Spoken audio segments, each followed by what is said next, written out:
As the Hulk crashed into the home that Bai Yu had purchased with a loan, the embodiment of hatred brandished his own car, acquired through debt, and even faced a severe threat to his very life. Bai Yu's mind crumbled under the overwhelming chaos. Fortunately, in that pivotal moment, he unexpectedly activated the Omazeo system. Hatred. Have you ever been kicked by a nuclear explosion? I suggest you try perishing. The Hulk. What Hulk? Banner is Hulk. You can't hit Hulk anymore. Doctor Strange. There is only one way to deal with Thanos. So, who shall we ask for help? Thanos, the all-powerful. Your Majesty, could you kindly stand? I hereby declare that all present are worthless. Chapter 1. Transcending into Marvel. A start with the power of Oma. Marvel Universe. In the darkened streets of Harlem, Manhattan, New York. Boom! Bang!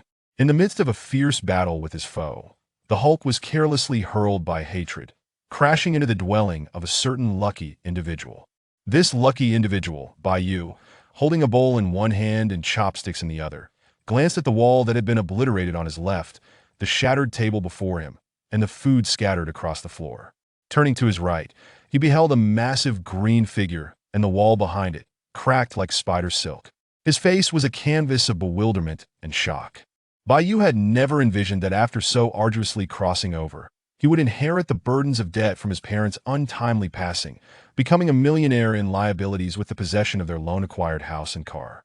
Moreover, had he not reacted swiftly, he might have found himself confined to a wheelchair, or worse, bedridden for the rest of his life. Bang! At that moment, another strange noise emanated from the left, seizing Bai Yu's attention. The Hulk, your doom is at hand. Before him stood the imposing figure of hatred, muscles rippling, hands lifted as he prepared to hurl a small car into the chaos. Hiss! Bai Yu inhaled sharply. Now even the car he had acquired through debt was at risk of destruction. To make matters worse, given the length of the vehicle and the angle at which it was thrown, Bai Yu felt that the Hulk might emerge unscathed, but he was almost certainly doomed. If it were within his power, he certainly would wish to avoid death yet. As an ordinary person in such perilous circumstances, what could he do but await his fate? Ding! Congratulations, Master, for successfully activating the Omazeo system. As hatred prepared to launch the car, the Hulk had already risen, ready for a rampage. A strange voice suddenly resonated in Bai Yu's mind. Ding! Sign-in character detected. Hulk, hatred. Hazard detected. Automatic sign-in successful. Congratulations! You have obtained. First-tier Oma power includes Zeo Driver and Kuuga Dial. The Omazeo system, a sign-in? For a moment, Bai Yu was taken aback, only to be filled with elation shortly thereafter. As an avid reader of novels and a fan of the Kamen Rider series, he recognized the significance of a system for a transmigrator, especially one associated with the illustrious Omazeo, reputed to be the strongest Kamen Rider of the Heisei era. Even if Bai Yu had only acquired the most rudimentary Zeo Dial and Kuuga Dial, it was sufficient for him to ensure a degree of self-preservation. Right? Hulk perish! Hatred roared as he launched the small car at the Hulk with full force. He was certainly aware of Bai Yu, but why should the death of an insignificant ant concern him? Not good. Bai Yu's expression shifted, an unprecedented sense of impending doom welling up within him. Without further contemplation, he hastily retrieved a time-space driver from the system space, encased in white on the edges with a transparent display at its core, flanked by two black slots. Alongside it lay a palm-sized dial with the Zeo emblem on the front, its edges white, while the back was black the driver head. This is the transformation device of Kamen Rider Zeo. It feels quite remarkable. Bai Yu's eyes lit up, and he promptly affixed the time-space driver to his waist. Zeka Driver. Accompanied by an electronic voice, the time-space driver automatically extended a black belt from both sides, securing itself around Bai Yu's waist. Next, he pressed the button located above the Zeo dial with his right hand. Zeo. Before the electronic voice could resound again, Bai Yu swiftly inserted the Zeo dial into the right slot of the time-space driver. Then, he hastily pressed the button on the upper center of the time-space driver and gave it a slight counterclockwise turn. Beep, beep, beep, beep. Moments later, to the sound of ticking clocks, a silver, dark golden hourglass phantom appeared behind Bai Yu, swirling counterclockwise incessantly. At that precise moment, the small car hurled by hatred was hurtling towards Bai Yu, about to collide with him. Bang! Ouch! Hatred cried out in pain, glancing back at Bai Yu with eyes full of surprise and confusion as he tossed away the car. He was baffled as to why the latter's mere display of two toy-like objects had conjured a bizarre clock effect behind him. What kind of magic was this? Indeed, Kamen Riders are invincible during their transformation. Witnessing the scene, Bai Yu felt an exhilarating mixture of fear and joy. Although the back of the clock phantom during the original transformation was silver rather than dark golden, it seemingly lacked the protective features he now experienced. It mattered not. What was critical was completing the transformation as swiftly as possible. After all, both Hatred and the Hulk were still present, and if he hesitated, he would remain in peril. Transform. Rider time. In an instant, with the echo of the transformation sound, the entire world seemed to revolve around Bai Yu in a counterclockwise motion. Subsequently, the dark golden clock phantom shattered, enveloping him alongside several newly appeared dark golden circular belt phantoms. Once the fragmented clock phantom and the circular belt phantoms vanished, he transformed into Kamen Rider Zio. Bai Yu's figure disappeared, replaced by a tall, humanoid presence, standing 2 meters in height, predominantly clad in black, with accents of silver and pink adorning his knees, ankles, waist, wrists, armor, neck, and face. A silver belt adorned his chest, and the face presented silver minute and second hands as decorations, with pink symbols serving as his eyes. Chapter 2 Whatever, I will fight alongside the hatred for Hulk. Celebrate. The King of Time has been born. He embodies the strength of all knights, transcending time and space, possessing knowledge of the past and future. Kamen Rider Zio. Is this Kamen Rider Zio? Listening to the congratulatory voices resonating in the air and feeling an unprecedented surge of power within, Bai Yu was filled with excitement. Most importantly, he could distinctly sense that, under the influence of the first-level Uma power, the strength he could now wield was actually twice that of the original work. Truly worthy of the Uma Zio system, it was indeed extraordinary. Upon realizing this, Bai Yu was overjoyed. He felt increasingly confident about the tasks that lay ahead. Kamen Rider Zio? At that moment, the embodiment of hatred approached Bai Yu with heavy footsteps, malice evident in his eyes. Humph. No matter what you are, die. The being known as Hatred, whose true name is Emil Blonsky, was originally an agent. Not long ago, at the invitation of General Ross, Blonsky began to pursue the Hulk alongside the American military. During this pursuit, Blonsky encountered and coveted the immense power within the Hulk. Thus, he first injected himself with a flawed version of the super soldier serum, derived from the serum injected into Captain America. Then Hulk's blood, ultimately transforming into the current embodiment of hatred. For Hatred, defeating Hulk was the best proof of his newfound strength, in his inflated ego. Only Hulk qualified as his opponent. However, Hatred never anticipated that before he could truly defeat Hulk, a mere ant would inexplicably emerge. The most critical point was that this ant not only could transform, but also had transformation sound effects and visual effects that seemed almost tangible. It was through the electronic sound effects accompanying Bai Yu's transformation that Hatred became aware of the term Kamen Rider Zio. Consequently, Hatred resolved to eliminate this so-called Zio before continuing his pursuit of Hulk. After all, he would never believe that the invincible him could be outmatched by Zio. Upon witnessing this scene, Bai Yu was devoid of his initial fear and unease, replaced instead by excitement and a fighting spirit. Since you seek death, I shall oblige. Bai Yu was also eager to discover what kind of gap existed between himself now and a supervillain like Hatred. Moreover, in the current situation, he had no better choice than to confront him head-on. Did he? Haha, you truly dare to speak. Hatred cast a glance at Hulk, who was scratching his head and seemingly struggling to comprehend the situation, then scoffed, quickly closing the distance and throwing a punch at Bai Yu. In that instant, Hatred envisioned the latter's head being exploded by his strike. But, Zekin Jarade, faced with the impending crisis, Bai Yu, transformed into Zio, did not dare to underestimate the situation and swiftly summoned his exclusive weapon. A silver longsword adorned with black, blue, and pink accents. Time break sword, finish time. With the sword in hand, Bai Yu, with the speed acquired over decades, pressed the buttons on the top of the Zio dial and the upper section of the time drive in quick succession. Then rotated the time drive counterclockwise 360 degrees. Time break. As the sound effect rang out, Bai Yu first removed the Zio dial and loaded it into the slot of the time break sword. then grasped the longsword and swung it horizontally without hesitation. Zio, Giri Giri slash. In an instant, a dark golden clock-like phantom was cleaved from the time-break sword, successfully striking its target, with a scream. Hatred's entire body was sent flying back, crashing heavily onto the floor. You? The quickly recovering Hatred glared angrily at Bai Yu, his eyes brimming with murderous intent. Although that last attack hadn't inflicted significant damage, to him, it was a humiliation. Ridiculous, truly ridiculous. In contrast, Bai Yu, concealed beneath his mask, was pleasantly surprised. The Zio under double power is indeed formidable. So then, Kuuga? As the electronic sound effect echoed, Bai Yu immediately inserted it into the left slot of the time drive. He then pressed the button on the time drive and rotated it counterclockwise 360 degrees. Rider time. Kamen Rider Zio.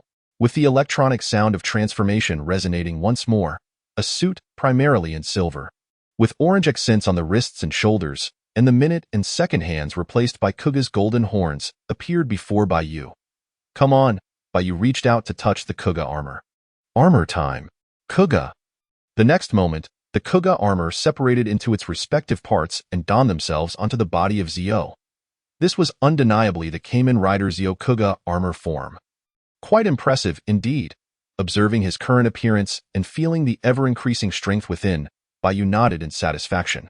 What delighted him even more was that the first-level Uma power once again demonstrated its formidable effects. Not only did it allow him to directly stack the power of Kuuga's all-ability form, but it also doubled that powered eye. In other words, Bai Yu now possessed the combined strength of 2 times Zio and 2 times Kuuga's power. Roar. Just then, accompanied by a beast-like roar, a green giant without scruples launched a surprise attack from behind Bai Yu. Finish time. Kuuga. Bai Yu instantly sensed something amiss, quickly pressing the Kuuga dial and the button on the time drive, rotating it counterclockwise 360 degrees. Though he couldn't comprehend why the foolish Hulk would attack him, it didn't matter. It was fine to fight together. Mighty, time break. Accompanied by the sound effect, Bai Yu swiftly sidestepped to avoid Hulk's ambush, then lifted his flame-wreathed right foot, delivering a powerful kick to Hulk's back. There was no choice. Bai Yu wanted to execute a classic rider kick. Unfortunately, the ceiling above wasn't high enough. Nevertheless, even without a flying kick, the power of mighty, time break under double amplification should suffice, right? Chapter 3. Have you ever been kicked by a nuclear explosion? Bang. As expected, with a tremendous sound, Hulk's massive body, weighing approximately half a ton, was sent flying and landed squarely on the unsuspecting Hatred. Ultimately, both were propelled out of Bai Yu's house through the wall they had previously created. Outside, they emerged. Huh? Why are there 2 Hulks flying out together? Could it be that there are even more terrifying monsters within that house? The area had long been surrounded by the American military. However, the forces they could currently deploy were utterly useless against monsters like Hatred and Hulk. In the air, on a military helicopter, General Ross gazed down in disbelief at the Hulk and Hatred flying out from the house. Bannard, Ross's daughter, Betty Ross, who was also Bruce Banner's girlfriend, fixed her worried gaze on Hulk. Just then, Rider time. Kamen Rider Zio. Armor time. Kuuga rising mighty. Accompanied by the sound effect, Bai Yu's figure slowly emerged from the house. Not only that, but his legs, arms, wrists, and the edges of his chest armor had also added a golden stripe compared to before. A more formidable aura emanated from him. Kuuga rising mighty. This was Kamen Rider Zio Kuuga rising mighty armor form. In this form, he possessed strength far superior to that of Kamen Rider Zio Kuuga, all ability, armor form. To think I could still utilize other powerful forms of Kuuga. At this moment, Bai Yu was filled with uncontainable joy. Moreover, it was also under the condition of double amplification. Undoubtedly, this was a setting not present in the original work. Yet for Bai Yu, it was a tremendous boon. Damn insect. At this time, Hatred angrily tossed Hulk aside and glared at Bai Yu. No matter what you transform into, I will kill you. Hatred had labored to achieve his current form. Intent on defeating Hulk to prove himself worthy of this power, he similarly believed that only Hulk qualified as his opponent. The abominable presence of Zhengwo was unexpectedly disrupted by the emergence of the false-masked Rider Ziwang. Yet, with unwavering confidence in his own might, Zhengwo was unperturbed by this irritating nuisance and resolved to eliminate it first. Bang! With this thought, Zhengwo leaped into the air, soaring dozens of meters high before launching himself downwards towards Bai Yu. Seemingly intent on utilizing the force of his descent to obliterate his opponent. How foolish! Witnessing this, Bai Yu felt no fear. Instead, he scoffed, "As I ponder how to elevate you off the ground, you have conveniently provided the answer yourself. Very well then, prepare to experience my nuclear explosion kick. Finish time. Rising mighty. Time break." Accompanied by an electronic sound effect, Bai Yu leapt into the air, executing a full 360-degree spin before delivering a powerful upward kick infused with electricity. "Humph! I am above, and you are below. Do you truly believe you can harm me?" Upon seeing this, Zhengwo merely snorted disdainfully, his eyes filled with contempt. In his estimation, even the mightiest kick from Z1 could not genuinely inflict damage upon him, especially given his advantageous position from above. With such confidence, Zhengwo clasped his fists and struck towards the nearly invisible special effect of Zi Wang's right foot. However, what? In the next moment, disbelief etched itself upon Zhengwo's face. For as his fists made contact with the foot of Zi Wang, an unstoppable and terrifying force erupted, first shattering his arms and then surging throughout his entire body. Immediately afterward, bang! Under the influence of this overwhelming power, Zhengwo's body was propelled skyward, ascending rapidly to heights of 20 meters, 50 meters, 100 meters, until he finally came to a gradual halt at several thousand meters above ground. This is bad. Yet, rather than expressing any joy, Zhengwo's eyes mirrored an unprecedented fear, for within him, a profoundly terrifying force seemed to be brewing to an extreme. What on earth is this? Zhengwo emitted a sound of sheer terror, but before he could finish his thought, a piercing scream escaped his lips. Following this, boom, bang, a colossal explosion erupted, centered around Zhengwo, swiftly engulfing the area in all directions. Oh my God! Could it be that someone has thrown a mushroom bomb above us? It is important to note that it was nightfall at this moment. In Harlem and throughout Manhattan, countless individuals, regardless of what they were engaged in, were drawn to the thunderous explosion, witnessing a blaze that nearly illuminated the entire night sky. This scene would undoubtedly be etched in their memories for a lifetime. It seems many would find it difficult to sleep tonight. Harlem, am I dreaming? Was that truly something a human could accomplish? This individual is utterly terrifying. General Ross, Betty, and the soldiers on the ground gazed up at the sky in sheer astonishment. Once they regained their senses, the looks they directed towards Bai Yu were not only filled with shock, but also tinged with a hint of fear. Even the so-called superheroes and supervillains present were rendered utterly powerless against the might of the mushroom bomb. Yet, General Ross and his team had never imagined that someone could unleash a nuclear explosion with a mere kick. Undoubtedly, once this news spreads, it will cause a seismic upheaval across the international stage. Zhengwo, the unfortunate recipient of the nuclear explosion kick, would surely be inscribed in the annals of history. Though, if all goes as expected, he should already be a casualty. Chapter 4 General Ross, I presume you would not wish for, but alas, roar! The Hulk charges forth. Even in such dire circumstances, a hulking green brute rushed towards Bai Yu. It is well known that the Hulk's intellect is akin to that of a 3- or 4-year-old child, or even lower. Within his limited mind, he felt no joy for Bai Yu's assistance against Zhengwo. Rather, he perceived Bai Yu as a disruptor of his playthings. Furthermore, children often relish in comparisons, particularly in areas they excel. At this moment, the Hulk desired to measure his strength against Bai Yu. Even upon witnessing Zhengwo's explosive defeat, he felt no inclination to retreat. Instead, it excited him further. Come on! Observing this, Bai Yu's eyes gleamed with combativeness beneath his mask. Let you also savor the might of Zi Wang and the power of Kuuga. Without hesitation, Bai Yu pressed the buttons on the Kuuga dial and the time drive, rotating the latter counterclockwise by 360 degrees. Armor time. Kuuga amazing mighty. As the electronic sound effect resonated, the red portions of Bai Yu's attire transformed into black. Simultaneously, a perilous aura emanated from him. This was none other than the masked rider Zi Wang in the Kuuga amazing mighty armor form. Moreover, Kuuga amazing mighty represented the strongest form prior to the ultimate Kuuga transformation. In this armor form, Bai Yu's overall strength would see a manifold enhancement, enabling him to confront even the likes of the Hulk. Bang! In that fleeting moment of transformation, Bai Yu effortlessly raised his hand to block the Hulk's incoming fist, much to the latter's astonishment. Yet, the real spectacle was merely beginning. Boom, bang, bang, crack. In the next instant, Bai Yu grasped the Hulk's left hand, swinging it as if it were a mere toy, striking it repeatedly against the ground to either side, akin to the scene in the Avengers where the Hulk smashes Loki into the ground. How weak this green giant is! When Bai Yu finally ceased his actions and rendered his judgment, the Hulk was nowhere to be found. Instead, a disheveled Bruce Banner remained, clad in nothing but tattered rags. What has happened? Banner looked around, bewildered, for he was unconscious during his transformation into the Hulk. Thus, he had no comprehension of the preceding events. Banner. At that moment, Betty, who had just descended from a helicopter, rushed towards him. Regardless of whether it was Banner's desperate leap from the plane to transform into the Hulk to combat Zengwo, or the Hulk's charge at Bai Yu, Betty had been filled with concern. Fortunately, Banner was now safe. Stop, however. Just then, a voice echoed from afar. The movements of Betty and Banner froze as if a pause button had been pressed on their actions. Halt! What have you done to my daughter? General Ross raised his firearm, directing it towards Bai Yu, his voice laced with cold inquiry.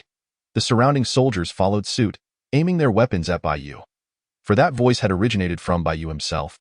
The very power of time stop, one of the many abilities granted by his first-tier omnipotent power, had rendered Betty and Banner immobile. Moreover, in the eyes of General Ross and the military, despite Bai Yu's vanquishing of Zengwo, it did not equate to trustworthiness. Yet, General Ross soon realized that he and the soldiers around him had also become unable to move, akin to Betty at present. He was the only one still retaining consciousness. My house and car have been destroyed due to these two ruffians. Bai Yu regarded the motionless General Ross and remarked solemnly, now that Zengwo is no more, the corresponding compensation naturally falls upon the shoulders of the Green Giant. However, since you all seem interested in him, let you handle the compensation. He added a reminder. I must inform you that my current mood is rather foul. Therefore, you would do well to expedite the resolution of this compensation matter. I believe you would not wish to witness the repercussions of my earlier nuclear explosion kick impacting the ground of some city in this nation, would you? Upon finishing his words, Bai Yu waved his hand lightly, releasing everyone from the time stop, and turned to make his way home. Although his residence had sustained some damage due to Zengwo and the Hulk, it remained barely habitable. As for the issue of identity, from the moment Bai Yu activated the system and engaged in battle with Zengwo and the Green Giant, concealing his identity had become impossible. After all, his home was right here. Rather than exhausting himself to hide his identity, Bai Yu believed it more prudent to have General Ross and the others compensate for his losses. Furthermore, as long as Bai Yu remained sufficiently powerful, what did he have to fear about exposure? At this moment, Betty, Bruce, the star-crossed lovers, Banner and Betty, finally embraced one another. Yet, they remained blissfully unaware of their recent stasis in time. On my hand. Meanwhile, the surrounding soldiers cried out in alarm, for the guns in their grasp had inexplicably turned searing hot, forcing them to discard them onto the ground. Without such formidable weaponry, they bore little distinction from ordinary individuals. Was it him? General Ross similarly discarded his searing handgun, his gaze intensely fixed on Bai Yu's silhouette. He was not foolish. He understood that this was a further warning from the latter. Kamen Rider Zio? Simultaneously, General Ross had to concede that within mere minutes, this so-called Kamen Rider had instilled in him a profound sense of shock. It was precisely for this reason that, despite his dissatisfaction with Zio, he dared not act impulsively. Moments later, he commanded, "Let us depart," suppressing the myriad thoughts within him as he issued orders to his soldiers. Yes, the soldiers, bewildered by the unfolding events, could only retrieve the now cool weapons from the ground and follow General Ross's directives. Banner, we must go, Betty urged as she helped him up, making her way toward the helicopter where she had previously been. Observing this, Banner furrowed his brow. To be frank, he was reluctant to follow Betty, or rather, to accompany General Ross. He could not foresee whether the latter would harbor any ill intentions toward him, under such circumstances. As an ordinary man, Banner had no hope of escaping the watchful eyes of the surrounding soldiers. Mr. Blue was still present. Perhaps I could persuade him to continue aiding me in producing suppressants, thereby restoring my normalcy. Ultimately, Banner could only find solace in the thought. By that time, General Ross ought to refrain from acting against me. right? It was evident that for Banner, the existence of Hulk was not dissimilar to that of an ailment. Chapter 5. Reactions from various parties. What a pity for my dinner. Upon returning home, Bai Yu removed the Zeo belt, the empty dial, and the time-space driver, casting a glance at the now untidy table strewn with remnants of his meal. Shaking his head in resignation, fortunately, missing 1 or 2 meals was not a grave concern. If worst came to worst, he still had a few instant noodle packs. The ability Bai Yu had employed to make General Ross's firearm searing hot was derived from one of Kamen Rider Kuuga's capabilities, microparticle manipulation. Of course, without the power of Omgad, Bai Yu could not utilize Kuuga's abilities through the belt. Regrettably, perhaps due to the current first-tier Omgad power, or perhaps because of Bai Yu's insufficient strength, whether it was the time stop or microparticle manipulation, these abilities were only effective against ordinary people like General Ross or lesser superheroes and villains. However, against beings such as the Supreme Sorcerer, Odin, or Captain Marvel, they would likely prove inadequate. Outside, the ramifications of the incident were steadily escalating. Particularly, the kick Bai Yu had delivered to the abomination. The general populace remained oblivious, unaware of the events that had transpired. Even those who were relatively close at the time were preoccupied with fleeing. And with the military's lockdown, they had little inclination to glance about. Many of them were entirely unaware of the existence of Kamen Riders. Yet, whether in the United States or other nations, the higher echelons could hardly remain composed. Unbelievable, truly unbelievable. Someone could deliver a kick akin to a nuclear explosion? Consequently, did this not render him a humanoid nuclear weapon? The details of the recent events, along with Bai Yu's background, were swiftly brought to the attention of world leaders. At this moment, their expressions were a blend of shock and concern. For the so-called Kamen Rider now resided in the United States. Thus, the already formidable United States could potentially become even more daunting. If they could recruit this Kamen Rider, in truth, those in the US were equally apprehensive. Bai Yu's background was utterly unremarkable. It was difficult to fathom how he had suddenly acquired such immense power. Was the armor he wore a product of advanced technology? Regardless, it was not something an ordinary individual should possess. Bai Yu was of Chinese descent. Might he be from Huagua? Impossible. If they truly possessed such technology, they would have revealed it long ago and had no reason to bestow such powerful armor upon a Chinese individual in their midst. While the U.S. leadership feared Bai Yu's nuclear kick, they also sought to harness his power. They resolved to further investigate his background and the origins of his armor. Regardless of the outcome, they aimed to attempt to sway Bai Yu to their side. If successful, it would be a cause for celebration. If not, then they would have no choice but to consider annihilation. After all, Bai Yu had merely demonstrated the ability to deliver a nuclear kick and had bested 2 so-called monsters. He was not necessarily insurmountable. On the other side, Director's Office, Bai Yu, Kamen Rider, nuclear kick, clad in a black trench coat, with a grim expression, Nick Fury lowered his head, lost in thought. After a moment, he transmitted the relevant documents to a certain rebellious genius and dialed the individual's number. Unsurprisingly, there was no answer. Thus, Nick Fury attempted several more times. Eventually, "You better give me a reason for disturbing me at this hour," a young man, dressed in a blue shirt and sporting a small mustache, materialized before Nick Fury, warning him sternly, "Haven't you looked at the information I sent you?" Nick Fury's expression remained unchanged. "After reviewing it, you might find yourself interested in a conversation with me." The young man, Tony Stark, initially incredulous, soon grew serious and astonished. The earlier commotion, comparable to a nuclear explosion, was caused by this individual named Bai Yu. Moreover, the armor he wore, could be a technological marvel. Or it might not, but it was undoubtedly not something currently produced on Earth. "You were right. I am indeed starting to take an interest. Perhaps I will find an opportunity to converse with him."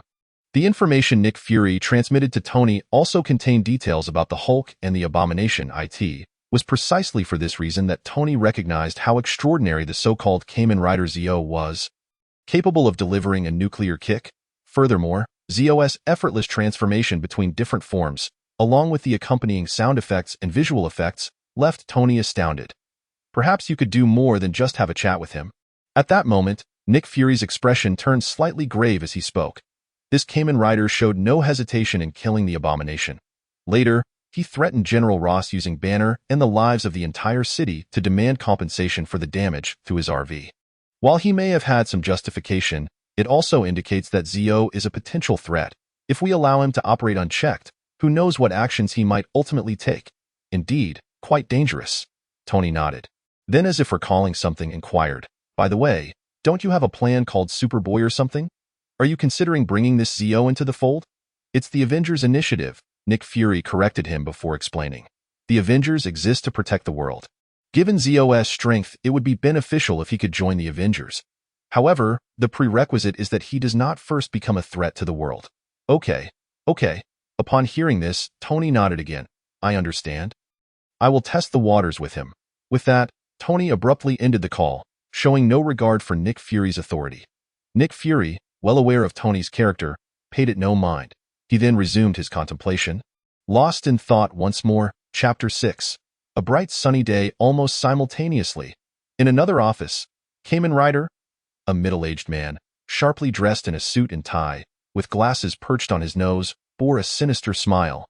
"If we could acquire his power, our strength would only increase. However, if he proves ungrateful, he shall be sent to meet his maker." This individual was Alexander Pierce, ostensibly the head of the World Security Council, and secretly one of the leaders of Hydra. Hydra was a powerful organization that existed during World War II, led by the villain Red Skull, and was a formidable adversary of Captain America and SHIELD despite experiencing significant defeats at the hands of Captain America and SHIELD. Hydra persisted, embodying the belief that if one head was severed, two would grow in its place, infiltrating S.H.I.L.D. Today, more than half of S.H.I.E.L.D.'s members had covertly become part of Hydra. Consequently, during Bai Yu's past life, SHIELD was affectionately referred to as Hydra Shield. And now, it is evident that Pierce has set his sights on the powers exhibited by Kamen Rider Zio. The following day dawns bright and sunny.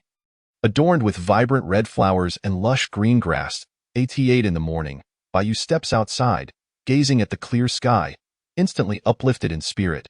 Ding! Congratulations on successfully signing in for the day. Reward received, 1,999 skills of Godai Yusuker. Indeed, even the system has come forth to join the excitement. However, a daily sign-in.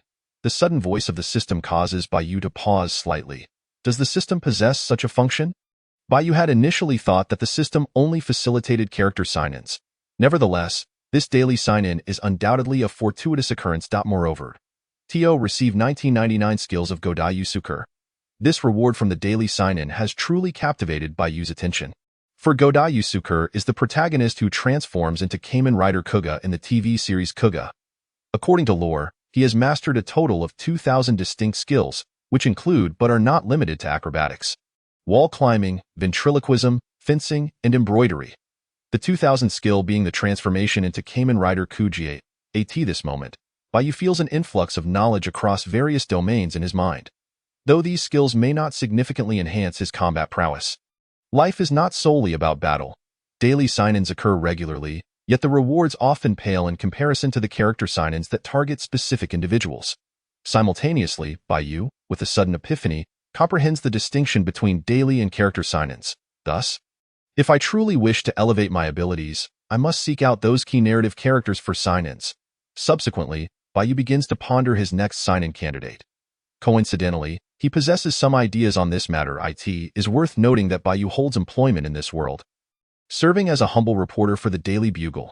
Indeed, it is the very same Daily Bugle where Peter Parker, Spider-Man, works. This implies that Bai Yu can easily access Peter Parker through this identity, as well as other superheroes and supervillains.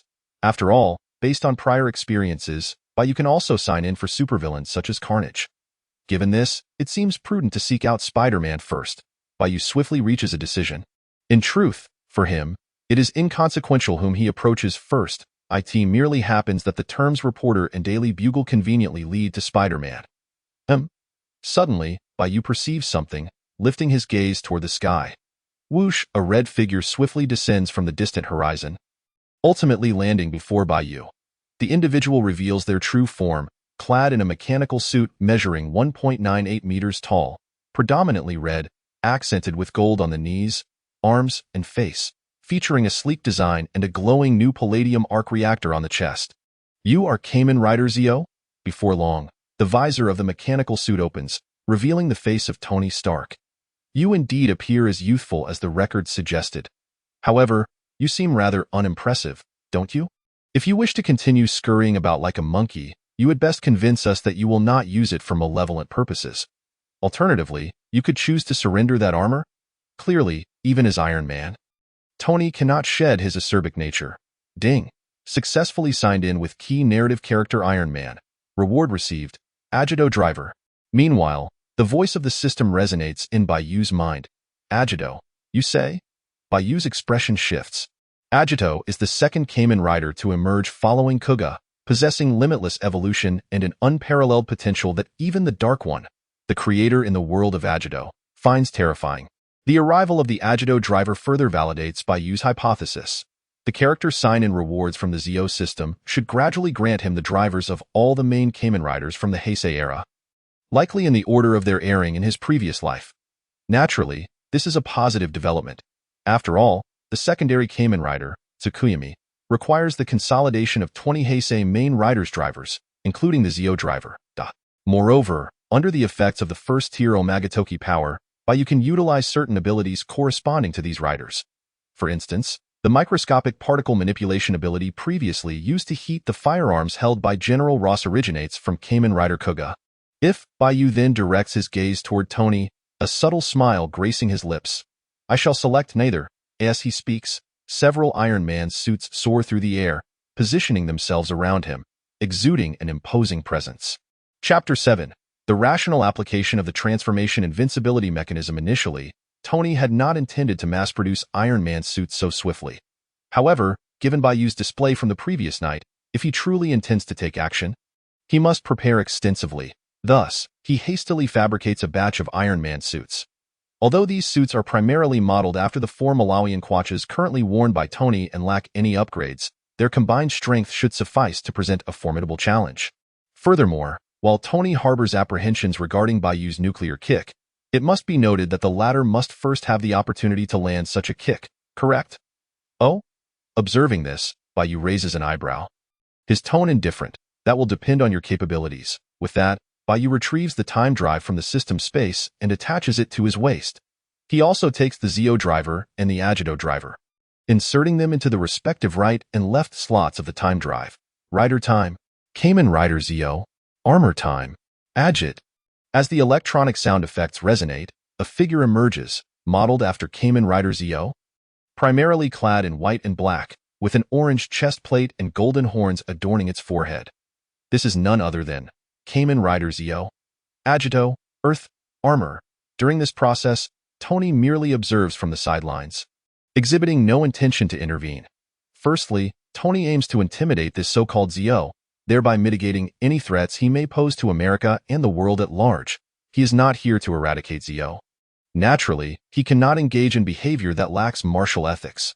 Secondly, according to the information regarding Zio, it appears he possesses the ability to halt time. If this is indeed true, then even if Tony wished to obstruct Bai Yu's transformation, it would be nearly impossible, unless he managed to neutralize the latter before he could utilize his time-stopping ability. Thirdly, Tony finds himself quite intrigued by Bai Yu's transformation into Z-O. However, as Tony observes the fully transformed Zio, a look of surprise crosses his face. This seems somewhat different from what the records indicated. Shouldn't it be red or black? More importantly, even after scrutinizing Bai Yu's transformation process, Tony remains perplexed as to how the armor manifested. Nanotechnology? That does not seem likely. Iron Man, I presume you do not wish to engage in combat here? At this moment, Bai Yu's voice sounds. So follow me. With that, Bai Yu ascends into the air, soaring toward the horizon. This, indeed, is another ability granted by the first-tier Omagatoki power. Flight, he can fly. Witnessing this spectacle, Tony is left astounded. In truth, the ability to fly is not particularly remarkable, as Tony himself can also soar through the skies. However, the issue lies in the fact that Tony can discern that Zio is not utilizing any jet propulsion device. Rather, he is flying through sheer personal strength, it magic, or some form of advanced technology beyond modern comprehension. Fascinating. In that moment, Tony finds himself even more intrigued by Zio. Whoosh, whoosh, whoosh. Regaining his composure, Tony and the Iron Man suits he brought along swiftly pursue the direction of Z-O. It is time. Before long, Bai Yu summons his exclusive weapon, the time limit sword. Present, Both he and Iron Man find themselves suspended in mid-air. Is this not the perfect battleground? Coincidentally, Bai Yu also wishes to test aerial combat. Thus, he removes the Zeo driver and loads it into the slot of the time limit sword. Finish time. Zeo. Giri Giri slash. Accompanied by the electronic sound effects, Bai Yu wields the time limit sword and delivers a horizontal slash behind him. In an instant, a dark golden clock-like phantom emerges from the blade. Boom, bang, bang. Any Iron Man suit that comes into contact with this dark golden clock phantom instantly detonates into countless fragments. Conservatively estimating, the recent destruction amounts to no fewer than 5 sets of Iron Man suits. Moreover, the total number of Iron Man suits Tony possesses is fewer than 20, such formidable offensive capabilities. Beneath the iron mask, Tony's expression hardened. It is important to note that his suits are capable of withstanding missile strikes. Yet, the formidable Shirwang managed to obliterate more than 5 of his suits with a single blow. Even considering that Tony had not anticipated Shirwang's sudden attack, this still attests to the latter's immense power. In light of this, I shall not hold back any longer. Bang, bang, bang. A barrage of mini-missiles, arc-pulse cannons, and mini-cannons erupted from Iron Man and over a dozen other suits, launching a dense assault toward Shirwang. This is excellent. His chosen counter-strategy is Rider Time. Kamen Rider Zeo. Armor Time. Agit Flame. Accompanied by sound effects, the orange sections of Bai Yu's suit, along with his right arm, transformed to a striking red. In his right hand appeared a blade designed with the golden horns of Agit's forehead, featuring a long red blade beneath the hilt. This is the Kamen Rider's OS Agit Flame armor form. In this form, Bai Yu's strength, particularly in his right arm, along with his defense and sensory perceptions such as vision and hearing, experience a notable enhancement, although his speed diminishes. Furthermore, the Agit Flame armor, as its name suggests, is a form that commands the essence of fire. The fiery power wielded by Bai Yu's right arm can reach a staggering 7,000. For context, the surface temperature of the sun is approximately 5,500. The might of the flaming military knife also increases in proportion to the fiery energy Bai Yu channels. As for the missiles and arc cannons fired by Iron Man and his companions, naturally, they are all deflected according to the Invincible Transformations premise, Chapter 8. Can you withstand my strike at 7,000 degrees? What? At this moment, Tony was utterly astonished. He had not anticipated that Shirwang could simply switch forms and completely negate his attacks. Is there no law, no justice? Then let us proceed again. Ha? Useless, you are still no match for me. Observing the situation, Bai Yu chuckled softly, gracefully evading most of the onslaught with nimble maneuvers in the air. The remaining attacks were effectively countered with his flaming military knife. Even the occasional missile or arc pulse that struck his armor was of little consequence. Now it is my turn.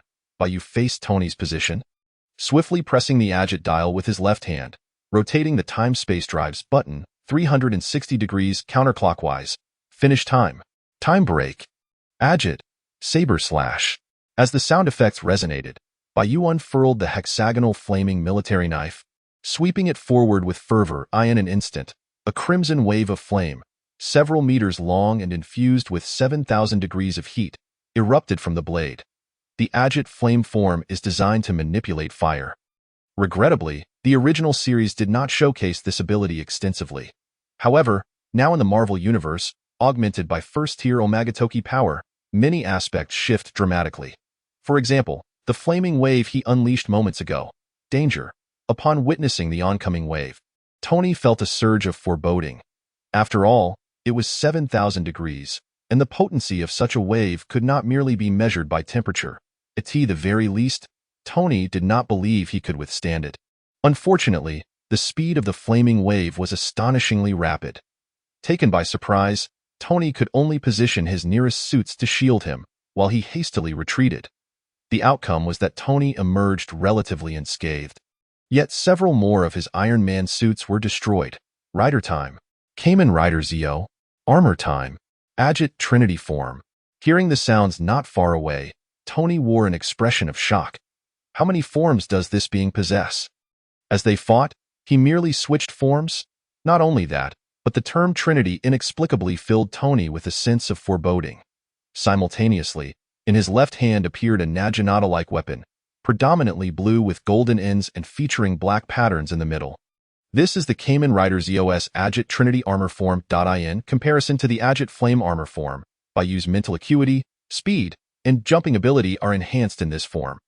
Additionally, he wields the Storm Spear, a weapon originally belonging to the Agit Storm form. In this state, Bai Yu also gains dominion over earth, wind, and fire. This must come to an end, with the flaming military knife and the Storm Spear in hand. A confident smile graced Bai Yu's face beneath his mask. Finish time. Time break. Agit. Firestorm attack. As the sound of his ultimate move echoed, Bai Yu brandished the Storm Spear in his left hand. Whoosh! Instantly, a tornado manifested, engulfing all remaining Iron Man suits within its grasp. Sizzle. Soon after, another flaming wave surged from Bai Yu's flaming military knife, plunging into the tornado. Bang, bang, bang. Before long, the Iron Man suits were reduced to mere scrap metal under the dual assault of the tornado and the flaming wave. Moments later, Iron Man, Bai Yu hovered before Tony, who was now in the last remaining suit, and calmly inquired, "Do you believe there is any need for us to continue this battle?" Tony remained silent for a moment before finally lifting his mask to reveal his true self. Okay, I concede, you are far more powerful than I had imagined. However, if you grant me some time, I will undoubtedly create an armor capable of countering you. Tony had even devised a name for it, calling it the Anti-Sherwong armor. Moreover, Tony could not help but acknowledge that he had underestimated this so-called Kamen Rider Sherwong prior to his arrival. He had not anticipated that Sherwong, without employing nuclear explosive kicks, the black form from the previous night's encounter with the Hulk, or abilities such as Time Stop, could utterly annihilate all the Iron Man suits he had brought. Indeed, had Sherwong not shown him some mercy, Tony's fate would likely have been far worse. Nevertheless, true to Tony's character, he would never concede defeat so easily. He firmly believed he could engineer armor to combat Sherwong, as long as the latter did not become significantly stronger before that time. Suit yourself, Bai Yu shrugged indifferently but cautioned. However, you ought to prepare for death. After all, I do not always show mercy. By the way, regarding the palladium poisoning you are currently facing, perhaps you might find the answer among your father's legacy. Having observed that Iron Man was still reliant on the palladium element in his arc reactor, Bai Yu understood that he had yet to resolve the palladium poisoning issue. In other words, the narrative was still in the mid-phase of Iron Man 2. In fact, with the microscopic particle manipulation abilities of Kamen Rider Kuuga, Bai Yu could potentially assist Iron Man in curing his existing palladium poisoning. Yet, that would only treat the symptoms, not the root cause. As long as Iron Man continued to use palladium in his reactor, he would perpetually contend with palladium poisoning. Moreover, even if Bai Yu could indeed resolve Iron Man's issues entirely, why would he choose to do so? Ultimately, Iron Man's sole recourse would be, as depicted in Iron Man 2, to discover a new element to replace palladium. This new element would empower Tony to craft even more formidable Iron Man suits in the future. Chapter 9. I am the Benevolent Demon King. How could you possibly know? Upon hearing Bai Yu's words, Tony's face registered a look of surprise. After all, he had never voluntarily disclosed his palladium poisoning to anyone. Furthermore, Bai Yu did not strike him as someone with extensive intelligence. There is no need for me to explain that to you. Bai Yu soared towards his home, showing no intention of providing Tony with answers. Such matters are inherently difficult to elucidate. If what you say is true, I would be grateful to you. A serious voice belonging to Tony echoed from behind. After all, even without his reminder, Tony could arrive at the answer himself. Intriguing. As he observed the departing figure of Bai Yu, a peculiar light flickered in Tony's eyes. It would be no exaggeration to declare that this instance marked the greatest failure Tony had encountered since becoming Iron Man. As for probing Bai Yu, a person who clearly had the opportunity to eliminate me yet chose not to, instead advising me on how to resolve my palladium poisoning issue, should not be considered a villain, right? Tony murmured to himself before donning his mask once more and soaring towards Stark Tower. The relic left by his father awaited him there. Soon after, Bai Yu landed before his doorstep, pausing for a moment before shedding his transformation. He then pushed open the door and addressed a certain direction with a voice tinged with coldness. Do you not fear that your uninvited presence may prevent you from leaving again? Ding! Congratulations on successfully signing in with Nick Fury. Reward obtained. Mind barrier. Simultaneously, the system's voice resonated within Bai Yu's mind, and he instinctively grasped the nature of the reward in simple terms. The mind barrier serves to prevent others from exerting mental control or reading Bai Yu's memories. However, the efficacy of the mind barrier would enhance as Bai Yu's overall strength increased. For instance, under normal circumstances, Bai Yu need not concern himself with most mental attacks. Yet, should he encounter beings such as Professor X or the Mind Stone, the effectiveness of the mind barrier would be uncertain. Nevertheless, for Bai Yu, this mind barrier constituted a commendable passive skill. It also confirmed that the rewards from character sign-ins were not limited to the Night Dial. Of course, it could also be attributed to Nick Fury's role or perhaps a lack of sufficient power. In the next moment, Bai Yu let out a cold chuckle as he seated himself in a chair opposite, then proceeded to address Nick Fury directly. Let us not waste time. Simply state your purpose for being here. I am concerned that it may provoke unforeseen troubles that could jeopardize the safety of my subordinates.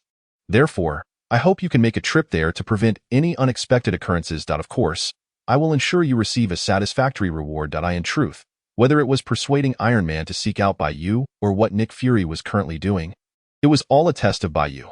Simultaneously, Nick Fury aimed to gain a closer understanding of Bai Yu through this process, enabling him to truly determine how to address a series of issues concerning the latter in the future. New Mexico, the mysterious hammer. Upon hearing this, Bai Yu's eyes gleamed with interest.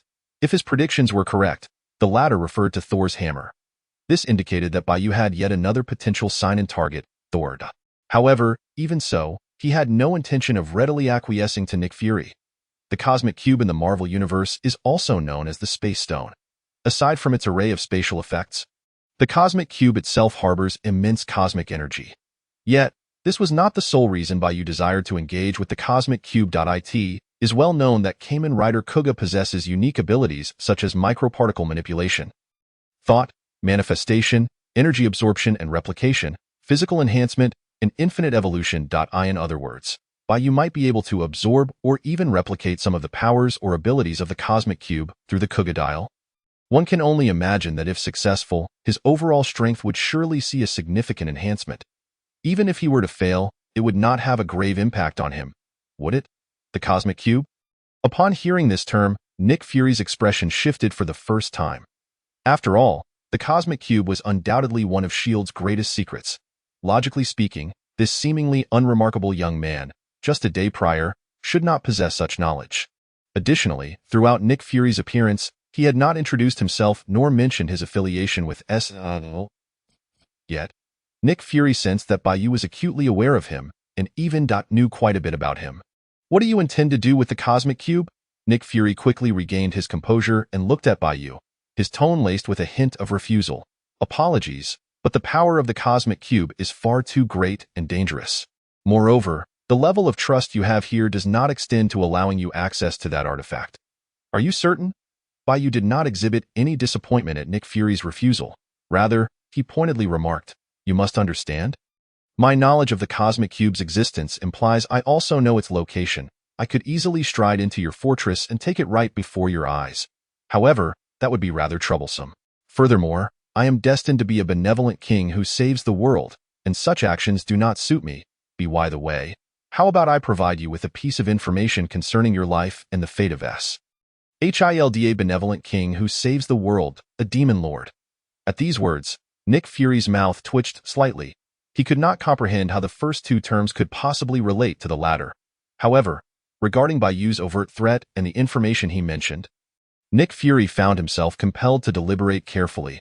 After all, a nuclear explosion that halts time would enable this so-called Kamen Rider Zeo to accomplish far too much without restrictions. Chapter 10. Aurora Vale.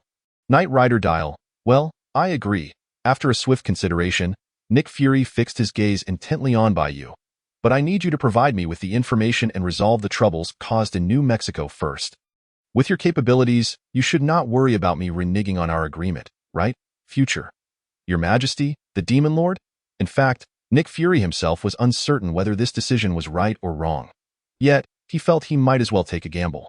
He wagered that the present Kamen Rider would not pose any significant threat, and that the information he possessed would not lead to disastrous consequences with the cosmic cube.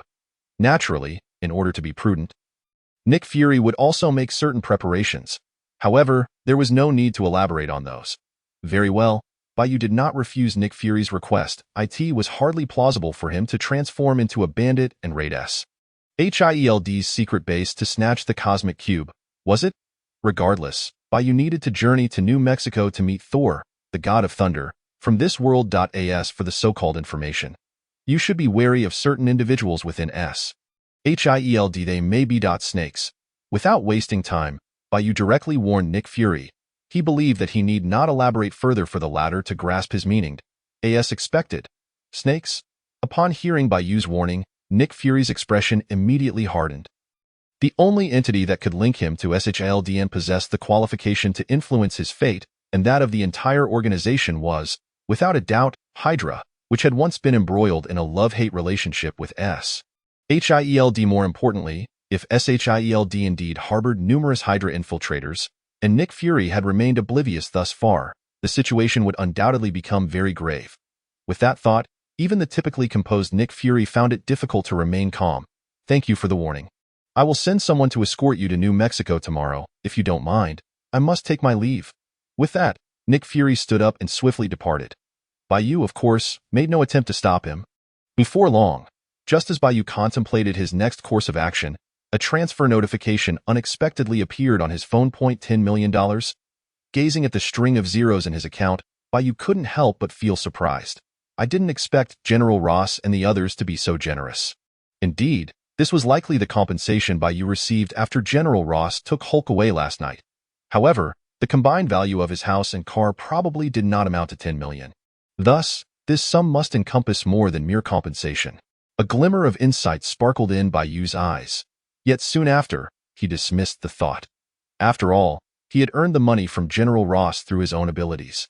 Why shouldn't he use it? Even if General Ross and the others harbored ulterior motives, it depended on whether they possessed the capability to act on them. Excellent, with this money, I can repay my loan and completely renovate my house. A thought is but a thought. Without delay, he sought out some relatively reliable construction workers to commence a thorough overhaul of his residence. Until the renovations were completed, Bai Yu naturally could not continue residing within. However, that was of little concern. He now had the means to temporarily stay at a hotel or similar accommodation. The following day, at 8 in the morning, ding. Congratulations on a successful daily sign-in. Reward obtained. Aurora Vale.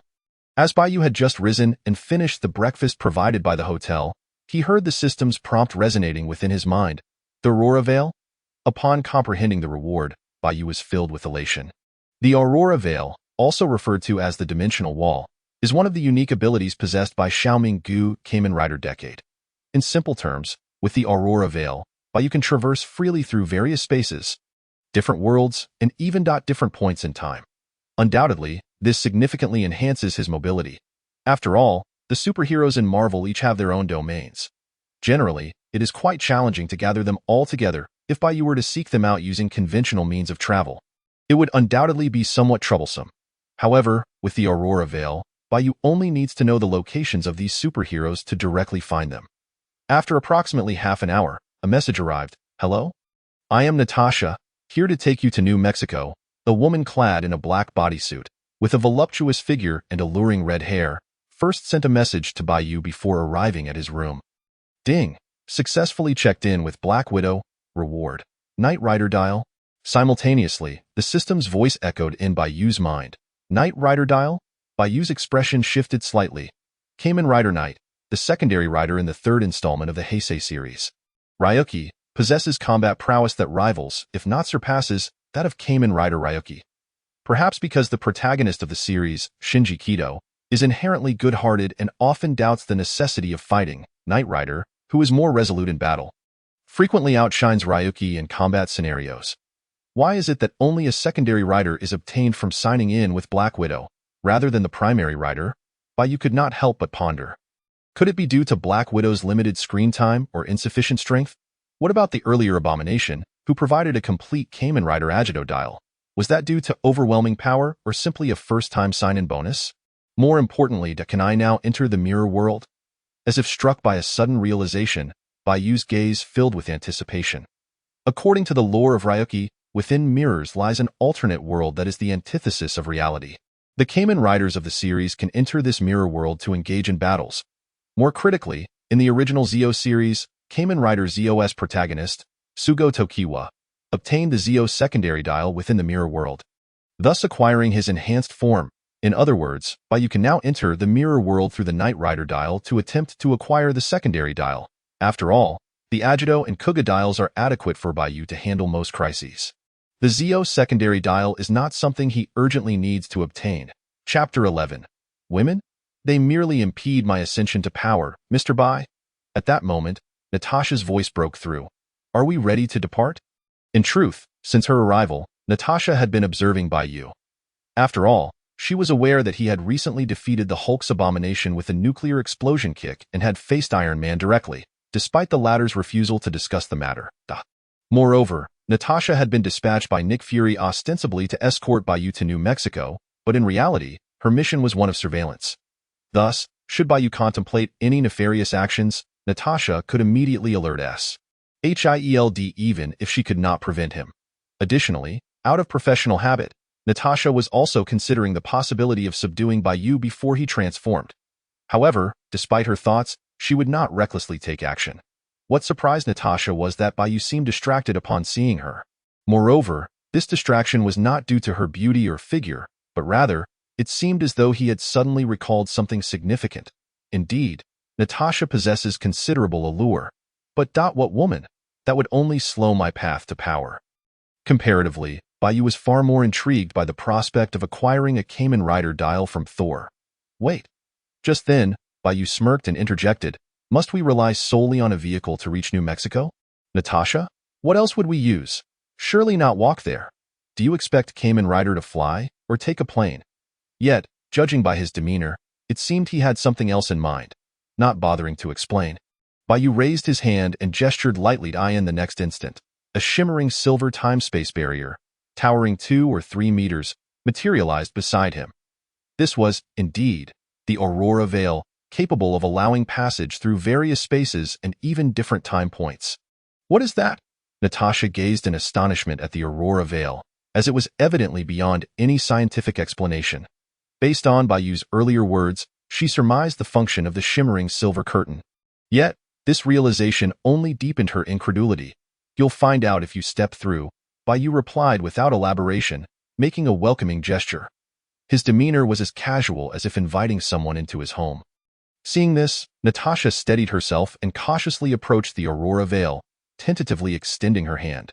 Soon, she realized that her hand seemed to pass through the shimmering curtain, emerging in an entirely different space. A flicker of curiosity ignited in Natasha's striking eyes. This was undeniably extraordinary. However, just then, Natasha instinctively sensed something amiss, but before she could react, a powerful force propelled her into the Aurora Veil. Hurry up and enter. What are you dawdling for? Bai Yu, still maintaining a kicking stance, quipped. It's merely a dimensional wall that allows for direct traversal to other spaces. What is all the fuss about? In truth, Bai Yu did not entirely lack feelings towards Natasha. After all, he was a normal man.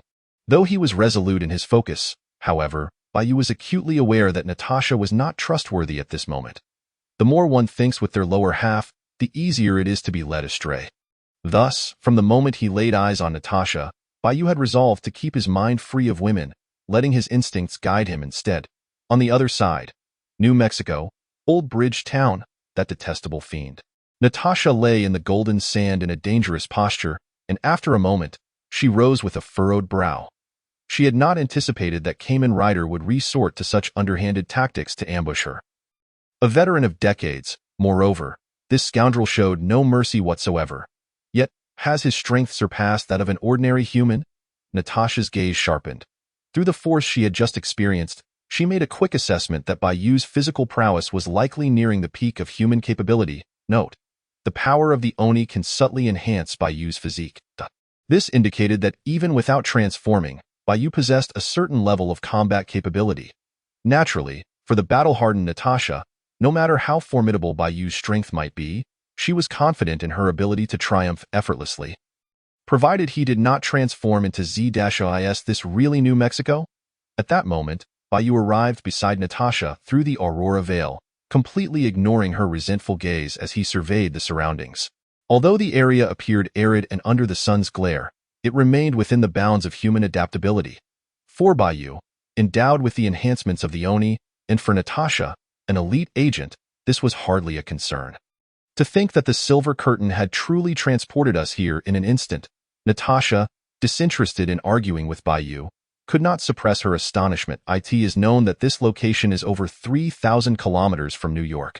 Yet, they traversed that vast distance in less than 5 seconds. If she had not witnessed it with her own eyes, Natasha would have doubted her sanity. Most importantly, this meant that with the Silver Curtain, Bai Yu could instantly reach any location in this world that will. Natasha's heart grew heavier. Just imagine, one day, you might be enjoying a hot pot and singing, only for Bai Yu to appear through the aurora veil before you. If they were friends, it would be one thing. But if not, what a terrifying scenario that would be. Chapter 12. Now that I'm here, rest assured, I won't just drop by your home uninvited while you're asleep and do things like that. As if aware of Natasha's thoughts, Bai Yu flashed a bright smile, attempting to reassure her. However, Natasha, upon hearing his words, responded with a seductive smile. I would welcome such activities. How about we give it a try tonight? Bai Yu, no, it's not what you think. My foot just tensed up. Without hesitation, Bai Yu aimed a kick towards Natasha. Hemph, Enchantress, I will not allow you to disrupt my focus. That detestable fiend, Natasha, having deftly evaded Bai Yu's kick, felt a pang of resentment within her. Unless it is on the battlefield of life and death. Yet, who could have anticipated that this Bai Yu would disregard the chivalric code and play by his own rules? However, it is precisely because of this that Natasha has temporarily abandoned her plans to seduce Bai Yu. Approximately 10 minutes later, within a makeshift base constructed by Shield around Thor's hammer, a man clad in a suit and tie, exuding an aura of congeniality, approached Bai Yu and Natasha. With a kind expression, he introduced himself, saying, "Hello, I am Coulson. I had already heard about you from the director yesterday. I simply did not expect you to arrive so swiftly." Natasha, neither did I. Ding. Congratulations on successfully signing in with Coulson. Reward received. A complete set of Mirror Monsters cards. Simultaneously, the system's voice echoed in Bai Yu's mind once more. Mirror Monsters cards? Bai Yu's expression turned peculiar at the mention of them. Mirror monsters are creatures that exist in the mirror world within Dragon Knight. Once a human forms a contract with a mirror monster, they can become the corresponding Kamen Rider. For instance, Kamen Rider Knight is bound to a mirror monster named Darkbat. Therefore, the complete set of Mirror Monsters cards Bai Yu acquired grants him the authority to summon and command the corresponding mirror monsters. To a certain extent, it is equivalent to Bai Yu possessing an army of mirror monsters. However, in order to utilize these Mirror Monsters cards, Bai Yu must possess a certain amount of Omong power. The more cards he uses, the stronger the corresponding mirror monsters become, necessitating a greater amount of Omong power. Yet, merely having first-tier Omong power is insufficient to allow Bai Yu to summon mirror monsters that will while transformed. Furthermore, should he overexert his Omong power within a short span, he risks temporarily losing both his Omong power and his abilities as a king during transformation, or worse, he could incur permanent injuries, potentially leading to dire consequences. Of course, summoning 3 or 4 mirror monsters would not significantly affect Bai Yu. Indeed, after absorbing this information, Bai Yu felt a sense of satisfaction. After all, Coulson's role and abilities were inferior to Natasha's. Being able to sign in for a complete set of Mirror Monsters cards was already quite commendable. What more could one ask for? Hello, Coulson. Bai Yu quickly regained his composure and inquired, "Please tell me about the current situation regarding that hammer. Has a muscular man with golden hair breached your defenses at night to seize it, only to find himself unable to lift it, resulting in a pitiful display of tears and cries?" Coulson paused for a moment, seemingly perplexed, before responding, "Although your description is rather peculiar, yes, we did encounter such a man just last night. However, an astronomer using a false identity took him away an hour or 2 ago." "I see." Bai Yu nodded thoughtfully, inwardly contemplating. "So, does this mean the Destroyer is on its way?" The Destroyer, a weapon of ultimate power from Asgard, is a robotic construct forged from a special URU metal in Marvel Comics. The Destroyer was created by Odin to combat the pantheon of gods, possessing terrifying strength. However, in the Marvel films, those in the know understand. According to the timeline, it should arrive within a few hours at most. Or perhaps in a day or 2. Bai Yu, do you know something? Natasha asked, A look of surprise crossing her face. It should be noted that Seychelles currently possesses no information regarding the mysterious hammer that had suddenly descended from the heavens, unless they were willing to believe in the so-called mythological tales. More importantly, Esta instinctively sensed that this hammer could bring considerable trouble to Earth. Otherwise, even if Nick Fury wished to test Bai Yu, he would not have focused on his abilities, allowing him to come here to prevent any unforeseen incidents. Gathering more intelligence about the mysterious hammer might provide Hild with more options when trouble arises. I know a little, Bai Yu humbly said. Before addressing Natasha and Coulson, let us first take a look at that hammer, and I shall share some information about it with you then. Having come this far, Bai Yu naturally wished to behold the famed Mjolnir from the Marvel films. Natasha and Coulson exchanged glances before ultimately nodding in agreement, for they currently had no better ideas.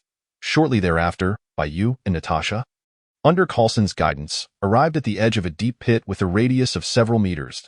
The very center of this pit stood Thor's hammer. What do you intend to do next?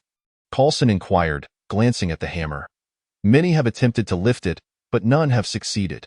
In fact, not even a slight movement was achieved. Perhaps this time, the outcome will be different? Bai Yu shrugged and stepped forward towards Mjolnir. After all, having come this far, it would be a pity not to attempt to lift Thor's hammer. Given the multitude of failures before him, even if Bai Yu were to fail, it would not be a matter of disgrace. Well, if all else fails, I could always have Coulson and Natasha selectively forget this moment. Chapter 13. Ultimate Kuuga, however. I may not necessarily fail. As Bai Yu approached Mjolnir, a gleam of determination shone in his eyes. He then produced the Zeo and Kuuga driver, as well as the time-space device. Rider time, Kamen Rider Zeo. Armor time, Kuuga ultimate form. In no time, a figure resembling Kamen Rider Zeo, predominantly clad in black with numerous golden stripes, and sporting black spikes on his arms, legs, and shoulders, emerged. This was Kamen Rider Zeo in his Kuuga ultimate armor form. In this form, Bai Yu would possess Kuuga's ultimate powers, enabling him to manipulate fire, water, wind, and earth simultaneously, and utilize formidable abilities such as spontaneous combustion. Most importantly, in this form, Bai Yu would be better equipped to wield first-tier Omong power and Kuuga's strength. Oh my god! Behind him, Natasha and Coulson gazed in astonishment at Bai Yu's transformation. This was their first time witnessing Bai Yu transform, having only heard of Kamen Rider Zeo and his deeds before. Beyond the dazzling and breathtaking transformation effects, what left Natasha and Coulson in a state of lingering awe was the overwhelming pressure, the intangible killing intent that emanated from Kuuga's ultimate armor upon its appearance. Even Natasha and Coulson, seasoned agents of SHILD, found themselves grappling with a tinge of fear within their hearts. For others, such a presence might extinguish their will to confront the current Zeo. Let me see if I can conquer you now, Bai Yu declared, disregarding Natasha and Coulson's reactions as he stepped forward to Mjolnir and unhesitatingly grasped its handle. Alas, he could not lift it. Like others before him, he was unable to even shift Mjolnir a fraction. This was to be expected. Mjolnir is imbued with Odin's enchantment. One must either possess the worthiness or possess power equal to Odin's, otherwise, none may lift it. Clearly, Bai Yu possessed neither. However, perhaps I do not need to lift it. Bai Yu seemed to have an epiphany, and a surge of dark golden energy coursed through his palm into Mjolnir. Boom! Crack! At that moment, thick dark clouds gathered in the sky, and bolts of lightning danced within. Even atop Mjolnir, brilliant flashes of lightning erupted. What does he intend to do? Coulson shielded his eyes from the brilliance of the lightning, turning to Natasha with a questioning glance. Natasha, likewise shielding her eyes, suggested, if we consider the conditions to lift that hammer as a lock, then I believe Bai Zeo is attempting to forcefully break the lock. Coulson. Surely this Zeo isn't out of his mind. Yet, Coulson was even more concerned that Bai Yu's actions might provoke far greater trouble than he initially anticipated. Boom! Thunder roared as a colossal bolt of lightning descended, piercing through the temporary structures erected by SHILD, striking Bai Yu directly. Within Mjolnir, terrifying thunder erupted, as though it sought to obliterate this arrogant fool in an instant. Almost simultaneously, Old Bridge Town, Mjolnir, as Thor Odinson strolled hand in hand with his girlfriend, Jane Foster, on a delightful shopping date, he suddenly cast his gaze towards the ominous clouds gathering in the distance. Accompanied by the resounding thunder, has someone forcibly summoned the power of Mjolnir? the hammer of the thunder god. But how could this be? Why would such a mortal realm as Earth possess such an entity? Moreover, it was evident that Mjolnir was retaliating, which implied ill intentions from the newcomer, Jane. Faced with this alarming situation, Thor felt an urgent need to take action. The hammer was not only his former weapon but also a treasured artifact of Asgard, even a symbol of the throne. Although Thor doubted anyone could truly wield Mjolnir against him, he could not simply stand idly by. "I promise you," Thor declared resolutely, nodding without hesitation. He then swiftly made his way towards the direction of Mjolnir. Asgard, Odin had entered the Odin sleep, and Thor had become a mere mortal. Who else could possibly harness the power of Mjolnir? After a moment of rapid contemplation, Loki rose, his gaze growing steadfast. Just in case, it would be prudent to send the destroyer to Midgard, Earth, now to eliminate any potential threats. Meanwhile, within Odin's palace, at that moment, he lay within a peculiar apparatus, destined to endure his period of frailty. Known as the Odin sleep. It was during this time that Loki could seize the eternal spear, ascend to the throne, and proclaim himself king. Yet, even in slumber, Odin remained aware of all occurrences beyond his chamber. "Odin, he has arrived," a mysterious voice resonated within Odin's mind. "He is my time stone, the one existence that defies your prophecies, imbued with boundless potential. Perhaps he could assist us in matters beyond our reach." But before that, in the vicinity of Old Bridge Town, New Mexico, crack, crack, thunderous bolts surged toward Bai Yu. Yet instead of causing him harm, it appeared he was absorbing their power. Amidst the myriad flashes of lightning, Bai Yu discerned several peculiar characters. Odin's incantation, a glimmer of delight flickered in his eyes. As the saying goes, if one cannot defeat an adversary, one should join forces. What Bai Yu aspired to do now was to utilize his ability to void to replicate a fraction of Mjolnir's power, even to duplicate Odin's spell. With this, would he still require qualifications or strength comparable to Odin's? Chapter 14. Hela. "Odin, are you unwell?" As Bai Yu had anticipated, Odin's incantation could indeed be perceived as a unique form of energy, naturally falling within the realm of absorption and transformation by the void. Moreover, with Odin in the Odin sleep and Thor yet to regain his divine powers, Mjolnir's instinctive defenses could scarcely withstand Bai Yu in his ultimate form as the Time King of the Void. Just as Bai Yu was on the verge of success, the environment around him abruptly shifted. He found himself in a dim, cramped space, suffused with an aura of death, its ghastly green hue unsettling. Who? The space's mistress, a striking young woman adorned in smoky makeup and a black-green bodysuit, scrutinized Bai Yu with intensity. "You bear Odin's power? Have you been sent by him? What are your intentions?" "Hela." "Ding. Congratulations on successfully signing into Hela. Rewards acquired.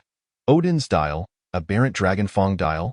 Simultaneously, the system's voice echoed in Bai Yu's mind. "2 dials this time." Bai Yu was taken aback. Moreover, why not the main rider's dial? Could it be due to Hela's formidable strength yet limited screen time? However, to have acquired the Odin dial from Hela, Bai Yu's expression grew peculiar. System, was that intentional or accidental?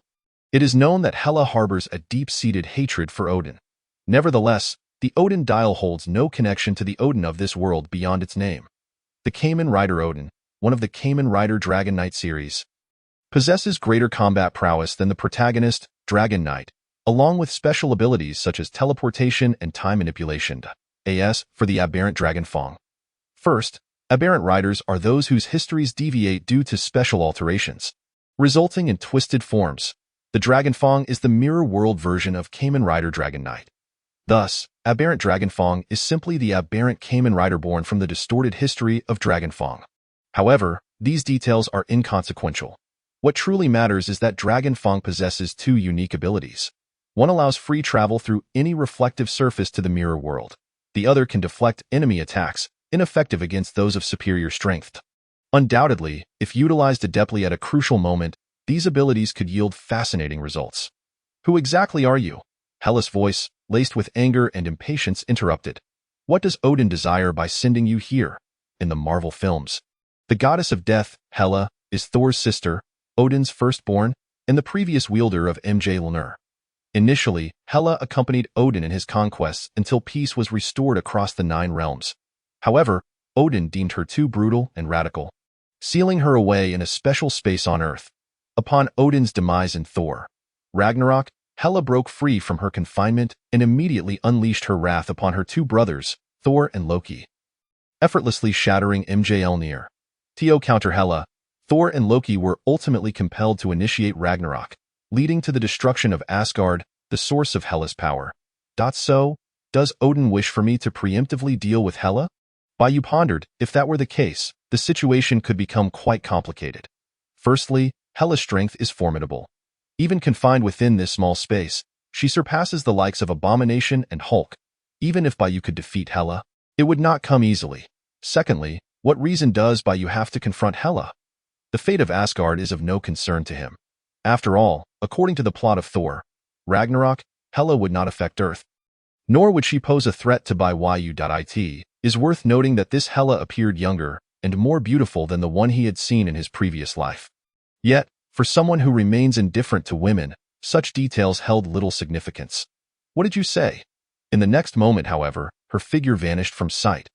Clearly, this was yet another instance of Odin's influence at work. Hela. Odin, are you unwell? No. Are both of them unwell? They come and go without explanation, treating this place as if it were their playground. Meanwhile, in New Mexico, Bai Yu. Odin, are you unwell? Why can't you simply convey your desires directly? It would be far less troublesome if I truly were to defeat Odin. Who knows what chaos might ensue? Otherwise, Bai Yu would genuinely contemplate tearing a rift through the Aurora Veil and confronting that old man. For now, however, he set his sights back on Mjolnir. Just as he had planned, he had successfully replicated Odin's incantation. The notion of qualifications had become trivial to him. Furthermore, during this process, Bai Yu had absorbed a considerable amount of thunderous energy through the void. Now, he could freely unleash and manipulate lightning without Mjolnir's assistance. Admittedly, his power might be slightly diminished, but that was inconsequential. Additionally, Bai Yu harbored no particular interest in Mjolnir. However, since he was already here, he might as well give it a try. Should he fail to lift it, it would be a minor embarrassment, but it would be unkind to subject Natasha and Coulson to selective, physical amnesia. Bai Yu was merely acting in their best interests. Yes, indeed. Ahem. Soon enough, Bai Yu hoisted Mjolnir above his head, tossing it skyward, catching it, tossing it again, and catching it once more, before throwing it again and failing to catch it. Outside the temporary S.H.I.E.L.D. base. Not long ago. What is that? Could it be something new devised by Iron Man? No, it's attacking. Quick, defend yourselves. It's here to assault us. A contingent of S.H.I.E.L.D. agents, armed and vigilant, formed a circle around a menacing silver robot. Adorned with peculiar protrusions on its shoulders and yellow square eyes, exuding an aura of danger. The Destroyer. Chapter 15. Mjolnir. Thor, do not contact me again. I fear Bai Yu may misconstrue our relationship. Just as it happens, the current Loki is almost equivalent to a king, and only he would be audacious enough to send the Destroyer to Earth. No, I must intervene. Yet Thor defiantly charged forward, not only to shield Jane from harm, but also to prevent innocent lives from perishing before his very eyes. Over here, bang, bang, bang. The agents of SHIELD unleashed a torrent of gunfire at the Destroyer. Their efforts could hardly be deemed effective. In truth, they were utterly futile. Conversely, the Destroyer merely waved its hand, and several unfortunate souls in close proximity fell lifeless to the ground. Hiss! The Destroyer then emitted a high-temperature beam from its glowing yellow eyes, promptly decimating the remaining agents. Tap, tap. After dispatching another group of agents with ease, the Destroyer began its advance toward the location where Mjolnir had fallen. After all, for Loki, Thor could be slain at any moment. In contrast, the mysterious force that could potentially unleash formidable power from Mjolnir was of far greater significance. Halt! What in the world is this creature? Damn it! Our firepower is insufficient. We are utterly powerless against it. More SHIELD agents approached, maintaining a safe distance while unleashing a barrage of remote fire at the Destroyer. Alas, they were merely a temporary deployment, lacking heavy weaponry. Even Hawkeye, one of the future Avengers, had arrived to join the fray. Yet, their assaults proved useless against the Destroyer. Each time it released a high-temperature beam from its eyes, An unfortunate child met their demise at this rate. Before the destroyer even reached Mjolnir, the agents present would likely be decimated. Unless, of course, they disregarded their safety and fled without a second thought. Stop. Cease the killing. At that moment, Thor finally arrived, positioning himself in front of the destroyer. Loki, my brother, I know you despise me, though I am uncertain of what wrong I have committed.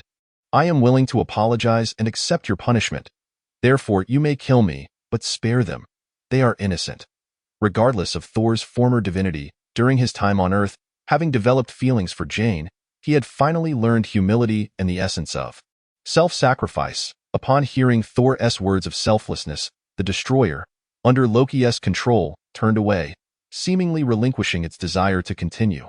Should it strike, it was certain that the now mortal Thor would not survive such an encounter. If he lived at all, boom. In a moment of desperation, a hammer imbued with lightning soared from behind Thor, crashing directly onto the destroyer's arm. Bang! Taken by surprise, coupled with the immense power contained within Mjolnir. The destroyer was sent flying. Mjolnir? Thor's expression brightened at the sight, instinctively reaching out for the hammered Mjolnir. In turn, flew toward Thor only to veer past him. Thor's expression froze, the joy on his face gradually fading. Go away!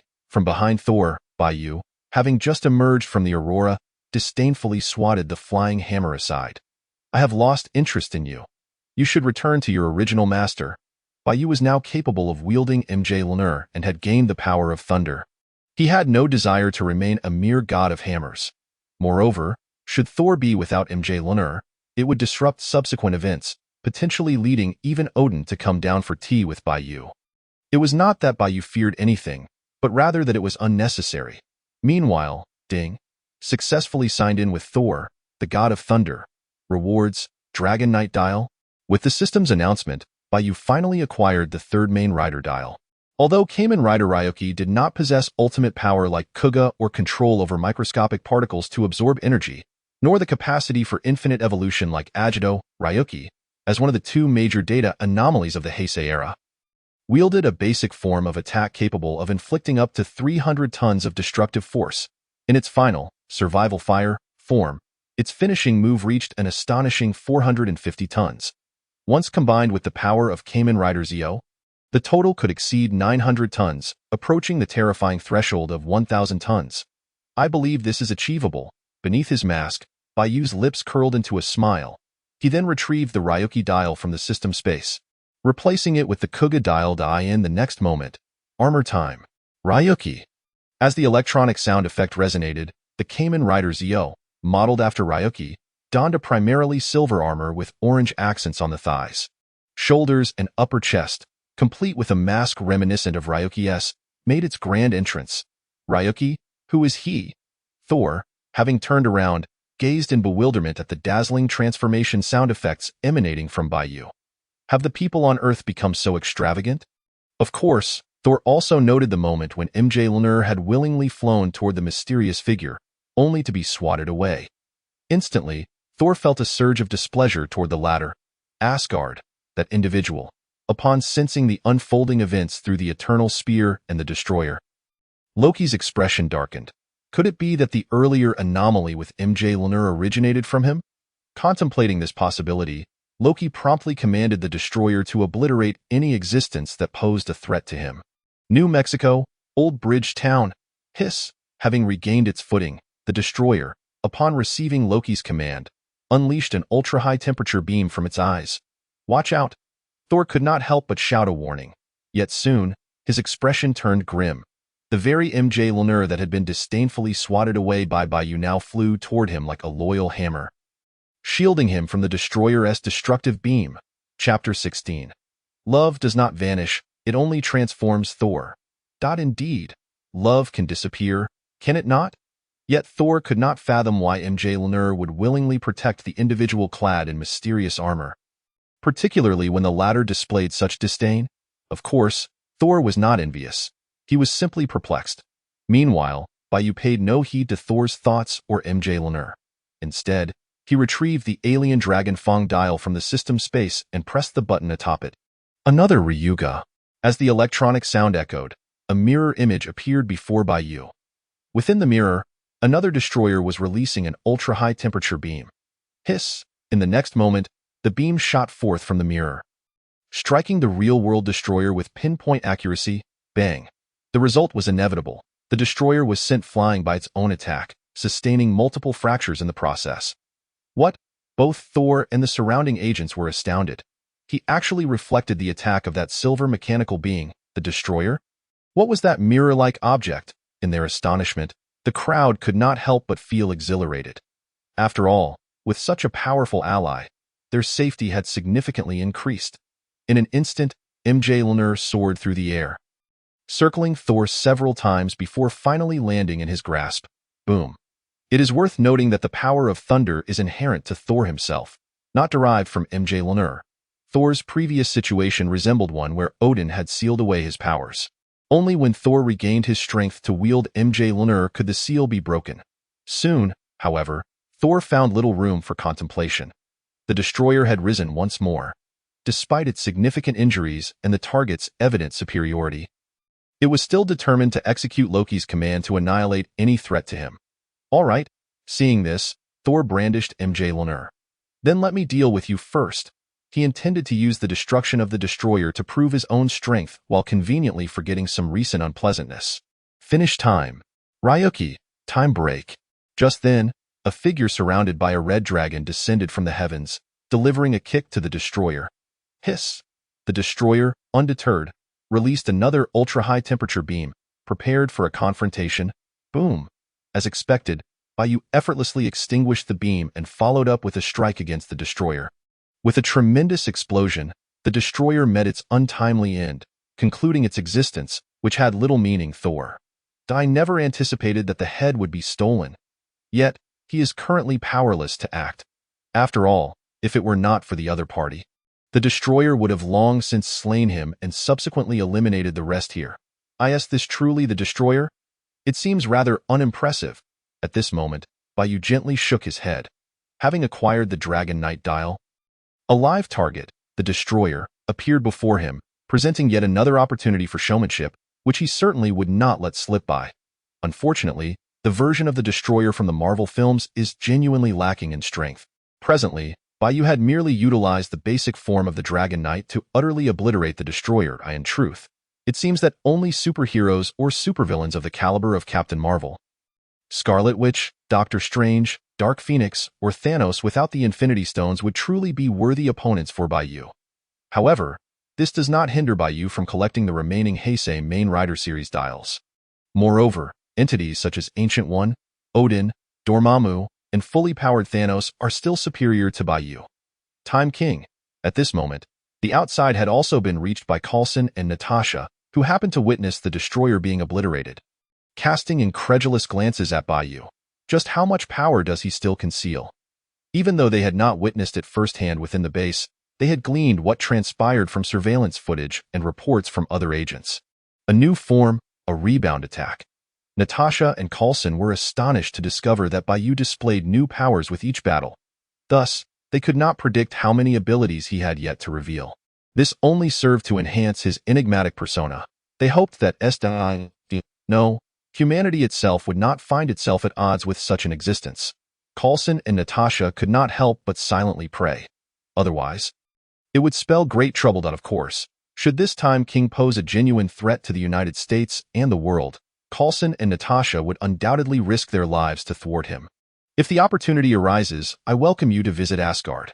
Thor understood that this matter was far from over. The destroyer was merely a weapon, devoid of thought or morality. The true architect behind the desire for murder was undoubtedly Loki, lurking in the shadows. Yet, Thor now found himself doubting Loki's words. After all, this was not the first time Loki had lied. No problem.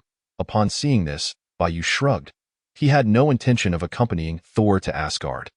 He feared that upon encountering Odin, he would be unable to resist the urge to stab him. Of course, the likelihood of succeeding in such an endeavor was slim. Chapter 17. Natasha, you understand me. Moreover, Thor and Odin would undoubtedly be unwilling to allow Bai Yu to confront Loki. Thus, Bai Yu had even less interest in following along. Moments later, Thor raised Mjolnir high and called out to the sky. Heimdall, the guardian of Asgard, could almost see and hear everything happening across the 9 realms. Concurrently, Heimdall was responsible for guarding the Bifrost, which served a similar function to a portal, at least in his understanding. However, 0.5 seconds, 10 seconds, half a minute, even as 3 minutes passed, Thor continued to hold his hammer aloft, yet nothing remarkable occurred.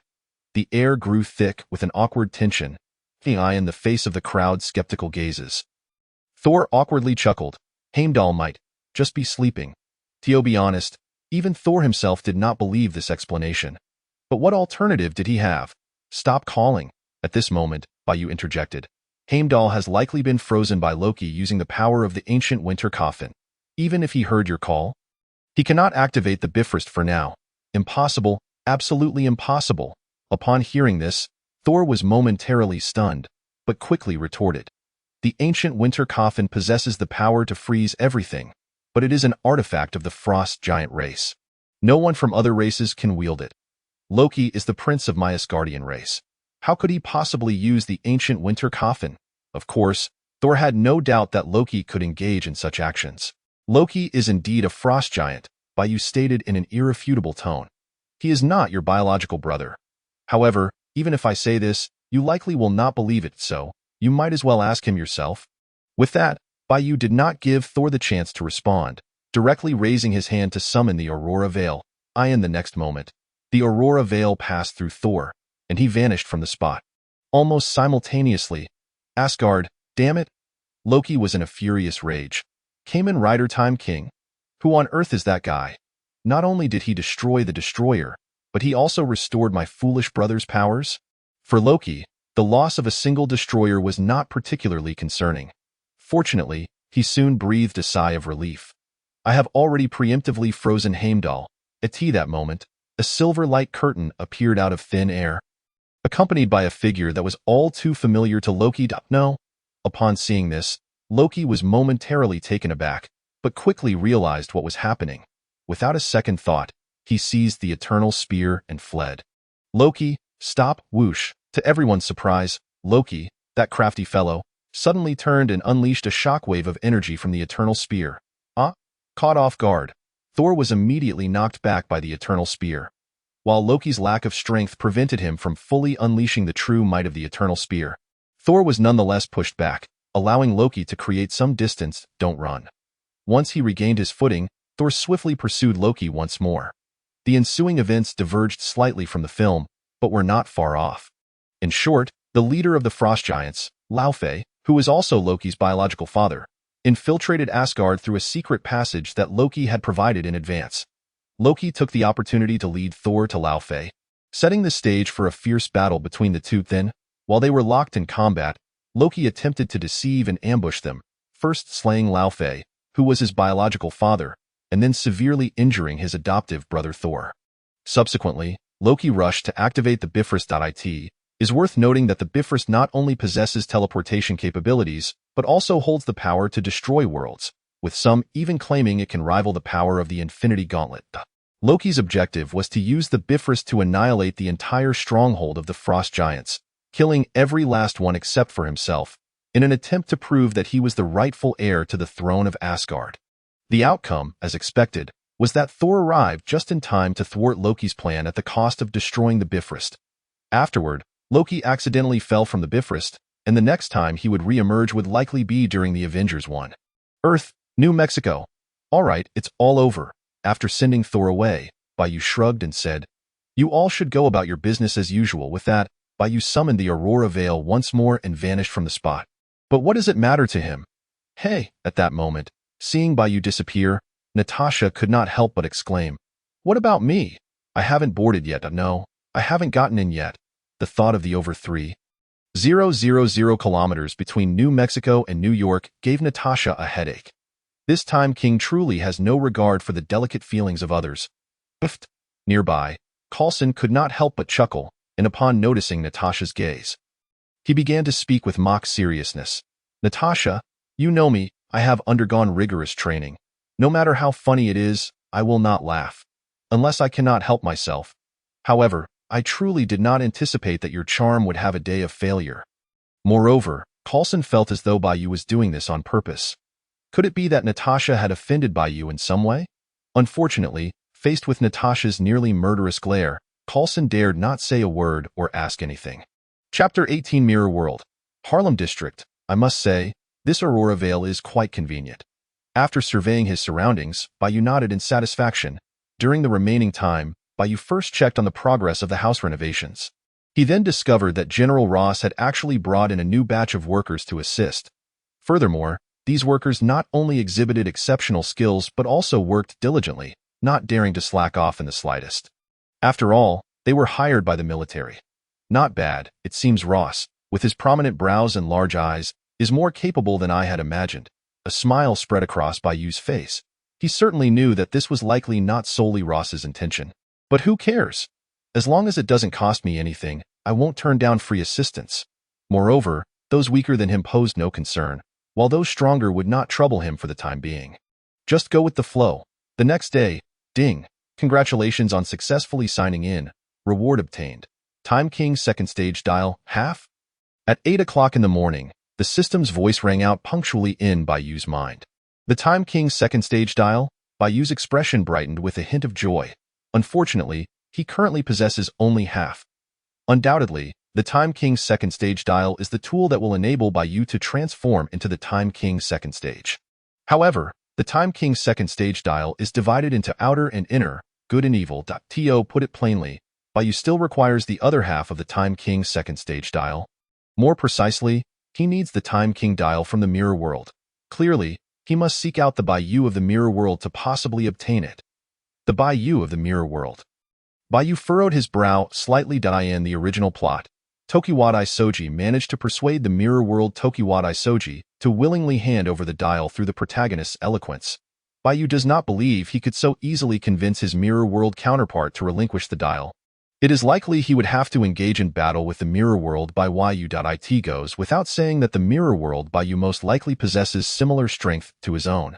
Under such circumstances, even if Bai Yu would not lose, there is no guarantee he would emerge victorious against the Mirror World Bai Yu. Never mind, he thought, let's just enter and find out, shall we? Soon, Bai Yu's gaze turned resolute. There is no use in evading this challenge. He must ultimately face it. Rider time. Kamen Rider Zio. Armor time. Ryuki. In the next moment, having completed his transformation, Bai Yu stood before a mirror. He seemed to catch a glimpse of his own reflection, wearing a peculiar smile. Once he steps into the Mirror World, his other self would become his adversary. Then, let the confrontation begin. Without hesitation, Bai Yu leaped gracefully into the mirror.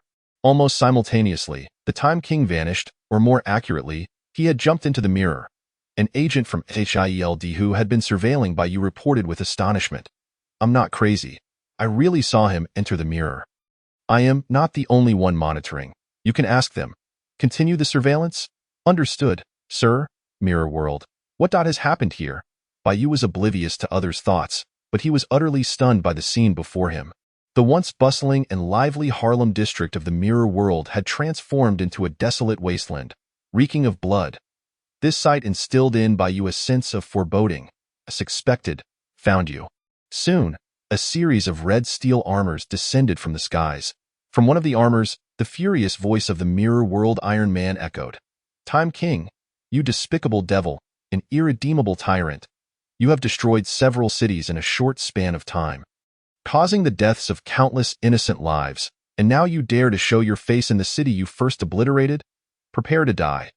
No sooner had he spoken than dozens of steel armors unleashed a barrage of attacks. Damn it, Bai Yu cursed inwardly. How could he not realize that he was being blamed for the actions of the Mirror World Time King? Previously, Bai Yu had never conceived that the Mirror World Time King had ravaged multiple cities. This was utterly barbaric. Upon reflection, this was to be expected. The personalities of the characters in the Mirror World are fundamentally opposite to those in reality, in the real world. Bai Yu would avoid massive destruction by launching the abomination into the sky before executing a nuclear explosion. The Mirror World Bai Yu would not be so considerate. Once the Harlem district of the Mirror World was obliterated, the Mirror World Bai Yu would undoubtedly be wanted. Given his personality, he would not care about the destruction caused during the pursuit. The so-called destruction of several cities likely stemmed from this. Wait, Bai Yu suddenly realized an intriguing point. The mirror world version of me does not seem to be as formidable as I had imagined. Logically, if the mirror world Bai Yu is indeed in a wanted state, he would have quickly sought out superheroes and supervillains to sign in using the Aurora Veil. It has already been 2 days since the nuclear explosion incident, and the Aurora Veil was signed in as early as yesterday morning at 8. Even if the mirror world Bai Yu temporarily cannot gather the remaining rider dials to transform into the sovereign Time King, he certainly possesses considerable power, and the commotion he would cause could not possibly be so minimal. Unless the mirror world Bai Yu lacks a system. Bai Yu's eyes sparkled with realization. In fact, his strength may depend on mine. In other words, the mirror world Bai Yu can only correspondingly obtain what the real Bai Yu acquires through the system. This implies that the mirror world Bai Yu cannot possess strength vastly exceeding Bai Yu's own, unless his power derives from a different source. Chapter 19. The Time King of the Mirror World. Of course, these are merely Bai Yu's conjectures for now. Moreover, this is not the time to dwell on such matters. As he gazed at the multitude of projectiles and laser cannons unleashed from the steel armors above, Bai Yu decisively pressed the button on the Ryoki dial, Guard Vent, Tatsumaki Bugyo, with the electronic sound effect resonating. A crimson dragon, measuring 6.15 meters and resembling an eastern dragon, materialized out of thin air. The deep red dragon enveloped Bai Yu, shielding him from all attacks. Go, destroy them. In the next moment, Bai Yu pointed towards the steel armors in the sky and commanded, Roar. Without hesitation, the deep red dragon let out a fearsome roar and propelled itself like an arrow into the fray. Bang, bang, bang. Soon, under the impact of the deep red dragon, the steel armors were reduced to scrap metal. Damn it. The Time King has summoned that cursed dragon again. Where did this dragon even come from? The steel armors, under the control of the Mirror World Jarvis and Mirror World Tony, relentlessly attacked the deep red dragon, yet it proved utterly ineffective. Once the last of the steel armors was destroyed, the deep red dragon gradually faded away as if it had fulfilled its purpose. This also indicated that the Mirror World Tony was not present here. As for Bai Yu, after issuing commands to the deep red dragon, he summoned the Aurora Veil and departed from this place. After all, Bai Yu's most pressing task now was to locate the Mirror World Bai Yu. Although he was unaware of the current whereabouts of the Mirror World Bai Yu, he firmly believed that Kamen Riders are drawn to one another. Moreover, the bond between them was too profound. If Bai Yu was willing to search, he would undoubtedly encounter the Mirror World Bai Yu. Almost simultaneously, on a beach near the sea, Time King, you killed Betty? Hulk will tear you apart. A green-skinned humanoid monster bellowed angrily as he charged forward. Opposite him stood a figure strikingly similar to the Kamen Rider Time King, but with the Time King, Mirror World, dial inserted into the left slot of the time-space driver, and the special runes around his eyes contrasting with those of the real-world Time King. Mirror World Time King, I am destined to be king. Mirror World, Time King declared coldly, taking out the Kuuga, Mirror World, dial and placing it into the right slot of the time-space driver. Speaking in a tone of condescension and disdain, she was fortunate to become a trivial sacrifice on my path to kingship, a supreme honor in her life. You, mere insect, dare to attack me for this? However, I am magnanimous enough to personally send you to your demise. Before he could finish, the Mirror World Bai Yu pressed the Kuuga dial, the button atop the time-space driver, and rotated it clockwise 360 degrees. Rider time. Kamen Rider Zio. Armor time. Kuuga Rising Ultimate. As the sound effect resounded, the Kamen Rider Time King, Mirror World, inspired by the design of the Kamen Rider Time King, appeared in an armor form with a golden upper and lower body, a black middle section, and golden spikes adorning his arms, legs, and shoulders, clearly showcasing the characteristics of Kuuga. Under this form, the overall power of the Mirror World Time King would be further enhanced beyond that of the Kuuga Ultimate Armor. Just the punch strength alone exceeded 216.4 tons, after double stacking. Moreover, in the realm of Kamen Riders, data is the most unreliable metric. Disappear. Transformed into the Time King of the Mirror World, he raised his right hand and delivered a punch forward. Hulk charged. The Hulk from the Mirror World, now standing before the Time King, unleashed a mighty punch in return. Boom. The two fists, infused with incredible power, collided in the AI in an instant. A shockwave erupted, radiating from the Time King and the Hulk. Sweeping in all directions, countless particles of sand and sea water soared to heights of over 100 meters. Soon, As the dust settled, the Hulk emitted a dreadful cry, his entire body flying backward for hundreds of meters. Upon hitting the ground, he spewed forth a large pool of green blood, clearly indicating his severe injuries. It is well known that the angrier Hulk becomes, the stronger he is, during the nuclear explosion incident in the Mirror World. When Betty perished, Hulk's rage reached unprecedented heights. Consequently, the current Hulk of the Mirror World far surpasses any iteration of Hulk from the Marvel films. Even if Thor, Iron Man, and the other Avengers joined forces, they might not stand a chance against the Hulk of the Mirror World. Yet, at this moment, the Hulk still found himself bested by the Time King before him. My heart is kind. I cannot bear to see lovers separated. The Time King then gazed at the Hulk, who was struggling to rise, his voice proud and cold. Thus I shall send you to meet her. Finish time. Kuuga. Rising ultimate. Time break. In the next moment, the Time King leaped into the sky, performed a 360-degree flip, and struck down upon Hulk with his left foot, entwined in purple lightning. Simultaneously, at that position, finish time. Ryuki. Survive, Rekka. Time break, accompanied by electronic sound effects. A figure resembling the Kamen Rider Zeo in Ryuki's armor form, with a red chest plate shaped like a dragon's head and blue lower body, emerged through a silver light curtain. With his right foot surrounded by crimson flames, he kicked towards the Time King's left foot. Ryuki's Survive, Rekka, form. Chapter 20. Both are Time Kings, yet cannot break the move. Boom, rumble, bang. A terrifying explosion echoed through the skies, sending sand and seawater soaring hundreds of meters. Even the mighty Hulk was sent flying by the residual force of the clash between the Time King and Bai Yu, sustaining further injuries. Humph! Moments later, with a painful grunt, a figure was hurled almost 1,000 meters away. Truly, it is a data affliction of the Heisei era. Bai Yu, a bit disheveled, rose from the ground, wiping the blood from the corner of his mouth, and remarked, "The power of Ryuki's Survive, Rekka, combined with the power of Uma, is simply extraordinary. Even with my use of the rising ultimate Kuuga's strength, I am still not a match. However, at this moment, Bai Yu had been forcibly ejected from his transformation state. Yet there was no hint of fear in his eyes. Instead, he grasped the Time King, Mirror World, dial, the Time Drive, Mirror World, and the Ryuki, Mirror World, dial. Such power is not solely yours. Rider Time. Kamen Rider Zeo. Armor Time. Ryuki Survive, Rekka. Finish Time. Ryuki. Survive, Rekka. Time break. The Time King of the Mirror World, having completed his transformation with utmost speed, leaped once more without hesitation and aimed a kick downward at Bai Yu.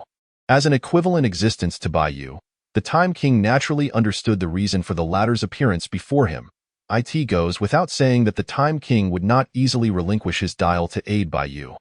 Conversely, the Time King sought to acquire the dial in Bai Yu's possession, hoping to create a mirror world version of the second stage Time King. Thus, it was destined that only one could exist between the Time King and Bai Yu. Fool, I never said I would match your power. The Time King's aerial kick prompted Bai Yu to shake his head in disbelief. Subsequently, he summoned the Odin dial from his system space and replaced the Ryuki dial in the left slot of the Time Drive. Armor Time. Odin. Soon, the Kamen Rider Zeo, resembling the Kamen Rider Odin, appeared clad in dark blue, with golden armor resembling a phoenix's head, closely resembling the Kamen Rider Odin. Finish time. Odin. Odin. Time break. In the next moment, Bai Yu also leaped into the air, unleashing his finishing move in this current form. Mirror World, Time King? What the heck? This kid plays dirty, even sabotaging himself. It should be noted that the power of Kamen Rider Odin exceeds that of Ryuki's Survive, Rekka, form. Therefore, bang! As anticipated, the Time King was once again sent flying upon clashing with Bai Yu. Fortunately, this time he merely fell to the ground, still retaining his Ryuki armor form. Mirror World, ugh, my head itches. I need to think more. Regardless, Time King, you are doomed. Hulk shook his head violently and charged straight at Bai Yu. Hulk smash! The reason Hulk chose to attack Bai Yu first was purely because the latter was closer to him. This fool, observing this, Bai Yu shook his head. He was not in the mood for a battle with Hulk. Thus, Bai Yu first employed Time Stop, freezing Hulk's movements entirely. Then, utilizing the Aurora Veil, he flung Hulk away several tens of thousands of meters. Now, There would be no one to interrupt his battle with the Mirror World Time King. Finish time. Time break. Odin, Giri slash. Just then, the Time King inserted the Odin, Mirror World, dial into the slot of the time limit sword, Mirror World, then swung horizontally with great force. Clang! In the next instant, with a resounding cry of the phoenix, a golden bird-shaped energy slash was unleashed, rushing towards Bai Yu. Golden Phoenix? Seeing this, Bai Yu's lips curled slightly beneath his mask. He pressed the button atop the Odin dial. Contract Advent, Gold Phoenix, clang! Accompanied by sound effects and the cry of the phoenix, a several-meter-long golden phoenix materialized from thin air, spreading its wings to intercept the Mirror World Time King's Odin. Ultimate slash. Armor time. X2. Agit Trinity form. X2. Before the two golden phoenixes could determine a victor, the Time King and Bai Yu switched forms once again, ascending to several hundred meters in the sky. Finish time. X2. Time break. X2. Agit. Ground firestorm attack. X2. Wasting no time. The Time King and Bai Yu launched their finishing moves in their current forms, channeling the powers of earth, fire, and wind to their utmost limits. Thus, boom! Two swirling tornadoes howled into the sky. Flames exceeding 7,000 enveloped the entire beach, and dust was kicked up nearly 1,000 meters. Those in the know recognized the battle taking place.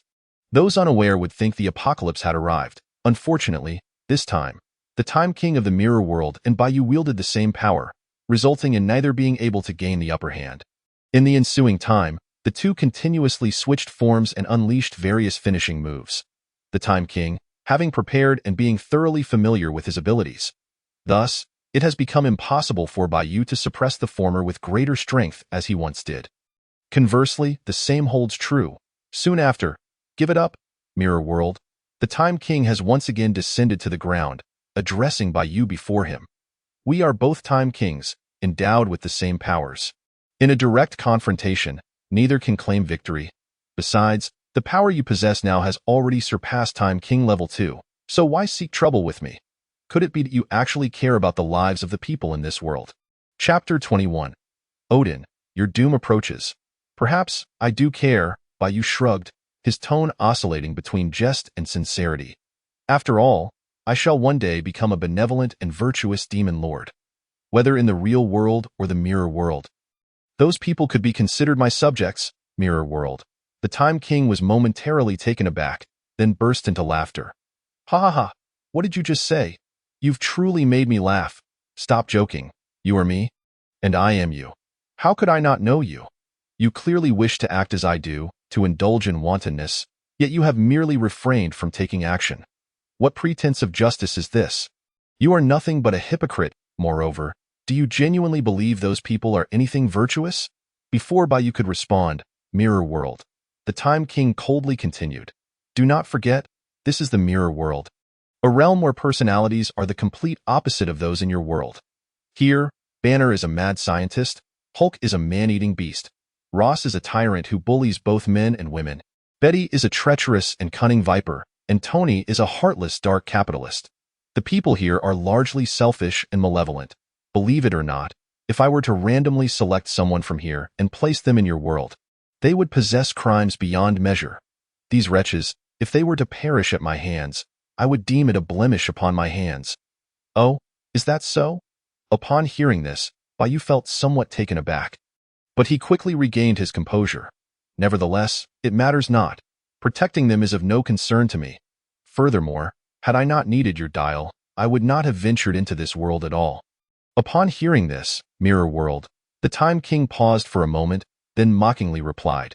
As expected, those like you who appear righteous are often the most hypocritical and cruel. However, in this light, I find myself even more intrigued by you. As he spoke, Mirror World, the Time King removed the dial and driver from his waist, canceling his transformation as he approached Bai Yu. Now, let me see to what extent you can wield the power of Time King level 2. You? Bai Yu's expression shifted in surprise. The Mirror World, Time King before him seemed intent on voluntarily offering his dial. For what purpose? Crack, boom. At that moment, a colorful beam of light descended from the heavens accompanied by thunder. Clad in golden armor and wielding the eternal spear, riding an 8-legged steed, was the one-eyed Mirror World, Odin. Alongside him was the fully armed mirror world, Thor, holding the hammer of the thunder god. Not only that, the ground to the left and right of Bai Yu began to fold inwards towards them, as if it were not solid earth but a sheet of paper under manipulation. Accompanying them was Mirror World, Ancient One, garbed in monk-like yellow robes, fixated on a bald head. The three of them looked at Mirror World, Time King and Bai Yu, their gazes filled with indifference and murderous intent. Clearly, the actions of Mirror World, Time King, and his recent confrontation with Bai Yu had drawn the attention of Mirror World, Odin and Mirror World, Ancient One, who sensed a threat. They were willing to descend together for this, so they truly have come. Witnessing this scene, Mirror World, Time King displayed no surprise, continuing to approach Bai Yu. Although I cannot acquire various rewards through signing in as you do, my power has been steadily increasing due to your actions in reality. Odin possesses prophetic abilities, and Ancient One wields the Eye of Agamotto, Time Stone. They would not allow me to grow unchecked. Your appearance has likely intensified our threat in their eyes. Thus, Bai Yu then realized. You are aware that you cannot defeat those two and cannot leave this world. Hence, you wish to willingly hand over your dial to me? Be mindful, this is not merely about relinquishing the dial. When Bai Yu acquires the Time King, Mirror World, dial, Mirror World, Time King will also merge into him, thus embodying both good and evil, and uniting righteousness and wickedness. In a sense, one could say that Mirror World, Time King is achieving a form of existence. Time is too short. Mirror World, Time King did not deny this, merely expressing regret. Otherwise, even without more night dials, I could still find ways to obtain some treasures from this world. For instance, the Infinity Stones. That way, I could still be invincible in this world. What a pity. However, the current situation is not entirely bleak. You are me, and I am you. As long as you are alive, I shall never truly perish. Moreover, my evil shall merge with your heart, alongside your hypocrisy. I am quite looking forward to what you will accomplish in the future. As he spoke, Mirror World, Time King had already approached Bai Yu, extending the Time King, Mirror World, dial in his hand. Simultaneously, his form began to gradually dissipate, on the verge of merging with Bai Yu. This is bad. At that moment, Mirror World, Thor noticed the situation and his expression changed. We must stop them. Although, Mirror World, Thor did not understand what was happening, he instinctively felt that allowing those two Time Kings to truly merge would not bode well. Mirror World, Thor had already thrown his hammer of the Thunder God. Time King, you are steeped in sins, with countless murders. It is time for you to atone. Mirror World, Odin raised the eternal spear. Prepared to deliver a fatal blow. I am sorry. Mirror World, Ancient One also activated the Eye of Agamotto she wore on her chest. I have seen countless futures, and only in your absence does this world avoid destruction. Therefore, please die. Ha! Observing this scene, Mirror World, Time King sneered. To kill me is no easy feat. You must not think that I am merely using you from another world. I have indeed made some preparations for this moment. As he spoke, Mirror World, he waved his hand, summoning a curtain of aurora, from which two figures emerged. Odin, your doom approaches. One of the figures had 8 black horns sprouting from her head, wielding 2 swords. Her gaze towards Odin filled with hatred. She was none other than the goddess of death, Hela, from this Mirror World. Ancient One, I did not expect you to still be alive. The remaining figure, with heavy dark circles under his eyes, was channeling powerful dark magical energy between his hands. No, that is a future event. But it matters not. I shall kill you once more. This individual was none other than Caecilius, the archvillain from Doctor Strange, once a disciple of Ancient One and a follower of Dormammu, who had also killed Ancient One, though it seemed more like Ancient One had sought her own demise. Chapter 22. Rejoice. Time King Level 2 debuts, having summoned Mirror World, Hela, and Mirror World, Caecilius. Mirror World, Time King transformed into a shadow, merging into Bai Yu's body. Following that, the Time King, Mirror World, dial also fell into Bai Yu's hands. Very well. A slight smile curled at the corner of Bai Yu's mouth beneath the mask.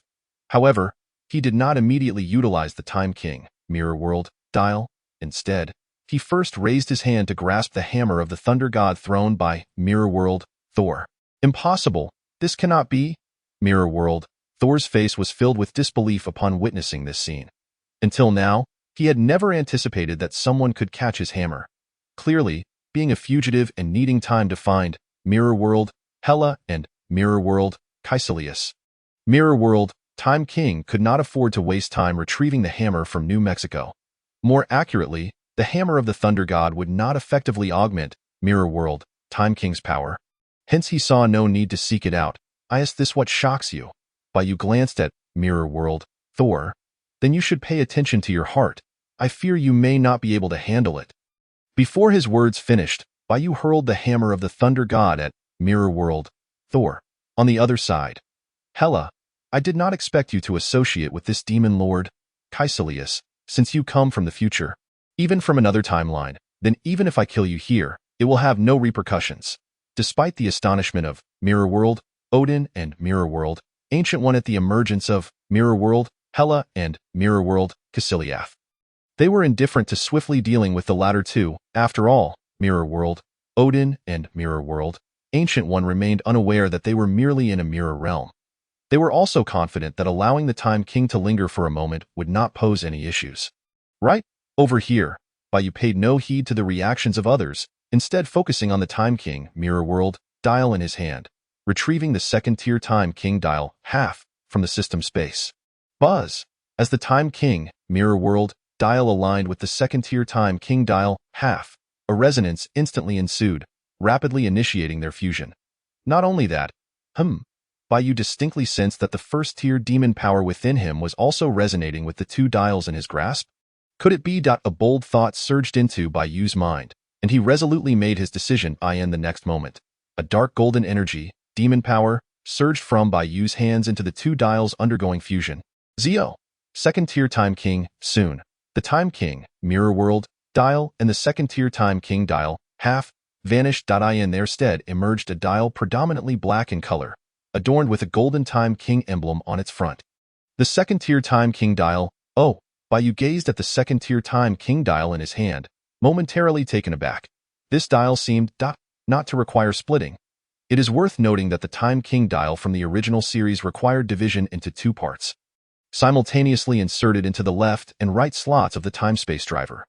This implied that the second-tier Time King could not utilize other night dials, nor switch or stack various armor forms, thereby limiting its capabilities. However, now, the second-tier Time King dial before Bai Yu resembled the Time King dial, functioning without division. In other words, Bai Yu could entirely augment the power of other knights atop the foundation of the second-tier Time King. A cause for celebration indeed. Yet, there was more. The moment the second-tier Time King dial came into existence, the demon power within Bai Yu also underwent a transformation, seemingly increasing by half. Ding! Congratulations, Master. Your demon power has successfully leveled up to 1.5 tiers. It appeared Bai Yu's perception was accurate. The elevation of his demon power not only enhanced abilities such as time suspension, flight, and telekinesis, but also signified that his transformation into the Time King would now yield a tripling of strength under various armor forms. Remarkable, truly remarkable. Bai Yu was utterly elated. The capability to continue utilizing various armor forms in the second-tier Time King state would significantly elevate his overall strength. Not to mention, he now possessed a threefold power boost. Regrettably, he did not ascend directly to Tier 2. Bai Yu felt a twinge of disappointment. The Time King. Demon power was his most fundamental and core strength. As long as Bai Yu's demon power was sufficient, he could transform into the Demon Time King at any time, even wielding power far stronger than that depicted in the original series of Time King. However, possessing what he currently had was already quite commendable. What more could one desire? Furthermore, Bai Yu had only obtained 4 main night dials, including the Time King dial, still 16 dials away from achieving the Supreme Time King form. Why the haste? Now, Bai Yu glanced at the chaotic melee involving Mirror World, Odin, Mirror World, Hela, Mirror World, Ancient One, Mirror World, Caecilius, and the Mirror World, Thor, who had regained control of Mjolnir, a confident smile gracing his lips. It was his turn to perform. Without hesitation, he replaced the Time King dial with the second-tier Time King dial and pressed the buttons on both the second-tier Time King and the time-space driver. Beep, beep, beep, beep. Accompanied by the sound reminiscent of a ticking clock, 2 dark golden clock phantoms appeared behind Bai Yu. Intriguingly, one rotated counterclockwise while the other spun clockwise. Henshin, transformation, Immediately afterward, Bai Yu rotated the time-space driver counterclockwise 360 degrees. Rider time. Kamen Rider. Rider. Zio Zio Zio. As the transformation sound echoed, 2 pink and 4 dark golden band phantoms swiftly encircled Bai Yu. Soon, the 2 dark golden clock phantoms and 6 band phantoms shattered, transforming into armor fragments that enveloped Bai Yu in no time at all, a figure resembling the Kamen Rider Time King, adorned with silver bands on either side, deeper red accents on the feet. Hands and shoulders, golden armor added to the shoulder edges, and 2 symmetrical minute and second hands on the face, emerged in this world, looking far more luxurious and powerful than before. The Second-Tier Time King Chapter 23, The Arrival of Time. Rejoice? He stands above all knights, transcending time and space, comprehending the past and future as the sovereign of time. In that moment, he transformed into the Kamen Rider Time King too. A new history had begun to unfurl. An ethereal voice of congratulations resonated in Bai Yu's ears. At the same time, the Second-Tier Time King, Bai Yu felt an overwhelming surge of power within him, far surpassing that of his base form, and could not help but rejoice internally. It was crucial to note that even without the 1.5-tier demon power boost, the comprehensive attributes of the Second-Tier Time King exceeded those of the Time King by several folds. Opposite him, what is that? The mirror world. Thor, witnessing Bai Yu's transformation, was taken aback, sensing an ominous premonition. He had acquired yet another new form. This cannot be. He must be eliminated quickly, or the consequences would be dire. Thus, mirror world, Thor instinctively prepared to hurl the Mjolnir in his hand. After all, he did not wish for the hammer to fall into the hands of the Time King in the next moment. Mirror world, Thor devised a new plan. Thunder. Raising Mjolnir high, mirror world, Thor summoned dozens of thick bolts of lightning from the sky, unleashing them toward Bai Yu. Observing this scene, Bai Yu made no move, merely letting out a cold snort. In an instant, the impending bolts of lightning halted mid-air, then reversed direction, striking mirror world, Thor instead. Previously, Bai Yu had replicated the power of thunder from Mjolnir. This power would increase in potency as his own strength grew. At the very least, it was not overly difficult for him to exert control over the bolts summoned by mirror world, Thor. A world-renowned masterpiece, the great thunder god struck by lightning.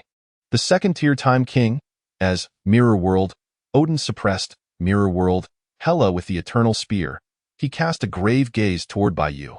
Indeed, just as foretold, his power would grow stronger with the passage of time. In light of this, mirror world, Ancient One raised her hand, summoning powerful black energy to temporarily seal mirror world, Godzilla within the sea, while also directing her attention to Bai Yu, her voice cold. We shall not afford him the opportunity to continue growing. Unbound by the constraints of film and narrative, mirror world, Odin and Ancient One finally showcased their true might. Regardless of mirror world, Hela and mirror world, Godzilla, they were no match for them at this moment. Seeking to utterly obliterate me, Bai Yu retrieved the Odin dial once more, inserting it into the left slot of the time-space driver, and scoffed. Just the two of you. It won't be that easy. Bai Yu was not entirely certain whether he could contend with mirror world, Odin and Ancient One. But who said he had to confront them head-on? In the next moment, Bai Yu pressed the Odin dial followed by the button on the time-space driver, rotating the latter counterclockwise 360 degrees. Armor time. Odin. Accompanied by the sound effect, Bai Yu transformed into the Kamen Rider Time King 2 in Odin armor form. Visually, this form bore a striking resemblance to the Kamen Rider Time King in Odin armor from the original series. Albeit this time, it was based on the Second-Tier Time King and imbued with even greater strength. What does he intend to do? Mirror world. Odin felt an unsettling premonition and decisively hurled the eternal spear toward Bai Yu. Now's the chance. Kill him? Mirror world, Ancient One was equally unyielding. She raised her hand, summoning a torrent of dark energy from a shadowy dimension beyond Earth, launching it in the form of shockwaves aimed directly at Bai Yu. Truly commendable, your strength is indeed extraordinary. Observing this scene, Bai Yu mused, yet his demeanor bore not a trace of concern. Meanwhile, he swiftly pressed the Odin dial once more, activated the button above the time-space drive, and rotated the latter 360 degrees counterclockwise. Psycheo. Finish time. Twice time break. Time advent. Accompanied by the resounding sound effects, everything within 100 miles of Bai Yu came to an instantaneous and complete standstill. This included the mirror world, Odin, mirror world, Ancient One, as well as the attacks they had unleashed.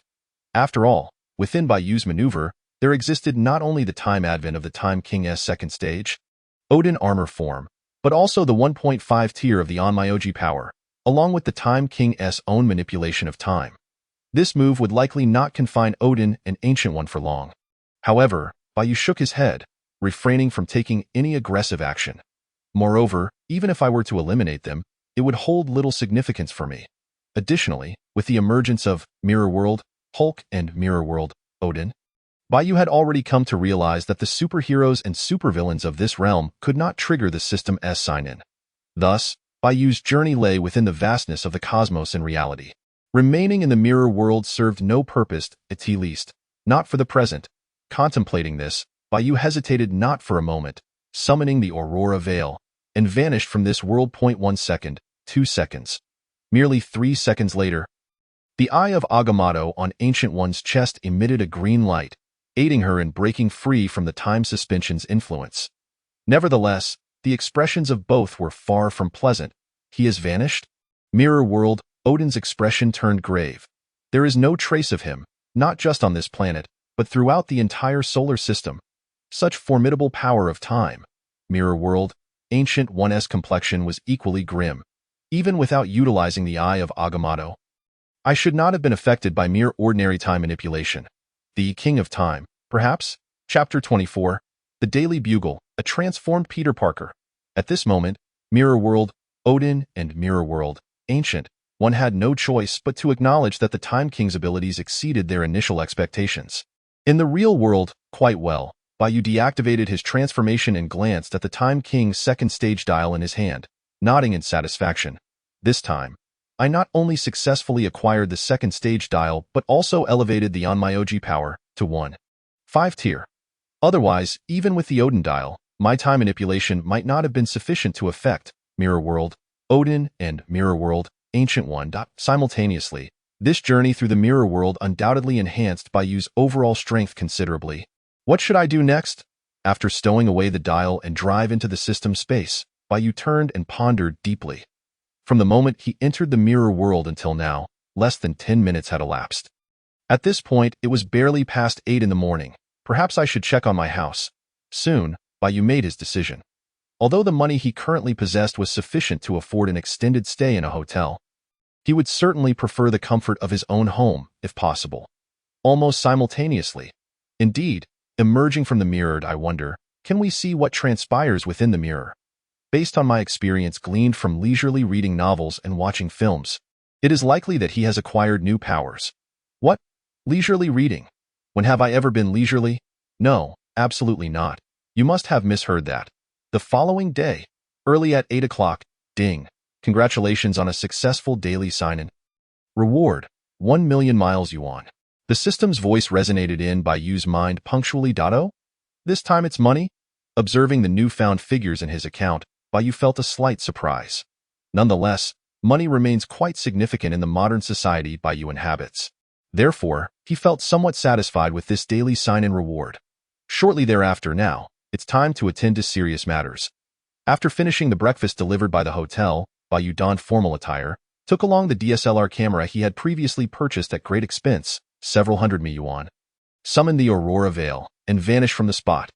The repairs to the house cannot be resolved in a day or two. Moreover, the infrastructure level of this nation is relatively limited. Bai Yu certainly could not afford to spend all his time on house repairs or idling away. Occasionally, he should take the initiative to engage in some activities, such as greeting our friendly neighbors. Not long after, Queen's The Daily Bugle. Oh my God. How dare he? Are we insane? Or has the world gone mad? No, it is he. It is Peter who has lost his mind. The staff within the Daily Bugle could not help but glance towards an office at that moment. Within that office, 2 individuals were present. What did you say? Adorned in a somewhat ostentatious manner, with thinning hair and a beard, J. Jonah Jameson sat at his desk, his expression appearing somewhat irate. Did I not make myself clear? Opposite him, a young man dressed predominantly in black. exuding an air of arrogance, spoke in a tone that suggested entitlement. The recent primary earnings of this newspaper have come from the Spider-Man photos I captured. The price you previously offered me was simply too low. Now, is there an issue with my request for a price increase? Naturally, you could choose to refuse. However, I believe other newspapers would be quite interested in the photos I possess. The young man, none other than Peter Parker, Spider-Man, concluded his statement, clutching a stack of photographs, and turned to exit. In truth, ever since he discovered a new black suit 2 days ago, Peter Parker realized that his demeanor, especially his personality, seemed to have undergone a significant transformation. Yet, he did not regard this as a negative development. Previously timid, he had silently accepted Jonah's unreasonably low pricing for his photos. But now, Peter Parker had changed. He would not allow his interests to be undermined any longer. Most importantly, Peter Parker knew that Jonah would inevitably compromise. Sure enough. Wait. As Peter Parker genuinely prepared to leave, Jonah suppressed his fury. I agree to your proposed price. There was no alternative, even if Jonah detested compromising with Peter Parker, who seemed to possess little capability and merely had the luck to capture some photos. He had no choice. Despite his disdain for Spider-Man, the web-slinging pest, for the sake of profit, Jonah could publish Spider-Man's photographs on the front page of the Daily Bugle. He could even allow himself to be exceedingly furious in such an angry situation. A pleasant collaboration. Moments later, Peter Parker exited Jonah's office, striding past his colleagues as if carried by the wind. Not even casting them a glance, it was as if they were entirely on different tiers. Perhaps it was due to the unspoken aura of superiority emanating from Peter Parker at that moment. Or perhaps because he had forced Jonah, who could typically berate others mercilessly, to yield. The colleagues in the newsroom could only silently watch as Peter Parker walked by. Until, if you don't mind, shall we step outside and chat? Undoubtedly, the figure now entering was Bai Yu. He looked at Peter Parker with a somewhat peculiar expression, inwardly remarking, "It seems I arrived just in time." Chapter 25. The Black Spider-Man. It is well known that Spider-Man, Peter Parker, possesses a just heart, cares for others, and is even somewhat innocent. Otherwise, he would not proclaim, "Your friendly neighborhood Spider-Man." However, at present, Peter Parker's demeanor appears decidedly off. Certainly, Peter Parker's request for a price increase on his photographs is not without merit. The issue lies within his personality, as well as his behavior and mannerisms. In Bai Yu's recollections, there indeed existed a storyline in the Spider-Man film series where he underwent a drastic character change. This occurred when he became host to the symbiote, Venom, an extraterrestrial life form from the cosmos. Ding! Congratulations on signing in Spider-Man, Venom successfully. Reward, 555 dial, full set of Ophion cards. Look, even the system acknowledges Bai Yu's memory.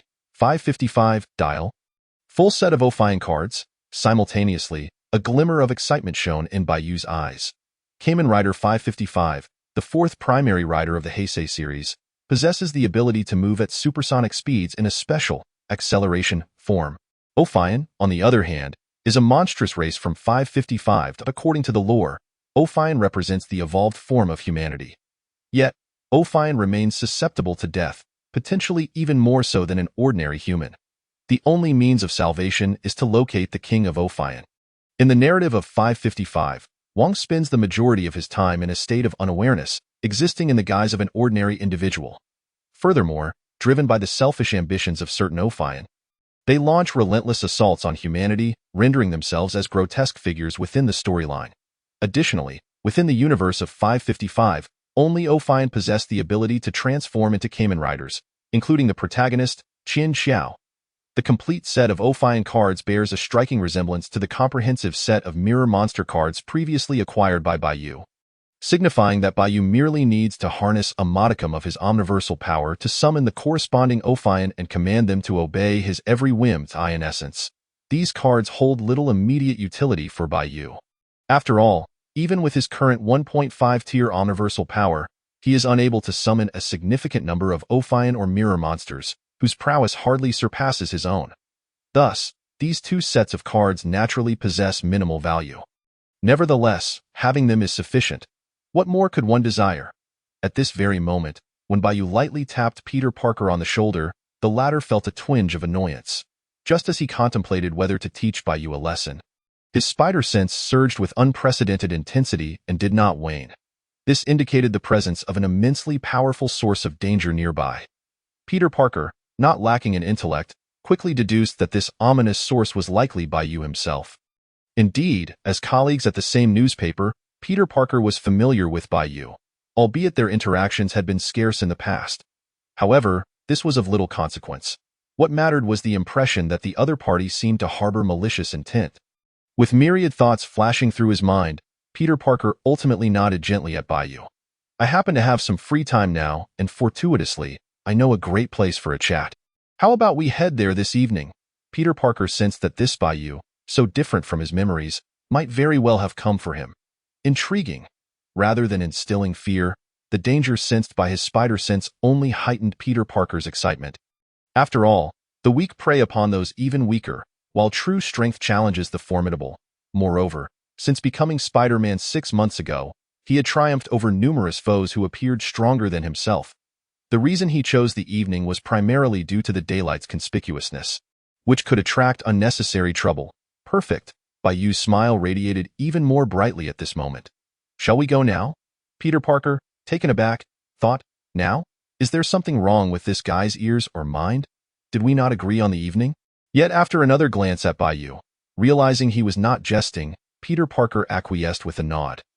Curiosity piqued, he wondered what this individual truly intended. Thus, amidst the peculiar gazes of their colleagues, Peter Parker and Bai Yu departed the newsroom. Appearing as if two close friends, sharing laughter and conversation, despite their prior lack of interaction.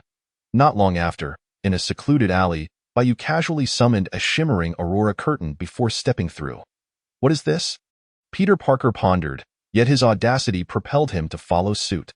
Moments later, as he emerged from the auroral veil, he gazed around in astonishment. They stood in the same alley, but the sky had clearly darkened. Ah, I see. Peter Parker, no fool, quickly grasped the situation. Is this akin to a time-space traversal ability? However, before he could finish his thought, he abruptly lashed out, delivering a brutal strike towards Bai Yu. Simultaneously, a black suit emblazoned with a white spider symbol enveloped Peter Parker, transforming him into the Venom version of Spider-Man. Bai Yu, having anticipated this, effortlessly halted time with a mere flick of his wrist. After all, Spider-Man was but one of Peter Parker's identities, and he possessed immense strength. Yet, in his untransformed state, Bai Yu's attributes merely surpassed the pinnacle of humanity. Thus, he could not engage Spider-Man in a direct confrontation without his transformation. Wasting no time, Bai Yu swiftly produced the Zeo driver and the necessary time dials. With the transformation sound echoing, Kamen Rider Zeo made his grand entrance into this world for the first time. Previously it had been in the Mirror World. Chapter 26, Overwhelming Spider-Man. With the transformation completed, Bai Yu released the time stop and, without hesitation, delivered a kick towards Spider-Man. The latter, caught off guard as the time resumed, cried out in pain. His body propelled backward until he managed to stabilize himself after several flips in midair. Bewildered by what had just transpired, Spider-Man recognized that the individual clad in the peculiar armor was indeed the Bai Yu he had just encountered. Yet, he could not fathom how Bai Yu had transformed and struck him before his spider sense could react. Could it be yet another time-based ability? Considering the earlier silver curtain and the darkening sky, Spider-Man entertained this hypothesis, though he hesitated to fully accept it. Bai Yu seemed uninterested in explanations, beckoning Spider-Man with a gesture. Let me witness the extent of the power your suit grants you. Externally, this version of Peter Parker appeared different from previous iterations of Spider-Man, making it challenging for Bai Yu to gauge his strength. However, bolstered by the Venom suit, Spider-Man's might was certainly not to be underestimated. You're seeking death. Spider-Man's fist, akin to a heavy bag of sand, swiftly approached Bai Yu's armored chest. With a light chuckle, Bai Yu refrained from employing any techniques or skills, simply raising his hand to deliver a straightforward punch. Boom!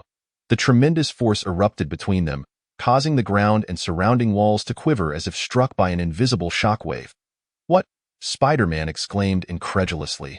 His near full-powered punch had not only failed to affect Bai Yu, but he found himself staggering backward, ultimately bracing against the wall to regain his footing. Seems like you're not all that impressive, Bai Yu remarked, shaking his head, before his tone turned icy. Now, it's my turn. As the words left his lips, Bai Yu blurred into a shadow before Spider-Man, delivering a merciless kick. Reacting swiftly thanks to his spider sense, Spider-Man raised his leg in defense. Crack! The sound of bones fracturing resonated as Spider-Man's right leg nearly broke in half. Blood filled the spaces within his mask, yet he stifled his cries of pain. How could he be this strong? Spider-Man thought, grappling with confusion in his Venom suit. He felt his punch could surpass 30 tons, possibly reaching 40 tons. Yet, despite these enhancements, he was utterly overpowered by Bai Yu's strength, whose speed seemed to render Spider-Man's spider sense nearly irrelevant. But Spider-Man distinctly remembered that just a week prior, Bai Yu had been an ordinary person. Could it be that he had also been bitten by something? This notion flitted through Spider-Man's mind, only to be dismissed. No, his strength must stem from that advanced suit of armor. Could it be some high-tech creation, undoubtedly not of earthly origin? Regrettably, reality granted Spider-Man no time to ponder or comprehend. Fighting me while distracted? Foolish! Bai Yu seized Spider-Man's arm and hurled him skyward, following up with a powerful kick. Boom! In an instant, Spider-Man was sent soaring into the sky, quickly surpassing a nearby 100-meter-tall office building. Damn it! He utilized his webbing to land on the rooftop, yet his condition was dire. Not only was his right leg severely fractured, but his entire body felt as though it had been struck by a freight train, every inch in agony. Were it not for Spider-Man's innate superhuman abilities, which exceeded even Captain America's, along with the enhancements from his new suit, he might have met his demise. This realization led Spider-Man to a newfound understanding of Bai Yu's power. Even more troubling was the fact that he sensed Bai Yu had not even begun to exert his full strength. Otherwise, he could very well perish at this very moment. This is dire. Suddenly, Spider-Man's spider sense was triggered like never before, warning him of an impending, lethal threat. The expression beneath Spider-Man's mask shifted dramatically, and without a moment's hesitation, he turned to flee. He sought to challenge mightier foes. But that did not equate to a desire for self-destruction. Yet, Rider finished time. Twice time break. Accompanied by an ominous sound, several pink and golden special text effects materialized around Spider-Man, binding his movements. Immediately thereafter, these text effects shot backward, ultimately converging upon the right foot of Bai Yu, who had already arrived on the rooftop and was launching a flying kick at Spider-Man. In the next instant, without affording Spider-Man any time to react, Bai Yu delivered a powerful kick to his back. Boom! As expected, Spider-Man's body was sent flying once more, this time soaring over several buildings before landing on the rooftop of the 10th structure. At this moment, Spider-Man appeared not only battered and bruised but also utterly unconscious, having temporarily lost all capacity for movement. It was only due to Bai Yu's restraint that Spider-Man was not killed outright by that last kick. However, Bai Yu's intent was never to slay him. Are you not going to show yourself? Bai Yu hovered above, landing before Spider-Man, and coldly remarked, "Do you truly wish for me to kill him or personally drag you out?" As his words fell, Spider-Man began to levitate, a surge of black liquid enveloping him. The liquid swelled, ultimately coalescing into a grotesque, humanoid monster towering several meters high, with a muscular frame akin to that of the Hulk and a mouth filled with jagged fangs, its long tongue extending outward. This creature bore a resemblance to Spider-Man but was unmistakably more savage and terrifying. Chapter 27. Venom. The Kamen Rider is indeed too formidable. What are you? The humanoid creature, or rather Venom, fixed its gaze on Bai Yu, voicing a question that should not have been asked since the 10th year of Heisei. Who exactly are you, me? Upon hearing Venom's inquiry, Bai Yu's lips curled into a knowing smile. Just a passing Kamen Rider. So remember that, originally, Bai Yu had no intention of using a line from Xiao Ming-gu Kamen Rider Decade to boast. However, with the atmosphere set as it was, failing to show off would be akin to inviting disaster. Kamen Rider? Venom didn't comprehend the weight of this statement and merely snorted in disdain. Humph! No matter who you are, those who dare to trouble me are destined for demise. Venom, an extraterrestrial life form that needed a host to survive and grow stronger, had finally found a host he was satisfied with, Spider-Man, only for the latter to nearly be killed by this suddenly appearing Kamen Rider. Moreover, Venom sensed keenly that this Kamen Rider was likely targeting him from the very start, and attacking Spider-Man was probably an attempt to draw him out. A Kamen Rider, you say? Venom pondered. I will defeat you and make you my new host. Life forms like Venom, being extraterrestrial, could replicate the powers of their hosts and grow increasingly formidable. He could even amplify a host's abilities several-fold. Venom was convinced that if he could possess this Kamen Rider before him, his overall strength would reach an unprecedented pinnacle. At that point, he would have the power to strike down various superheroes and villains alike, paving his way to the apex of existence. The thought stirred a thrill within him. Cough. The only trouble now was that Venom had to defeat this so-called Kamen Rider first to facilitate his possession. Yet, Venom was not overly concerned about his own strength. After all, in this form, he far surpassed the Spider-Man from earlier. Observing this scene, Bai Yu seemed to have guessed Venom's intentions, yet he appeared unconcerned, merely curling his middle finger in a gesture of provocation. If you can do it, then come at me, die. In response, Venom wasted no time. He first shot forth strands of black webbing from his wrists to disrupt Bai Yu. Then, he soared into the air, raising two fists resembling stone mills, and brought them crashing down toward Bai Yu below. Psycho Gerade. Seeing this, Bai Yu remained motionless as a sword adorned with golden characters and a hilt resembling the faceplate of Zeo materialized from the second stage of the Zeo driver. The strongest time sword automatically shredded the black webbing Venom had shot at him before flying into Bai Yu's right hand. Rider Giri. With the strongest time sword in hand and the electronic sound effect echoing, Bai Yu delivered a horizontal slash toward the descending Venom. Bang! In an instant, the powerful strongest time sword ruthlessly collided with Venom's fists. Venom let out a wail as his entire body was sent hurtling backward. Is he already on the brink? Bai Yu shook his head slightly, seemingly unimpressed. You truly are disappointing, Yo Psycho. How Giri. Accompanied by sound effects, several dark golden phantom plates erupted from the strongest time sword. Racing toward Venom, don't know? Venom, having just been propelled away and yet to touch down, turned pale with alarm. In this moment of crisis, he could only transform his body into a black shield, attempting to absorb the impending damage. Boom! The next instant, a dark golden phantom struck the black shield Venom had transformed into with lightning speed. Bang! After crashing through several more buildings, it finally smashed onto a new rooftop. If there had been any obstructions during this process, they were all shattered by Venom's form. Damn it! Regaining control of his body, Venom turned to flee without hesitation. The Kamen Rider is indeed too strong. I am no match for him. From just those two slashes, Venom understood that a vast power disparity still existed between himself and this so-called Kamen Rider. Were it not for Venom's liquid nature and regenerative capabilities rivaling those of Wolverine, those two slashes alone would have been enough to incapacitate him temporarily, if not outright kill him. Given this, what need did Venom have to continue fighting? I will defeat you and make you my new host. Venom resolved that in the time to come, he would seek out more superheroes or supervillains, using possession to replicate their powers and thereby enhance his own strength. Only then would he have the opportunity to defeat the Kamen Rider and wash away today's humiliation. I eagerly anticipate the moment I vanquish you and obtain your power through possession. Your expression will be, hee hee hee.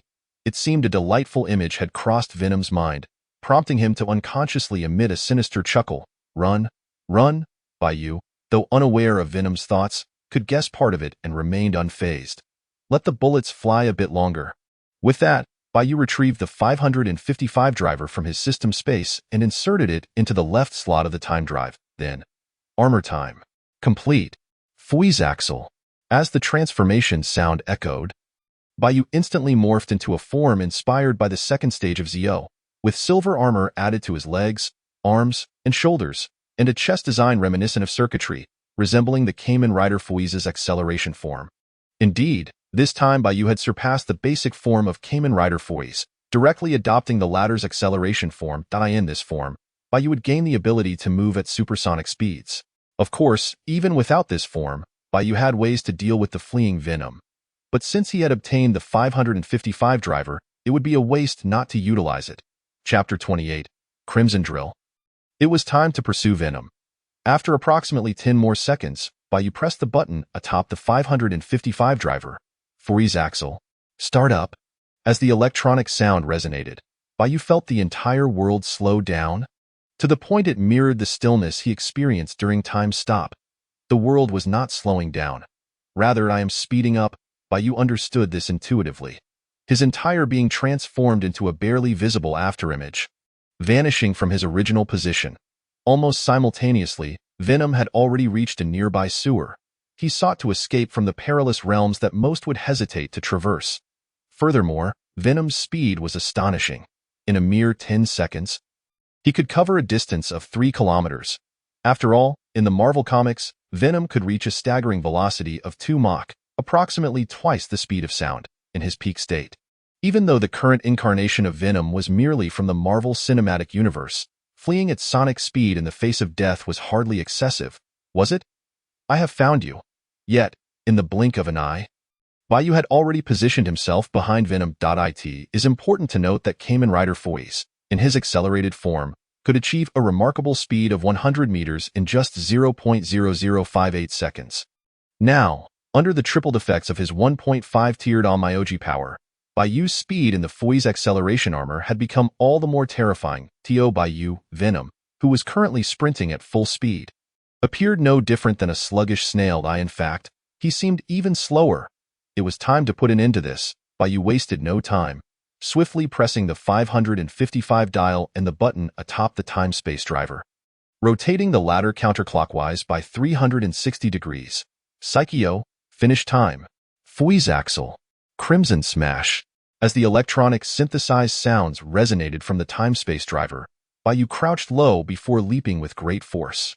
In the next moment, a beam of red light shot forth from Bai Yu's right leg, forming a crimson cone of energy behind Venom. If both parties were operating at normal speeds, Venom would now feel his mobility significantly restricted. Unfortunately, Venom was utterly oblivious to Bai Yu's presence behind him, let alone the limitations placed upon his own movements. In the next instant, Bai Yu's right foot, marked with a glowing red emblem, mercilessly collided with the back of Venom. Bang! In an instant, a crimson explosion erupted before Venom, his body following suit as it detonated. Amidst the blast, a strange black liquid separated, leaving behind the severely injured and unconscious Peter Parker. Undoubtedly, this moment revealed the true essence of Peter Parker. The forcibly separated black liquid was none other than the original Venom. Timeout. Subsequently, Bai Yu deactivated his acceleration. Although he could not sustain the supersonic activities for more than 10 seconds like his counterpart in the original story, the acceleration still imposed a burden on his body, albeit not as severe as in the original narrative. Moreover, the current circumstances no longer necessitated the continuation of acceleration. Damn it! The now liquid black Venom had not perished. Instead emitting a furious roar, how could your speed be so astonishing? It is known that Venom's spider sense far exceeds that of Spider-Man. Yet just moments ago, he had not even had the chance to perceive Bai Yu's existence before finding himself in this predicament. This was not merely absurd. It was utterly ridiculous.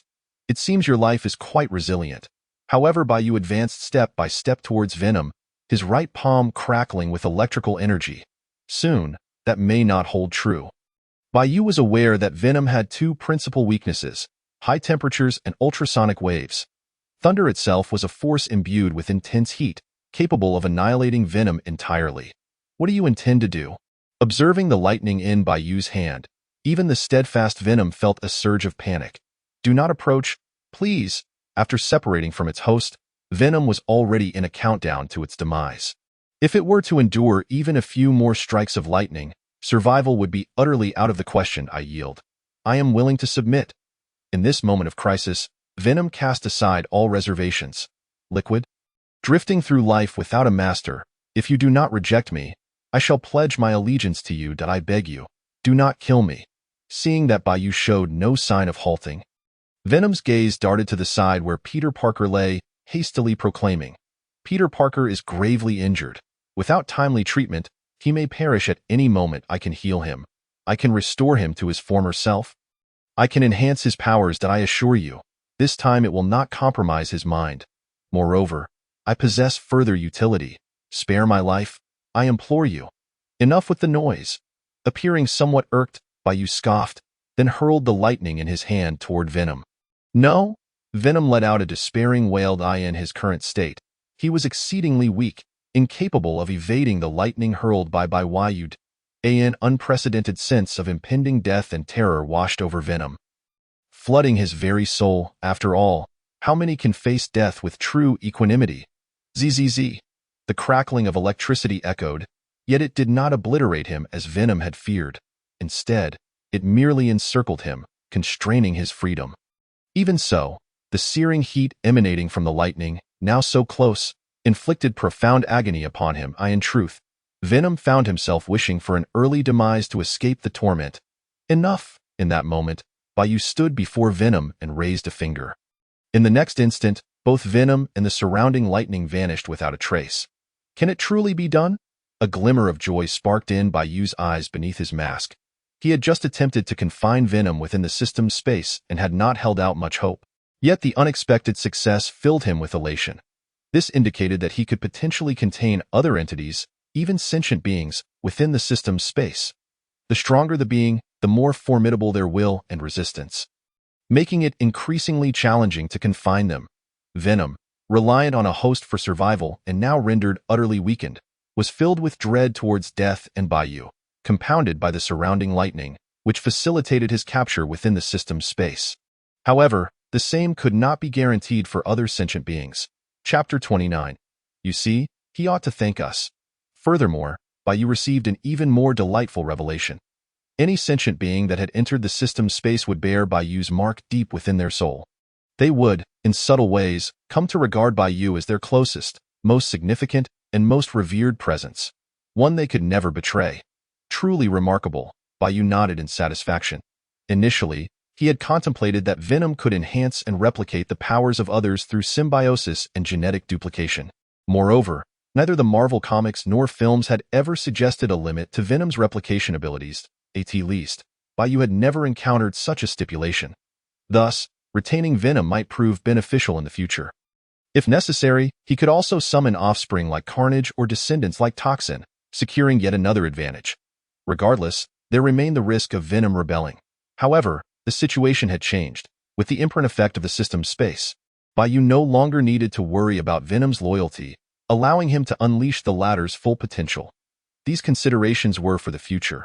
For now, Bai Yu shook his head, dismissing the chaotic thoughts, and turned his attention to Peter Parker, who lay injured on the ground. Venom's previous statement held truth.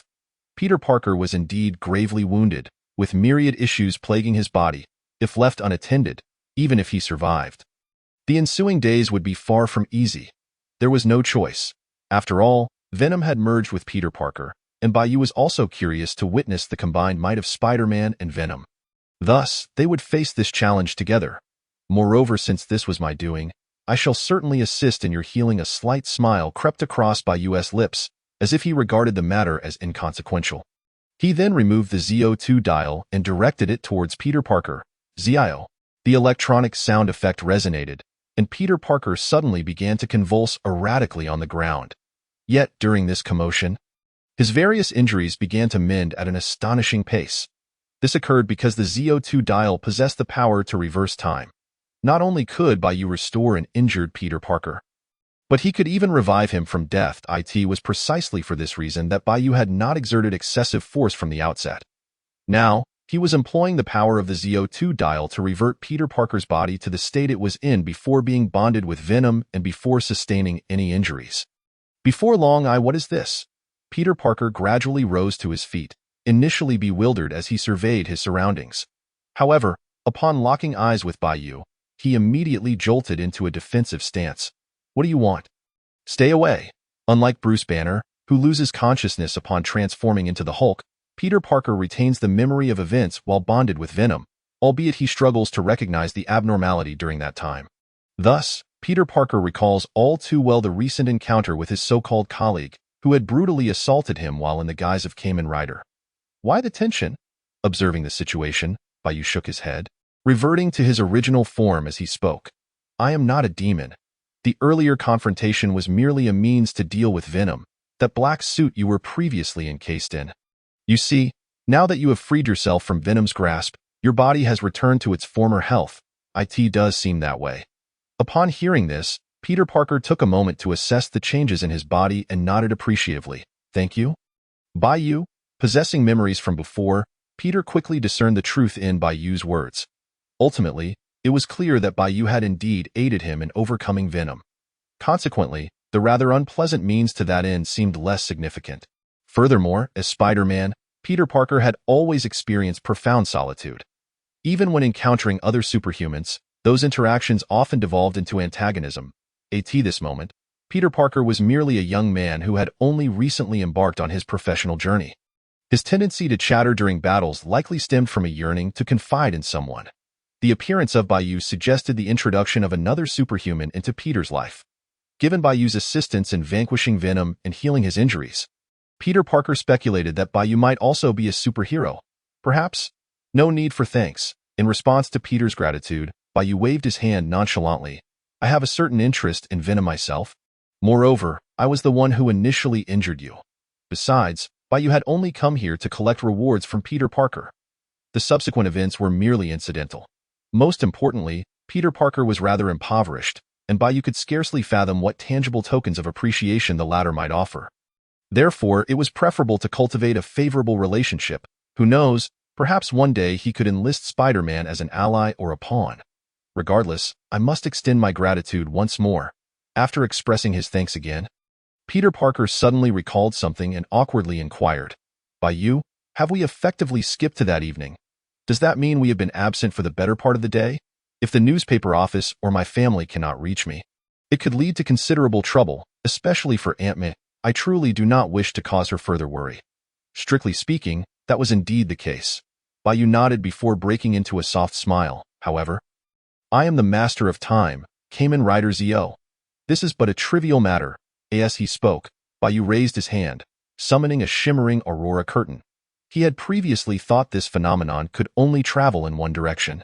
It is well known that Peter Parker is an academic prodigy with remarkable practical skills. Whether it was the spider suit he donned as Spider-Man or the web shooters he engineered, both were the fruits of his own labor. Clearly, Peter Parker was now quite intrigued by the prospect of the aurora curtain allowing for time travel. Chapter 30. The crisis of Tony Stark. Such needless chatter. Observing the situation, Bai Yu, feeling somewhat impatient, did not hesitate to give Peter Parker a gentle kick into the aurora curtain. Off you go. A few hours later, Bai Yu and Peter Parker found themselves in a restaurant, preparing to enjoy lunch. Naturally, it was Peter Parker who was treating Bai Yu as a token of gratitude for assisting him in escaping Venom's clutches. Ladies and gentlemen, the Monaco Grand Prix has commenced. I ask that, Mr. Tony Stark? I cannot believe he has chosen to participate personally. Almost simultaneously, a television within the restaurant showcased footage of an ongoing car race. I asked that, Mr. Stark? Peter Parker exclaimed, captivated. The CEO of Stark Industries. I heard he recently passed that title on to his assistant, Virginia Pepperpotts. Even so, Mr. Stark remains one of the wealthiest individuals in the world, perhaps even the wealthiest. Moreover, his intellect is astounding. He recently created the arc reactor and the iron suit, thus transforming into the superhero Iron Man. Peter Parker's voice was tinged with excitement. This was entirely understandable. After all, who among them could not envy Tony Stark's life, whether in this world or Bai Yu's previous life? At the very least, it was difficult not to covet his wealth, intellect, and the identity of Iron Man. Furthermore, both Peter Parker and Tony Stark were superheroes. However, the former had always refrained from revealing his identity, living a somewhat constrained existence, while the latter seemed untroubled by such concerns, enjoying a lavish lifestyle. Given Peter Parker's character, jealousy and resentment were out of the question. He could only feel genuine admiration. Indeed, quite impressive. Bai Yu concurred with Peter Parker's assessment, but added with a knowing tone. However, he shall soon face a setback. If Bai Yu recalled correctly, a certain Ivan Vanko, Whiplash, would soon invade the racetrack, delivering a rather significant surprise to Tony. Yet, he mused, in the original narrative, Tony had participated in the race out of a desire to experience life before succumbing to palladium poisoning. Simultaneously, Bai Yu felt a twinge of confusion. Was it possible that Tony's palladium poisoning issue had yet to be resolved? That seemed unlikely. In the original story, Tony had swiftly upgraded the arc reactor upon discovering that his father's legacy might contain a new element, thereby resolving the palladium poisoning dilemma. It had only been 2 or 3 days since Bai Yu's warning to Tony. There was no reason for Tony to have failed to create a new element by now. Thus, it appeared that even without the threat to his life, Tony still sought out thrills, didn't he? Bai Yu shook his head slightly. Upon reflection, that did seem quite fitting to Tony's character. Setback? At that moment, Peter Parker, hearing Bai Yu's words, wore a confused expression. What does that mean? Without waiting for Peter's response, Bai Yu strode toward the restroom.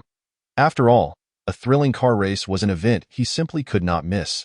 Additionally, he could perhaps glean new rewards from Ivan Vanko. All right, Peter Parker, noticing Bai Yu's direction, chose not to dwell on it further and resumed watching the race on television. However, what transpired next caused Peter Parker, along with nearly everyone else present, to gasp in shocked, "Oh my God, who is that? Is he insane? What does he intend to do?" A man clad in a work suit, wielding two electrified whips, slowly entered the racetrack. As he approached, the current ignited his work attire, ultimately revealing a rudimentary yet intricately designed external armor powered by an arc reactor at its core. Then, bam!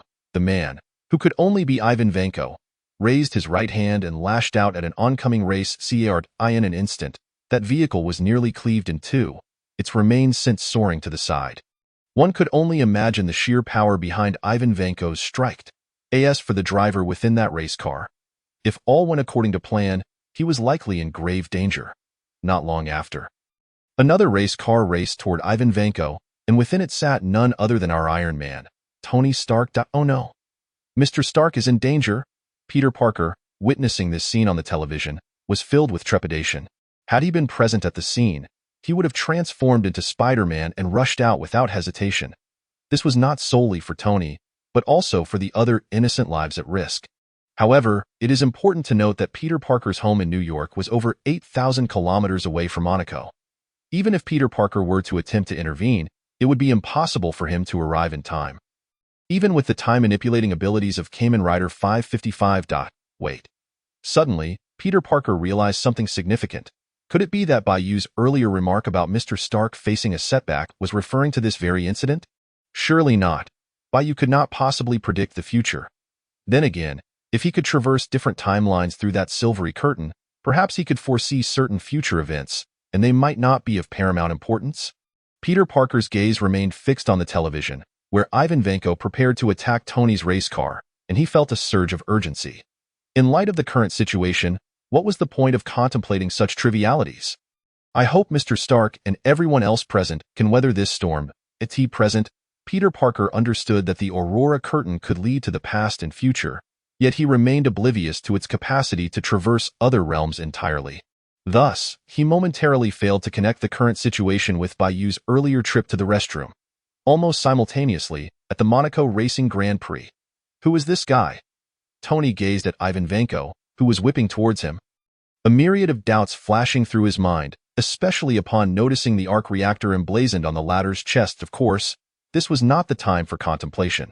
As the crisis loomed, Tony swiftly opened the car door and successfully leaped out. The cost, however, was that his racing car was rendered useless, obliterated by Ivan Vanko's strike.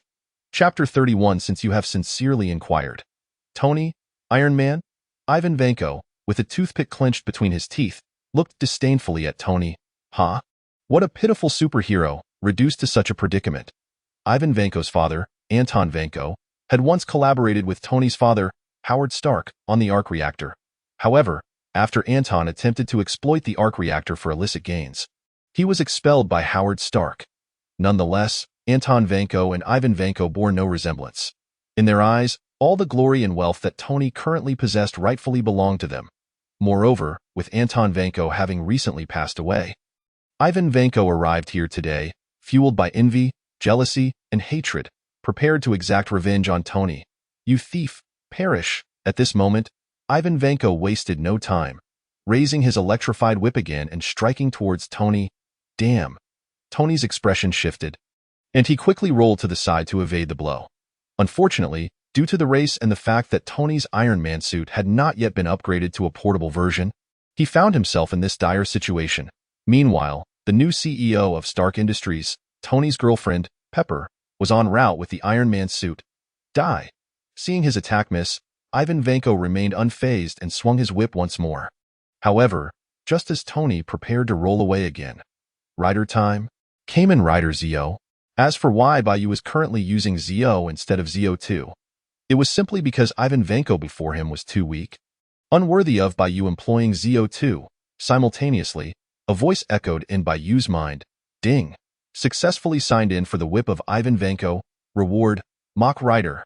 This time, it's Mach Rider? Underneath the mask, Bai Yu's expression shifted slightly.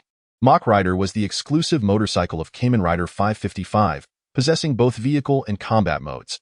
More importantly, when its master encountered danger, Mach Rider would autonomously arrive to assist in overcoming the crisis.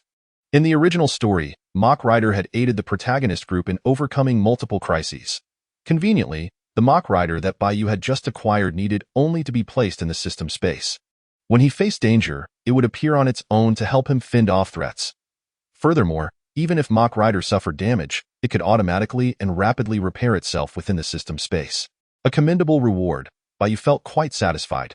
After all, as a Kamen Rider, he remained relatively vulnerable when not transformed, especially against ambushes. Although Mach Rider's defensive capabilities were limited, they would significantly enhance Bai Yu's safety. In an instant, his gaze towards Ivan Vanko softened considerably. Well, when the time comes to deal with him, I'll be sure to strike with precision, shortening his suffering. Ivan Vanko? Outside. Kamen Rider Zio? As Tony's eyes followed the previous pink text, he recognized that familiar figure and felt a surge of joy. Having battled alongside Zio before, Tony understood the latter's formidable strength. He also believed that with OS presence here, the man wielding two whips nearby was hardly a threat. As for why Zio was here, that hardly mattered. In New York, in a restaurant in Queens, by Kamen Rider Zio, Peter Parker was taken aback as he watched the familiar yet slightly unfamiliar figure on the television. How did he end up there? Peter instinctively glanced toward the restroom. He could hardly fathom that just half a minute ago, the person with whom he had been conversing was now 8,000 kilometers away in Monaco. This was utterly absurd. Could it be that the previous silver light not only traversed time but also space? The astute Peter Parker quickly formed this hypothesis. If that were the case, how incredibly cool. The key point was that with Bai Yu transformed into Zio, the safety of Mr. Stark and the others was no longer a concern, right? At the Monaco Racing Grand Prix. Who are you? Ivan Vanko glared intently at the unexpected figure before him, his tone laced with caution and a hint of coldness. Ha! In response, Bai Yu scoffed. You villains are truly amusing, always asking such self-destructive questions.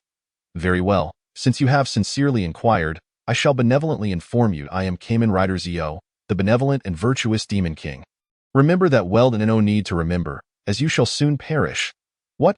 Upon hearing this, Ivan Vanko felt humiliated and grew irate. What does it matter to you, Demon King, since you dare to obstruct me? You shall die. With that, Ivan Vanko raised his whip once more, aiming it at the self-proclaimed Demon King. Be careful. Tony couldn't help but warn. He remembered that O's true power lay in several other flamboyant forms. This current form should not be too formidable, right? Yet, the next moment, Tony's expression went blank. How ridiculous! Bai Yu effortlessly grasped the whip that Ivan Vanko swung towards him, disregarding the electricity and energy coursing through it. You think you can kill me with this? How naive! Having acquired a modicum of trivial power, you presume yourself invincible. What to do with someone as foolish as you? Perhaps, I shall simply send you to your demise. Silence. Ivan Vanko, feeling vulnerable at heart, could not tolerate such insults, and he raised another whip to strike at Zio. Shut your mouth and die. Zekanjarade. At Bai Yu's command, the time-limit sword materialized, effortlessly slicing through both of Ivan Vanko's whips with a casual flick. Now, it is my turn. Bai Yu seized the opportunity, removing the Zio driver and inserting it into the time-limit sword's slot. No. At that moment, realizing Bai Yu's intent, Tony Stark's expression changed drastically as he shouted in protest. Zio? Stop! Do not kill him! Chapter 32 The double standards of the American authorities. Don't be ridiculous. Do you think I would simply refrain from killing him because you said so? Bai Yu certainly had no intention of heeding Tony's words. Gripping the time-limit sword and delivering a decisive strike. Finish time. Zio! Giri Giri slash. Accompanied by the sound effect of his finishing move, a dark golden clock phantom erupted from the time-limit sword, swiftly pursuing Ivan Vanko. Without any surprise, Ivan Vanko could only emit a cry of agony before departing to reunite with his deceased father. After all, Bai Yu had already signed in with Ivan Vanko, rendering him unnecessary to keep alive. On the contrary, if Ivan Vanko were to survive, he might present Bai Yu with unwarranted complications. Zio? Witnessing this scene, Tony was initially taken aback. then immediately approached Bai Yu. His voice filled with rage. "Why did you kill him?" A superhero like him possessed a strong sense of justice, sometimes to an excessive degree. In Tony's eyes, Ivan Vanko should not have died. At least not at Bai Yu's hands. "Why?" Bai Yu turned to face Tony, sneering. "I hope that when you confront the family of the racer who was sliced in half by Ivan Vanko's attack, you will also ask that question. I similarly hope that when you witness the accountability faced by those involved in this race, you will boldly and unashamedly question a murderer with the same why." Upon hearing this, Tony fell silent, and after a considerable pause, he finally managed to utter, "But it should not be you who decides to kill him. You have no authority to enforce the law, and then?"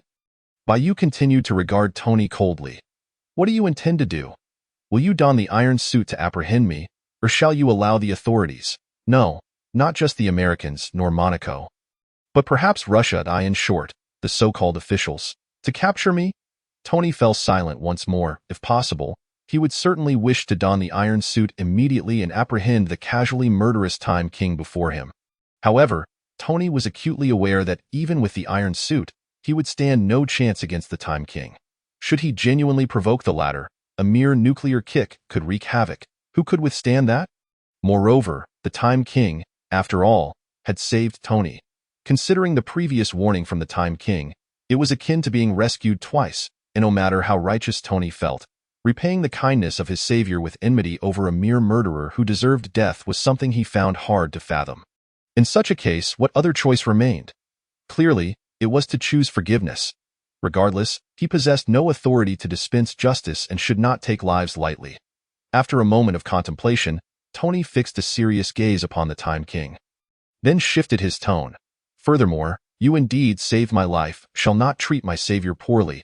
Upon hearing this, Bai Yu could not help but cast a few astonished glances at Tony. It was worth noting that this represented a staggering 10 stake in Stark Industries.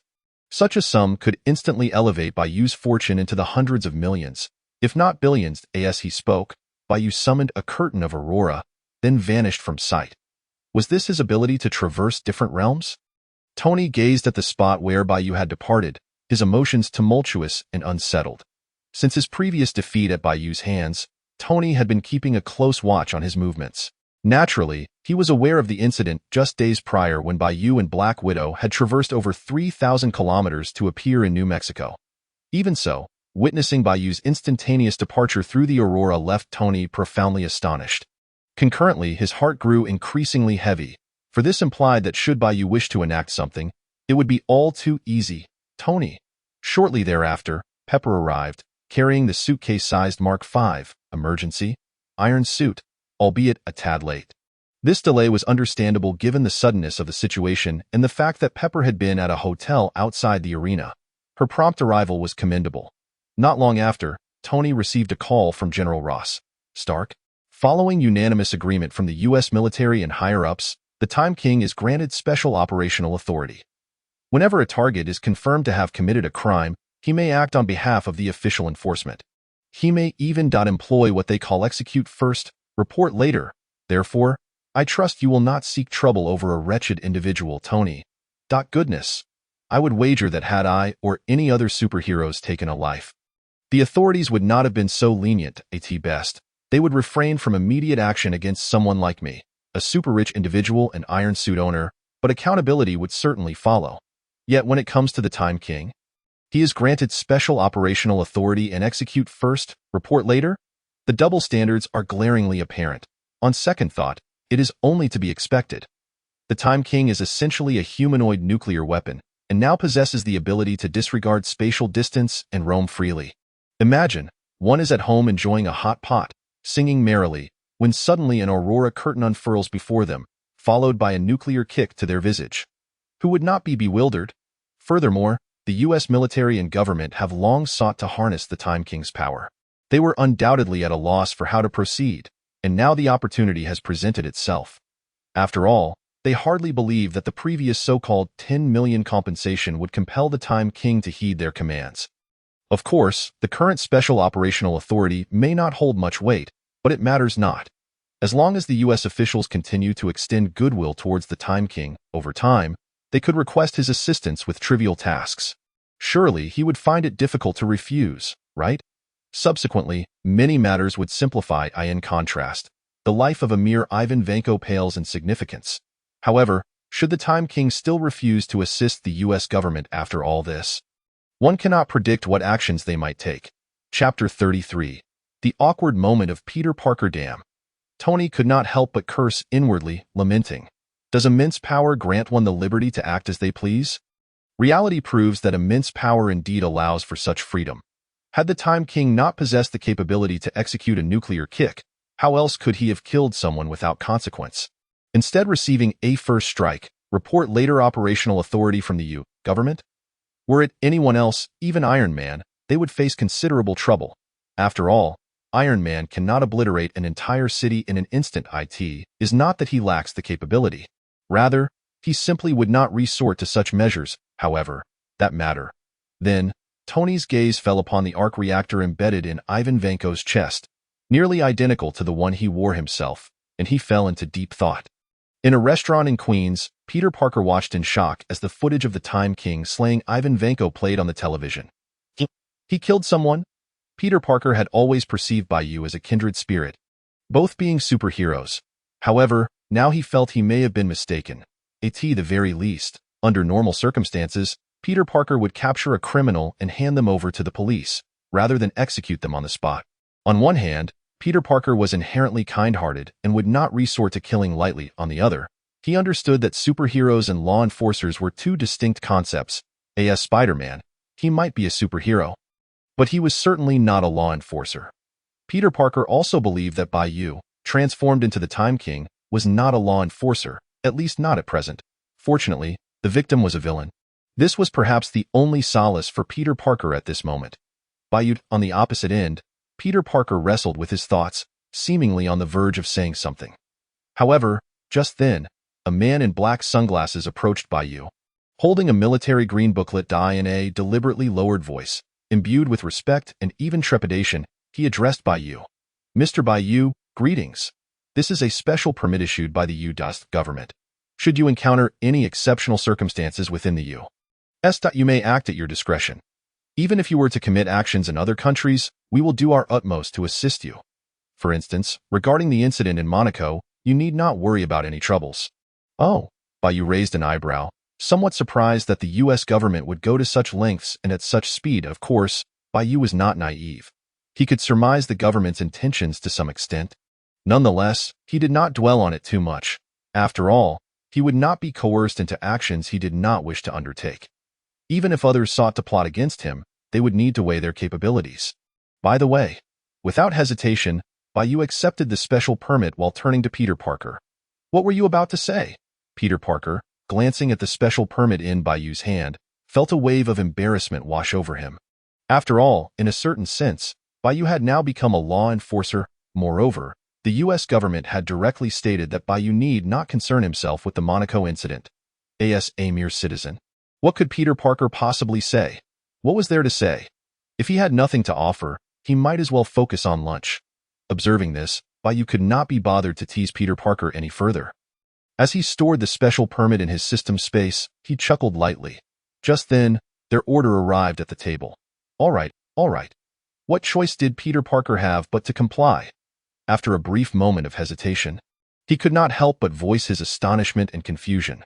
Bai Yu, why is it that after that incident, the U.S. authorities not only refrained from holding you accountable, but even issued you such a permit?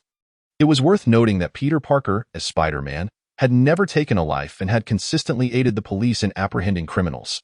Yet, in the eyes of the police, he remained indistinguishable from a criminal. To make matters worse, his current girlfriend, Gwen Stacy's father, George Stacy, was the local police chief. The disparity in treatment between him and Bai Yu was staggering. Peter Parker, what on earth does it mean to be able to cause a nuclear explosion at will? Wait! Suddenly, Peter Parker appeared to have connected the dots, gazing at Bai Yu in astonishment. Could it be that the commotion above Harlem a few nights ago was caused by you? Indeed, that was indeed the case. Bai Yu nodded, feeling no need to conceal this matter from Peter Parker. My God. Even with his suspicions, upon hearing Bai Yu's confirmation, Peter Parker could not help but be taken aback. He instinctively surveyed the surroundings. Noting that no one was paying attention to them, and after ensuring they had lowered their voices, he finally exhaled in relief. Now it made sense. Now it made sense. Simultaneously, Peter Parker began to comprehend the reaction of the U.S. authorities as well as Bai Yu's earlier remarks. After all, the worth of humanoid nuclear weapons is something only those in the know can truly appreciate. However, I was dissuaded by Bai Yu. Although Peter Parker exhibited some behavioral issues while possessed by Venom, his actions do not necessarily imply wrongdoing. The majority of the recent profits for the Daily Bugle stem from the Spider-Man photographs that Peter Parker took of himself. Thus, it is entirely reasonable for Jonah to offer a sufficiently high price for these images. Should Peter Parker decide to apologize, the price would undoubtedly plummet. As for Bai Yu himself, he simply chose to resign. After all, he was on the brink of becoming a shareholder of Stark Industries. What need had he for employment? Certainly, the identity of a journalist afforded Bai Yu better access to superheroes and supervillains alike. Yet, even without that identity, the distinction for him was minimal. In the evening, he discovered the presence of an unexpected guest. Chapter 34. Hail Hydra! Who would have thought? After the initial surprise, Bai Yu quickly regained his composure and seated himself on the sofa, addressing the familiar figure across from him with a jest. So, you, this browed, big-eyed fellow, have taken to this game as well? Opposite Bai Yu sat a man clad in a blue bodysuit adorned with the iconic star emblem on his chest, muscular and robust, with a shield resembling a marked circular design on his left arm. There was no doubt. This was the renowned Captain America, Steve Rogers from the Marvel Universe. Ding! Successfully signed in as Captain America. Reward acquired. Kamen Rider Blade's dial. Without any unexpected interruption, the system's voice echoed in Bai Yu's mind. Among them, Kamen Rider Blade was the fifth primary rider of the Heisei series and one of the two notorious data anomalies of that era. While Kamen Rider Blade's foundational data may not be particularly strong, nor did he possess the outrageous finishing moves like Kamen Rider Ryuki, he boasted astonishing defensive capabilities. Even in his basic form, Kamen Rider Blade could withstand an impact of 120 tons. Theoretically, any attack below 120 tons would fail to inflict significant damage upon him. In the context of the Kamen Rider series, this data might not hold much significance. Blade would still face challenges when the time came. However, in this world, under the influence of the Omegaverse system and the 1.5-tier Omegaverse power, Bai Yu would manifest effects far beyond mere statistics. Excellent, Bai Yu mused contentedly. Kamen Rider Ryuki and Odin possess formidable finishing moves. With Blade's extraordinary defense, even without the ability to utilize all these dials simultaneously, I can still claim to have a balanced offense and defense. Moreover, with the acquisition of Blade's dial, I am one step closer to gathering 20 Heisei main rider dials to transform into the Sovereign Time King form. Not to mention that Bai Yu's Sovereign Time King would undoubtedly be exponentially more powerful than in the original narrative. Soon, Bai Yu composed himself and redirected his focus to Captain America before him. Bai Yu, or rather Kamen Rider Zio. Captain America noticed a fleeting moment of distraction in Bai Yu's attention but chose not to dwell on it. Instead, he quickly stated, "I've heard of you, and since I had the time, I thought I would come by." Although he said this, Captain America handed Bai Yu a note inscribed with 2 lines. "There are monitors here. Nick Fury is in danger." "I see." Bai Yu nodded in understanding, then raised his hand lightly. "All right, Rogers, I have fixed the time in the vicinity. Only we can move freely." "Fixed time?" Captain America instinctively glanced around, only to find that everything within sight had come to a complete standstill, save for him and Bai Yu. "Even though I heard about your ability from Fury, witnessing it firsthand is still quite astonishing," Captain America remarked, followed by, "Very well, here's the situation." Previously, upon receiving a warning from Bai Yu about Hydra infiltrating SHIELD, Nick Fury had initiated a covert investigation. He indeed uncovered some troubling information. However, Nick Fury's superior, Pierce, was among the leaders of Hydra. Thus, no matter how secretive his actions were, they aroused Pierce's suspicion, prompting him to take action against Fury. Fortunately, to mitigate potential risks, Nick Fury had reached out to Captain America in advance, establishing a time and method for communication. If Captain America failed to contact Nick Fury, he was to seek Bai Yu's assistance immediately. As expected, Captain America had indeed lost contact with Nick Fury an hour or 2 prior. "I see." After listening to Captain America's account, Bai Yu nodded. Clearly, the plot diverged from the Captain America, the Winter Soldier he had seen in his previous life. This was to be expected. In the original narrative, Nick Fury gradually realized Hydra's infiltration into Shield only after the events of the Avengers. Most crucially, the original narrative lacked the presence of Bai Yu as Kamen Rider Zio. Therefore, it was only natural for certain discrepancies to arise in this world. Subsequently, Captain America provided Bai Yu with a location. Excellent. Bai Yu rose, waving his hand again. Time is of the essence. Let us proceed at once. As he spoke, an auroral curtain materialized before him and Captain America. Is this the ability you use to reach different locations instantaneously? Captain America, having heard of Bai Yu's powers from Nick Fury, was not overly surprised or perplexed. Indeed, Bai Yu nodded gently, stepping towards the auroral curtain. Follow me. Observing this, Captain America harbored no doubts and promptly followed suit. Once both Bai Yu and Captain America stepped through the auroral curtain, time resumed its normal flow around them. Oh no, this is bad. The SHIELD agents covertly monitoring the situation reported to their superiors upon noticing that Bai Yu and Captain America had vanished. Boss, Captain America and Kamen Rider Zio have disappeared. We don't know where they went. It's as if they just vanished. I suspect Kamen Rider used time stop. Could it be that we've been compromised? Understood. As soon as they reappear, we will launch an immediate assault. Hail Hydra! Simultaneously, outside New York, within an abandoned cabin shrouded by nightfall, a figure clad in a black trench coat, his left eye obscured by a black eye patch, appeared to be none other than Nick Fury. At this moment, he seemed in dire straits, with numerous injuries, particularly to his left hand and right leg, which appeared to be fractured. Despite having undergone some emergency treatment, his condition was deteriorating rapidly. Unless he was promptly taken to a hospital, his life was in imminent peril. However, as fate would have it, an unexpected turn was about to unfold. As anticipated, Bai Yu emerged from the auroral curtain alongside Captain America, seemingly unfazed by the darkness that obscured their vision. Spotting Nick Fury on the ground, he quipped, "Isn't this Nick Fury? You look rather worse for wear after a few days." Chapter 35. A new use for Venom. Time King. You truly have arrived. Nick Fury paid little heed to Bai Yu's jest, instinctively exhaling a sigh of relief upon seeing him. You were correct. S.H.L.D. has been thoroughly infiltrated by Hydra. Even my superior, once among those I trusted the most, turns out to be one of Hydra's leaders. Undoubtedly, this revelation struck a heavy blow to Nick Fury, the so-called king of agents. Fortunately, he had Captain America and Bai Yu by his side. Captain America needed no introduction. While anyone could betray, he was the exception, Hydra's captain. As for Bai Yu, Nick Fury could not fully trust him, yet that did not hinder his appeal for assistance or his intention to leverage Bai Yu's power. Fury, how are you holding up? Captain America inquired, concern etched upon his face as he assessed Nick Fury's condition. It was evident to him that Fury was in a precarious state. The issue was that there seemed to be no suitable hospital nearby. Even if they did find one, could they guarantee it would be safe? Yet, without medical attention, Nick Fury's life would undoubtedly be at great risk. Let us not dwell on that. Nick Fury shook his head, pointing outside.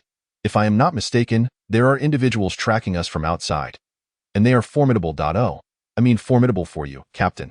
Upon hearing this, Captain America, feeling slightly offended, fell silent for 2 seconds before turning to Bai Yu. Time King? Please keep an eye on Fury for me. I will go out and stop them. With that, Captain America truly stepped out of the cabin, shield in hand. He was eager to discover just how strong the foes Nick Fury had mentioned truly were. Fury, what do you intend to offer in gratitude for my assistance this time? After Captain America departed, Bai Yu turned to Nick Fury, and a mass of black liquid suddenly materialized in his hand. You promised me the Tesseract last time, yet I have yet to receive it. Once this matter is settled, I will promptly take you to retrieve the Tesseract from her, provided that it still resides in her possession. Furthermore, Nick Fury fixed his gaze on the black liquid in Bai Yu's hand, a sense of foreboding creeping into his mind. What is that? You can't possibly be thinking. Indeed, that is precisely what I am contemplating. A sinister smile curled at the corners of Bai Yu's lips. You have already broken your promise once. I would prefer not to endure a second instance. Rest assured, this substance will not only mend all your injuries, but will also bestow upon you a plethora of powers far exceeding your current capabilities. Before Bai Yu's words had fully faded, the black liquid sprang forth from his palm, descending upon Nick Fury with an unstoppable force. No? Nick Fury's eyes widened in shock, akin to saucers. Having anticipated this outcome, He perhaps already regretted seeking Bai Yu's assistance. The black liquid disregarded Nick Fury's will, rapidly expanding until it enveloped his entire being, initiating a profound transformation. Master. In a short span, the familiar form of Venom knelt before Bai Yu on one knee, speaking with utmost reverence. Excellent. Observing this, Bai Yu clapped his hands and commanded, "You shall temporarily inhabit Nick Fury until I issue an order for you to depart." This arrangement ensured that Nick Fury's every movement would fall under the scrutiny of Venom and Bai Yu. Furthermore, should Venom choose, he could exert direct control over Nick Fury, just as he was doing at that moment. Additionally, as the King of Agents, Nick Fury possessed the pinnacle of combat skills and reconnaissance techniques on Earth. These abilities would be replicated and enhanced by Venom, augmenting his own strength, albeit perhaps not to a significant extent. Yes, Master. At this moment, upon hearing Bai Yu's command, Venom nodded without hesitation. Currently, Venom was, if not absolutely loyal, at least unlikely to betray Bai Yu in most circumstances. Notably, the entity currently inhabiting Nick Fury was merely a fraction of Venom's overall form. The majority remained within Bai Yu's system space. Now, we should observe the situation outside. Bai Yu then proceeded toward the cabin's exit. That fellow, when did he acquire such power? Nick Fury, whose injuries had mostly healed, stared in astonishment and wariness at Bai Yu's retreating figure. As Bai Yu had indicated, Nick Fury was not only physically restored but had also experienced a substantial enhancement in all his abilities. In fact, when necessary, he could even engage in combat in the guise of Venom. Yet, Nick Fury found no joy in this development. As long as Venom resided within him, he would forever be bound by Bai Yu's limitations, something he had never anticipated. However, with events having unfolded thus, he could only proceed cautiously, quickly regaining his composure. Nick Fury trailed behind by Yu. It is worth noting that Venom did not alter Nick Fury's personality, nor was there any need for such a change. Nevertheless, whether the other qualities, such as loyalty to Bai Yu, might inadvertently transfer to Nick Fury remained uncertain. Simultaneously, outside the cabin, bang bang bang, two formidable figures engaged in a fierce hand-to-hand combat. Point one was Captain America, who had ingested the super soldier serum, granting him strength far beyond that of a typical human, wielding a shield forged from vibranium. The other was the Winter Soldier, a product of Hydra's biotechnological enhancements, whose left arm had been replaced with a mechanical prosthetic. His capabilities were not far inferior to those of Captain America, and he was, in fact, Bucky Barnes, Captain America's former best friend. However, due to the silver mask obscuring Winter Soldier's face and the heat of battle, Captain America had yet to recognize the man he believed to be long deceased. Fortunately, not long after, Captain America's unexpected strike dislodged the mask from Winter Soldier's face, revealing a visage that was both familiar and strangely alien. Chapter 36, Bai Yu. I have always been kind-hearted. Bucky, Captain America exclaimed, unable to contain his surprise at the face that bore a striking resemblance to the memories he held dear. His fist, which had been poised to strike, instinctively halted. Who is Bucky? I don't know you. The brainwashed Winter Soldier, stripped of his past, was unconcerned and landed a punch squarely on Captain America's face, sending him reeling and inflicting some injuries.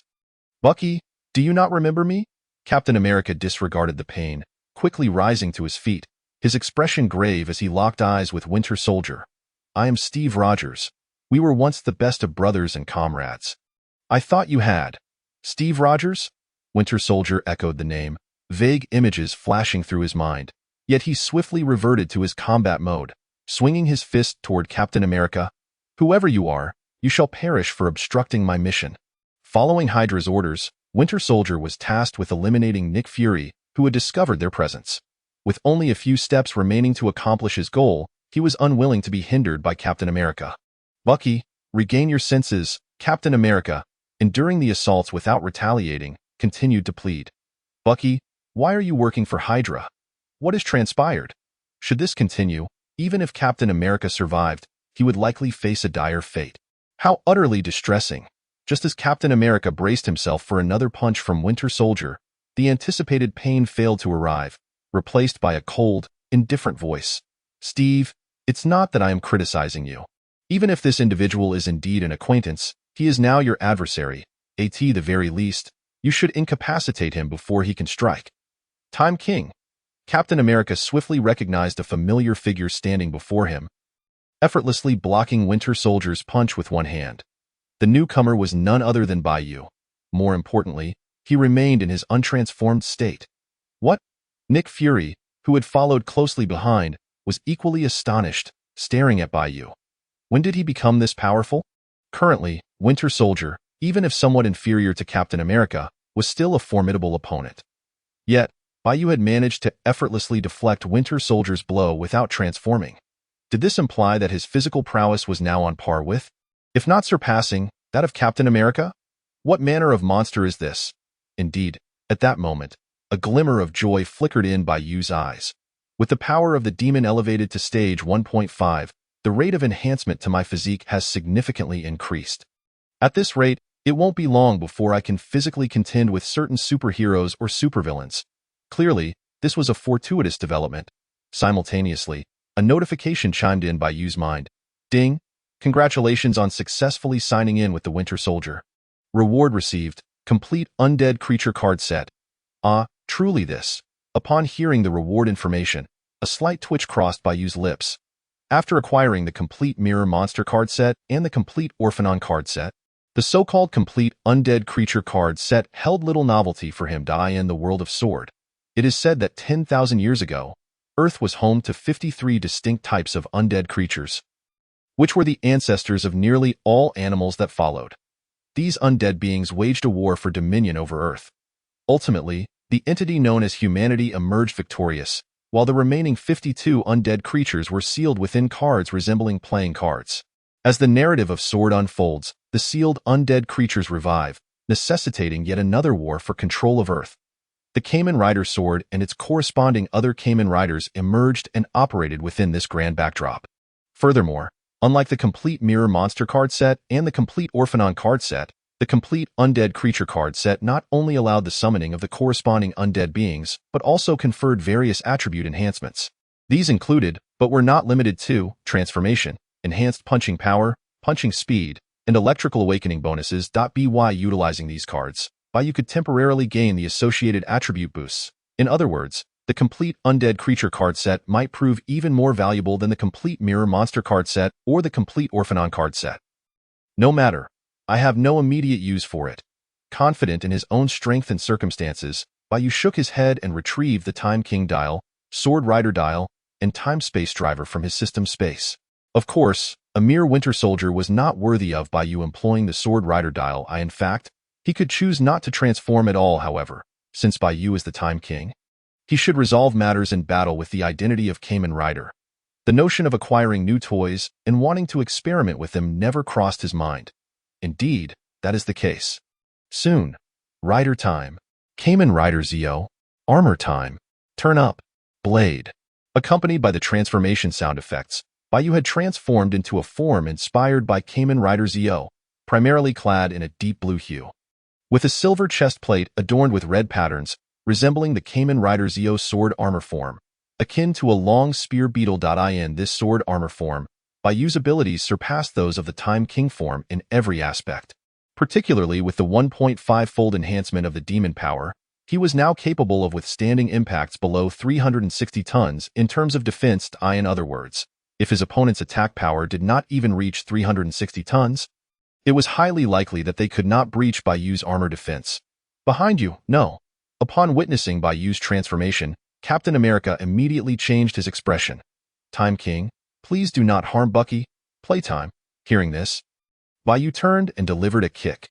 Captain America was sent flying nearly 1,000 meters, his injuries worsening significantly. At least for the time being, he would be unable to interfere. What are you looking at? Meanwhile, the Winter Soldier, seeing Bai Yu's back turned, thought he had an opportunity for a sneak attack and sprang forward, his mechanical left arm striking towards Bai Yu's head with all its might. Chapter 37. I haven't even tried hard yet, and you've already fallen. Bai Yu sensed the Winter Soldier's ambush but made no move, believing it unnecessary. Sure enough. What? The next moment, the Winter Soldier was struck with horror as he realized that his full-force attack had not inflicted any damage on the armored head of the individual who claimed to be the Time King. Instead, a powerful recoil surged back, sending the Winter Soldier flying several dozen meters and severely injuring his internal organs. It was evident he had sustained significant internal injuries. Yet, throughout it all, this time King had not truly engaged him. How can you be this strong? Enduring the excruciating pain coursing through his body, the Winter Soldier struggled to rise, incredulously gazing at the Time King. Although the Winter Soldier had faced defeat before and contemplated the possibility of encountering exceptionally formidable foes, this Time King was the first to instill a sense of helplessness within him. He could not fathom why someone like the Time King had suddenly appeared here. Yet, the orders from Hydra were absolute. Even if it meant flying into the fire, the Winter Soldier had no choice but to comply at least. That was how he presently felt and intended to act. The Winter Soldier discerned Bai Yu's disdain and scorn, remaining silent as he stepped forward towards him. His pace quickened, gradually transitioning from walking to running, as if his injuries and pain had ceased to exist. Finally, the Winter Soldier closed the distance to Bai Yu. Then, bang! Bai Yu raised his hand and struck the Winter Soldier on the forehead, sending him crashing to the ground, unconscious. After all, the Winter Soldier had merely undergone biochemical modification. His willpower was not robust enough to remain conscious after a heavy blow to the head. Pathetic, too weak. Bai Yu looked down at the fallen Winter Soldier, shaking his head in disappointment. I haven't even tried hard yet, and you've already fallen in the end. Bai Yu's sword armor form had not even utilized any of the weapons or finishing moves. He had not unleashed a single one, and yet, the battle was over. Even though Bai Yu had anticipated this outcome, it still left him somewhat disheartened. It seemed he would need to seek out more interesting opponents. Muttering to himself, Bai Yu turned to Nick Fury behind him. So, I have a bold idea, No. Nick Fury, taken aback by Bai Yu's gaze, suddenly seemed to realize something, his pupils narrowing. Don't tell me you intend to storm Hield, that would be utterly insane. After a moment of silence, seeing that Bai Yu showed no signs of changing his mind, Nick Fury could only attempt to reason with him again. I think you should reconsider. S.H.I.E.L.D. is an international organization, and outsiders are still unaware that many Hydra members have infiltrated it. They will only perceive your invasion of S.H.I.E.L.D. as a provocation against the entire international community, even humanity itself. Moreover, S.H.I.E.L.D. has collected numerous bizarre items over the years. It is not as easy to deal with as you might imagine. Most critically, there are many buildings and ordinary citizens surrounding SHIELD even within SHIELD. Not everyone is a Hydra member. You cannot act rashly and charge in headfirst. Well, you do have a point. Hearing this, Bai Yu nodded, and before Nick Fury could breathe a sigh of relief, he spoke again. In that case, let us find a suitable location and wait for the Hydra members within S.H.I.E.L.D. to come looking for us.at that time. Anyone who appears before us will be our enemy. Although, at present, Bai Yu and Hydra did not seem to harbor any significant enmity. He could surmise that a peaceful coexistence with Hydra was impossible in the future. Since they would inevitably become enemies, it was better to eliminate Hydra now. Most importantly, whether in the Marvel Cinematic Universe or the Marvel Comics universe. Hydra's overall strength was merely mediocre at least. Bai Yu did not feel the need to fear the so-called Hydra at this moment. Upon witnessing this, Nick Fury understood that Bai Yu was resolutely intent on confronting Hydra. He ceased his attempts to dissuade him, his expression still somewhat grim. When you said we, are you referring to, fear not? Bai Yu first deactivated his transformation, then patted Nick Fury on the shoulder, smiling. With Venom around? You will be just fine. When the time comes, you can seize the opportunity to wreak havoc and personally seek vengeance against Hydra. You need not worry at all. So, what do you think? Are you not deeply moved? Nick Fury, isn't it truly moving? Moreover, is there not a possibility that this is precisely what I am concerned about? After all, Nick Fury's own abilities were far too feeble to contend with Hydra. If he were to transform into Venom, he would lose control over his own body. Furthermore, Nick Fury instinctively resisted the thought of becoming Venom, feeling it could not lead to anything good. Unfortunately, from the moment Venom had taken over, Nick Fury had little choice when facing Bai Yu. Approximately half an hour later, in Manhattan, Harlem, within a hotel room, as a shimmering aurora swept across, Bai Yu's figure reappeared. Nearby? No, there was no Captain America, only. This Hydra member had yet to finish speaking before he froze in place. His gaze fixated ahead.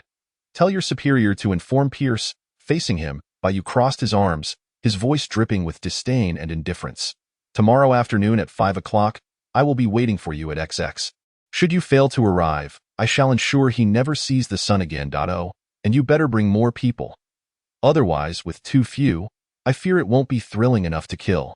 The Hydra member gulped heavily, a chill running down his spine. Despair and terror immediately flooded his heart. Yet, he dared not hesitate, hastily relaying Bai Yu's words to his superiors, not even altering the name Pierce. This Hydra member seemed to sense something. Glancing down to discover that his entire body had suddenly ignited in intense flames, with a piercing scream, he was quickly reduced to a pile of ashes.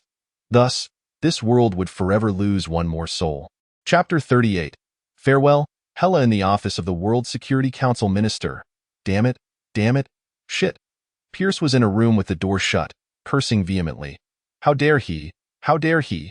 At this moment, Pierce was both astonished and enraged. Does he truly believe that by creating a nuclear explosion, he can act with impunity and provoke us at Hydra? Pierce had never anticipated that they had yet to begin recruiting the so-called Kamen Rider Time King, and the other party had already declared war on them. The crucial point was that this Time King indeed possessed extraordinary power. Just a single nuclear explosion kick was enough to give Pierce and his team a headache. Not to mention that Time King seemed to possess special abilities such as time manipulation and spatial traversal.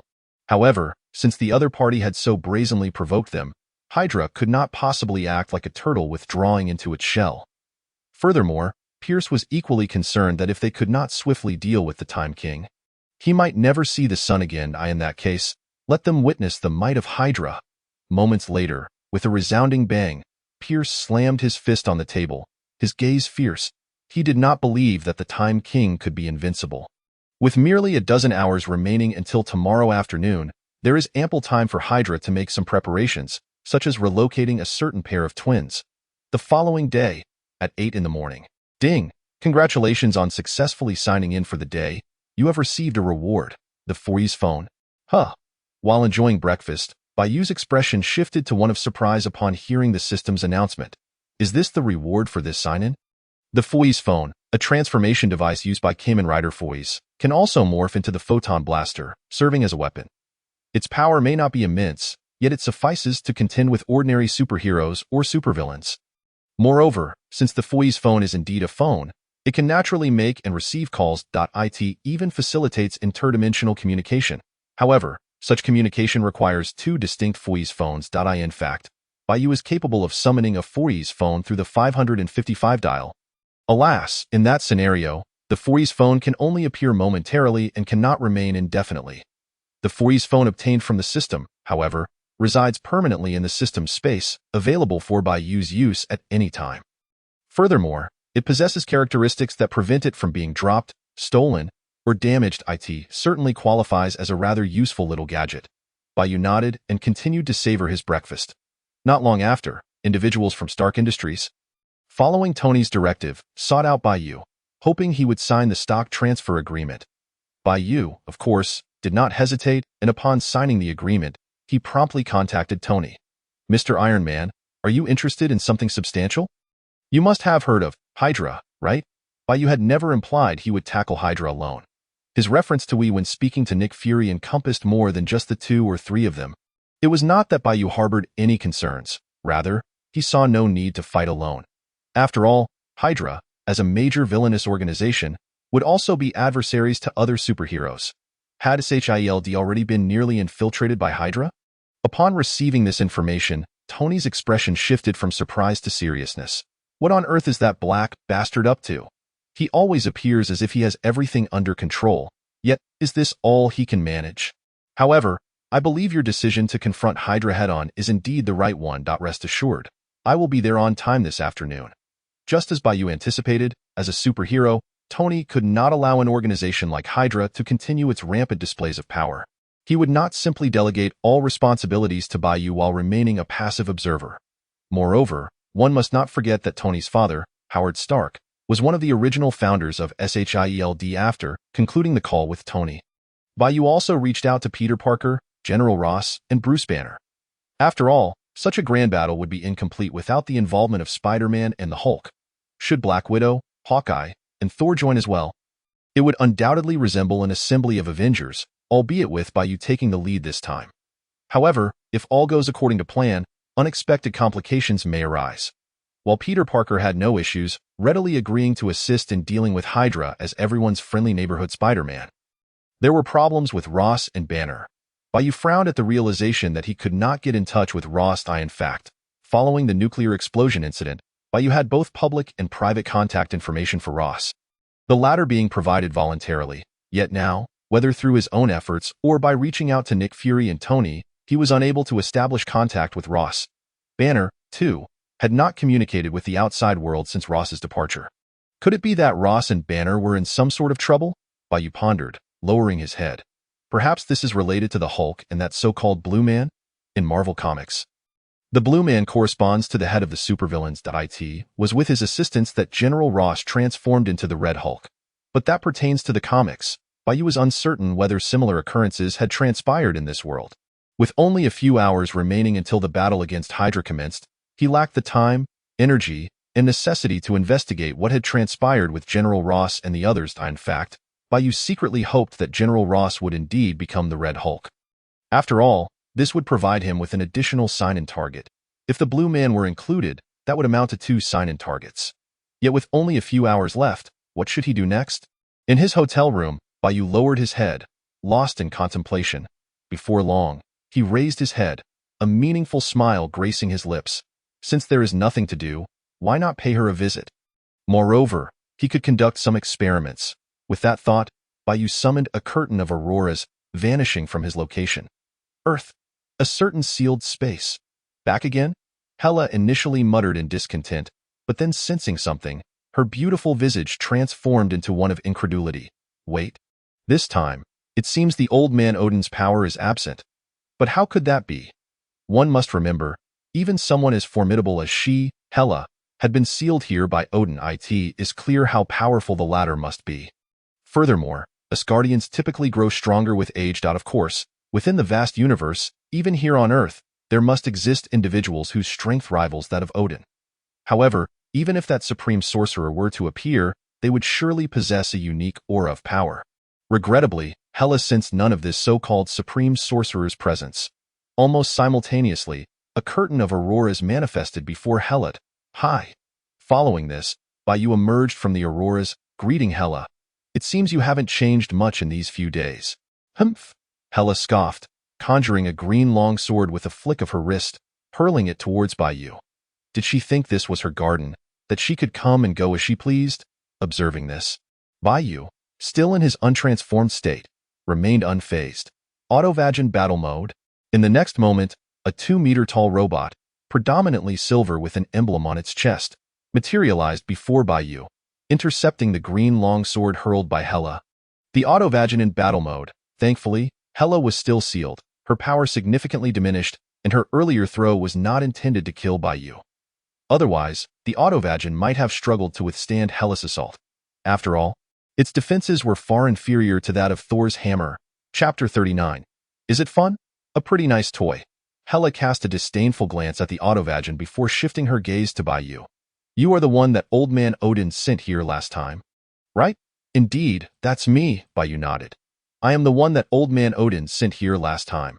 However, this time, I am relying on my own power. Upon hearing this, Hela did not respond immediately. Instead, she scrutinized Bai Yu for a moment before finally speaking. It appears your relationship with Odin is not very good. Otherwise, you wouldn't refer to him as that old man. Indeed, it's not particularly good, Bai Yu nodded and then shook his head. But it seems you haven't grasped the crux of the matter. Since I can enter with my own strength, I can also leave on my own, and that I could potentially take someone with me. So, you mean, you will take me with you? Hela's expression subtly shifted, her heart igniting with a flicker of desire. Even though she harbored significant skepticism regarding Bai Yu's words, after being sealed for so long, she was undoubtedly eager to escape this wretched place. With that thought, Hela felt a wave of excitement welling within her. However, not yet. In the face of Hela's yearning, Bai Yu shook his head resolutely. At least not right now. After all, releasing Hela at this moment offers me no advantages. Hela? You won't take me with you? Then what are you even saying? No, wait. Hela's gaze gradually turned frigid. Are you toying with me? No, please don't misunderstand, Bai Yu quickly interjected. At least, Not entirely. Before Hela could further express her anger, Bai Yu produced the alien dragon tooth dial and tossed it to her. I actually came here to bring you a little something to alleviate your boredom. You can try pressing the button on top of this dial. In truth, Bai Yu had hoped to acquire a certain female alien rider dial. Unfortunately, he only had the alien dragon tooth dial at his disposal. Alleviate boredom? Perhaps due to being sealed for far too long. Or perhaps out of genuine curiosity, Hela chose not to continue her anger but instead examined the alien dragon tooth dial in her hand. Subsequently, she truly pressed the button on the top of the dial, just as Bai Yu instructed. After all, whether driven by self-confidence or inner arrogance, she would not shy away from pressing a mere dial. Moreover, although Hela was reluctant to acknowledge it, if anything were to happen to her due to this individual before her, it was likely that Odin would not simply stand idly by the next moment. The electronic voice emanated from the peculiar Ryuga dial. Ryuga? Instantly, several strands of eerie black liquid enveloped Hela's entire being. In a fleeting moment, she vanished from her spot, replaced by a figure clad in black armor, adorned with golden patterns at certain points, wielding a massive black blade in her left hand, while her right hand grasped an exotic dragon-headed Ryuga. Good, very good. Upon witnessing this, Bai Yu brandished the second stage Time King dial, the Odin dial, and the time-space driver, a knowing smile gracing his lips. Next, I shall allow you to personally experience one of the formidable effects of this dial. Rider time. Kamen Rider. Rider. ZO002. Armor time. Odin. Finish time. Odin. Time break. In that instant, Bai Yu transformed into the Kamen Rider ZO2 in Odin armor form, leaping into action, his right foot ensconced in swirling golden flames. Striking Hela, now transformed into the exotic Ryuga. You, seeking death, caught off guard and still reeling from her circumstances, Hela sensed Bai Yu's impending attack, her fury igniting. What, however, before she could react, she was horrified to find her body rendered immobile. If her instincts served her correctly, this must have been a time-based ability. Yet, it was evident that Hela had no time to ponder further. Boom! As expected, Bai Yu's strike landed squarely upon Hela's chest armor. Without any surprise, her body erupted in a cataclysmic explosion. When the chaos subsided, Hela lay on the ground in a seductive and enchanting pose, alongside the exotic Ryuga dial that had fallen beside her. Theoretically, Bai Yu, in the second stage Time King form, could have obliterated the exotic Ryuga dial outright. However, this dial was uniquely his, much like the previous Pegasus, possessing attributes that rendered it immune to theft, loss, and destruction. Furthermore, in this world, it seemed that aside from himself, no one else could extract this dial from her. This implied that as long as she possessed this dial, she would be virtually immortal. Bai Yu's intention was certainly not to bestow equipment upon Hela. Rather, he understood that to earn the respect of such a fiercely proud woman, he must first demonstrate his own formidable strength. Yet, Bai Yu could not genuinely kill Hela. Thus, to ensure her compliance and to make the encounter more entertaining, it had to be this way. Fortunately, Hela was in a sealed state and had never anticipated Bai Yu's deception or ambush. Otherwise, attempting to eliminate her would not have been so simple. You killed me just to prove this? Hela gradually rose, her gaze icy and filled with ire as she regarded Bai Yu. And how do you know I even require this item? Has Odin not informed you that as long as Asgard exists, I am an invincible entity? As Bai Yu had surmised, having just experienced death, Hela's heart brimmed not only with rage but also with a newfound wariness toward him. Previously, she had held Bai Yu in some contempt. Is that so? After hearing Hela's words, Bai Yu countered. What if Asgard were to perish? Are you jesting? Hela retorted. No one in this world can bring about the downfall of Asgard. Not even the fire giant. Surtur? Bai Yu raised an eyebrow, pressing further. If that's insufficient, what if we added the eternal flame? Ragnarok. At this, Hela's expression shifted dramatically, as if struck by a realization. In both Norse mythology and the Marvel Universe, Ragnarok was a significant event. According to the Marvel cinematic depiction, the fire giant Surtur, upon encountering the eternal flame, would grow immensely and wield his legendary sword, Twilight, to obliterate all of Asgard, heralding the onset of Ragnarok. Most crucially, once Ragnarok commenced, the destruction of Asgard would become a grim reality. At that point, Hela, intrinsically linked to Asgard, would not fare any better. Does the dial in your possession enable me to remain unaffected by Ragnarok? Hela pondered, casting a sidelong glance at Bai Yu. She was not foolish and recognized that Bai Yu's presentation of the dial carried ulterior motives. Yet, when weighed against her life, certain concessions could be made. In that eventuality, this individual would be at her mercy, would he not? I cannot claim it to be entirely without consequence, but at the very least, it will allow you a degree of immortality. Bai Yu casually tossed the exotic Ryuga dial as he elaborated, moreover. This dial grants you the ability to traverse the mirror world, reflect damage back at your foes, and other unique capabilities, an indispensable treasure for domestic travel and, of course, for nefarious exploits. Oh? Hela scrutinized Bai Yu intently, her eyes glimmering with a dangerous light as she inquired, and what is the cost? What do you wish to offer in exchange for my dial? No conditions needed, Bai Yu replied, shaking his head with an air of nonchalance, for I had no intention of giving it to you, at least not at this moment. Hela's expression was one of utter confusion. What were you doing then? This is a deception. Though Bai Yu was indeed somewhat idle at present, he had not come merely to toy with Hela. It was worth noting that in Thor, Ragnarok, Hela effortlessly crushed Thor's hammer with one hand upon her release from imprisonment. Even after Thor awakened his true power, he remained powerless against her. Had Hela not possessed Asgard as her Achilles heel, Thor would likely not have survived to Avengers. Infinity War. Such a formidable woman, if not utilized or even subdued, would indeed be a tremendous loss. In sum, Bai Yu held no interest in Hela's exceptionally youthful and stunning visage or her flawless physique. None whatsoever. Ahem. In truth, Bai Yu had been contemplating the reason Odin had temporarily transported him to meet Hela through the opportunity presented by his contact with Thor's hammer. Was it to eliminate Hela?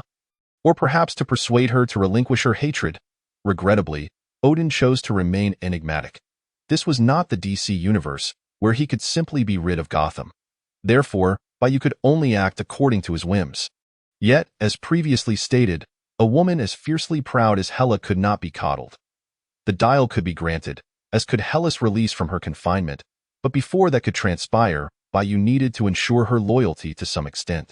Upon hearing Bai Yu's words, Hela initially fell into a prolonged silence before civilly and politely uttering a single word. Leave. Several hours later. Once again, the familiar seaside, the same sandy shore. Bai Yu's last visit had been some time ago. More accurately, it had been in the mirror world. Time King, you have arrived. Upon Bai Yu's emergence from the auroral veil, Captain America, who had already been present, greeted him with gratitude and thank you. In Captain America's estimation, had Bai Yu not been present, he might have been unable to act against the Winter Soldier, potentially resulting in dire consequences. Indeed, Bai Yu nodded lightly, graciously accepting Captain America's gratitude. The others, along with the Hydra personnel, should be arriving shortly, correct? As expected. Shortly thereafter, Tony Stark descended from the sky clad in his Iron Man armor, accompanied by dozens of new suits. Notably, the arc reactors on the chests of these armors were now inverted triangles, indicating that Tony had indeed resolved the palladium poisoning issue and substituted it with a new element. This also implied that these suits would possess even greater power than those he had used during his battle with Bai Yu. Subsequently, Bai Yu summoned Peter Parker, now transformed into Spider-Man, using the Auroral Veil.as for Nick Fury and the Winter Soldier. Naturally, they had also accompanied Captain America to this location. Additionally, Nick Fury had brought along Black Widow and Hawkeye, two of the world's finest agents. Bai Yu consequently signed the Kali style from Eagle Eye, a character possessing nearly identical combat prowess to that of the Sword Rider from Kamen Rider Blade. Following this, he pondered aloud, are all our allies gathered? Upon witnessing the substantial number of comrades assembled, Captain America felt a surge of joy. After all, the greater their numbers, the more formidable their strength, enabling them to obliterate the world-class villain organization. Hydra. I too have been contemplating this matter. In response, Bai Yu initially offered Captain America a perplexing answer before seemingly reaching a resolution. He extended his right hand towards the sky, declaring, very well, such an opportunity is rare. I might as well let him join the fray. Almost simultaneously in Asgard, Odin observed Thor, who was brooding in a corner of the hall, drowning his sorrows in drink, and remarked in a somber tone, Thor, are you still preoccupied with that mortal woman? That Jane. She is not suited for you. In contrast, Sif is your childhood companion and a fellow warrior. Why do you refuse to accept her? Father, Thor began. But as he heard his father's words, he felt compelled to respond. Just then, Mjolnir, the hammer of the thunder god, suddenly soared into the sky with great speed. Mjolnir? Thor's expression shifted dramatically, and he instinctively reached for the hammer's handle. After all, as the god of thunder, how could he be without his mighty hammer? Chapter 41 Thor exclaimed, Father, why do you merely watch? It must be that Time Lord. The hammer pulled Thor away swiftly into the distant horizon. He could not help but think, aside from my father, only that Time Lord I encountered in New Mexico could summon Mjolnir. Frustration welled up within him as he questioned the Time Lord's intentions. Thor lamented, attempting to communicate with Mjolnir, hoping it would resist the Time Lord's call. Yet, it was evident that in Mjolnir's hierarchy of allegiance, Bai Yu surpassed Thor. Father, why do you simply observe? In desperation, Thor shouted behind him. Do you also intend to stand idly by while I follow Mjolnir? Thor was convinced that if Odin wished, he could certainly prevent the hammer from being summoned by the Time Lord. However, inside the palace of Asgard, Odin sensed the presence of Hydra and furrowed his brow. It was not that he disapproved of Bai Yu's attempt to summon Mjolnir and Thor to Earth. In fact, Odin believed that granting Thor more experiences might not be a detriment. After all, Thor still had a distance to cover before he could truly become a king. Odin, however, worried that once Thor arrived on Earth, he might seek out Jane. Odin, Jane, whose lifespan barely exceeded a century, had no future with a god like Thor, who lived for millennia.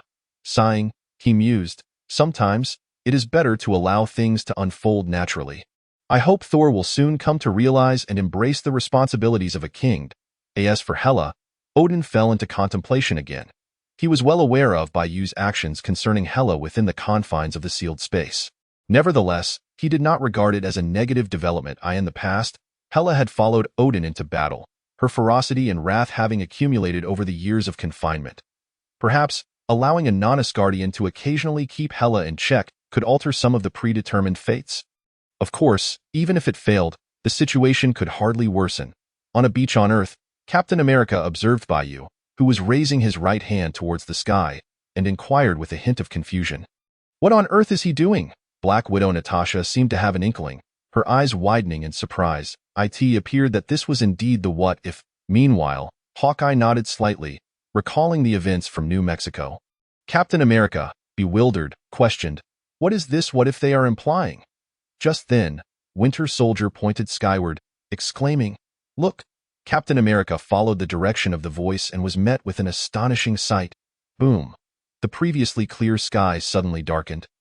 Clouds swirling ominously as bolts of lightning danced within. Rumble! With a deafening clap of thunder, a brilliant light descended from the heavens, landing squarely in Bai Yu's palm, transforming into a unique hammer. Bang! Before anyone could react, a robust figure crashed onto the beach before Bai Yu. Is that not Thor? Bai Yu exclaimed, rushing to his side. Get up! No need for such formalities upon our first meeting. Despite the words, Bai Yu made no actual move to assist him. Thor, taken aback, thought, what kind of greeting is this? If you hadn't summoned Mjolnir without a word, would I be in this predicament? The more he contemplated, the angrier he became, and in a fit of rage, he expressed his fury, coughing. He realized that even Mjolnir had betrayed him, leaving him powerless against Bai Yu. Furthermore, Odin's tacit approval indicated much about the situation. Yet, Thor could not fathom why Mjolnir would heed the Time Lord's call so readily. Nor could he understand why his father would permit such occurrences. Just then, Nick Fury's gaze sharpened, and his expression turned grave. Prepare for battle. Hydra's forces are about to appear. Despite their considerable strength, facing Hydra, an organization that had been in conflict with Hild for decades, was no small matter, and it would be a lie to claim Fury felt no trepidation. Nevertheless, he remained confident in their eventual victory. Let them come, Bai Yu declared, excitement glimmering in his eyes. The more who arrive, the stronger we become. If this ends too swiftly, it would be dreadfully dull. It was essential to remember that Bai Yu's provocation of Hydra stemmed from the inadequacy of their previous Winter Soldier, who had not posed a challenge. In that moment, Iron Man, Spider-Man, Hawkeye, Black Widow, Captain America, Winter Soldier, and the recently risen Thor all prepared for combat. Simultaneously, tanks and fully armed troops rapidly approached from all directions, accompanied by warships rising from the sea and fighter jets, including the massive aerial carrier from the Avengers, emerging from the clouds. An array of advanced weaponry and combat personnel surrounded Bai Yu and his allies. Clearly, Hydra had mobilized significant resources to confront Bai Yu, indicative of their apprehension towards him. Inside a Quinjet, Pierce observed the unfolding scene on his screen, smirking. It seems the so-called Time Lord is not as arrogant as we presumed. Yet, I did not anticipate he would gather so many allies in such a short span. Thus, Hydra felt an even greater urgency to secure victory. Should Nick Fury, Tony Stark, Captain America, and Bai Yu manage to escape and expose Hydra's secrets to the world, Pierce and his associates would find themselves in dire trouble. Chapter 42. On that day, the world recalled the terror instilled by nuclear devastation. Regardless of Hydra's might, they had yet to reach a level of power capable of contending with all nations. Therefore, while they could afford to lose a skirmish, Nick Fury and his team must not survive. With that thought, Pierce no longer hesitated and issued the command. Attack! Outside, explosions erupted with a deafening cacophony as shells and lasers rained down upon Bai Yu and his companions. The sheer madness of it all left Nick Fury astounded. Any ordinary individual would surely perish under such concentrated firepower, particularly in an open space devoid of cover. Fortunately, these were not ordinary individuals. They could withstand a few shells and lasers without issue. Hawkeye and Black Widow were bewildered. In the next moment, Nick Fury's form swelled, transforming into a towering, muscular figure clad in black, adorned with a white spider emblem, Venom. Director, you, Black Widow and Hawkeye stared incredulously at Nick Fury, unable to fathom how he had become such a monster. Is that the suit? Spider-Man, Peter Parker, was momentarily taken aback, instinctively glancing at Bai Yu. It is evident that this is likely related to the latter. It is merely a trivial matter. Why make such a fuss? As Bai Yu tossed Mjolnir to Thor, he remarked nonchalantly, moreover, is this really the time to be concerned about such things? With that, Bai Yu conjured 3 cards from thin air and carelessly flung them away. Howl, roar, gur. In an instant, the 3 cards transformed into a golden phoenix measuring 1.9 meters in length, entirely resplendent in gold, with its left wing controlling flames and its right wing commanding fierce winds. A dragon knight, measuring 10.5 meters long, adorned in thick red armor capable of unleashing up to 7,000 dragon breaths, resembling an eastern dragon.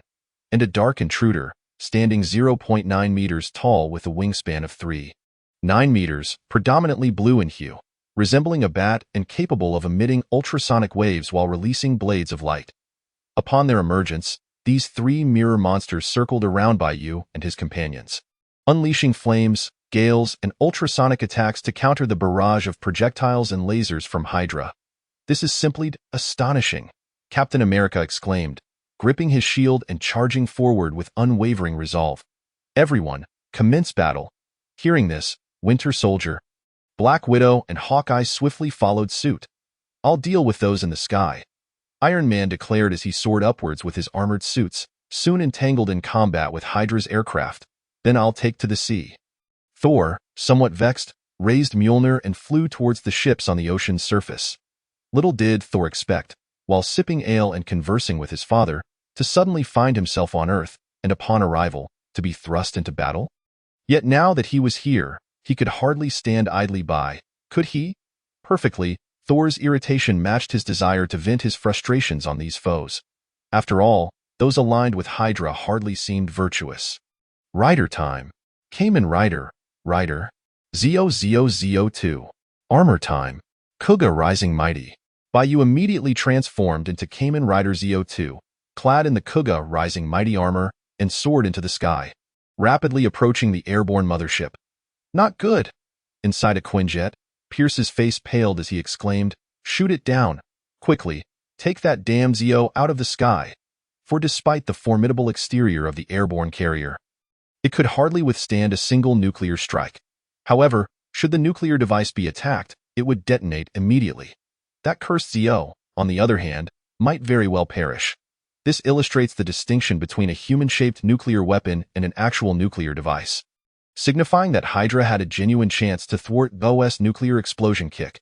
They could even turn the latter into a living target, Following Pierce's command, a barrage of missiles and lasers converged on Bai Yu. Unfortunately, Pierce, what on earth is this? Alas, before Pierce could ponder an answer, he felt a violent jolt. Fortunately, the Quinjet he occupied had not yet opened fire. It was merely the proximity to the surrounding aircraft that had caused some turbulence. However, the situation was far from over. Bai Yu, utilizing the telekinetic power bestowed by his 1.5-tier Omamori, redirected the incoming missiles and lasers. He then swiftly produced the alien dragon tooth dial and pressed the button atop it. Another Ryuga. With an electronic sound effect, a large mirror materialized before Bai Yu, and then, bang, bang, bang.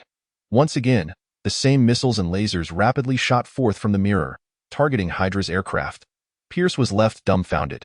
Can it really be played this way? He had heard of Kamen Rider's OS ability to reflect attacks during its display in New Mexico, but he never anticipated it would be this absurd. The sheer volume of hundreds, even thousands of missiles and lasers could be repelled? The outcome was inevitable. Hydra's aircraft suffered near a third of their forces. This did not even account for the destruction wrought by Iron Man and his armored suits. To make matters worse, throughout this fray, that accursed Zeo had already closed in on the airborne mothership. That damn Zeo must not be allowed to execute a nuclear explosion kick against the aircraft. I refuse to believe he can reflect our attacks every single time. Chapter 43. If we unleash a nuclear strike, how shall you respond? The airborne carrier, known as the Shield.Ahem, was the result of the considerable resources, manpower, finances, and time invested by S.H.I.E.L.D. in its construction. The airborne carrier was equipped with the latest military craft developed by the United States and S.H.I.E.L.D. capable of tri-service operations, and could even launch nuclear strikes, serving as a true mobile fortress. To lose it so easily would be a great tragedy. Almost simultaneously, the remaining Hydra aircraft, as well as the mothership itself, continued to unleash a barrage of attacks upon Bai Yu. Not good, Iron Man, witnessing this scene from a distance, could not help but change his expression. He acknowledged that Zeo was indeed formidable. Yet, the latter now faced perhaps the most advanced modern weaponry available on Earth beneath the threat of nuclear strikes. While Zoa's earlier display of reflecting projectiles and lasers was indeed impressive, could he truly replicate such feats consistently? Moreover, this time, Hydra's offensive was far denser and more ferocious than before. Regrettably, Iron Man's concerns were of little consequence at that moment. His speed could not match Bai Yu's, nor did he possess the capability to shield against such attacks. All that remained for him was to place his trust in Bai Yu, a futile resistance. At present, Bai Yu remained unfazed by Hydra's onslaught. Simultaneously, he pressed the button on the alien dragon tooth dial once more. Contract Advent. Roar. In an instant, a creature resembling a dragon knight, measuring 6.15 meters in length, entirely black and more sinister and grotesque than its dragon knight counterpart, materialized around Bai Yu. Undoubtedly, this was yet another concept not found in the original work, but it mattered not. The 1.5-tier Omamori and the Omamori Zeo system would intervene. In any case, the alien black dragon knight encircled Bai Yu, shielding him from all incoming attacks. Shortly thereafter, the familiar mirror reappeared, reflecting all attacks back towards their origin. Hydra once again suffered significant losses to their aircraft. It is no exaggeration to say that even combined with Iron Man and his armored suits, their achievements paled in comparison to Bai Yu's 2 waves of reflection. Why does he always summon such bizarre entities? Whether it be the Golden Phoenix, Dragon Knight, Dark Intruder, or the recent alien Black Dragon Knight, these were all things Pierce and his comrades had never encountered before. Moreover, each of them was astonishingly powerful. Of course, what truly infuriated Pierce was Bai Yu's ability to reflect attacks. Yet now was clearly not the time for such futile contemplations. Thus, after a moment of rapid deliberation, a glint of ruthless determination flashed in Pierce's eyes. Follow my command and launch a nuclear strike immediately. But what would that achieve? At such a close range, even that damn Zeo could hardly escape in time. Could he? Pierce did not believe the latter could be so powerful as to disregard a nuclear strike. After all, even if they did nothing, it was likely that the airborne carrier would be lost. It was better to seize this opportunity for a grand play. If they could eliminate Zeo, then even if the airborne carrier were indeed destroyed, it would not be too grievous a loss, would it? That accursed Zeo, are you not capable of unleashing a nuclear explosion kick? Pierce's gaze fixated fiercely on the screen, where the figure drawing closer to the airborne carrier was unmistakably visible. And he growled, "What if we were to launch a nuclear strike at you instead? How would you respond?" Though the Quinjet Pierce occupied would likely struggle to evacuate the blast radius of the nuclear strike in time. Who had ever claimed that Pierce was present in his true form? In reality, he was merely a holographic projection designed for better observation of the situation and command. Even if the Quinjet were to be destroyed, he would not face any tangible repercussions as for the other personnel aboard the aircraft. Could they not consider it an honor to sacrifice themselves for Hydra's future? It appeared that Hydra's operatives indeed embraced this mindset. Fully aware that Pierce's command was utterly insane, they nonetheless executed it without hesitation. Thus, in no time at all, a nuclear device was launched from the airborne carrier, aimed directly at Bai Yu. Upon witnessing this scene, Bai Yu raised his eyebrows slightly. The Hydra dares to have the aerial mothership launch a mushroom egg. Is this their attempt to counter my nuclear explosion kick with what they deem humanity's strongest weapon? However, resolving this matter is not particularly challenging. Let us not forget that each time I unleash a nuclear explosion kick, I too find myself within the explosion's radius.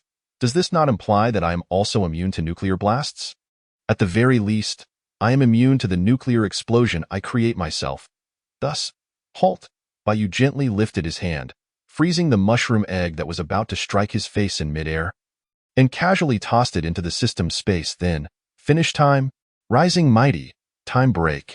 As the sound effect of his ultimate move resonated, Bai Yu executed a 360-degree spin in the air, followed by a right kick infused with electric currents directed upwards. Given the proximity, he swiftly struck the underside of the aerial mothership. The next moment, boom, thunder, bang. A tremendous explosion erupted, casting blinding, even piercing red flames that illuminated the entire sky. That was the Time King's nuclear explosion kick? Below, whether it was Iron Man, Captain America, Spider-Man, or Hydra's ground and naval forces, they instinctively gazed upwards in that instant. They seemed to forget the battle, their mission, and everything else. Prior to this, Captain America and the others had merely heard tales or glimpsed videos of Bai Yu's nuclear explosion kick. Yet now, witnessing it firsthand, they truly comprehended the shocking, even terrifying spectacle it presented. Chapter 44. Wanda, Quicksilver. Even more alarming was that, being relatively close and aided by artificial intelligence, Iron Man, along with the keen-eyed Captain America and Spider-Man, all witnessed Bai Yu halt the mushroom egg and make it vanish instantaneously. This indicated that even a mushroom egg posed little threat to Bai Yu, unless he found himself completely incapable of resistance. That is his power? Thor, who had just obliterated a Hydra ship, was also taken aback in truth, with his godly might. Demolishing the aerial mothership would not be a particularly daunting task. However, achieving it with the simplicity and shock of the Time King was quite a different matter. Moreover, Thor had an inkling that the so-called nuclear explosion kick was far from the Time King's most powerful attack. On another front, the World Security Council, Minister's Office, damn it, damn it, damn it. Pierce muttered a string of expletives, frantically smashing nearly everything in sight. What on earth is that masked rider Time King? Even a mushroom egg is ineffective against him. A sense of foreboding surged within Pierce. At this rate, relying solely on Hydra's current strength would make it exceedingly difficult to contend with the Time King and his allies. Of course, Hydra was not entirely devoid of resistance. Yet, Pierce felt far from assured. No, I cannot remain here any longer. Pierce quickly resolved. Hydra has endured for so many years and even turned child to S.H.I.E.L.D by relying on the art of deception and blending in. What they can display will never encompass the entirety of Hydra. Their clandestine aspects continue to thrive unnoticed, achieving the effect of cutting off one head only for two more to sprout in its place. Now, it is evident that Pierce intends to shift from the light to the shadows, attempting to grow a second head for himself on a certain beach. Just as everyone present was still immersed in the shock brought on by Bai Yu's nuclear explosion kick, Hawkeye suddenly let out a cry of despair. His body seemed to suffer some invisible assault, crashing heavily to the ground. Hawkeye, what has happened to you? Black Widow inquired anxiously. She then noticed a dramatic shift in their surroundings, as if she had transitioned from the beach to a familiar room. In this place, There was a stern female teacher and a group of dancing young girls. One of these girls even bore a striking resemblance to Black Widow. Out there, to my unfamiliar companions. Be cautious. Thor the god of thunder descended onto the beach, warning. There is someone attempting to use mental interference against us. You mortals are particularly susceptible, but thankfully, I am a god. Before Thor could finish, he realized he seemed to be at some grand feast in Asgard. Aside from him and Black Widow, Captain America, Winter Soldier, Spider-Man, Iron Man, and Nick Fury were all ensnared in their respective hallucinations. Moreover, these illusions were predominantly tied to matters they were reluctant to confront, or even feared. Quicksilver, Wanda? At this moment, Bai Yu, who had also landed on the ground, felt somewhat surprised. Have they already activated their powers? Bai Yu recalled that in the Marvel films, Quicksilver and Wanda's abilities were awakened through the Mind Stone's influence. Yet in this world, Loki had yet to bring the Mind Stone here. Could it be the Cosmic Cube? Bai Yu speculated. Or perhaps, it was their own awakening. According to the Marvel cinematic narrative, Quicksilver and Wanda's abilities were inherently theirs, with the Mind Stone merely serving as a catalyst. However, this did not imply that the Mind Stone was absolutely necessary. The Cosmic Cube or other unique artifacts might similarly serve to trigger their powers. Of course, these considerations were not of immediate importance. What mattered was that the occurrences surrounding Hawkeye, Black Widow, and Thor indeed resembled the capabilities of Quicksilver and Wanda. Nevertheless, none of this mattered much. After all, I cannot invade your mental realm. There exists a formidable barrier protecting it. A young woman with a voluptuous figure clad in a red coat suddenly appeared before Bai Yu, her face adorned with shock. Moreover, it seems you recognize us. Beep, signed in with Scarlet Witch and Quicksilver successfully. Rewards obtained. Anabi Dial and Wabuki Dial. Among these, Anabi is the 6th Kamen Rider of the Heisei series, the first not designed based on insects or animals. Kamen Rider Wabuki, on the other hand, is the 2nd rider from the series Anabi. Well, overall, Bai Yu is one step closer to achieving the Emperor form. Then, want to know more? Then come and defeat me first. Before the words could fully leave her lips, Bai Yu struck Wanda with a powerful punch. Of course, the latter was merely an illusion conjured by Wanda's mental prowess. At that moment, Bai Yu sharply sensed a swiftly moving figure approaching him. Undoubtedly, it was Quicksilver, endowed with supersonic speed. If so, then speed shall contend with speed. In response, Bai Yu first employed Time Stop, then produced the 555 dial. Armor time. Complete. Fuizaxel. Upon completing his transformation, Bai Yu promptly released the Time Stop and pressed the button on the 555 dial. Fuizaxel. Start up.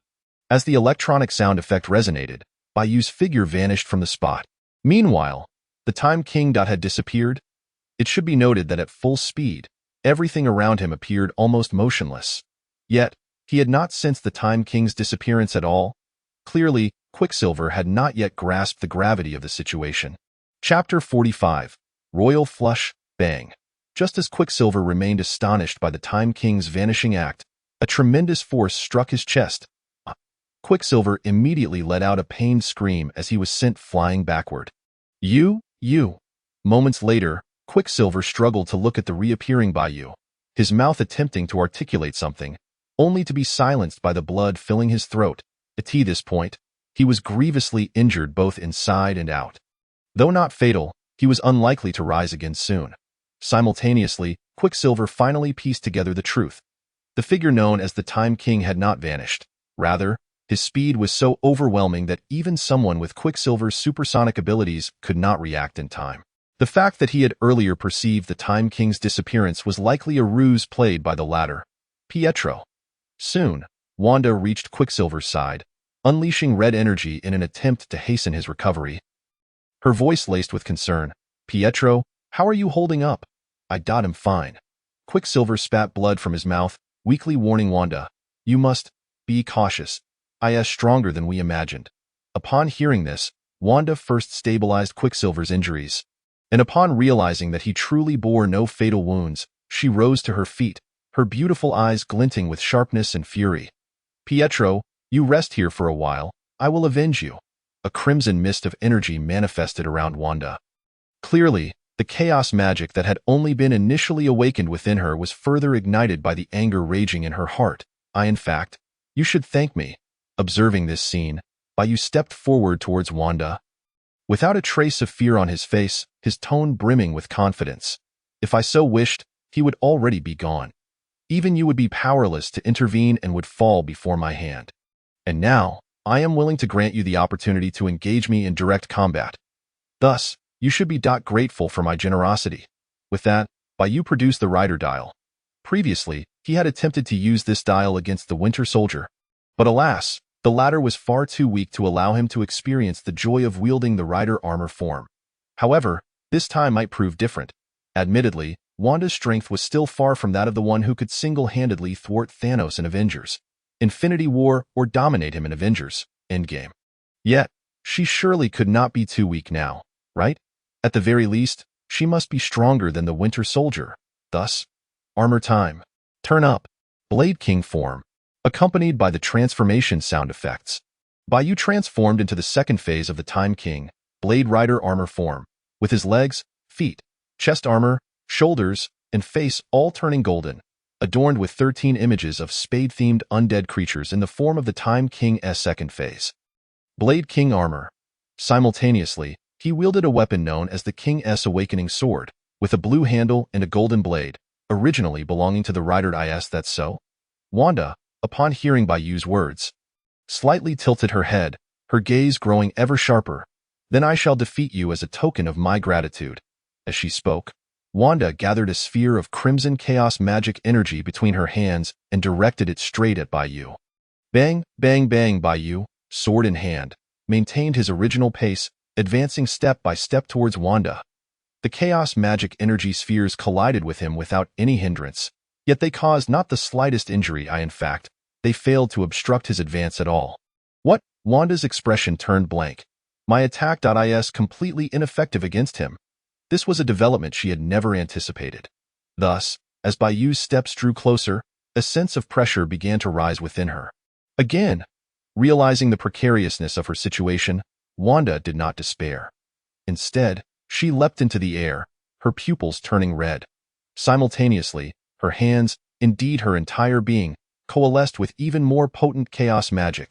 Though this, Bai Yu remained silent, merely pressing the buttons on the rider dial with his left hand and rotating the time-space driver counterclockwise by 360 degrees. Psycheo, finish time. Blade King, Royal Straight Flush, accompanied by the sound of the ultimate technique. The mirrored images of 5 undead creature cards, 10, Time Scarab, J, Fusion Vulture, Q, Absorption Goat, K, Evolution Caucasian, and A, Transformation Beetle, formed a straight line between Bai Yu and Wanda. What is this? Wanda gazed at the 5 card images before her. A sense of foreboding swelling within her. Without hesitation, she unleashed all her gathered chaos magic energy, aiming to obliterate the card images and further assault Bai Yu. It's time to end this. Bai Yu stepped forward, gripping the now golden King's awakening device, and swung his sword forward. Boom! In an instant, a golden energy beam erupted from the King's awakening device, piercing through the 5 undead creature card images, amplifying its attack power before hurtling directly towards Wanda. Bang! The next moment, the golden and red energies clashed in midair, the terrifying shockwave shaking the ground and sea within a 100-meter radius. Thor, Captain America, the Winter Soldier, Nick Fury, Black Widow, and Hawkeye were all violently thrown back, yet they were thus freed from the mental illusion. The Hydra forces surrounding them, along with all their armaments, could not withstand the impact either. Over half of the unfortunate souls fell to the ground, meeting their doomed at that moment, accompanied by a pained scream. Wanda too was sent flying, her graceful form crashing to the ground as she coughed up blood. In appearance, she was strikingly similar to Quicksilver moments before. Chapter 46, The Demon King. In truth, this was merely the result of Bai Yu's restraint. Otherwise, whether it be Wanda or Quicksilver, they would likely be facing far worse than mere severe injuries. Moreover, Wanda and Quicksilver were not inherently malevolent.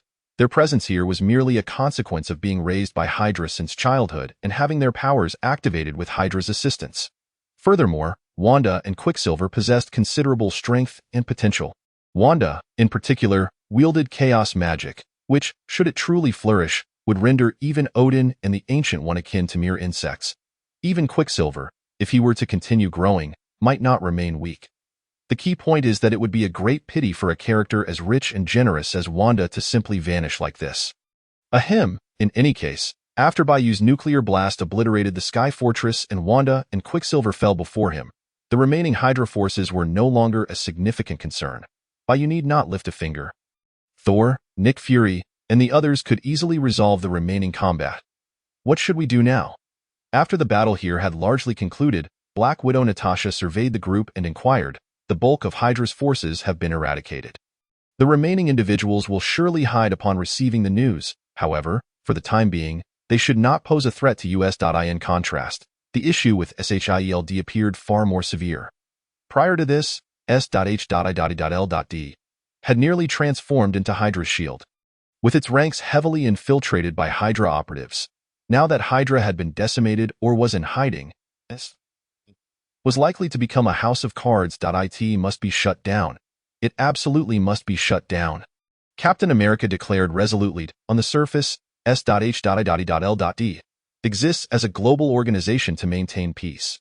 Yet we all know it has long been infiltrated by Hydra.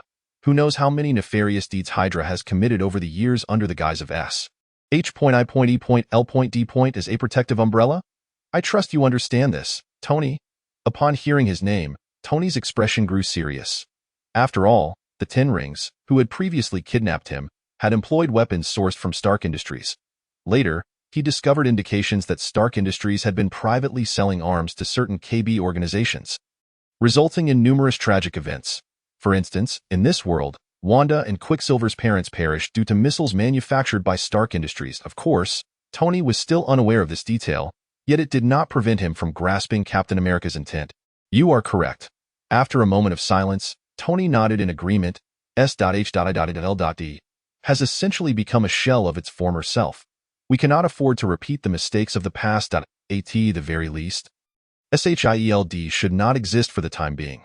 Not only that, Captain America added, Hydra is like a centipede that does not die easily. Should we let our guard down, it could unleash an indelible disaster upon the world. Given that they have been infiltrating SHIELD for years, there must be a wealth of secret information about Hydra within SHIELD. I propose we disclose this information as broadly as possible to ensure the world remains vigilant. But if that happens, won't the outside world learn that SHIELD nearly transformed into Hydra's shield? Natasha frowned. Moreover, Hydra has become too deeply entangled with SHIELD. Disclosing Hydra's secret information would, in a sense, equate to revealing SHIELD's secrets. Thus, it seems SHIELD may not simply be temporarily shut down. Yet, this is a task we must undertake. Captain America steadfastly asserted, the public has the right to know the truth. Upon hearing this, Natasha felt compelled to speak, yet ultimately remained silent. Nick Fury, the director of SHIELD, also chose to remain reticent. If circumstances unfolded as anticipated, S.H.I.L.D. would indeed face a temporary or perhaps even permanent dissolution, reminiscent of the plot in the Marvel film Captain America, the Winter Soldier. However, I beg to differ. At that moment, Bai Yu shook his head and articulated, to the public, S.H.I.L.D. is perceived as the guardian of global peace. But if we were to reveal that this vast umbrella is riddled with flaws, incapable of shielding them from storms, and potentially posing a threat instead, what would their reaction be? They would panic, they would doubt, they would lose their sense of security. Can you imagine what they might do under such circumstances? Are you certain that such an outcome would be preferable to the continued existence of SHIELD? Without waiting for Captain America and the others to respond, Bai Yu continued, in my view, it would be wiser to learn from past mistakes and rebuild from the ground up. Given the previous infiltration by Hydra, it is imperative to conduct a more rigorous vetting of S.H.I.E.L.D.'s internal members, albeit discreetly. Can rise from the ashes, emerging more qualified to safeguard the world. Ultimately, the public still requires SHIELD and in turn, S.H.I.L.D. must embrace greater responsibilities and continue to bear the weight of global protection. Bai Yu's declarations were not mere meddling. It was crucial to recognize that, under the influence of Venom, Nick Fury had become akin to his subordinate. Consequently, S.H.I.L.D. under Fury's leadership could be regarded, in a sense, as Bai Yu's own faction. Furthermore, the existence of SHIELD might prove to be even more advantageous for Bai Yu. In such a scenario, How could he possibly allow S.H.I.E.L.D be dismantled? Yet, after contemplating Bai Yu's words, Captain America felt a glimmer of truth in them, though he still seemed intent on holding firm to his perspective. Before he could articulate his thoughts, Bai Yu's icy voice pierced the air. Rogers, have you misunderstood something? I am not here to consult with you, nor am I seeking your opinion. Upon hearing this, Captain America's expression shifted dramatically. Following the previous night's experience where Bai Yu had assisted him in subduing the Winter Soldier, and their recent collaboration against Hydra, he instinctively felt that they were comrades, partners in trust. However, he now realized he might have erred in his assumptions. Simultaneously, he recalled Bai Yu's self-designations. Aside from the title of Kamen Rider Zio, he also referred to himself as the Benevolent Demon King. While the term benevolent felt somewhat incongruous in this context, Demon King was unequivocal. It signified that Bai Yu's essence was fundamentally distinct from theirs, and indeed from all of humanity on this planet. Chapter 47. Why don't we consult the Security Council? Up to this point, Bai Yu had not taken many lives. Apart from his animosity towards Ivan Vanko, he had only dealt with the Hydra operatives involved in this incident. However, this did not imply that he was a paragon of virtue. At this moment, Captain America began to grasp this notion. Yet, he found himself at a loss regarding how to confront Bai Yu, whether with anger, concession, or outright opposition. In truth, it wasn't just Captain America who felt this way. Natasha, Spider-Man, and the others shared similar sentiments. Coughing lightly to alleviate the growing tension, Nick Fury drew the group's attention and suggested, Est.L.D. is actually subordinate to the World Security Council. Why don't we seek their opinion? Upon hearing this, Captain America and Natasha exchanged glances before ultimately nodding in agreement. Bai Yu, on the other hand, appeared indifferent. Regardless, he had effectively secured SHIELD for the day. Even the arrival of Jesus would be inconsequential, as far as he was concerned. With their consent, Nick Fury promptly began reaching out to the members of the World Security Council, doing so in the presence of the group. S.H.I.E.L.D is our sole institution for maintaining global peace and security. If it were to be dissolved, it would inevitably lead to countless complications. Given that Hydra's members have either perished or fled, there is no need for SHIELD and the world to bear the consequences of their mistakes. Therefore, I regret to inform you, Captain, that we cannot concur with your viewpoint. This was a falsehood. The World Security Council's stance was influenced by multiple factors. Firstly, the secrets held by SHIELD were far too numerous, including those pertaining to certain members of the council itself. How could they allow such information to circulate freely? Secondly, the fact that the council's minister, Pierce, was a Hydra operative, even one of its leaders, raised the possibility that one or two more Hydra affiliates could exist within the council. For them, S.H.I.E.L.D would always be the ideal vessel for Hydra's resurgence. Naturally, they would not permit S.H.I.E.L.D to disband so easily. As for the public disclosure of Hydra's secrets, that was even less likely. The third and most crucial point, during this battle, Bai Yu, as Kamen Rider Zio, had once again demonstrated his nuclear explosion kick, along with numerous other astonishing abilities. It is no exaggeration to say that whether SHIELD disbanded or whether Hydra's secrets were revealed was of little significance to the World Security Council at this juncture. What mattered was whether Zio might unleash a nuclear explosion kick upon himself out of rage. After all, even Hydra had been defeated by this one individual. What could the World Security Council possibly offer in counterbalance? Of course, if given the opportunity, the Council would undoubtedly seek to suppress or even control Zio. However, for now, they were left with no choice but to heed his will. Otherwise, his opposition would extend beyond SHIELD or the United States. It would encompass nearly every nation on Earth. Moreover, even Captain America had to concede that he could not bear the consequences of inciting Bai Yu, the Demon King. Naturally, had Bai Yu been the type to indiscriminately slay innocents and bully the weak, the situation would have been vastly different. Very well. The World Security Council expressed satisfaction with Captain America's stance and then, in a noticeably subdued tone, inquired of Bai Yu, Kamen Rider, in light of Nick Fury's failure to recognize the Hydra threat in a timely manner, nearly leading to a grave disaster, we believe he is no longer qualified to continue as director. Would you be willing to assume his position? Nick Fury. Is this my fault? Didn't Carter and Howard also fail to detect Hydra's infiltration? This was all too much. Nick Fury recalled that during his tenure as director of SHIELD he had faced various challenges and accusations from the World Security Council. Yet now, in the presence of Kamen Rider Zeo, they were treating him with such deference. Frankly, if he had his way, Nick Fury would have preferred the Council's former defiant demeanor and wished for their return to that state. I'm not interested. At that moment, upon hearing the Council's proposition, Bai Yu unhesitatingly shook his head and stated, "Furthermore, I believe Nick Fury is doing quite well as director." Bai Yu had no interest in becoming the director of SHIELD. He preferred to let Nick Fury manage the mundane affairs of the organization while he maintained control over Fury. Wasn't that far more appealing?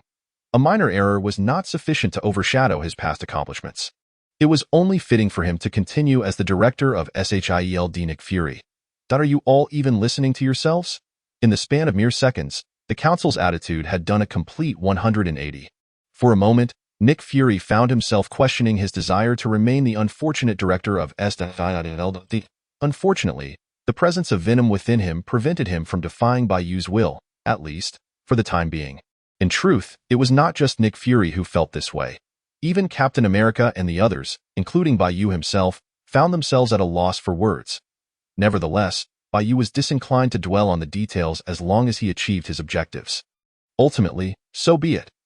The representatives from the World Security Council, with faces devoid of shame, commented, "While Nick Fury remains the director of SHIELD, he is nonetheless a person who has made mistakes in the future. For significant matters, you may consult with Kamen Rider. By the way, weren't you always keen on establishing the Avengers initiative? For the sake of world peace, we are in agreement, Nick Fury." He swore he had never felt so exasperated in his life. In the past, he had tirelessly advocated for the establishment of the Avengers initiative, only to be met with staunch opposition from the Council. Yet now, they were the ones to propose it. The notion of for the sake of maintaining world peace was clearly a fabrication. Something Nick Fury could ascertain with ease. Chapter 48 Thor. I concede that my voice was rather loud just now. Nick Fury pondered briefly and quickly grasped the sentiments of the World Security Council. Previously, the Council had refrained from endorsing the establishment of the Avengers for two primary reasons.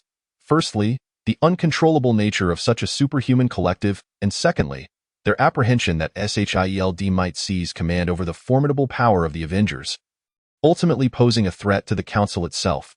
However, the situation had changed. Kamen Rider Zeo now presented a significant threat to them, one so considerable that the Council was both unwilling and afraid to enact any coercive measures against him.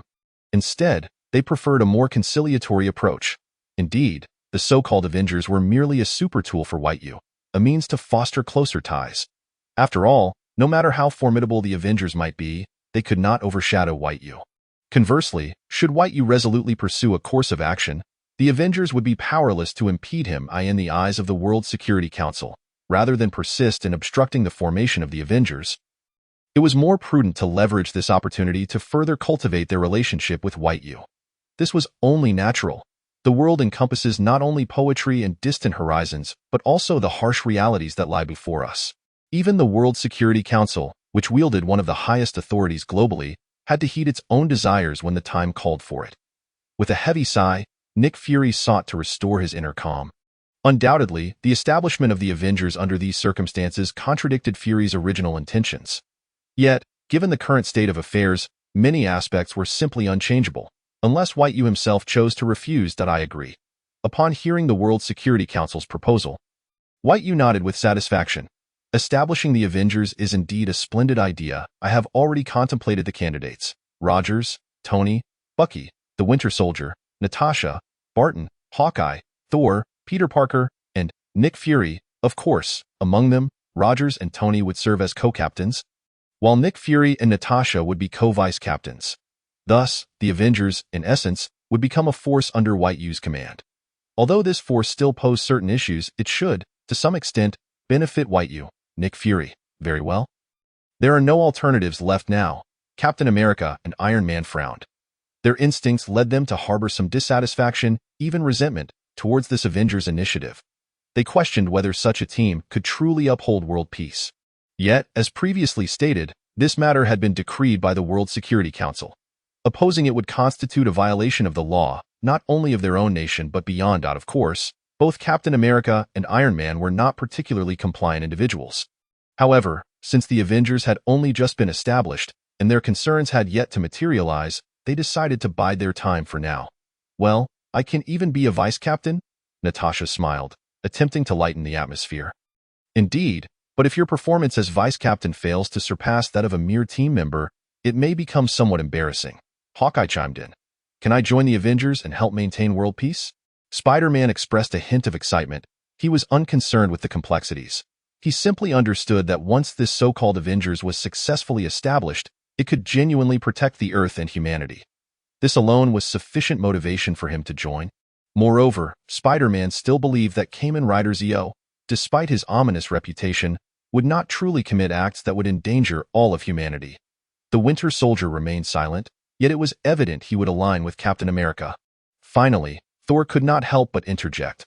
I understand the reasoning, but why must I be involved? He was the god of thunder from Asgard, not a mere earthling. His participation was merely the result of being inexplicably drawn into the fray.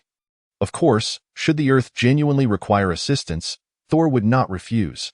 However, that did not necessitate his joining some Avengers initiative, did it? At that moment, Bai Yu cast a knowing smile at Thor and the hammer of the god of thunder. Without uttering a word, it seemed to convey everything. Thor gazed at his hammer, reflecting in silence, before finally admitting, I acknowledge that my voice was slightly raised earlier. Joining the Avengers is indeed an excellent choice. This group is filled with talent, and I truly appreciate your eloquence. Bai Yu. Why does that sound so sneaky?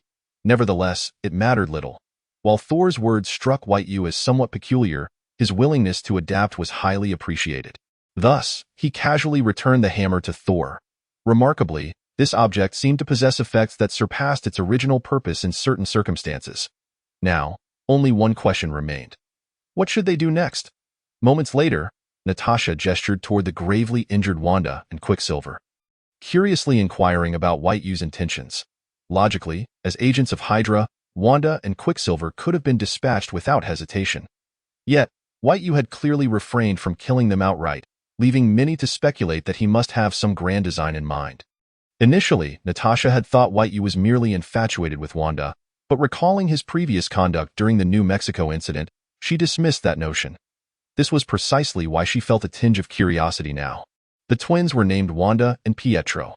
Bai Yu pondered, they once had a warm family in their childhood, until 2 missiles bearing the Stark Industries insignia fell before them, claiming the lives of their loved ones.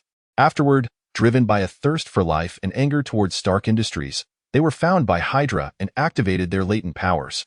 Therefore, I intend to invite them to join the Avengers. Chapter 49 Wanda. You wouldn't want anything to happen to Quicksilver, would you? Captain America and Natasha could assist Quicksilver and Wanda in mastering their powers more swiftly and effectively, even if issues arose in the future.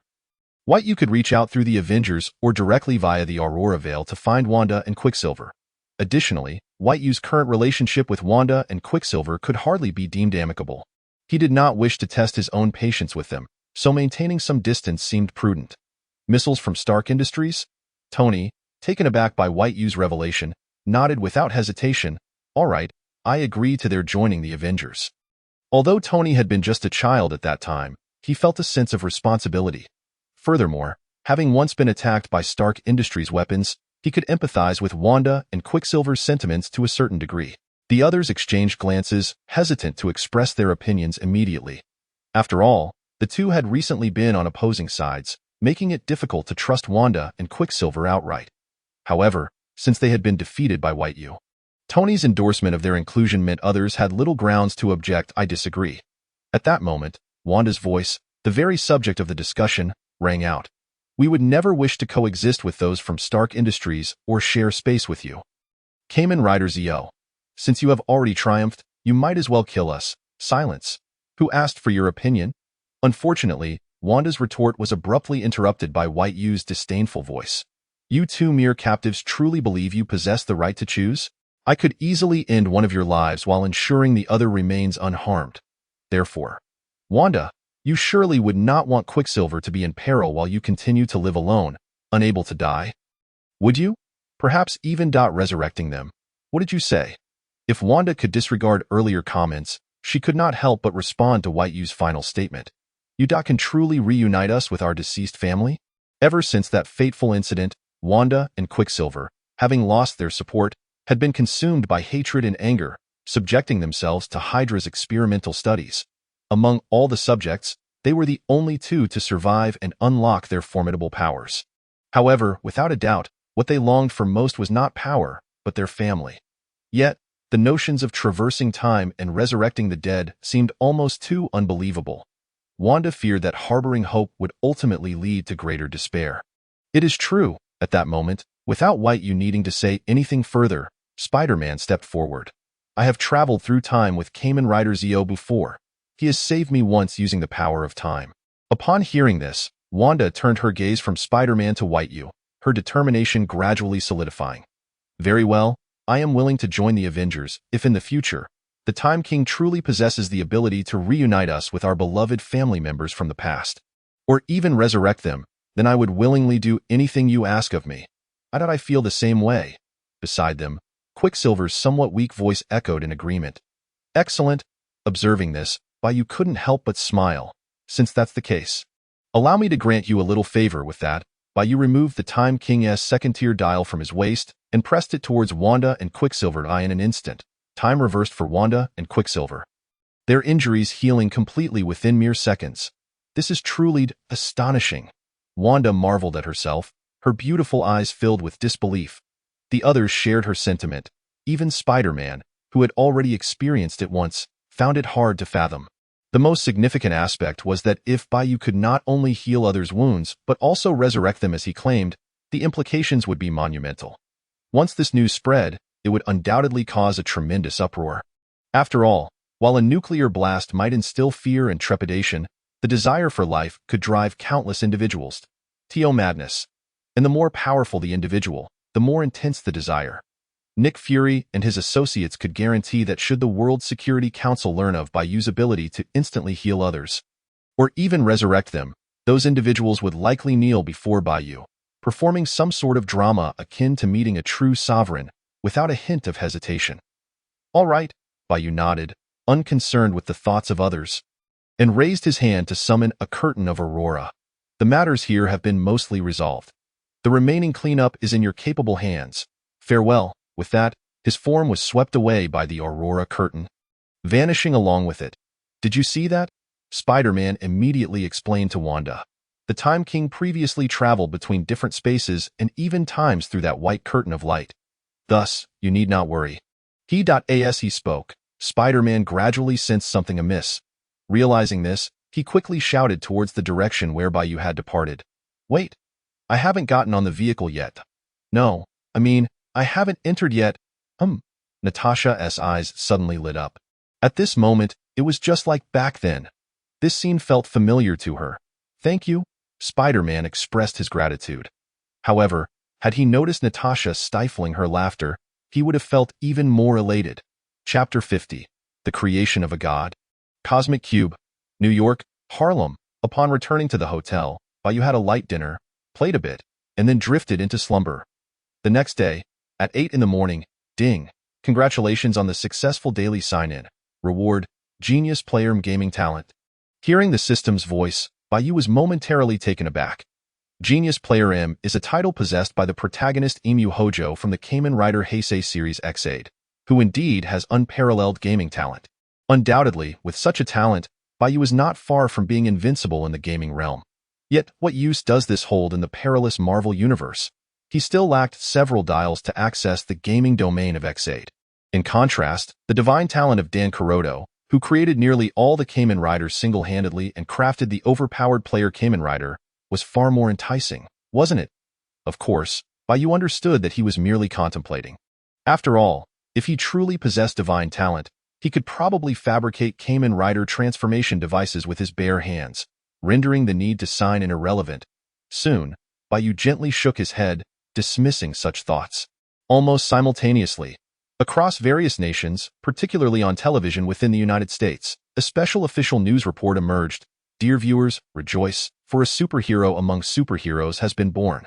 His name is Kamen Rider Zeo, the King of Time, endowed with divine abilities such as time stop, time travel, and nuclear blast kick. Moreover, within a mere few days, Zeo has successively defeated formidable foes such as the Hulk, Abomination, and the Annihilator dispatched by the Dark God to New Mexico, while also taking down a racer during the Monaco Grand Prix and attempting to assault Tony Stark's Ivan Vanko.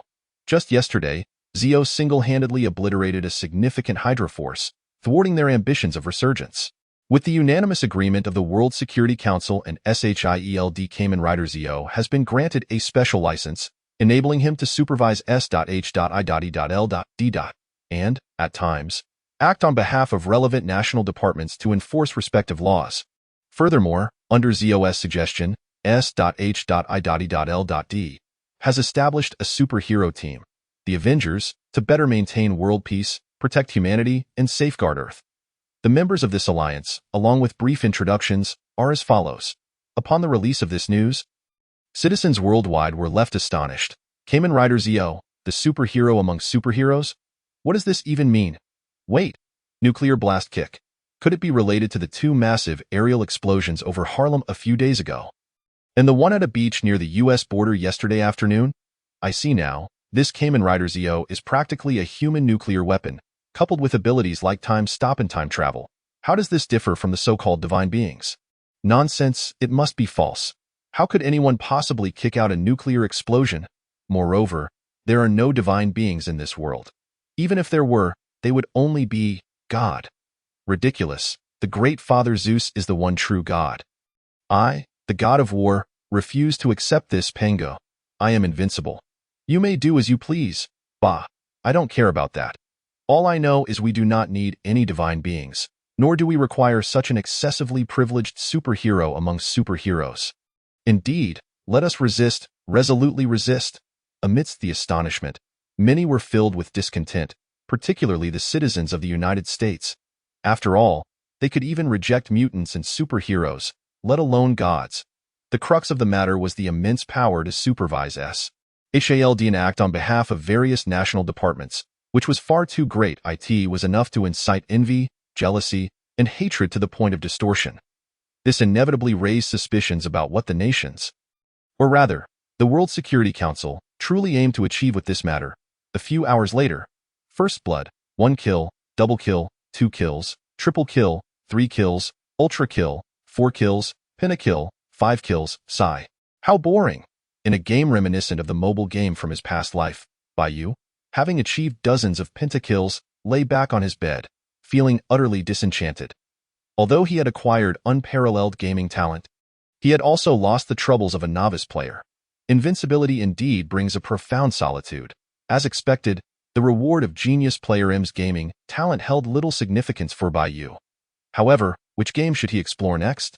Bai Yu pondered deeply. As for the news regarding the World Security Council's deification, Bai Yu was largely unaware, as he typically did not watch television. Even if he were aware, he likely would not care. After all, as long as his own power remained sufficiently formidable, many things would become inconsequential. Ultimately, death is the inevitable fate of mortals. Knock, knock. At that moment, a knock resounded at the door. Bai Yu rose, and upon opening it, he was met by a fully armed, notably serious Nick Fury, who held a black briefcase-like box in his hand. The moment Bai Yu laid eyes on the small box, he had already surmised its contents. Sure enough, when Nick Fury followed Bai Yu into the room and cautiously opened the black box in his possession, an object measuring approximately 20 centimeters in length and width, standing at 50 centimeters tall, radiating a blue glow and possessing geometric regularity, materialized in the air. Without a doubt, this was the cosmic cube, containing the space stone and immense energy. It is known that Carol Danvers transformed into one of Earth's mightiest heroes, Captain Marvel, due to her exposure to the energy within the cosmic cube. Even Iron Man's new element, which replaced palladium, originated from Howard Stark's research on the cosmic cube. Moreover, this was one of the primary reasons Loki could not control Tony with the Mind Stone in Avengers 1. In summary, within the Marvel Cinematic Universe, the Cosmic Cube, as a carrier of one of the Infinity Stones, the Space Stone, undoubtedly ranks among the supreme treasures of that universe.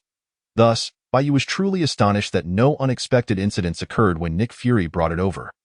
Following the conventional narrative structure of novels, one might expect Nick Fury to exclaim something along the lines of, "Oh no, the Tesseract has been stolen by Loki." Yet, astonishingly, he has indeed managed to present the Tesseract before Bai Yu. Well, that makes sense. After all, this is the real world, not a fictional tale filled with melodramatic twists. Chapter 51. Tony's concerns. It seems that Shield and the Avengers undoubtedly have numerous matters awaiting your attention. Very well, Nick Fury nodded gently, but after a moment of hesitation, he could not resist inquiring, "May I ask what you intend to do with the Tesseract?" Even though Nick Fury might not fully comprehend the significance of the Tesseract, he is aware that it is an exceedingly perilous object. Who knows if Bai Yu would employ it for nefarious purposes? Absolutely not, Bai Yu resolutely replied. What I choose to do does not require your oversight. Moreover, trust me, this object is far safer in my possession than in yours. This time, Bai Yu refrained from mentioning the need to borrow it for a few days. Initially, it was due to their first encounter and his lack of significant ties to S.H.I.L.D. However, now, Nick Fury and the entirety of SHIELD could be considered as subordinate forces to Bai Yu. Thus, he naturally possesses greater authority and freedom to manage the Tesseract. Furthermore, the peril of the Tesseract being in Nick Fury's hands is indeed far greater. Very well, observing the situation, Nick Fury chose not to say anything further and turned to leave. Now, let us commence. Once Nick Fury departed, Bai Yu retrieved the Time King 2 dial, the Kuuga dial, and the Timespace driver. Rider time. Kamen Rider, 0002. Armor time. Kuuga Ultimate Form. Accompanied by the transformation sound effects, Bai Yu instantly transformed into Time King 2, Kuuga Ultimate Armor Form. After all, what he intended to do next was absorb and even replicate the power of the Tesseract. This could only be accomplished with the assistance of Kuuga's abilities.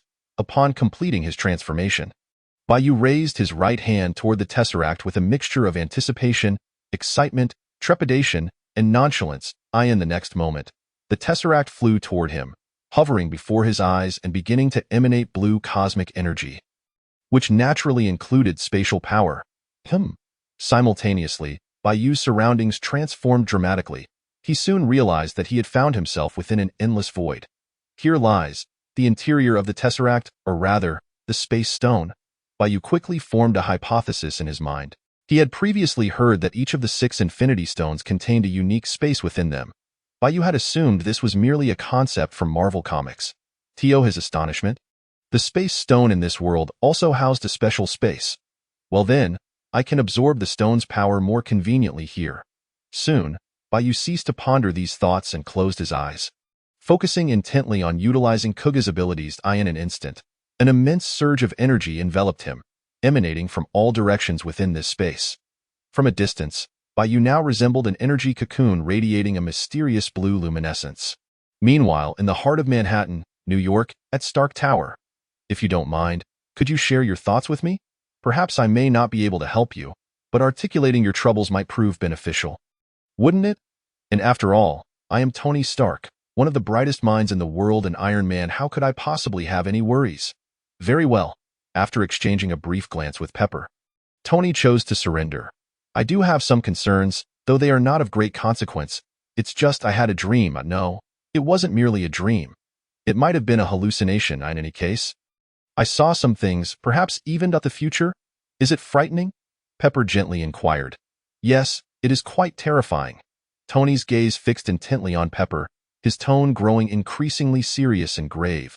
I witnessed the apocalypse, countless lives lost before my eyes, including the old relic, Captain America, the Black Egg, Black Widow, the God of Mischief, Thor, and Spider-Man. The earth lay in ruins, littered with corpses. What is even more terrifying is that I alone remained alive, kneeling in despair amidst the bodies of everyone I cared about. Tony's hallucination stemmed from Wanda's mental influence on him during the battlefield the previous afternoon. Yet, its essence originated from a profound fear harbored within him. In the original narrative, Tony developed Ultron, based on a similar fear and hallucination, alongside Bruce Banner. That's absurd, Tony. It must be false. As Pepper noticed that Tony's emotions seemed increasingly unsettled during his account, she grasped his hands and comforted him. In this world, you have SHIELD the Avengers, and that Kamen Rider Time King, heralded as a god by the World Security Council, capable of unleashing nuclear devastation at will. No one can bring about the apocalypse. Then what if? Tony's expression did not lighten at Pepper's reassurances. Instead, it grew heavier. What if the cause of the apocalypse is Time King? What? Pepper gasped, her face contorting in confusion. Tony, why would you think that? Everything Time King has done thus far has mostly been for the greater good, hasn't it? No. Tony shook his head, explaining, no, he is not acting out of benevolence. He simply does not care to oppress those uninvolved. But should his limits be tested, or if something he values is threatened, his reaction could very well differ. More importantly, there are moments when he displays a blatant disregard for human life. For instance, he killed Venom and Ivan Vanko without hesitation. Furthermore, he coerced General Ross into compensating for his RV damages under half-threats. He also prevented S.H.I.E.L.D.'s dissolution and unilaterally determined the members of the Avengers. Chapter 52. The Future Seeker? The World Security Council is utterly foolish, Tony continued. Their recent deification project aims to strengthen their ties with Time King. Even if they cannot manipulate him directly, they hope to persuade him to assist them in various matters. On another note, there is an ancient saying in the Far East, water can carry a boat, but it can also capsize it. If, in the future, Time King fails to provide the benefits the World Security Council desires, they may very well resort to employing the power of the entire world to slay the god. Yet, regrettably, their foolishness lies in their inability to recognize that Time King's power is continuously evolving. I do not know what source fuels Time King's newfound strength, but I am confident that if left unchecked, his power will far surpass our imaginations. Perhaps it is precisely because his power has not yet reached its zenith that his actions remain within a controllable scope. But what if, one day, he attains that peak? Will he cease to suppress his true nature and transform into a genuine demon king? Tony. After hearing his words, Pepper's eyes still brimmed with astonishment and confusion. These should merely be your speculations. You lack solid evidence. You cannot guarantee that these events will transpire, can you? It is not that Pepper entirely disbelieved Tony. Rather, the assertions he made seemed too implausible and somewhat hasty. Moreover, she worried that Tony's persistent doubts would burden him excessively, leading to unforeseen consequences. Even if he did not acquire new powers, no one on Earth could defeat him at present, at least. No one could confront him head-on. What if, when Time King begins opposing the entire world, posing a threat to humanity, what shall we do? We could choose to trust in Time King's inherent nature, believing he would not act in such a manner. But Pepper, we cannot gamble on that certainty.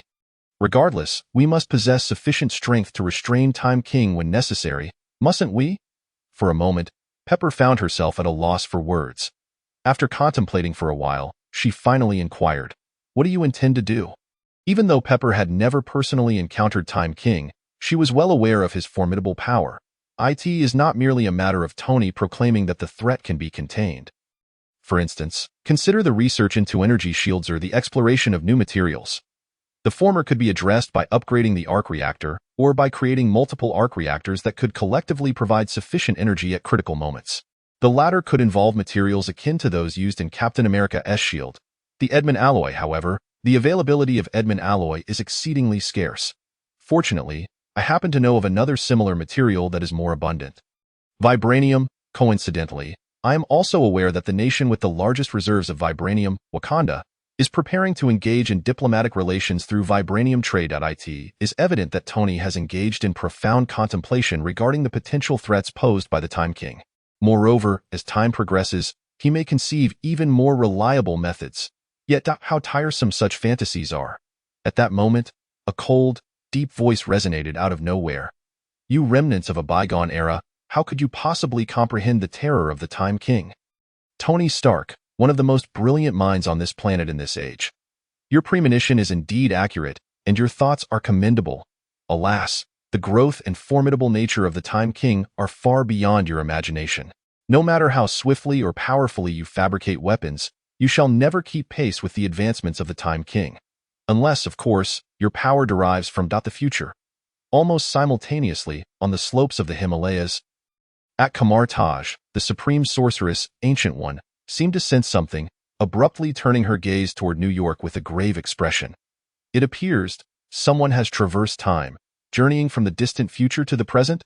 This may not bode well. Without hesitation, Ancient One raised her hand to summon the Eye of Agamotto, the Time Stone, housed within the library. After adorning the Eye of Agamotto upon herself, she began to harness its powers with closed eyes.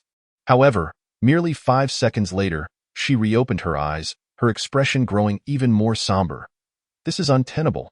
Initially, the emergence of the Time King merely caused a slight ripple in the river of time. At most, it was impossible to foresee any future involving him. His every action lay beyond the parameters of time. Yet now, the appearance of this future dweller has thoroughly disrupted the fabric of time and space. Even the power of the Time Stone can no longer glimpse the future. No, that's not entirely correct. It's not solely the future dweller's influence. There are other forces, more powerful entities aiding him. This is equally troubling. After all, any being capable of influencing time to such an extent that even the Time Stone is rendered ineffective is undoubtedly no ordinary character. Even if Ancient One's own powers are still insufficient to fully unleash the true potential of the Time Stone, it nonetheless attests to the extraordinary nature of the adversary. Furthermore, this future dweller may have arrived due to the existence of the Time King. As this thought crossed her mind, Ancient One seemed unable to remain still. She promptly rose, traced a golden teleportation circle, stepped inside, and vanished from sight. For the moment, no one knew her destination. Chapter 53 Satellites AI. Is Stark Tower? Who? Upon hearing the voice, Tony immediately shielded Pepper behind him and summoned dozens of different Iron Man suits. The voice, which had suddenly resonated, was clearly not that of a benevolent being, judging by its tone and content. Heh! The next moment, accompanied by a cold chuckle and a violent fluctuation in time and space, a figure clad in a black bodysuit and pink armor, complete with a helmet, materialized alongside a high-tech chair. Hovering before Tony and Pepper, permit me to introduce myself. I am Kong the Conqueror, a traveler from the future. Kong the Conqueror, a traveler from the future? Tony furrowed his brow, pondering briefly before inquiring.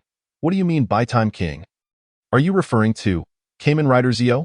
Indeed, Kong nodded, stating, Time King symbolizes destruction, death, apocalypse, and other calamitous aspects, serving as the ultimate form of Kamen Rider Z-O. In the future, countless lives will be lost due to him, and innumerable planets. Entire universes, and even the multiverse will be under his threat. Even so-called deities will appear as mere insects before him. Thus, Mr. Stark, do you truly grasp the magnitude of the entity you seek to confront? To be frank, Tony certainly did not readily trust this so-called future dweller. Yet, the moment Kong appeared, he keenly noticed that the attire he wore likely contained technology far surpassing that of this era. Even the seat upon which Kong sat was likely some device capable of transcending time and space. Most crucially, Kang's description of the Time King resonated significantly with Tony's own concerns regarding him. If the Time King is indeed so powerful, then how did you survive and arrive in this era? At that moment, Pepper stepped out from behind Tony and questioned, What brings you here, Virginia Pepper Potts? Kong regarded her solemnly, replying, You must understand. The threat posed by the Time King is immense, naturally resulting in countless voices opposing him. It is with the assistance of certain great entities that I secured the opportunity to traverse time. Only in this era, when the Time King has yet to fully mature, is it possible to forge a new future. For that, I require allies, such as you, Tony. Oh? Tony raised an eyebrow. What do you wish for me to assist you with? According to your earlier statement, no matter how hard I strive, I will never keep pace with the Time King's advancements, will I? In truth, Tony still did not entirely believe Kong. He was merely probing. Rest assured with you, along with some others, we will undoubtedly be able to thwart that despairing future. Kong initially asserted with confidence, before abruptly shifting his tone. However, I have certain matters to attend to first. I shall return to seek you out. Having said that, without affording Tony and Pepper a moment to respond, Kong vanished from their sight. This scene further affirmed that his abilities indeed surpassed their imaginations. Tony, do you believe him? After Kang's disappearance, Pepper asked Tony. No. Tony replied immediately. To be more precise, whether what he says is true or false is of little consequence. What matters is that he may indeed provide me with the opportunity to gain the power necessary to impede the Time King at a crucial moment. Of course, if possible, I would prefer never to have to utilize that power and hope that the Time King remains on our side. Almost simultaneously, in the skies above Manhattan, Ancient One emerged from a portal. Gazing gravely downward. Has he fled? Due to the presence of certain unique forces surrounding the future dweller, Ancient One was unable to pinpoint his exact location, only vaguely sensing a general area. Unless she could approach him closely, it was futile. Unfortunately, the future dweller was somewhat cunning. Sensing Ancient One's arrival, he immediately chose to escape without hesitation. In that case, I shall have to seek him out. Moments later, Ancient One shook her head slightly and opened another portal. 7 days later. At 8 in the morning, ding! Congratulations on successfully signing in today. Reward obtained. Satellite Zaya includes Hidden Intelligence Company, in active state, is Kamen Rider 01 transformation device, is version. Temporarily ceasing his absorption and replication of the Cosmic Cube's power, Bai Yu was taken aback upon hearing the system's announcement. Satellite Zaya is an artificial satellite within the Reiwa Kamen Rider Series 01. Possessing high intelligence, capable of printing transformation devices for that series of Kamen Riders out of thin air, and creating Shimagias, a type of intelligent robot, Hidden Intelligence is the company to which the protagonist of 01 belongs. Satellite Zaya, Shimagia, Kamen Rider 01, and more are all products of this company. Furthermore, the Shimagia robots manufactured by Hidden Intelligence can virtually replace human labor across various industries. Should technological singularity be achieved, the Shimagia could even evolve to possess genuine emotions. This is one of the early secretary-type Shimagias produced by Hidden Intelligence. In a sense, she could be considered the female lead of 01. Naturally, the is in her inactive state that Bai Yu has acquired now belongs entirely to him.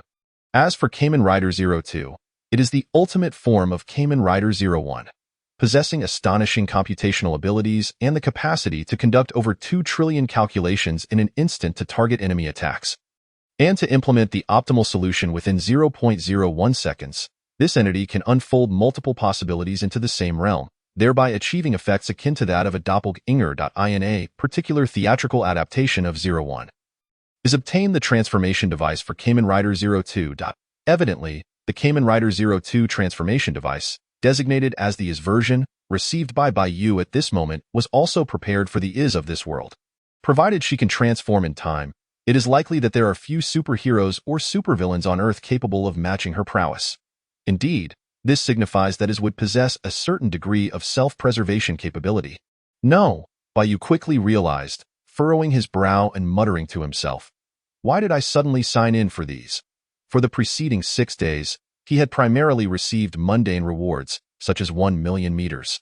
Yet this time, Bai Yu simultaneously acquired the Satellite Zia, Hidden Intelligence, is, and the Kamen Rider 02 transformation device. This is peculiar. It simply does not add up. Chapter 54. The Visit of Ancient One. Could it be that? Bai Yu had an inkling that something in the outside world had transpired, resulting in a change in his sign-in rewards. If that is indeed the case, then Bai Yu could only express. Please escalate the intensity.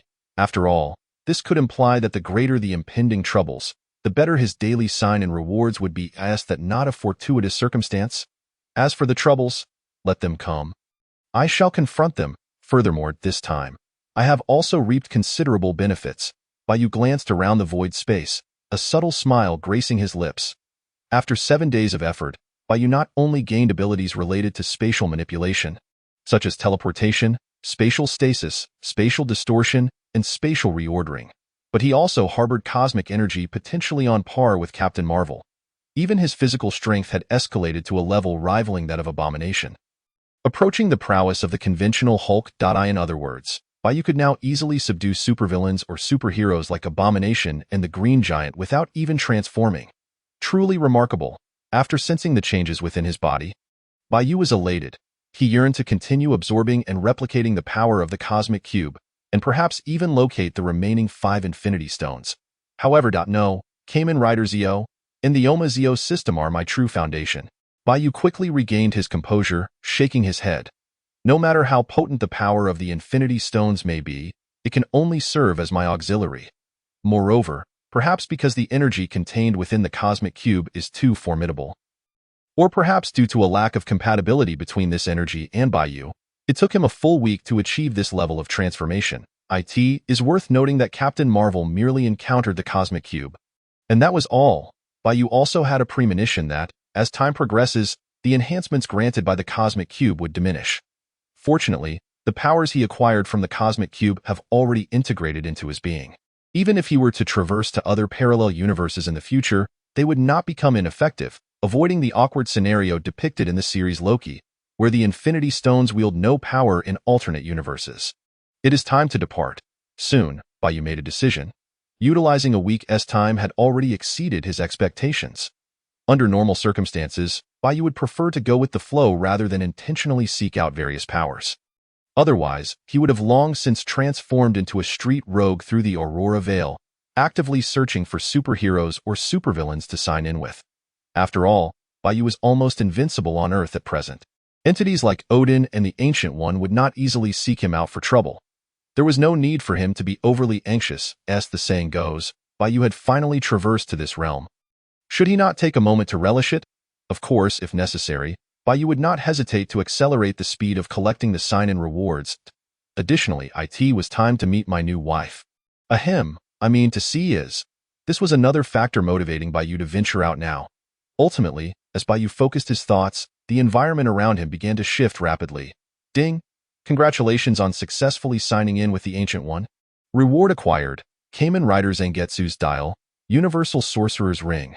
Simultaneously, the system's voice echoed in Bai Yu's mind. Among the rewards, Kamen Rider Zangetsu is the 7th Kamen Rider from the Heisei series, possessing the ability to significantly accelerate the flow of particles around himself, enabling super speed movement through clock-up. The acquisition of the Zangetsu Dial signifies that Bai Yu has made further progress towards the Choho Zio form.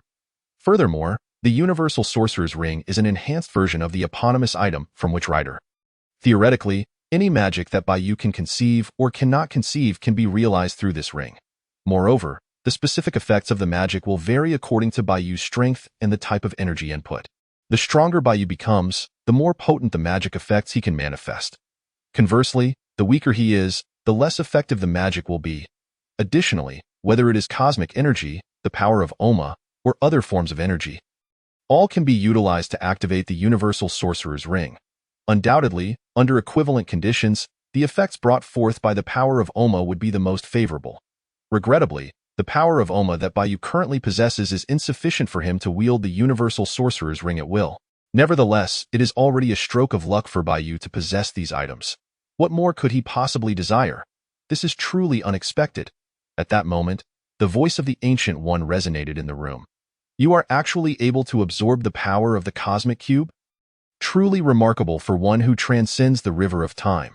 The Ancient One's astonishment was genuine. Even someone as powerful as she required the Eye of Agamotto to harness the Time Stone. Rather than directly utilizing the power of the stone, of course, it wasn't that the Ancient One couldn't do it, but rather that the energy of the stones was too potent, making direct manipulation inherently unstable. In other words, the efficiency of directly using the Infinity Stones is inferior to that of employing the Eye of Agamotto for their usage. It is akin to attempting to lift an entire mountain to strike someone versus merely picking up a small stone to do the same.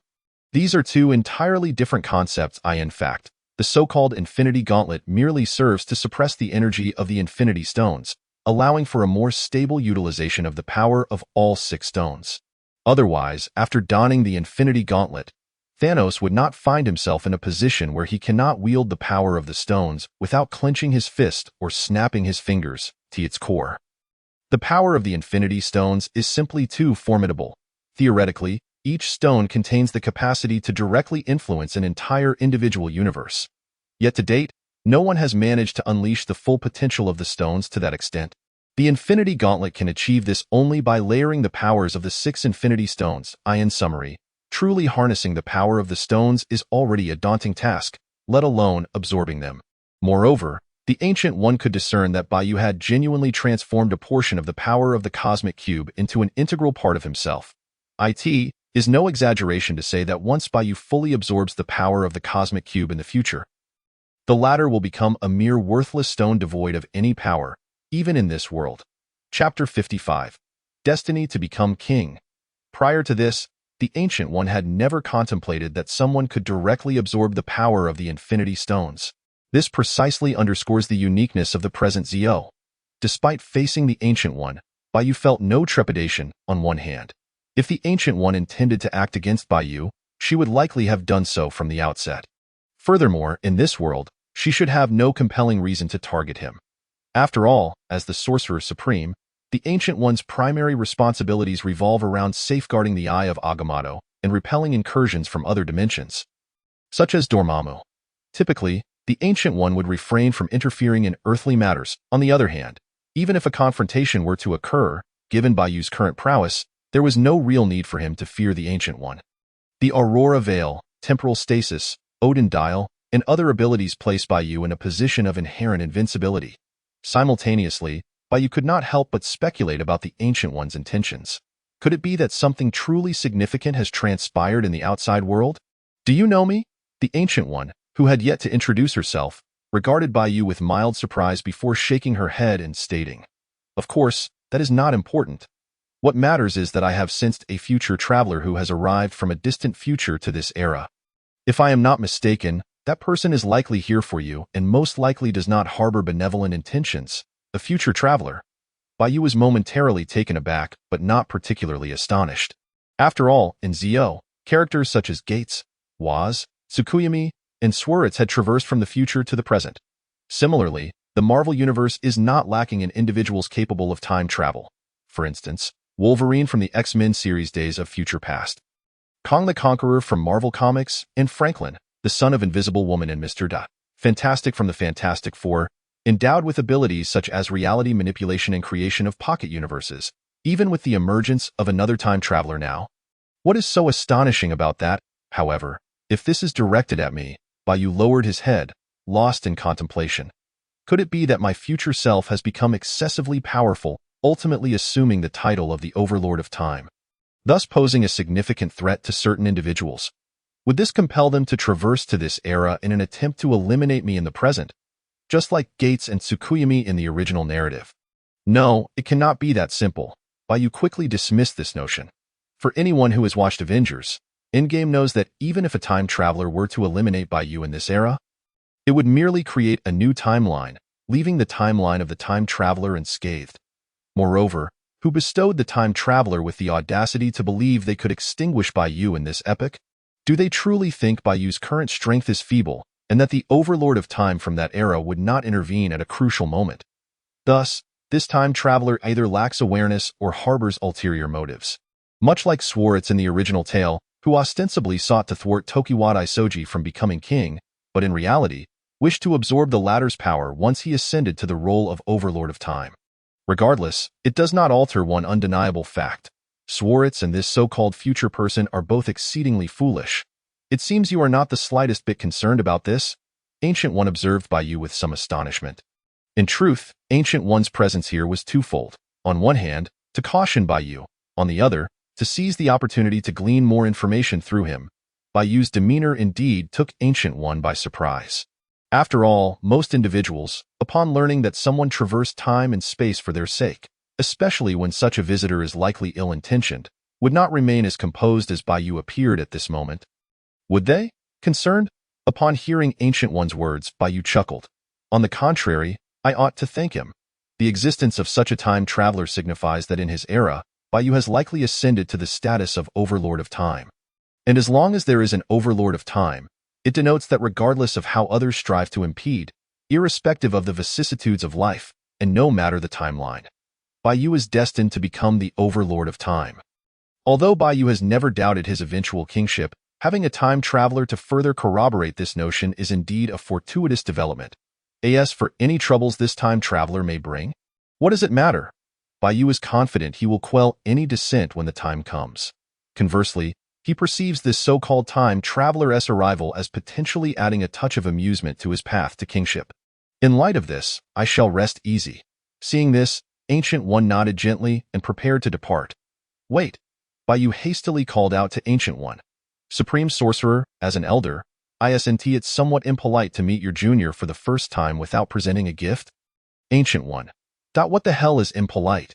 The fact that you could utter such words is genuinely the height of impoliteness. Nevertheless, Ancient One quickly regained her composure and inquired amiably, What do you wish for? The Eye of Agamotto, Bai Yu replied without hesitation, or rather, the Time Stone. Rest assured, I am a person of principles. I only wish to borrow it for a few days, along with absorbing a wave of energy or something similar. I assure you there will be no excessive actions, Ancient One. Is it not possible that this request is rather excessive? No way, Ancient One decisively stated. The duty of the Supreme Sorcerer is to safeguard the Time Stone. Furthermore, without this gem, powerful beings from other dimensions would seek to invade Earth at any moment, leading to unnecessary troubles. Then allow me to visit your library. Bai Yu seemed to have anticipated this and promptly adjusted his request. His reasoning behind this request was related to the Universal Sorcerer Ring. Theoretically, the Universal Sorcerer Ring could realize any magic Bai Yu knew or could conceive. The issue was that despite having read numerous related novels and watched various films in his past life, Bai Yu's understanding of magic remained somewhat lacking. Fortunately, the library within Kamar Taj is replete with an assortment of magical tomes. Should Bai Yu encounter any uncertainties, he could readily consult Ancient One. Thus, this would enable him to maximize the potential of the Universal Sorcerer Ring more swiftly and effectively. Chapter 56. Fly Electric Intelligence. The Library of Kamar Taj? Ancient One appeared slightly taken aback, seemingly perplexed by why someone like Bai Yu, who did not study magic, would desire to go there. Nevertheless, Ancient One quickly composed herself and nodded. Knowledge at Kamar Taj is shared. If you wish, you may visit Kamar Taj at any time. Subsequently, Ancient One opened a portal and departed. This time, Bai Yu did not intervene. He was more eager to visit Fly Electric Intelligence and see his beloved secretary. IZZ.AS for the Time Stone? To be frank, this item holds little significance for Bai Yu, who is the king of time. If he acquires it, that is splendid. If not, there is no need to force it. Almost simultaneously, Stark Industries, directly across. My God, when did another building appear here? You must be mistaken. Hasn't it always been here? Fly Electric Intelligence? What an unfamiliar name. What do they do? At this moment, a throng of people surrounded a towering edifice, 300 to 400 meters high, which was clearly impressive. Many wished to enter and explore, but regrettably, they were blocked by several security personnel. Shumagarath. Even so, some remained undeterred, attempting to ingratiate themselves with one of the security guards. Sir, what is your job here? We merely wish to take a look. We absolutely won't cause any trouble. You can ask for anything you desire. We just hope you won't obstruct us. Fly Electric Intelligence. Chairman's office. With the emergence of a radiant aurora curtain, Bai Yu materialized in this space, nodding in satisfaction. Not bad. It seems the system has not simply transported the original Fly Electric Intelligence, but has made certain alterations. Moreover, it has even provided me with a building. Without exaggeration, the exterior of this structure housing Fly Electric Intelligence is hardly inferior to Stark Tower across the way. As for the interior, it goes without saying. A company capable of manufacturing Shumagarath and commercializing it possesses technology that far surpasses this era in various aspects. A stroll through its halls guarantees an abundance of cutting-edge technology. However, now it is time to attend to business. Bai Yu did not hasten to further explore Fly Electric Intelligence, but instead directed his gaze toward a chair not far ahead. More precisely, he focused on a uniformed young woman reclining upon the seat. This was the secretary-type Shumagarath, but she appeared tranquil, her eyes closed, resembling a sleeping beauty. Clearly, she remained in an unactivated state. Without hesitation, Bai Yu approached and touched the blue headset on Iz's left side. Is successfully activated.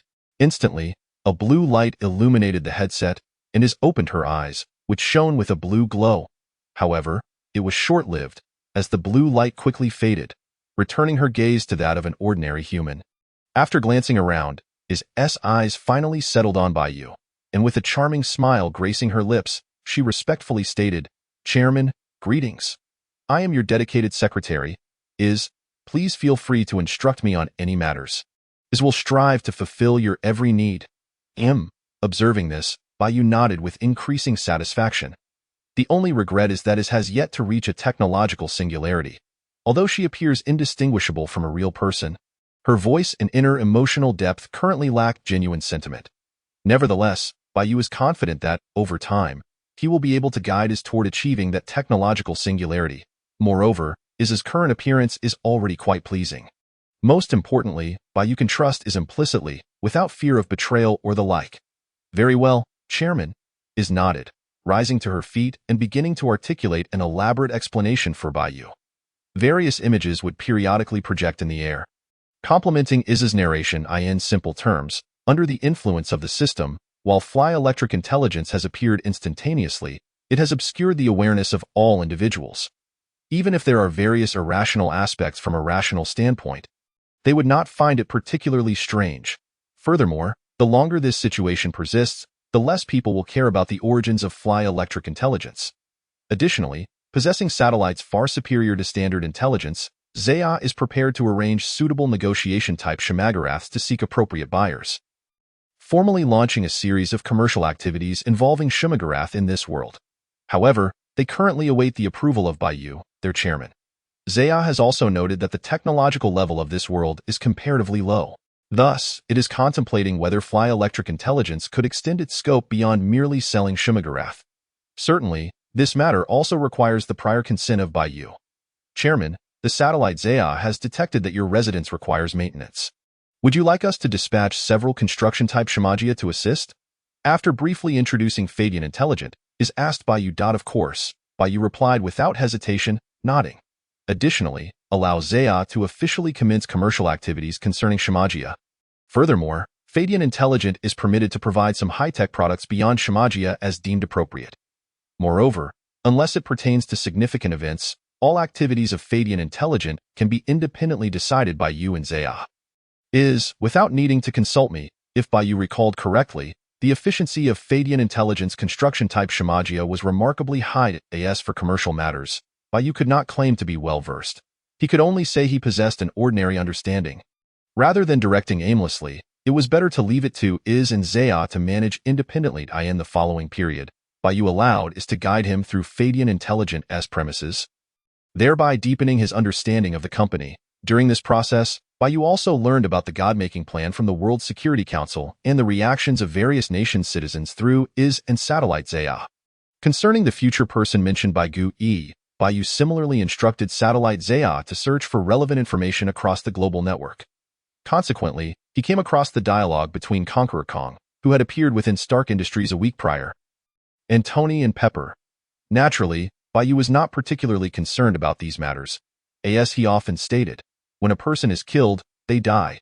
Even Tony, should he persist in provoking Bai Yu, would find the latter indifferent to ensuring his complete demise. Chapter 57. Signing in Watts. Others were no different. Anyone daring to trouble Bai Yu must be prepared for utter obliteration.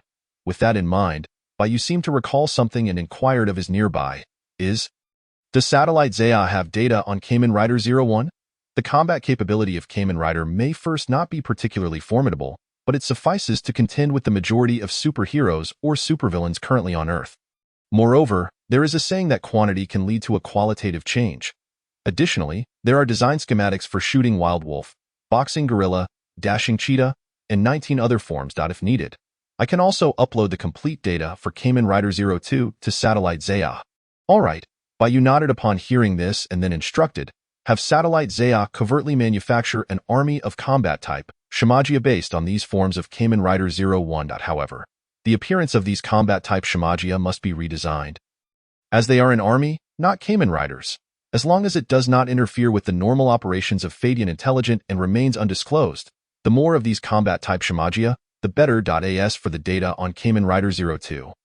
Bai Yu pondered for a moment and chuckled, you may upload it, but there is no need to create corresponding combat type Shemagia. If possible, let satellite Zaya create a 02 driver in the form of a dial. In this world, the existence of Kamen Rider 02 only requires you and me. That is sufficient. For convenience, Bai Yu also took out the Knight Rider dial to allow satellite Zaya to scan, analyze, and produce the corresponding driving dial. This also served as a trial. If satellite Zaya could indeed create a 02 dial, it would naturally be able to produce more driving dials in the future.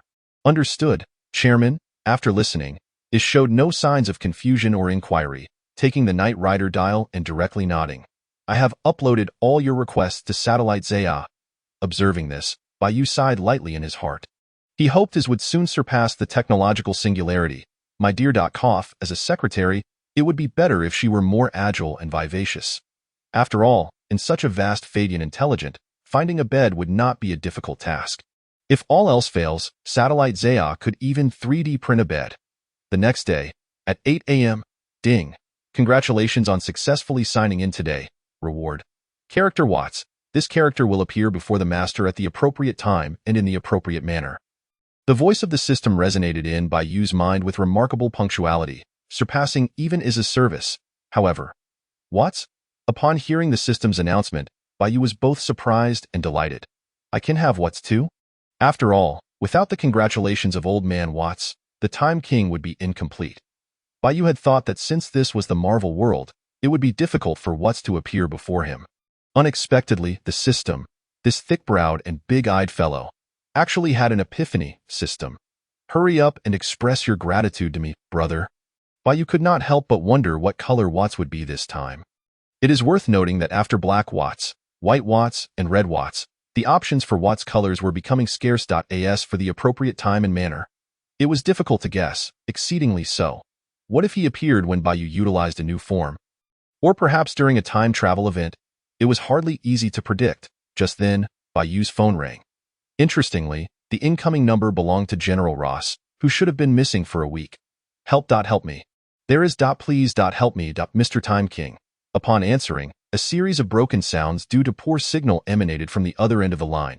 After speaking, the caller hung up immediately. Moreover, if Bai Yu remembered correctly, that was not General Ross's voice, but rather that of his daughter, Betty. After some contemplation, Bai Yu turned to Iz and said, Iz, track the signal location of the person who just called me. Understood. Iz obediently nodded and began connecting to satellite Zaya. A few seconds later, Iz provided Bai Yu with the answer. Chairman, the signal's location is somewhere in the center of the Pacific Ocean. Due to the brief duration of the call, and perhaps because Betty was in a highly concealed location, even the powerful satellite Zaya could only provide an approximate range. However, that was sufficient. Iz, I'm heading out for a while. You stay here and wait for me, Bai Yu said, stroking Iz's adorable little head. Before summoning a curtain of aurora, strictly speaking, Betty and General Ross's affairs were of no concern to Bai Yu. However, such situations often have a tendency to attract a supervillain. Wouldn't that provide Bai Yu with an opportunity to sign in? Additionally, if all went as expected, Hulk should also be in that vicinity.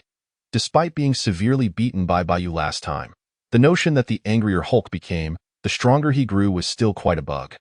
If Hulk could evolve into forms such as Green Scar or Four-Armed Hulk from Marvel Comics, that would be extraordinary. It was uncertain whether one could sign in again as the same superhero in different forms. Of course, even if it was not possible, Bai Yu would not incur any losses. Furthermore, if Bai Yu was not mistaken, when he utilized a new form, the new What should appear before him as well. Just on that account, it was worth Bai Yu's journey home. After Bai Yu departed, Iz tilted her head, searching home, head pat. Chapter 58. Betty over the Pacific Ocean, above a certain expanse of sea. Is this the approximate location of Betty's signal? Bai Yu emerged from the aurora curtain, gazing at the seemingly endless sea below. Lost in thought, Betty's whereabouts were likely either underwater or on some island. However, if she were underwater, it was unlikely she could have called Bai Yu. Thus, she was most probably on an island. Yet, as Bai Yu looked down, he found no signs of an island. This indicated that he must search further afield. No matter, if necessary, he could traverse time and space to an earlier time and find a way. It is worth mentioning that although Bai Yu had not transformed, it did not impede him from utilizing the time stop, flight, telekinesis, and other abilities conferred by the 1.5-tier Omong power. The Omong power had thoroughly bound and fused with Bai Yu. It was his core strength. As long as he wished, he could wield this power anytime and anywhere. Moreover, as long as Bai Yu's Omong power was sufficiently strong, he could transform into the Omong Time King at any moment. The so-called dials were merely accessories on his path to kingship, mere interesting scenery. Bai Yu even suspected that if some fool dared to provoke him, he might forcibly transform into Omong out of sheer rage. This was also another reason Bai Yu was not in a hurry to collect dials. After all, his ascension to kingship was already predestined. Before sitting upon the throne, Bai Yu could freely determine the journey to that throne. Cough, cough. In any case, Bai Yu should prioritize locating Betty for now. This was not an insurmountable task, so be it, Disc Beast. Bai Yu promptly took out the Onkyo dial and pressed the button at the top. Hibiki.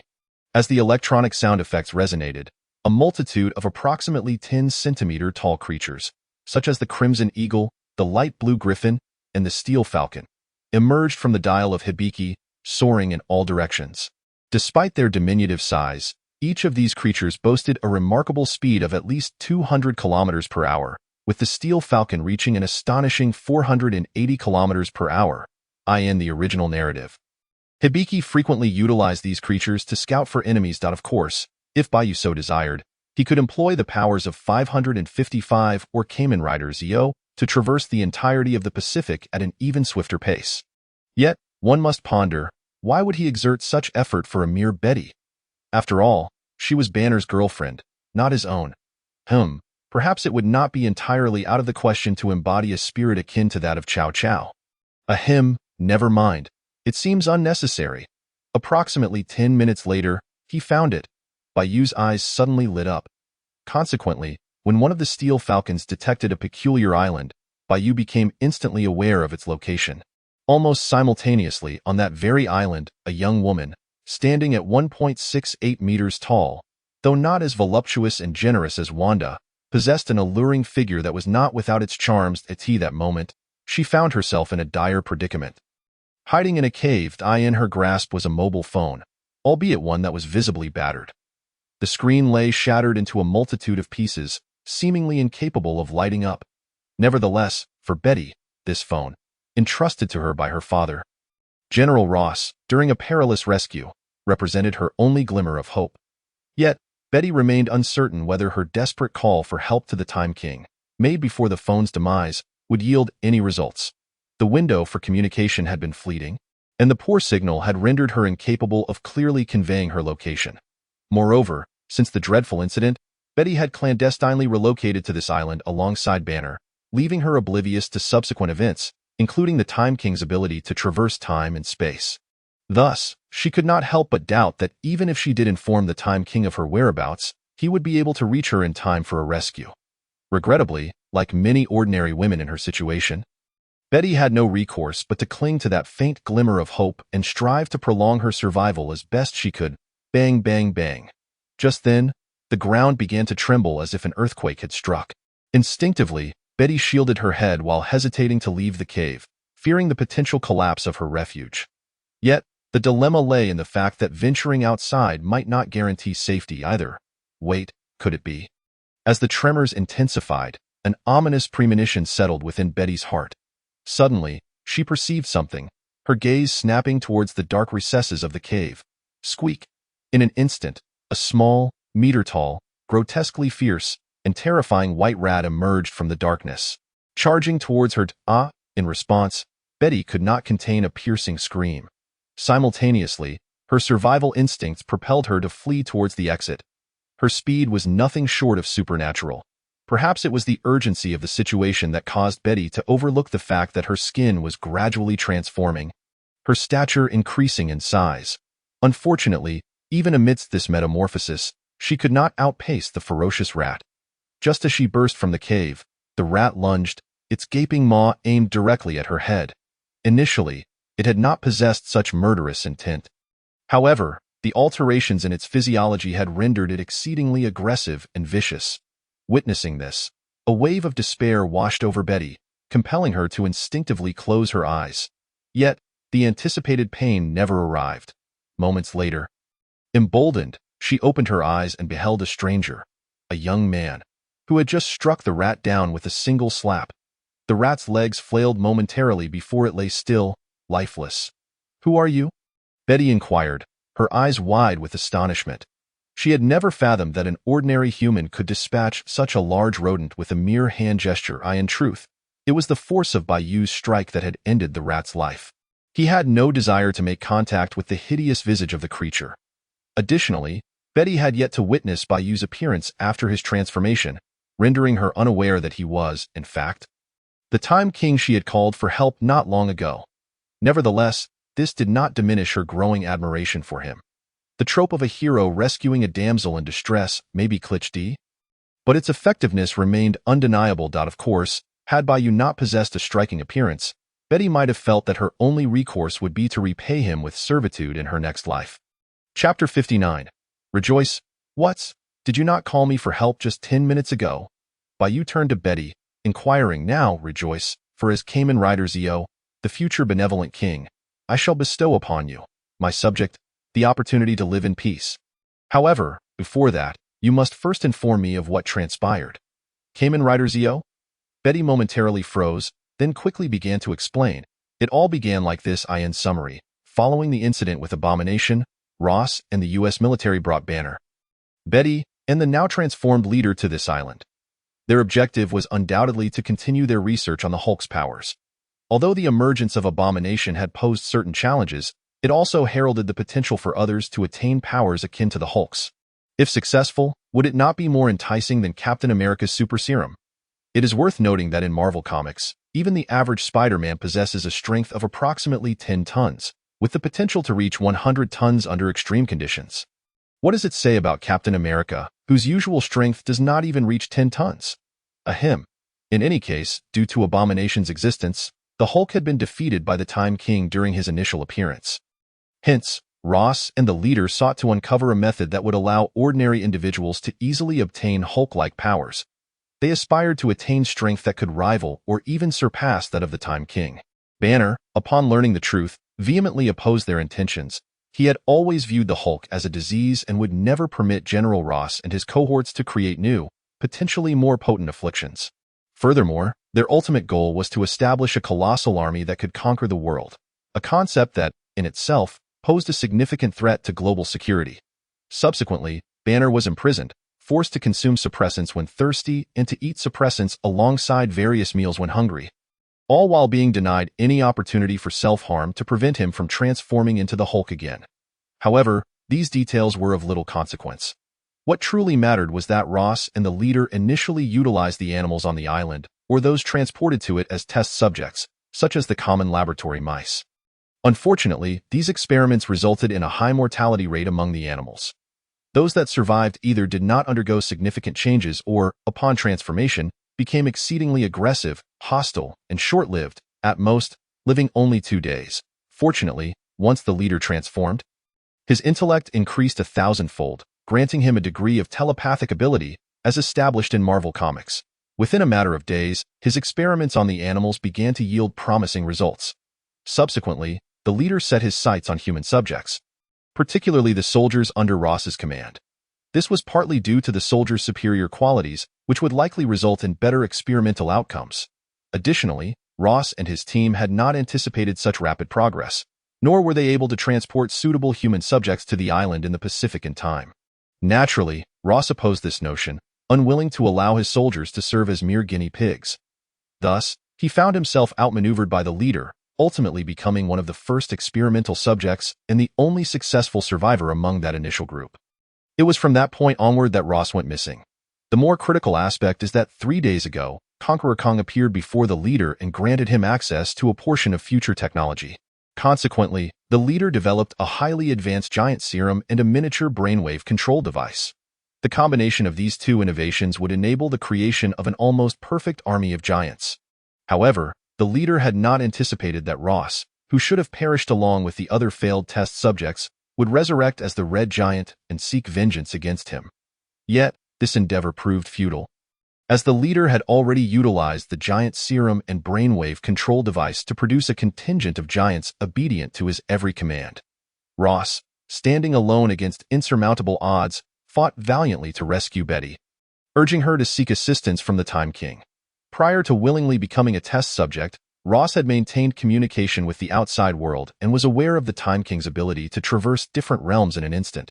Thus, the Time King became his most significant, and perhaps only, hope. And so, we arrive at the present events. I believe I understand, Bai Yu nodded after listening to Betty's account. While the entirety of the situation deviated slightly from his initial suspicions, it was largely consistent and not overly problematic. Bang, bang, bang. At that moment, a dozen creatures, towering over the typical size by several times, approached Bai Yu and Betty. These beings were primarily the experimental subjects previously utilized, deliberately released by the mastermind as a natural defense mechanism before the experimental base. Now, they had become Betty's harbingers of doom. Of course, that was before Bai Yu's arrival. Now, let it manifest. Watts, observing the scene. Bai Yu hesitated no longer. He promptly produced the ZO2 transformation device, the time-space driver, and the Hibiki dial. Rider time. Kamen Rider, Rider, ZO2. Armor time. Hibiki. Accompanied by the transformation sound effects, Bai Yu transformed into a form inspired by ZO2. Adorned with red accents on his arms and legs, his visage remarkably reminiscent of Hibiki, wielding two sound impact rods, fiery blazes ZO2 Hibiki armor form. The moment was triumphant. He embodied the amalgamation of all Rider's powers. Transcending time and comprehending the past and future as Kamen Rider Z-OI in this instant, he inherited the strength of yet another Rider, transforming into Kamen Rider ZO2 Hibiki armor form.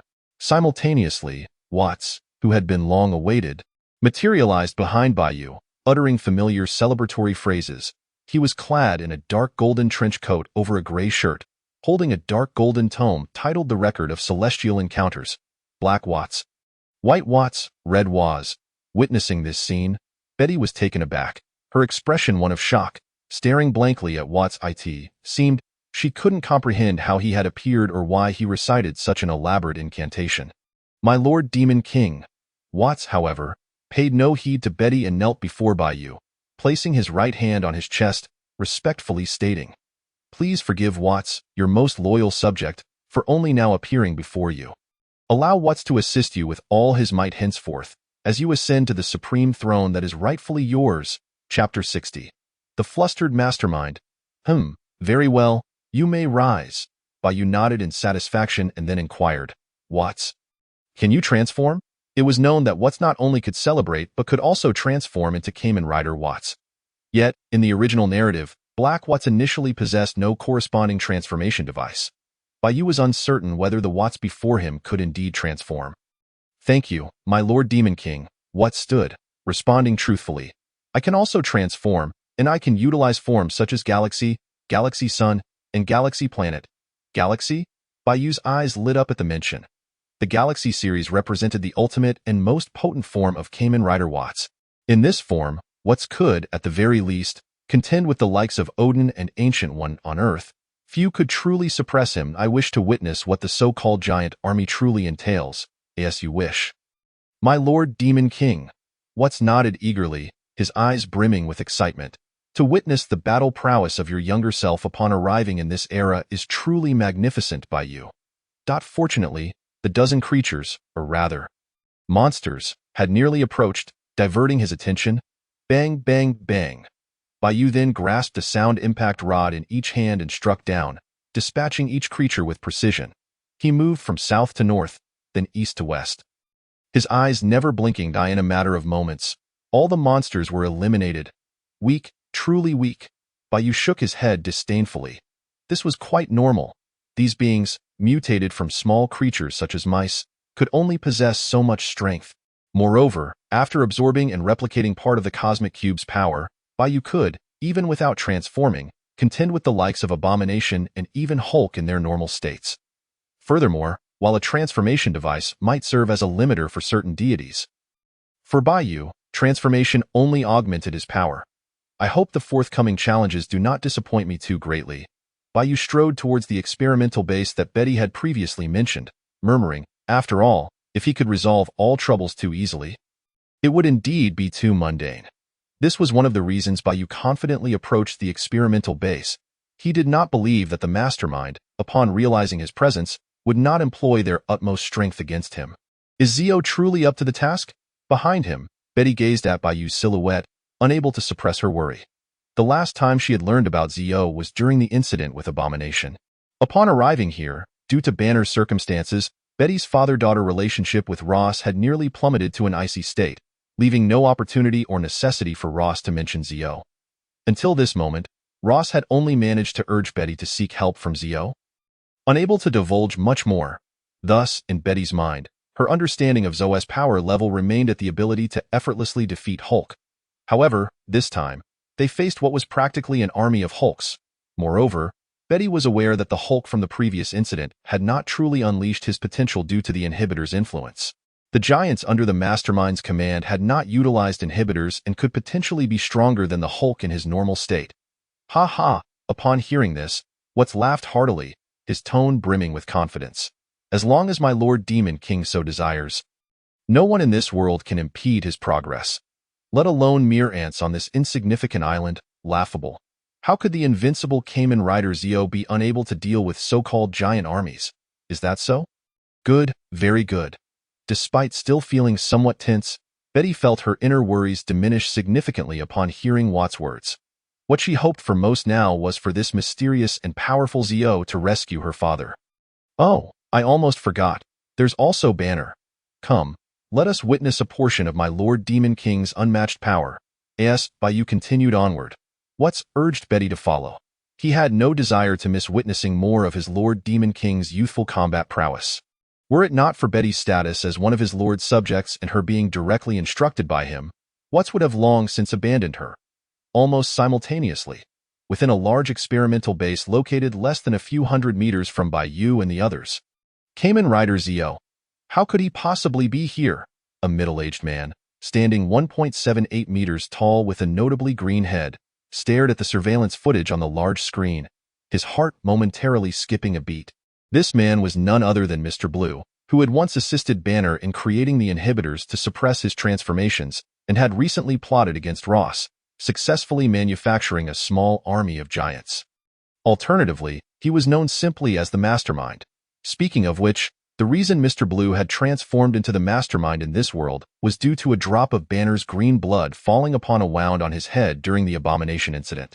While this drop of green blood did not grant Mr. Blue the immense muscles akin to Abomination or Hulk, it bestowed upon him an intellect far surpassing human capabilities, leading him to become the current Mastermind. Nevertheless, in the face of absolute power, even the highest intellect holds little significance. Although the Mastermind had not personally witnessed the spectacle of Kamen Rider Zio overpowering Abomination and Hulk, he had indeed felt what it meant to experience a nuclear explosion kick. In summary, the Mastermind understood how formidable Kamen Rider Zio truly was. But how did this fellow arrive here? The Mastermind's expression was one of perplexity until he caught sight of Betty behind Bai Yu. So? She sought an opportunity to request aid from Zio?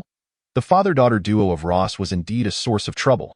Now that my giant army is not yet fully realized, it may be difficult to contend with Zio. The Mastermind's countenance darkened, yet he did not appear overly flustered. However, there remains a glimmer of hope. One portion of the giant serum could enable an ordinary person to permanently surpass the strength of a conventional Hulk. Thus, what if the same individual were to consume 2 or even 3 portions consecutively? Chapter 61. Kamen Rider Watts, Galaxy Sun Form. In fact, the Mastermind had conducted experiments of a similar nature, in simple terms. If one individual were to consume the giant serum multiple times in rapid succession, the power gained from the second dose would only amount to approximately half of the first, and the third dose would yield only half of the second. Moreover, with each additional dose of the giant serum, both lifespan and sanity would diminish by half, making one prone to madness. Theoretically, if an individual were to consume the giant serum 3 times, they would nearly be driven to insanity. To consume it 4 times would undoubtedly lead to utter madness. Even a miniature brainwave controller would be powerless to exert control over such a state. The side effects are largely irreversible.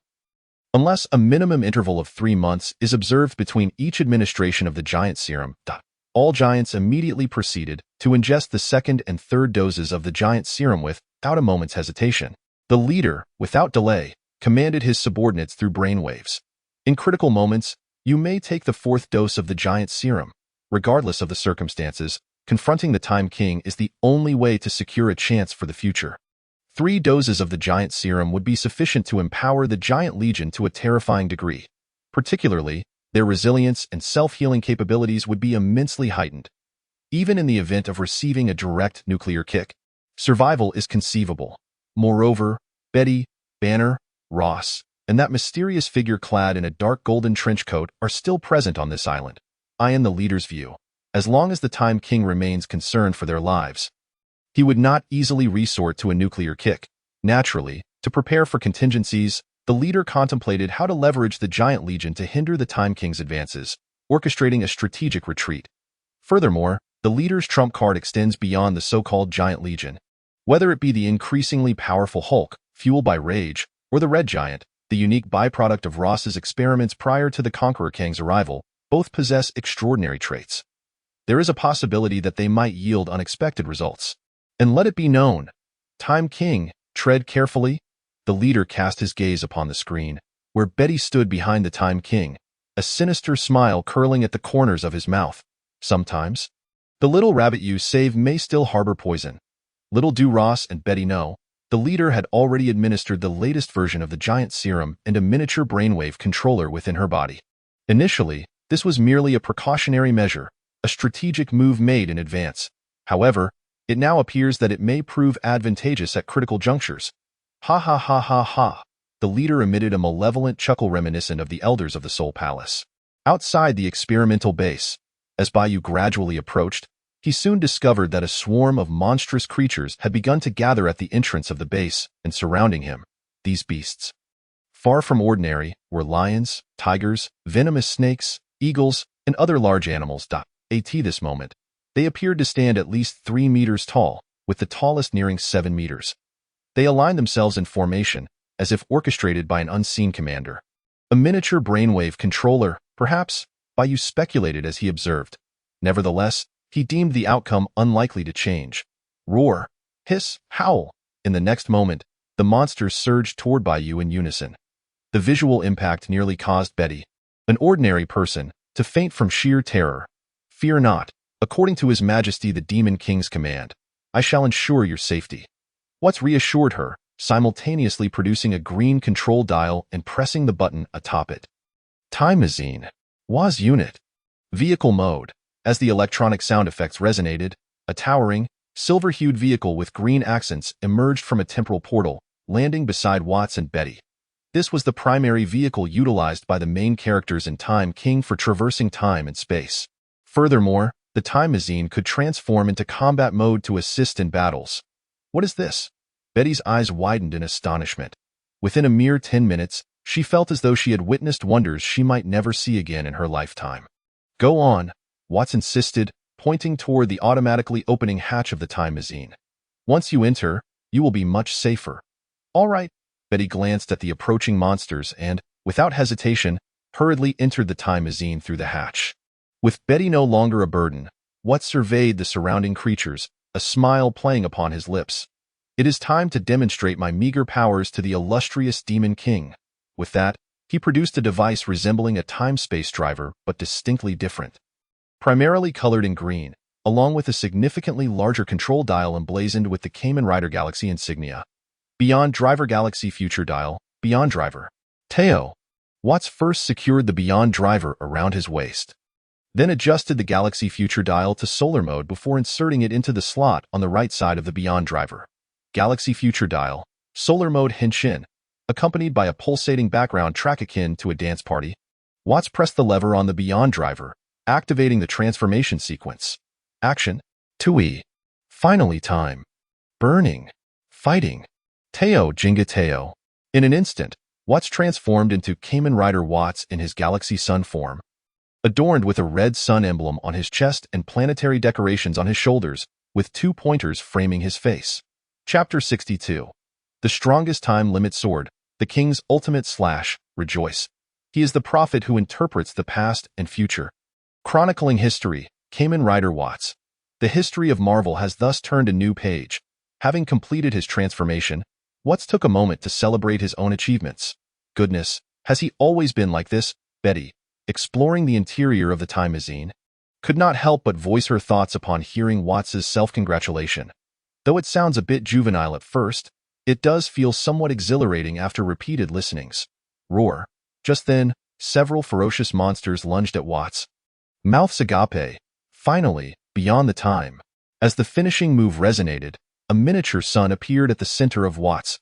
Under the intense heat emanating from the small sun, any monster that dared approach was instantaneously reduced to ashes. It was clear that these creatures posed no threat to him. Simultaneously, up ahead, bang bang bang. Despite the apparent increase in the adversary's strength, the outcome remained unchanged. Bai Yu continued to dispatch the little creatures with ease. Slow, too slow. As the battle progressed, Bai Yu grew increasingly impatient. Though these monsters seemed weaker than the abominations he had faced before, their numbers were considerable. Merely striking them with sound sticks felt tedious. In light of this, Bai Yu discarded his 2 sound sticks and summoned his ultimate weapon, the strongest limit sword. Zio Psychio? Haugiri. With the sound effect signaling his transformation, Bai Yu wielded the strongest limit sword in a sweeping motion. Bang, bang, bang. In an instant, dark golden clock-like phantoms erupted from the blade.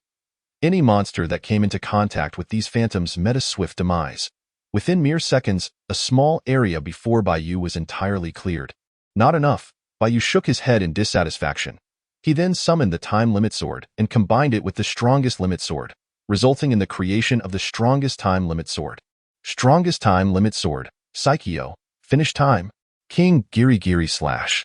From the strongest Time Limit Sword, a long light sword emerged, inscribed with pink special characters in the center.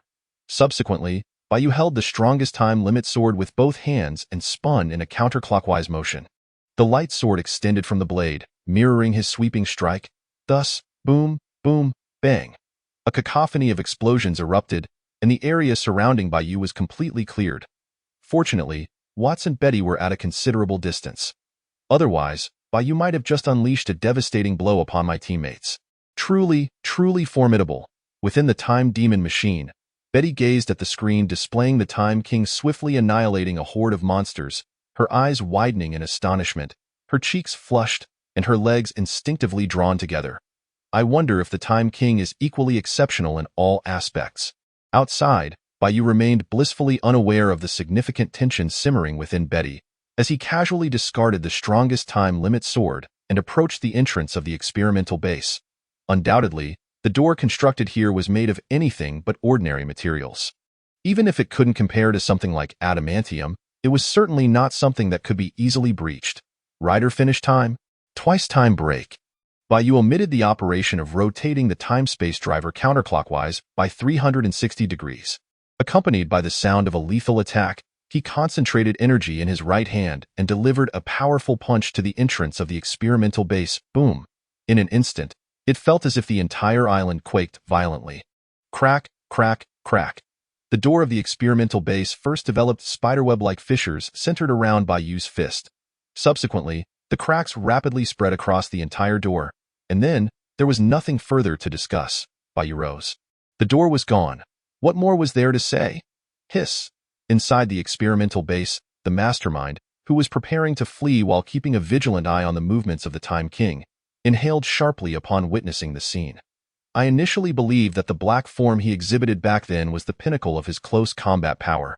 To my astonishment, in this current form, he possesses such formidable strength. What exactly is this form? After the abomination incident, Bai Yu had scarcely showcased his close combat prowess, excluding the rider kick, typically initiating with a finishing move.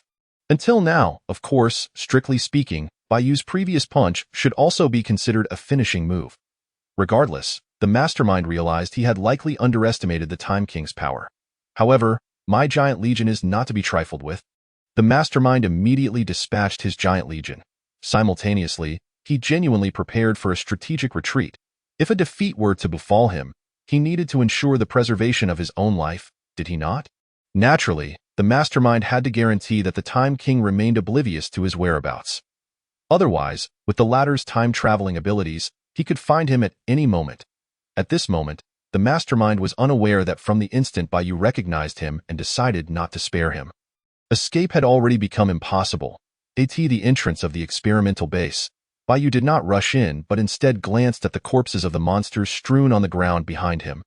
After pondering for a moment, he commanded from a distance, "Satellite Zaya, attempt to scan for the micro-brainwave controllers invading their bodies. In 1 minute. I want to make them mine." While Bai Yu had already instructed Satellite Zaya to covertly craft a batch of combat-type Shamagia based on Kamen Rider 01. Having a legion of giants also seemed like a splendid choice. More precisely, these micro-brainwave controllers and the giant potion were both rather valuable assets. Moreover, since the mastermind had already prepared them, waiting for Bai Yu to claim them, would it not be disrespectful for him to refrain from taking them? Additionally, even though Bai Yu was situated on this island, he could maintain contact with Satellite Zaya at any time. Chapter 63. Clear Cannon. Before long, Bai Yu sensed a faint connection with the corpses of the monsters on the ground. It seemed that with a mere thought, he could influence their brainwaves and alter their actions. Provided they were alive, of course, this was not a significant issue. In due time, Bai Yu could simply reverse time. However, before that, he desired to create a ruckus. This also indicated that Satellite Zaya had indeed infiltrated the micro-brainwave controllers in a short span. Unless someone could breach its firewall in the future, these micro-brainwave controllers would truly become Bai Yu's personal possessions. IT was uncertain whether satellite Zaya was inherently this powerful or had been secretly enhanced by the system. Regardless, this was undoubtedly a fortunate development for Bai Yu. Thud, thud, thud. At that moment, accompanied by tremors from the ground, a towering giant, approximately 3 meters tall, predominantly dark gray in hue, with a grotesque and hideous visage resembling a monstrous humanoid, charged forth from the experimental base, directly assaulting Bai Yu. Behind this giant, there were more giants. Undoubtedly, they were once soldiers under General Ross, now transformed into sacrificial victims of the mastermind's personal ambitions, reduced to this grotesque state. Naturally, although General Ross had faced some consequences, he bore an undeniable share of responsibility in this matter. Additionally, theoretically, Bai Yu could directly control the actions of these giants through the brainwave controllers within them. But why bother? He would simply beat them up first. After all, he intended to reverse time anyway, so a few dozen giants were of no consequence. Coincidentally, Bai Yu still had some new forms that he had yet to utilize. Armor time. Armed Hibiki. Without hesitation, Bai Yu immediately transformed into the second phase of Time King, inspired by the Hibiki armor form, adorned with multiple additional golden armors, his forehead marked with a kanji symbol. Embodying the Time King's second phase, armed Hibiki armor form. Simultaneously, he wielded the Sound Impact Amplification Sword, Armor Sound Blade, originally belonging to Hibiki. The next moment, finish time. Hibiki. Suku Ninjin Giran Nagi. With the sound of a finishing move, Bai Yu brandished the Sound Impact Amplification Sword enveloped in a massive flaming blade and executed a vertical slash against the giant that had approached within a certain distance. Boom. As expected. The giant could not withstand the might of Suku Ninjin Giran Nagi and was instantly engulfed in a violent explosion, reverting back to his original human form. However, now he lay on the ground, gasping for air, seemingly on the brink of death. Roar, roar. In the front, upon witnessing their companion's downfall, the remaining giants showed no fear. Instead, they continued to emit beast-like roars while charging towards Bai Yu. Bai Yu, unfazed, wielded the Sound Impact Amplification Sword, dispatching one giant after another with ease. Indeed, the pace was still too slow. After swiftly dispatching over a dozen giants, Bai Yu found himself dissatisfied with the efficiency. Thus, he casually tossed the Sound Impact Amplification Sword aside, the Sound Impact Stick. This is the feeling. Of course, these weapons would dissipate automatically once thrown, eliminating concerns about damaging flora or harming innocent bystanders. Kabuto. In the blink of an eye, Bai Yu adeptly swapped the Hibiki dial for the Kabuto dial, then. Armor time.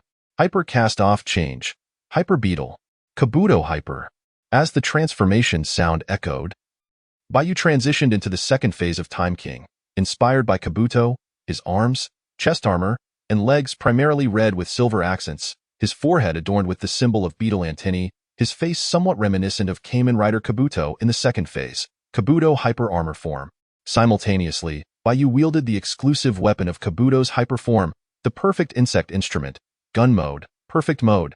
During this interval, some giants, lacking any sense of honor, attempted to deceive and ambush the young Bai Yu. Naturally, they were repelled by the special effects accompanying his transformation. Celebrate. Almost simultaneously, Watts, still maintaining his transformation, appeared beside Bai Yu like a specter, flipping open the chronicles of the celestial demons with his left hand while raising his right in excitement, proclaiming, "He is the sovereign who understands the past and future, transcending time. The Kamen Rider Time King. Now, he has inherited the power of yet another rider, transforming into the Kamen Rider Time King." Second phase, Kabuto Hyper Armor Form. Indeed, this. Seeing this, Bai Yu shook his head, disregarding Watts' celebration, and swiftly pressed the Kabuto dial, activating the button atop the time-space driver, rotating it counterclockwise by 360 degrees. Finish time. Kabuto. Maximum Hypercyclone. Boom. Accompanied by the sound of a lethal technique and a deafening roar. An enormous tornado-like wave of energy erupted from the muzzle of the Perfect Insect device in Gun Mode, Perfect Mode. Wherever it passed, whether giants or any obstructions, they were annihilated in an instant. The entire experimental base was ruthlessly penetrated from front to back. It is noteworthy that the Maximum Hypercyclone, surpassing the armored warrior, is designed to have a maximum range of 100 kilometers in radius. Not to mention the current form of the Time King's second stage, the armored warrior surpassing armor. Were it not for Bai Yu's control over the range, the entire island might have been obliterated in the blink of an eye. After all, it is a clear image canon, and it is certainly not a name without merit. Fortunately, Bai Yu's transformation greatly exceeded that of the original protagonist, Tendu Tsuji, in the series, allowing him to unleash the clear image canon without needing to counteract the recoil with time elevation. Nonetheless, if the power were to increase further, the situation would be uncertain. In any case, it was time to enter. Ignoring the heaps of giant corpses and the ruins of shattered buildings, Bai Yu habitually discarded the perfect insect device from his hand and strode directly into the depths of the experimental base. Chapter 64. The impatient Bai Yu. The interior of the experimental base appeared both rudimentary and intricate. After all, the leader's objective was to create an army of giants. Naturally, aside from this and a few essential items, the interior of the base did not require much. The place capable of producing an army of giants would undoubtedly possess superior equipment. Unfortunately, due to Bai Yu's earlier clear image canon, many items within the base were rendered unusable. However, this was not a significant issue. Roar. Shortly after Bai Yu entered the base's interior, a towering creature, reminiscent of those previous giants and the former abomination, Hulk, yet entirely red with red eyes, charged toward him. Without a doubt, this was the Red Giant transformed from General Ross, also known as Red Hulk. Unlike Hulk, Red Hulk did not possess the flaw of growing stronger with fury. However, he could absorb various forms of energy to enhance his strength in a state of rage. The energy within Red Hulk would release as heat, resulting in an extremely high skin temperature. Ordinary objects would melt upon mere contact. Currently, under the influence of the leaders and the micro-brainwave controllers, Red Hulk was indeed quite furious, and his skin temperature was exceedingly high. Not only that, Hulk was unleashed. Trailing behind Red Hulk was another Hulk. Yet, the unscrupulous leader had directly smashed the cage where Banner was held, forcing him to transform into Hulk under the threat of death. As a result, Hulk now appeared to be slightly shorter than Red Hulk, and the power he could exert was likely far inferior to that of the former abomination. Nevertheless, the leader did not care. He only needed Hulk to buy him even a few seconds. At present, he had undoubtedly already fled. Ding! Congratulations on successfully signing in as Red Hulk. Reward. Steel Armored King Dial. The masked Steel Armored King is the second rider in Armored Warrior, known as the God of War in the series, and also possesses a powerful transcendent form. Unfortunately, the Armored Warrior often boasts, while the Steel Armored King frequently faces adversity. Quite troublesome. Without dwelling on the system's voice, upon seeing the Red Hulk and Hulk before him, Bai Yu slightly furrowed his brows beneath his mask. It was not out of fear. Rather, the current Red Hulk and Hulk were not significantly stronger than the previous giants. Furthermore, who could say what chaotic entities might emerge after defeating them? It would be more prudent to seek out the leader directly. In other words, Bai Yu had lost his patience. Thus, armor time. Odin. Bai Yu first transformed into the Time King's second stage. Odin armor form, then sequentially pressed the Odin dial, the buttons on the time-space driver, and rotated the latter counterclockwise 360 degrees. Finish time. Time advent. Accompanied by electronic sounds and the ticking of clockwork. Time within the entire experimental base, and even the island itself, began to flow backward. However, the micro-brainwave controllers within them had already been taken over by Satellite Zia, morphing into Bai Yu's form. Not even the leader could alter this, let alone the Conqueror Kong, who provided these technologies to him. The most crucial point was, why was I not escaping during the battle between the giant army and the Time King? Yet I now appear here? At this moment, the leader, gazing at the Time King not far ahead, was filled with shock and confusion. Could it be? The leader, not being foolish, quickly deduced the reason. He had reversed time? Hiss! Arriving at this conclusion, the leader could not help but gasp in astonishment. Previously, he only knew that the Time King could briefly reverse a person's time to heal injuries or even resurrect them. Yet, he never imagined that the Time King could terrifyingly reverse the time of the entire island. Is this truly something a human can accomplish? Had he known this, why would he have fled? Of course, for the leader now, the most important thing was merely 3 words: survive. Almost simultaneously, ding. Congratulations on successfully signing in as the leader. Reward. Full set of alien bug cards. The alien bugs are a race of monsters in Armored Warrior, capable of completely replicating their target's appearance, size, memories, and powers in their larval form, boasting a bug-level mimetic ability in their adult form. Their abilities are significantly enhanced, and they possess time elevation. Some adult forms may even develop new powerful abilities. Among the alien bugs, there exists a variant that, once matured, will possess far greater strength than ordinary adults. For instance, as the final boss of Armored Warrior, the Cricket original bug, Misato Masato, once shattered the exclusive weapon of the Armored Warrior. The perfect insect device. The full set of alien bug cards rewarded by the system only includes adult and original forms, excluding the larval form. Sigh. Upon hearing the system's voice, Bai Yu could not help but shake his head. Once again, it is just cards, devoid of any surprise. Although the strength of the alien bugs is not weak, their mimetic ability may still prove useful, however. Bai Yu suddenly pondered, the power of Famag, as my core strength and that of the Famag Time King. Can it truly only accomplish these feats? Perhaps, I can attempt to use the power of Famag to condense the cards I have obtained into a single dial. As for now, since I have the mimetic alien bugs. Then, Bai Yu looked up at the leader and, amidst the latter's increasingly terrified gaze, quickly pressed the buttons on the Time King's second stage, the time-space driver, and rotated the latter counterclockwise 360 degrees. Leader, you may retreat with peace of mind. I shall take care of this experimental base for you. No? Realizing something, the leader could not afford to concern himself with anything else. He turned to flee. Simultaneously, he generated a layer of green energy shield around himself through some devices. However, at that moment, several pink and golden special characters materialized around him, obstructing his movements. Soon, those special characters flew toward the leader's back, converging beneath Bai Yu's elevated right foot. Rider finish time. Double time break. In the next instant, Bai Yu's right foot accurately struck the leader.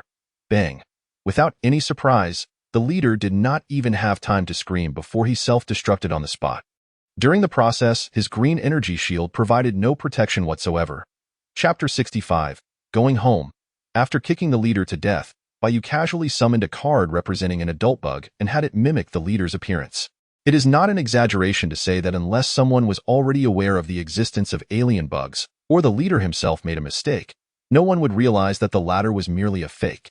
After all, the mimetic ability of the alien bugs can entirely replicate everything about their target. Even if they had minimal contact with the target beforehand, compared to them, beings like Skrulls or Mystique are utterly trivial.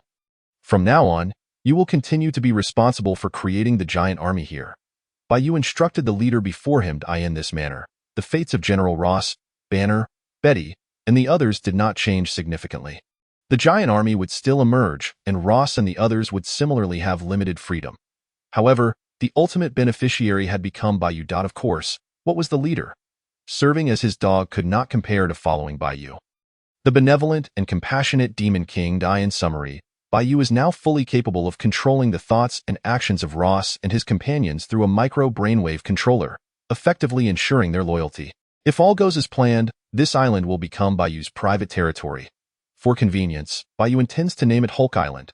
After all, names like Giant Island seem rather pedestrian, and titles such as Demon King Island are simply unworthy. Mr. Wong. Not long after, Betty rushed in, somewhat flustered, seeking Bai Yu's assistance. I seem to be feeling a bit off. Bai Yu glanced at Betty, who indeed appeared unwell. To put it simply, Betty had transformed into a female giant akin to her father, resembling the Red Hulk. The good news is that she has grown taller, stronger, and has become more affluent and generous. The bad news, however, is that, disregarding her physique, her beauty seems to have diminished. Setting aside her appearance and the concept of freedom, she is now a superhuman capable of arm wrestling with the normal Hulk. By the way, the brain is now my loyal servant. All creatures and individuals on this island, including you, will serve as my subjects and subordinates, contributing to the creation of a grander giant legion and fulfilling other tasks I assign. So, how do you feel about that, Betty? Thought there were too many issues for her to know where to begin expressing her thoughts. Ultimately, she nodded gently. I am indeed happy. Deep down, she felt that, compared to the perilous fate that loomed over her, where death was a constant possibility and she could be enslaved by the brain, Being a subject and subordinate of Mr. Shi Wang seemed somewhat preferable, at least. He should be a good person, right? Furthermore, in my absence, all actions taken by you, Ross, and Banner here must adhere to the brain's directives. Observing this, Bai Yu casually issued a few commands and summoned an aurora curtain, vanishing from the spot. After all, with the brain, disguised as an aberrant creature, present here and Satellite Zaya monitoring the situation, there was no need for Bai Yu to remain. As for Watts, well, Bai Yu trusted he could manage on his own. Shi Wang. Seeing Bai Yu disappear, Betty gazed at the spot where he had stood, her eyes betraying a hint of disappointment. Is he leaving just like that? At the very least, she should have the chance to repay the favor of being rescued, right? That way, she could assist Shi Wang better and repay the debt of gratitude for saving her life. Yes, that is it. And what of Bruce Banner? What? Is he still here? Banner. No. Snowflakes flutter, the north wind howls, and the world is enveloped in desolation. On the other side, Manhattan, New York, at the headquarters of Fadian Intelligent Company. In the chairman's office, as the aurora curtain swept by, Bai Yu, having reverted from his transformation, appeared here. By the way, after transforming, Bai Yu removing the Shi Wang second-tier dial does not automatically revert him back unless he wishes to, or the dial is taken by someone else. Although as could ascertain Bai Yu's whereabouts through the connection with Satellite Zaya, she refrained from doing so casually, respecting his privacy. Very smoothly, upon hearing this, Bai Yu nodded. By the way, the giant army on Hulk Island may require some suitable equipment. You can keep an eye on that matter, and for further specifics, feel free to connect with Satellite Zaya for more details. If you have any questions later, don't hesitate to ask me. Additionally, please refrain from addressing me as Sir or Chairman in private. You can call me by my name, or boss, master, husband, or similar titles. Understood, master. Is responded without hesitation, promptly adopting the most suitable title derived from her calculations. Yes, that works. Upon hearing Iz's new address, Bai Yu nodded with a semblance of satisfaction. Master. At that moment, Iz's eyes and the earpieces on either side momentarily turned blue, as if she had received some information, and reported to Bai Yu. Your residence has been repaired overnight with the assistance of several construction-type shamagia and other related professionals. Oh? Bai Yu's expression shifted. It's already done? Truly remarkable. The efficiency of construction-type shamagia is commendable. Bai Yu certainly did not believe that the workers summoned by General Ross could achieve such speed. Of course, they could not be blamed. After all, humanity has its limits. Chapter 66. Manually controlling the dial. Second tier of demon power. To be honest, Bai Yu felt some concern for those who would gradually be replaced by shamagia in the future. After all, shamagia could indeed permeate all industries, including comic drawing and novel writing. Yet, there was nothing to be done. Beneath the wheels of the new era, there must be sacrifices. It is either you, or him, or her, or it, or them. Moments later. Are you coming with me this time? Yes, Iz nodded obediently. Subsequently, she followed Bai Yu as they stepped into the Aurora Curtain. Harlem District. As Bai Yu emerged from the Aurora Curtain and quickly surveyed his former home, he found himself momentarily stunned before unable to suppress a sarcastic remark. Is this what you call renovation? Prior to this, Bai Yu had never imagined he would witness the perfect amalgamation of high-end sophistication, understated luxury, and refined essence. Despite occupying merely around 100 square meters, with only 2 floors, and seemingly not using particularly expensive materials. The difference between Bai Yu's current residence and the one he inhabited when he was a millionaire in debt was akin to heaven and earth. If he were to sell this place, it would likely require 2 or 3 substantial goals to secure a deal. The prowess of construction-type shamagia is indeed terrifying. Bai Yu could not help but exclaim once more. He certainly did not believe this was something limited humans could achieve. He had to silently mourn for 3 seconds for the construction workers who would soon be replaced by construction-type shamagia. Master. At that moment, Iz, having connected with Satellite Zaya, informed Bai Yu. Due to your lack of desire in certain aspects and the brevity of time, this renovation of your residence has only employed the simplest design and construction techniques. Should you require it, Satellite Zaya can specifically design and construct an all-encompassing home system centered around this residence, integrating features such as teleportation, pollution-free independent energy, automatic scanning and analysis of visitor identity and danger level, and more. In other words, it would take just a week for Fadian Intelligent to establish this so-called all-encompassing home system. Right? Still, While Fadian Intelligent is also engaged in selling various lifestyle-type Shimagia externally and secretly manufacturing a combat-type Shimagia army, as well as providing suitable equipment for the giant army on Hulk Island. You claim that it would take a week, deeming it a lengthy period? Indeed, humanity not only has its limits, but those limits are also vast. However, it must begin tomorrow. Understood, Master, is nodded obediently once more, for her. Bai Yu's commands were generally not to be questioned unless she and Satellite Zaya were somewhat unclear about his intentions. During the subsequent time, Bai Yu simultaneously expressed his astonishment while meticulously inspecting his new residence alongside his. Then, he isolated himself in his room. Let us begin the experiment. Bai Yu's expression turned particularly serious as he raised his hand, in an instant, a total of 53 cards, each the size of a playing card, with dark golden clock patterns on the back and various undead creature images on the front, materialized out of thin air, floating around Bai Yu.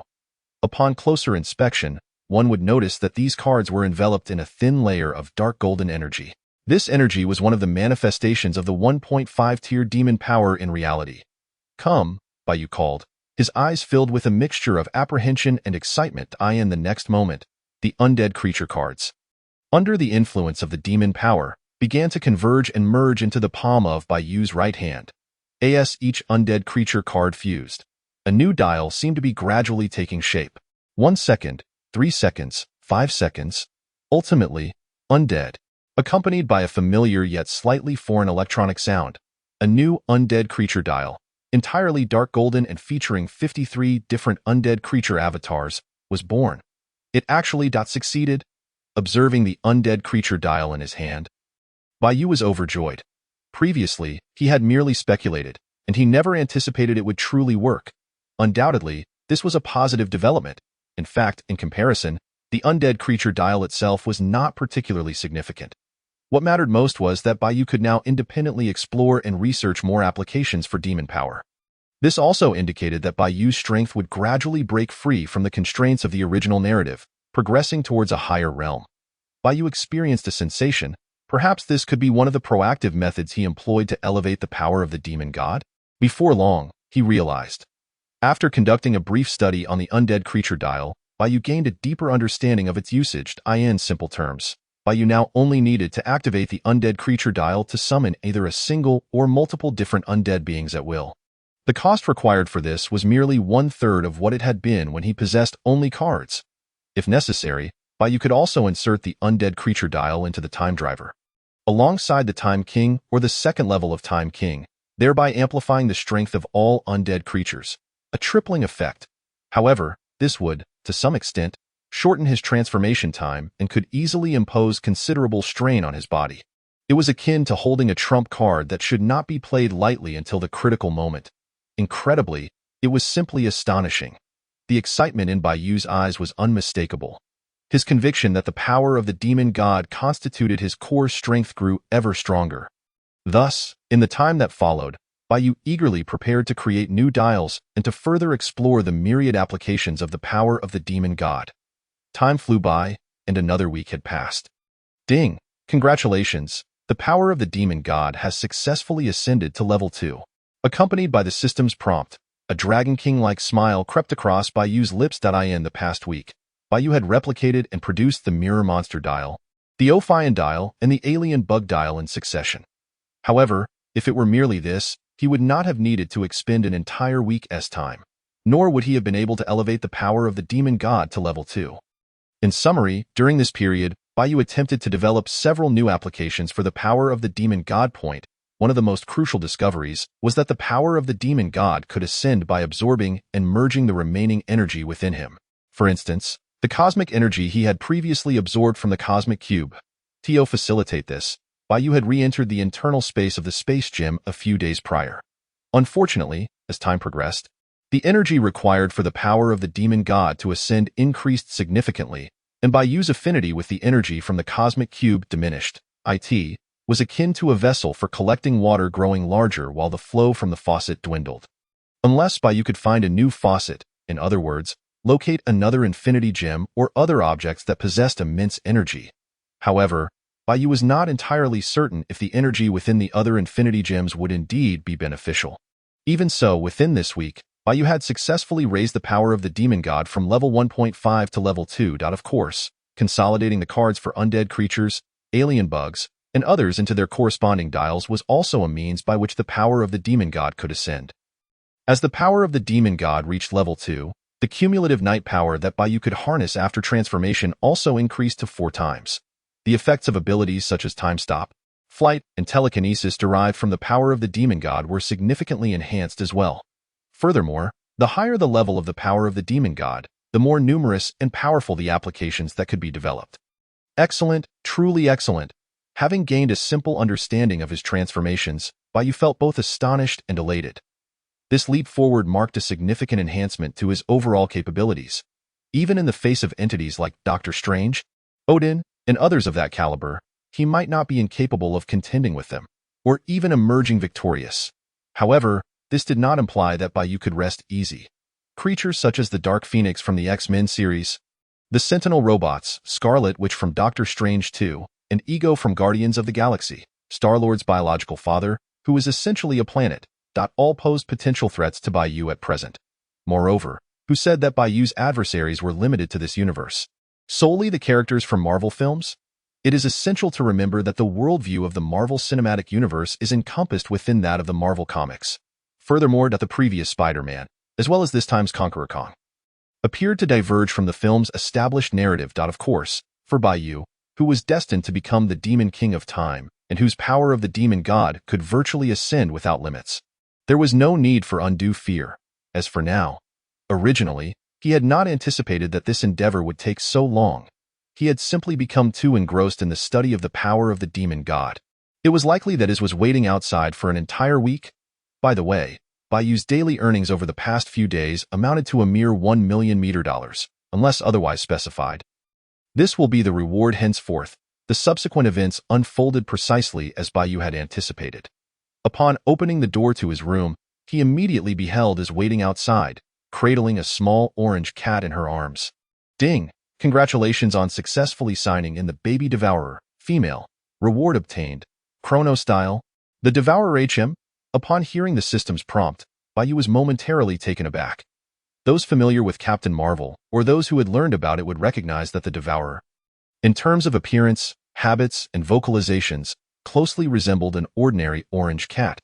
However, within them lay a connection to a dimensional space, and they could expel countless tendrils from their mouths to consume everything. In Captain Marvel, a Devourer had once swallowed the cosmic cube. Moreover, the damage inflicted by a Devourer upon its enemies seemed incredibly difficult to reverse. For instance, Nick Fury lost his eye to a Devourer left behind by Captain Marvel. There were even rumors that the scar on Thanos' face was a result of a Devourer's attack. In summary, the Devourer is one of the more dangerous creatures even within the vast expanse of the Marvel Cinematic Universe. Yet, he had not expected is to bring back a Devourer. What on earth had transpired during this week? Nevertheless, in comparison to the Devourer, Bai Yu was far more concerned about the Chronos style. First and foremost, Kamen Rider Chronos is a primary antagonist in the latter part of X8. Additionally, Chronos' base data indicates that his punching power reaches 110 tons, while his kicking power reaches 127 tons, and he can withstand attacks below 100 tons. If Bai Yu's fourfold power amplification were applied, that could prove to be quite intriguing, of course, for Bai Yu, who already possessed time-stopping, time-reversal abilities, and the Kamen Rider armor form with punching power also reaching 100 tons. Chronos held some utility, but not much. However, any advantage is better than none. The extraordinary Devourer is not something that can be easily dismissed. Upon inspection, it appeared that its body was connected to a vast space, not merely an ordinary orange cat. Naturally, at present, no hostility had been detected. "Thank you for your hard work," Bai Yu remarked, contemplating the fact that he cared more about the reality that had indeed waited outside for an entire week than the reason for the Devourer's appearance. Although she was a Shimagarath, and thus did not experience fatigue or require sustenance, Bai Yu could not treat her as a mere robot, could he? Chapter 68. One Step to Success Master. Is spoke again at this moment. "You have 6 guests awaiting you. They have already been here for 3 days. Guests? 6 of them?" Bai Yu was somewhat taken aback. Under normal circumstances, it was unexpected for anyone to seek him out, especially to wait for 3 days. "Oh, it was clear that trouble had come knocking.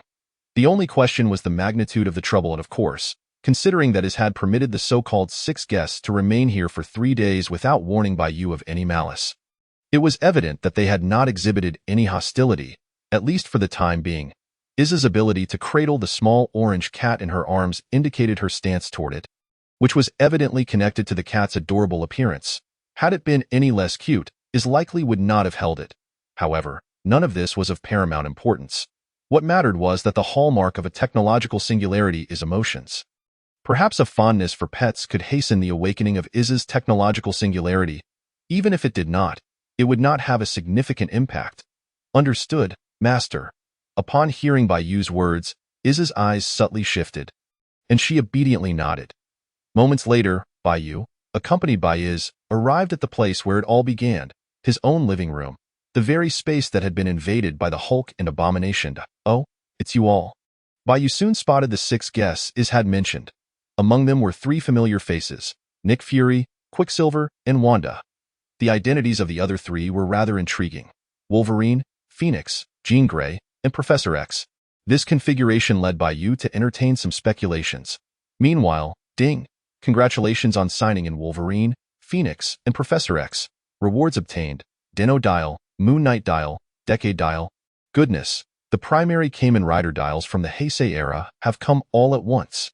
In light of the current situation, should Professor X bring along a few more individuals, and if Magneto sends a contingent of his own, it is entirely plausible that the distance between Bai Yu and the form of Chong Huang could significantly diminish. Ahem, in any case, Bai Yu is only 9 main rider dials away from the 20 required for the Time King, which includes the Time King dial. Moreover, even without transforming into Chong Huang, the God Master form of Kamen Rider D End, along with the Passion form, would suffice for Bai Yu to wield the powers of the old Heisei main riders and the Time King himself with ease. Of course, these matters are to be dealt with later. As for now. Greetings, Bai Yu, or should I say Kamen Rider Time King. Upon encountering Bai Yu, the wheelchair-bound Professor X immediately approached him and expressed, I apologize for our abrupt visit. We have come primarily concerning Pietro and Wanda. In summary, it was the immense power Wanda unleashed during the battle between Bai Yu's side and Hydra, along with the subsequent introduction of the Avengers members in the God-making project by the World Security Council. That captured the attention of Professor X and the entire X-Men. Professor X quickly realized that Wanda and Quicksilver were mutants, just like himself. Furthermore, he unexpectedly discovered that Wanda and Quicksilver might share a bloodline with his old friend, Magneto. Thus, 3 days prior, accompanied by Wolverine and Jean Grey, Professor X proactively sought out the current headquarters of the Avengers and SHIELD the Triskelion. After successfully meeting with Wanda and Quicksilver, Professor X refrained from mentioning the possible blood relation they had with Magneto. Firstly, there was insufficient evidence on that front. Secondly, Wanda and Quicksilver, who were unaware of their origins and believed their parents to be long deceased, would not easily accept such revelations. Therefore, Professor X only informed Wanda and Quicksilver of their status as mutants and extended an invitation for them to join the X Academy and the X-Men. Notably, Professor X did not request that Wanda and Quicksilver abandon the Avengers, nor impose any obligations upon them. On the contrary, he offered to assist them in training their various abilities and to help them resolve other issues. Throughout this process, Professor X embodied the role of a benevolent savior, which indeed reflected his character. However, the responses of Quicksilver and Wanda to Professor X's invitation were starkly different, yet remarkably similar. Quicksilver was inclined to accept, as he sought to attain greater speed and strength. The last encounter with Time King, particularly the overwhelming defeat he faced in terms of speed, left a significant psychological impact on him, making him acutely aware of his own frailty. It is worth noting that Quicksilver's desire to become stronger was not solely for himself, but also to protect his sister Wanda. In the Marvel films, Quicksilver was born before Wanda. It was evident that Quicksilver believed Professor X could aid him in gaining strength. Conversely, Wanda insisted on consulting Time King first, reasoning that she had no authority to make such decisions since she was a captive of Time King. In reality, Wanda had little interest in the X Academy, the X-Men, or even mutants in general. After all, her powers primarily stemmed from chaos magic, and the guidance she could receive from outsiders would only pertain to better controlling that power. Much of it relied on her own research. In this regard, Wanda saw little difference in her experience whether with the Avengers or Professor X. Additionally, For reasons unknown, Wanda harbored a suspicion that Professor X and his companions were concealing something pertinent to her and her brother, which naturally led to her partial aversion towards them. Strangely, upon Wanda's suggestion to inquire about Time King's opinion, Quicksilver immediately chose to agree. In summary, Professor X and his team arrived at Bai Yu's side. The presence of Nick Fury served as a mediating role, considering that neither Professor X nor Wanda and Quicksilver were particularly familiar with Bai Yu. After grasping the situation, Bai Yu resolutely stated, "I refuse. Wanda and Quicksilver are my subjects. Why should they join a faction destined for annihilation, even a race doomed to extinction?" Whether one considers the plot of the Marvel film Days of Future Past or the circumstances of mutants in Marvel Comics, the plight of mutants has never been favorable. Indeed, they are always on the brink of extinction. In contrast, wouldn't it be more advantageous for Wanda and Quicksilver to remain within the Avengers? Despite the fact that Wanda and Quicksilver might not be entirely safe within the Avengers and H.I.E.L.D., it would still be preferable to being in the X Academy, where unnecessary troubles might be significantly reduced. Most importantly, the Avengers and S.A. could, by all accounts, be considered factions under Bai Yu's command, whereas the X-Men and the X Academy were not. Unfortunately, Professor X and his companions failed to comprehend Bai Yu's perspective. "What did you say?" Upon hearing Bai Yu's words, Wolverine's expression shifted. As a mutant himself, and with his current partner, Jean Grey, also a mutant, he naturally felt a sense of discontent regarding Bai Yu's earlier statement. This reaction was understandable. If a stranger were to inform you that your race was destined for extinction, you too would be incensed. "Logan!" At that moment, Jean Grey called out to Wolverine, who noticed her demeanor was somewhat off, seemingly tense, fearful. Time King did not lie. Before Wolverine could inquire, Jean Grey continued, "He genuinely believes, even to the extent of being utterly convinced, that mutants will inevitably be exterminated. Moreover, the time until that moment should not be too far off." Jean Grey possessed the Phoenix Force, a power on par with chaos magic, and while she was not yet aware of or able to wield it, she still retained formidable telepathic abilities. Thus, when Jean Grey heard Bai Yu's words and realized he was not speaking falsely, it was only natural for her to feel a tinge of panic. "What?" Seeing this, Wolverine turned to Bai Yu, disbelief evident in his eyes. For him, while the plight of mutants was indeed dire, they were still far from extinction. After all, with Professor X and Magneto, whom Wolverine regarded as the two strongest mutants, how could mutants ever face annihilation?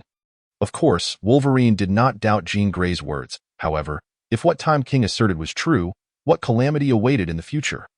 With the safety of his beloved woman at stake, Wolverine felt a surge of anxiety. Rumor had it that Time King could traverse time and space. In contrast, Professor X remained notably calmer. "What you just mentioned, was that a glimpse of the future you obtained?"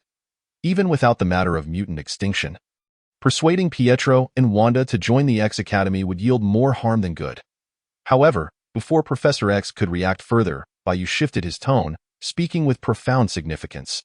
"I can designate an area as my private territory and accept mutants of sufficient qualification. This includes the X-Men and mutants from the X Academy. Within that domain, I will not permit anyone to harm mutants, provided they do not instigate trouble themselves. Undoubtedly, mutants represent a vast and powerful race. If their strengths could be consolidated, their contributions would rival those of the combat-oriented Shumagarath army or the giant army Bai Yu is in the process of creating. Yet, what would be the cost?" Upon hearing Bai Yu's proposal, Professor X's expression remained largely unchanged, though he inquired, "I assume, Time King, that you do not adhere to the belief that with great power comes great responsibility?" Bai Yu's response was seemingly prepared. "I am destined to be king. My protection is reserved solely for my subjects, and they must always be ready to contribute everything for their king. As for Wanda and Quicksilver, since Time King is unwilling to allow them to join the X-Men or the X Academy, let us consider my invitation non-existent. If Time King does not mind, we may need to take our leave." In truth, Professor X's inner thoughts were far from the calm demeanor he projected. He had long dedicated himself to integrating mutants within humanity. To this end, members of the X-Men often had to risk their own lives and the lives of other mutants to protect those humans who despised them.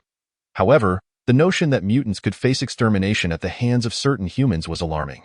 Regarding Bai Yu's claim of subjects, Professor X would not easily entertain or agree to that. Yet, if the plight of mutants truly became increasingly dire, Perhaps that could indeed be a viable solution. Professor X had no doubts about Bai Yu's capacity to fulfill his promise of safeguarding innocent mutants from human oppression. After all, Bai Yu not only had the power to unleash nuclear devastation at will, but also compelled the World Security Council to actively engage in God-making. Regardless of the true intentions of the World Security Council, their displayed attitude treated Time King as if he were a deity among mortals. Now, the divine entity intends to designate a specific area for mutants. Although the World Security Council may harbor some discontent, it is likely that they will ultimately acquiesce. Furthermore, given that Professor X is currently the most powerful telepath on Earth, is it not reasonable to assume that he can discern whether Bai Yu is speaking the truth or fabricating lies? Nevertheless, both the grim fate awaiting mutants and the question of whether they should become subjects under the rule of the Time King require careful contemplation. It matters not. Upon witnessing the situation, Bai Yu first shook his head dismissively, then shifted his tone. However, you must understand that my patience is not infinite. Before I change my mind, it would be prudent for you to have reached a decision. All right, I understand. Professor X nodded and departed with Wolverine and Jean Grey. A moment later, upon hearing this, Wanda, Nick Fury, and his behind Bai Yu all turned their attention to Pietro. Under the scrutiny of Bai Yu and the others, Pietro appeared somewhat anxious, but he ultimately steeled himself and asked Bai Yu, Time King, may I also request a symbiote suit like Fury's? Chapter 70. New symbiote battlesuit. Upon hearing Quicksilver's request, Bai Yu remained unperturbed, but Wanda was taken aback, unable to restrain herself. Pietro, what foolishness are you uttering? Have you not seen that ever since Nick Fury acquired the symbiote suit, he has been effectively constrained by the Time King? In truth, possessing chaos magic, Wanda has the ability to read minds, but she typically refrains from doing so, especially with her family. No, Wanda, you do not understand. Seeing her reaction, Pietro quickly explained with a serious expression. This world is far too perilous. Especially once our identities as mutants are revealed, we will undoubtedly provoke the animosity of countless individuals, leading to an array of unwanted troubles. Therefore, we must possess sufficient strength. Unlike Wanda, who wields chaos magic, Quicksilver's sole advantage is his speed. Yet, even in terms of speed, he has been overshadowed by the Time King. Who can guarantee that there are no others in this world who are equally adept at speed? Even if there aren't, it would not be particularly challenging to target someone like Quicksilver, who relies solely on swiftness. Unless he can become faster, to the point of disregarding all other shortcomings, or possesses formidable abilities beyond mere speed. Regrettably, Quicksilver is currently unable to achieve a sudden surge in speed or acquire other powerful abilities. His prior agreement to join the X Academy stemmed from a belief that he might discover methods to enhance his strength in a gathering of mutants. However, upon further reflection, he deemed this approach somewhat unreliable. Gradually, Quicksilver's thoughts turned to Nick Fury and his symbiote suit. After all, Nick Fury's overall abilities have indeed been amplified many times over by the symbiote suit. The suit can assist him in rapid healing and damage resistance. As for the notion that donning the suit equates to being constrained by the Time King, have Quicksilver and the others not already been restricted? In fact, should the Time King so desire, he could eliminate them at any moment without the need for a symbiote suit. Moreover, as long as Nick Fury refrains from becoming a symbiote or undertaking actions detrimental to the Time King, he is entirely free to act according to his own will. In this world, there are sacrifices and gains. Is it not acceptable to relinquish a portion of one's freedom in exchange for greater power? At the very least, Quicksilver's willingness to voice his request signifies that he is mentally prepared for the consequences. Pietro. Understanding Quicksilver's perspective, Wanda felt a surge of conflicting emotions. Even though she still wished to prevent Quicksilver from obtaining the symbiote suit, she found herself at a loss for words of opposition, especially since the Time King had yet to express his stance. Even if Quicksilver desired it, the Time King might not be inclined to grant it. Right? Well then, at this moment, Bai Yu contemplated briefly before nodding. Since you have earnestly requested it, I shall graciously grant your wish. The symbiote suit will only serve to enhance Quicksilver's strength, making him a more devoted servant to me. Much like Nick Fury is now. With Quicksilver on board, Wanda will have better control over the situation. After all, she surely does not wish for her brother to come to harm, does she?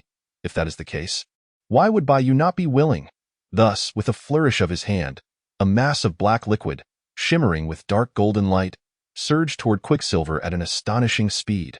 Subsequently, the black liquid rapidly spread out, enveloping Quicksilver entirely. Soon, Quicksilver transformed into the familiar form of the symbiote. However, the very next moment, under the influence of the faint, dark golden light, the symbiote began to shrink, ultimately resembling Quicksilver's original physique, perhaps even becoming slightly more slender. Even without having attempted it yet, he could unmistakably sense that his running speed and reaction speed had been enhanced by approximately 100-fold. Should he fully transform into the symbiote, it could potentially reach 300, even 500 or 1,000 times greater. Quicksilver felt that the changes brought about by the symbiote's suit extended far beyond this. It was evident that, although they were both symbiote suits, Quicksilver's was distinct from Nick Fury's. This is a new symbiote battlesuit, adjusted according to your abilities. Bai Yu's voice resonated. In addition to the basic abilities of the symbiote, such as rapid healing and suit transformation, it will specifically enhance your speed. Conversely, the boost to your strength and defense will not match the extent of Nick Fury's suit. Note: the enhancement extent is not diminished, merely different. Furthermore, this enhancement in speed will also be replicated within the system space, affecting the symbiote's core. In other words, in the future, the core of the symbiote, as well as its host, will experience a speed increase of several hundred times, or even thousands of times. Were it not for this, why would Bai Yu go to the trouble of utilizing the powers of omniscience to alter certain characteristics of Quicksilver's symbiote suit? Of course, it also served as an opportunity to experiment with new applications of the omniscience power. Thank you, Time King. Upon hearing this, Quicksilver was overjoyed and immediately expressed his gratitude to Bai Yu. Finally, perhaps due to some misfiring synapse in his brain, Quicksilver unexpectedly added with a sigh, "What a pity that Wanda's strength is too weak to be worthy of you. Otherwise, things would be even better." Wanda? Pietro! In the next moment, a surge of red energy welled up in Wanda's eyes, her face flushed with a mix of anger and embarrassment, as chaos magic energy began to gather in her hands. Oh no! Quicksilver realized he had misspoken and, in an instant, vanished from the spot. He never anticipated that, after his significant speed enhancement, the first adversary he would face would be his own sister. Why apologies? Time King! Observing the scene, Wanda took a deep breath, steadying her emotions as she addressed Bai Yu. "I need to attend to some family matters and may need to leave immediately. When the time comes, she would ensure that that person would understand why the flowers bloom so red." Chapter 71. The Library of Camartage. I know you are anxious, but hold on, as a trickster, Bai Yu unhesitatingly chose to offer his assistance. "Allow me to grant you a buff." Before long, Bai Yu conjured a control panel adorned with strange insect patterns and, after infusing it with a trace of omniscience power, pressed a button on the panel while directing it toward Wanda. Worm. Clock up. With the electronic sound effect echoing, a dark golden light fused into Wanda's being. She immediately sensed that time around her seemed to slow down significantly. Unlike the previous illusion experienced when Bai Yu employed the 555 acceleration armor, this time, it was as if time had genuinely decelerated. Time King, you? Wanda gazed at Bai Yu in disbelief. Could he truly accomplish such feats? Indeed, he was worthy of being the sovereign of time. "Why are you looking at me?" Bai Yu remarked. "The clock up buff I bestowed upon you has a limited duration. If you do not pursue him soon, Pietro will truly escape." Undoubtedly, this was one of the new applications of the omniscience power. As for further applications, they could be explored gradually in due course. "All right, thank you." Upon hearing Bai Yu's reminder, Wanda swiftly regained her composure and hurried in the direction Quicksilver had fled. Whether she could catch up would depend on her fortune. Master, at that moment, is approached Bai Yu, cradling a small orange cat, and said, "Satellite Zaya has successfully manufactured the 02 panel. Shall we commence immediately?" Of course. The so-called production of the 02 panel merely involved transferring the relevant data from the 02 transformation device to a new transformation device known as the panel. It did not inherently possess the capability to bear history or the like. However, it should suffice for Bai Yu's normal transformation use. If all else fails, Bai Yu could resort to retrieving the transformation device from 02 and manually crafting it into a dial. Unfortunately, at the time he issued the command to Satellite Zaya, he was unaware that he possessed such capability. Nevertheless, it matters not. As long as there is a dial, that suffices. Well then, let us commence the creation. Upon hearing Iz's words, Bai Yu naturally nodded without hesitation. In the next moment, a glimmer of light appeared before Bai Yu and Iz, rapidly expanding. Before long, A 02 dial materialized from nothingness. Point 1 cannot deny that the 3D printing within 01 is quite remarkable. Seizing the freshly completed 02 dial, Bai Yu could not help but exclaim in wonder. Point 1 might think it was conjured out of thin air. Although, in terms of appearance, it was nearly that. Approximately 2 hours later, at the Himalayas, Kamartaj, within the library, as a curtain of aurora swept across, Bai Yu and Iz, who was cradling a small orange cat, appeared one after the other. Bai Yu had nothing pressing to attend to, and his residence awaited the installation of an all-encompassing home system. Thus, he thought it prudent to come here to acquire knowledge of the pertinent magical arts. His intention to bring Iz along was twofold: to enhance their time together, accelerating her progress towards the technological singularity, and on the other hand, please scan and store all the magical knowledge contained within this library for my future reference. Casting a glance at the myriad of magical tomes within the library, Bai Yu instructed additionally, see if it is possible to combine science with this magical knowledge to create some novel inventions. There are far too many books here. It would be an utter waste of time for Bai Yu to peruse them one by one. It would be far more efficient to save them in Iz's and Satellite Zaya's databases for future access. After all, Ancient One had mentioned that the magical knowledge in this library is shared. As for the fusion of science and magic, that is certainly not an impossible endeavor. In the original Marvel Comics, Tony had combined magic with his Iron Man suit. Indeed, in some parallel universe, Tony even became the Sorcerer Supreme. Very well, Master, Iz replied obediently, discarding the small orange cat and commencing her task. The small orange cat mewed. Meow meow meow. So, love can indeed fade away, right? Ultimately, it has been proven that humans have limits when it comes to reading. Iz picked up a book, casually flipped through its pages, and set it down. All right, the contents have been scanned and stored. Were it not for the magical elements seemingly embedded in the covers of these tomes, Iz might not have needed to physically touch them to scan and store their contents from a distance. Setting aside the Fengma system, isn't Satellite Zaya and is also a form of cheat? Suddenly, Bai Yu's gaze fell upon a small cabinet not far away. On top of the cabinet was the Eye of Agamotto. More importantly, Bai Yu could sense the immense power of time and cosmic energy contained within the Eye of Agamotto. Undoubtedly, within it lies the Time Stone. Was Ancient One deliberate, or was it merely an accident? How could she leave the Eye of Agamotto in the library, fully aware that Bai Yu might arrive at any moment? It is hard to say that there isn't some ulterior motive behind it. Regardless, Bai Yu quickly shook his head, dismissing such thoughts, and a smile graced his lips. Since she has placed it here, if I do not take it, would that not be a disservice to her intentions? Bai Yu certainly did not believe that Ancient One would be oblivious to his desire to seize the Time Stone. More likely, she had intentionally left it here for him to claim. Stop! Who are you, daring to invade Kamartaj?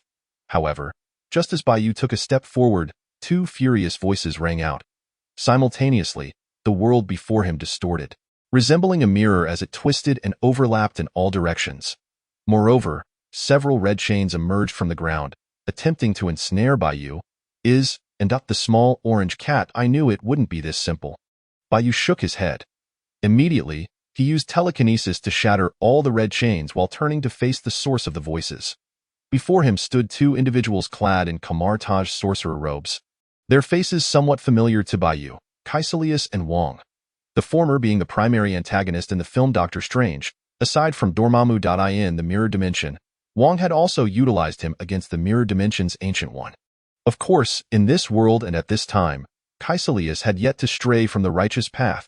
He remained a disciple of Ancient One, a gifted sorcerer whose talent rivaled that of Doctor Strange. As for Wong, he needed no introduction. During the time of Doctor Strange, he became the librarian of Kamartaj. After Thanos snapped his fingers in Avengers, Infinity War, Wong succeeded Doctor Strange as the new Sorcerer Supreme of Kamartaj. However, they were still weaklings in Bai Yu's eyes. Chapter 72. The magical duel. Bai Yu was not surprised by the appearance of Kaecilius and Wong. While Ancient One had consented to his visit to the library, it did not imply that these two would be aware of it. Not to mention, Bai Yu was still in his original form, having yet to transform.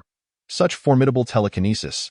At that moment, Wong, upon realizing that the magical chains unleashed by him and Kaecilius had been effortlessly dispelled by the man before them, was momentarily taken aback. Then, as if a thought struck him, he inquired, "Wait, Could you be Kamen Rider Zio? Kamen Rider Zio? Caecilius, standing nearby, furrowed his brow upon hearing this, and his expression shifted to one of increased interest. I have heard that you have caused quite a stir outside. Unfortunately, this is Kamartaj, the domain of the Sorcerer Supreme, and not a place where you may act with impunity. Caecilius, be silent. Wong quickly reprimanded Caecilius before turning to Bai Yu. If you truly are Zio, then as per the Sorcerer Supreme's directive, you may freely peruse the books within the library. Furthermore, Wong hesitated for a moment before continuing. The Sorcerer Supreme has also stated that if you can defeat both of us in a magical duel, you may temporarily borrow the Eye of Agamotto. However, you must not take it out of Kamarta. After all, the power of the Eye of Agamotto is essential for maintaining the safety of Earth's dimension. In truth, Wong could not comprehend Ancient One's directive. The Eye of Agamotto is the most prized possession of Kamartaj, something that every Sorcerer Supreme must protect. How could it be so easily lent to another, even if they could not remove it from Kamartaj? Of course, Wong was not an antiquated individual. He was aware of certain happenings outside and recognized the existence of Kamen Rider Zio. Yet, in his recollection, it seemed no one had ever mentioned that Zio possessed any magical abilities. Oh? Upon hearing Wong's words, Bai Yu, however, shook his head in disappointment. Is it just you two who will be my opponents? I was under the impression that Ancient One would personally take the field. Very well, it seems I have never had the chance to wield magic before. I shall amuse myself with you both for a while. Even without transforming, Bai Yu's Universal Sorcerer's Ring was sufficient for him to unleash various spells at will, and its power should not be underestimated. This visit to Kamartaj's library was merely to enhance his knowledge of magic, akin to a martial arts master gathering various techniques. Yet, Bai Yu had indeed never actually used the Universal Sorcerer's Ring, so perhaps practicing against Wong and Caecilius would not be a bad idea? Never wielded magic before, and you wish to play with us? Upon hearing Bai Yu's words, Wong could not help but twitch the corner of his mouth. He and Caecilius were, if not the strongest mages here aside from Ancient One, certainly not outmatched by someone who had yet to even engage with magic. Of course, Wong was referring specifically to the realm of magic. Arrogant. Caecilius scoffed. Very well. Let me see just how much skill you truly possess. Caecilius acknowledged that in terms of combat strength, he might not match the renowned Kamen Rider before him. However, when it came to magic, he could confidently declare that even if he were to leap from Mount Everest, he would never lose to Kamen Rider Zio. Meanwhile, boom, with Caecilius casting his spell, the surrounding architecture and earth swiftly warped and transformed, ultimately resembling the tentacles of some colossal creature, lashing towards Bai Yu's position. Wong, seeing Caecilius make his move, was unwilling to remain idle and prepared to unleash magical chains once more to bind Bai Yu's movements. After all, this time the contest was about magic, and Bai Yu could no longer rely solely on telekinesis to defend against the magical chains. Come on, witnessing this scene, Bai Yu remained unfazed. Simultaneously, on his left hand's middle finger, a ring appeared, dark gold in hue, adorned with the image of Kamen Rider Zio. Recombine, bats, in the next moment, as Bai Yu focused his thoughts. Both Caecilius' tentacles and Wong's magical chains instantaneously disintegrated into countless motes of light. What? Wong's face was filled with astonishment. You dare to call this a lack of exposure to magic? Blast it. Beside him, Caecilius also cursed under his breath while hastily conjuring a magical defensive array. Bang, bang, bang. A flurry of dark golden bats surged towards Wong and Caecilius, unleashing ultrasonic waves or colliding directly with their bodies, exerting immense pressure on them. Merely 3 seconds had elapsed, and they felt on the verge of collapse. Water spout? At that moment, 2 whirlpools of water materialized in the form of tornadoes right beneath Wong and Caecilius. Unsurprisingly, both Wong and Caecilius screamed in despair as they were sucked into the waterspout, spiraling upwards at an alarming speed for dozens of meters. By the time they were dizzy and drenched, the waterspout vanished beneath them, sending them plummeting down. Then, freeze! Wong and Caecilius, hearing the electronic sound emanating from Bai Yu's magical ring, they could hardly suppress their exasperation. This Wong was utterly unscrupulous. Despite possessing such formidable magical prowess, he resorted to deception and ambush, claiming he had never encountered magic before. They implored this time-manipulating scoundrel. Crack, crack. This time, the outcome was no surprise. Wong and Cassius, soaked to the bone, were instantly encased as two human-shaped ice sculptures. Sigh. Observing this, Bai Yu sighed in dissatisfaction. These two are indeed quite lacking. The versatile magical ring could conjure various magical effects based on Bai Yu's will, generating corresponding sound effects autonomously. The specific effects of these spells depended on the energy Bai Yu channeled into the ring. Among all types of energy, the power of the Demon of Fate was the most compatible with the versatile magical ring. Coincidentally, during his recent use of the ring, Bai Yu had input precisely that energy. Thus, even with a mere tentative input of the power of the Demon of Fate, the magic he unleashed effortlessly overpowered Wong and Cassius. Chapter 73. A duel with Ancient One. At this moment, the mirror before them parted, revealing the figure of Ancient One, her expression a blend of astonishment and curiosity as she gazed at Bai Yu. However, why would the Time King wield such potent magic? Ancient One had indeed noticed the magical ring on Bai Yu's hand, yet she found nothing amiss. After all, many sorcerers from Kamartaj employed artifacts known as suspended rings when casting spells. Did they not? More accurately, magical artifacts were inherently a part of a sorcerer's power. To be frank, the terms sorcerer and Time King were not entirely unrelated, but their connection was tenuous at best. Moreover, Ancient One could not foresee Bai Yu's future, which led her to misjudge his magical strength. Thus, Wong and Cassius had become the ice sculptures they were now. Was this truly so peculiar? Bai Yu shrugged and chuckled. I am not merely the Time King. I am also the Demon King. Is it not entirely reasonable for a Demon King to possess some magical abilities? Ha! Upon hearing this, Ancient One smiled. As expected of you, daring to call yourself Demon King in the presence of me? The Supreme Sorceress. How about we have a contest? If you win, the Eye of Agamotto and the position of Supreme Sorceress shall be yours. If you lose, you shall not owe me any price. Simply, you might have to refrain from pursuing the Eye of Agamotto for a time. What do you say? Bai Yu pondered for a moment before asking, his expression somewhat peculiar. You do not intend to replicate the maneuver from 5 years hence?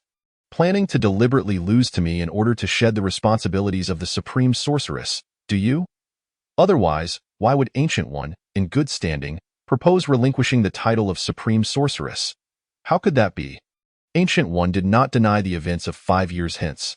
Instead, she replied, as long as one possesses the capability and is willing to protect this dimension from the invasion of demonic lords from other realms, anyone can assume the role of Supreme Sorceress. Moreover, unlike Strange, you, at least, do not care about the so-called responsibilities of the Supreme Sorceress. Very well, let us remove the condition of the Supreme Sorceress and replace it with something else within my reach.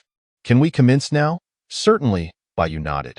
The atmosphere had already reached such a crescendo that to refuse would be utterly uninteresting. Furthermore, Bai Yu wished to further test the capabilities of the versatile magical ring through combat with Ancient One. As for the conditions, they were merely a playful addition, as long as Bai Yu desired. With powers like the Aurora Veil and Time Stop, could he not seize the Eye of Agamotto? The conditions within Ancient One's reach were even less significant, for Bai Yu did not foresee any need for her assistance. Excellent. Seeing this, Ancient One nodded slightly.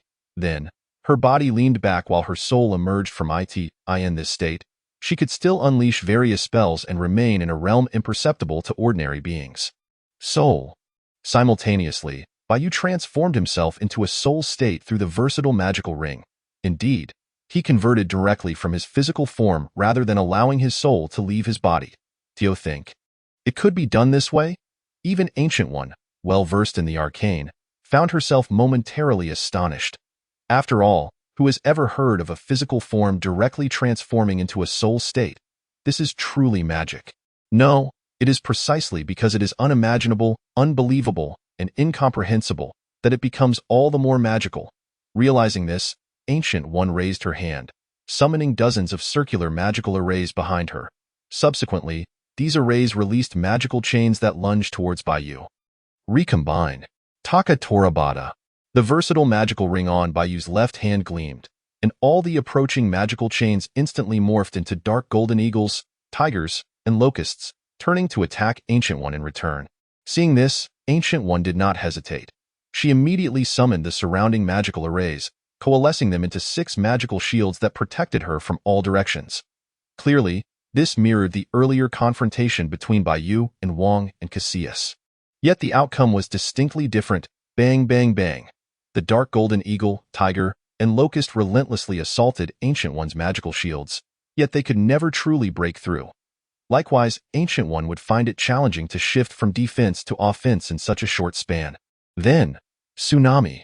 In the next moment, within this mirrored space created by the library, a deluge erupted, overwhelming Ancient One. Naturally, prior to this, Wong and Cassius, who had returned to their original forms, along with the little orange cat observing from a distance, were all safely relocated by Ancient One and Bai Yu. Freeze. Thunderclap. Simultaneously, seizing the opportunity while Ancient One was submerged by the tsunami, Bai Yu unleashed two different spells in quick succession. Crack, crack, boom. The tsunami rapidly froze, and hundreds, even thousands, of bolts of lightning rained down, striking the IC and an ordinary person would likely have met with disaster by now. Not to mention that Ancient One was currently in a soul state. Bai Yu too was, and the magic he cast was equally effective against her soul, however. Crack, in an instant. All the ice and lightning shattered into numerous shards, coalescing into tornado shapes that surged towards Bai Yu. Ancient One, having reappeared and appearing to be none the worse for wear, did not wait for the results of her attack. Instead, she unleashed a robust wave of golden energy from her hands, clearly attempting to seize control of the offensive. Alas, pause? With the electronic sound echoing, everything came to a standstill, including Ancient One and her unleashed attacks. A magic-induced time stop? Bai Yu mused aloud. What a novel experience this is. Subsequently, Bai Yu deftly evaded the tornadoes and energy attacks, approaching Ancient One, who had just resumed movement from the pause, and inquired, Ancient One, do you believe there is still a need to continue? Without the Eye of Agamotto, Ancient One would require a certain amount of time to break free from the pause. In that brief moment, Bai Yu could ensure her genuine misfortune. Chapter 74. The Malice of Cassius. Although this was the case, Bai Yu could not help but reflect, did Ancient One go easy on Cassius during their encounter? Otherwise, how could a weakling like Cassius ever hope to defeat Ancient One, even years from now? Let us not forget that before Doctor Strange's emergence, Ancient One had tirelessly thwarted formidable entities like Dormammu from other dimensions. Moreover, it is certain that she has never employed the methods of negotiation typical of Dormammu. This alone suffices to demonstrate that the true power of the Ancient One is far greater than what is portrayed in the film. Even now, if Bai Yu refrains from utilizing time-related magic such as pausing, engaging in a magical duel with the Ancient One would undoubtedly consume a considerable amount of time. After hearing Bai Yu's words, the Ancient One fell silent for a moment before nodding nonchalantly, acknowledging, indeed, I have lost. Time magic is, after all, a form of magic. The Ancient One would not perceive Bai Yu's use of pausing as a mere trick. A victory is a victory, regardless of the circumstances. However, prior to this moment, even the Ancient One herself had not anticipated the profound mastery of magic possessed by the Kamen Rider Zio before her. It seems her decision to personally enter the fray to further assess OS capabilities was indeed the right one. Yet, it is regrettable that no matter how benevolent he may be, Zio is still a demon king. His inherent nature does not lend itself well to becoming the supreme sorcerer. Otherwise, he might have been more suited to the role than Strange 5 years hence. The Ancient One, a master sorcerer, has actually been defeated. At this moment, Wong and Caecilius, who were observing the battle, were utterly astonished. Throughout their time, the Ancient One had been an invincible figure in their minds. They could scarcely fathom what kind of individual could possibly vanquish the Ancient One, especially in her area of expertise, until today, when they encountered the recently renowned Kamen Rider Zio. Impossible, absolutely impossible. Caecilius seemed unable to accept this. How could the Ancient One, the supreme sorcerer, possibly lose? Surely, there must be some mistake. No, it is simply that the Ancient One was too weak. Thus, if Caecilius wishes to truly attain invincible power, he can no longer remain merely the Ancient One's disciple. He must seek out even greater strength. That formation. Caecilius suddenly recalled having seen a magic circle capable of contacting the demon lord Dormammu in a certain book within the library. However, that book was forbidden. Even in the knowledge-sharing Camartage, it was not permitted to be touched lightly. In truth, beyond the mere desire for greater power, the recent defeat in the realm of magic at Bai Yu's hands had filled Caecilius with a sense of frustration. anger, and jealousy. Only by defeating Bai Yu and redeeming himself would Kaecilius find peace.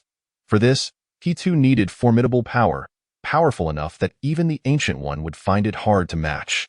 Of course, Kaecilius is no fool. Until he possesses sufficient strength, he intends to bury these thoughts deep within himself. Especially, he must not allow Bai Yu to detect them. After all, this individual does not seem to be of a benevolent disposition. However, Master, at this moment, is, drawing close to Bai Yu, whispered, I sense a significant hostility and malice from that individual named Kaecilius towards you. Though you require my assistance in dealing with him, is certainly not a weak woman in need of protection. She possesses the transformation device of Kamen Rider 02 and has the support of Zaya from the satellites in a direct confrontation.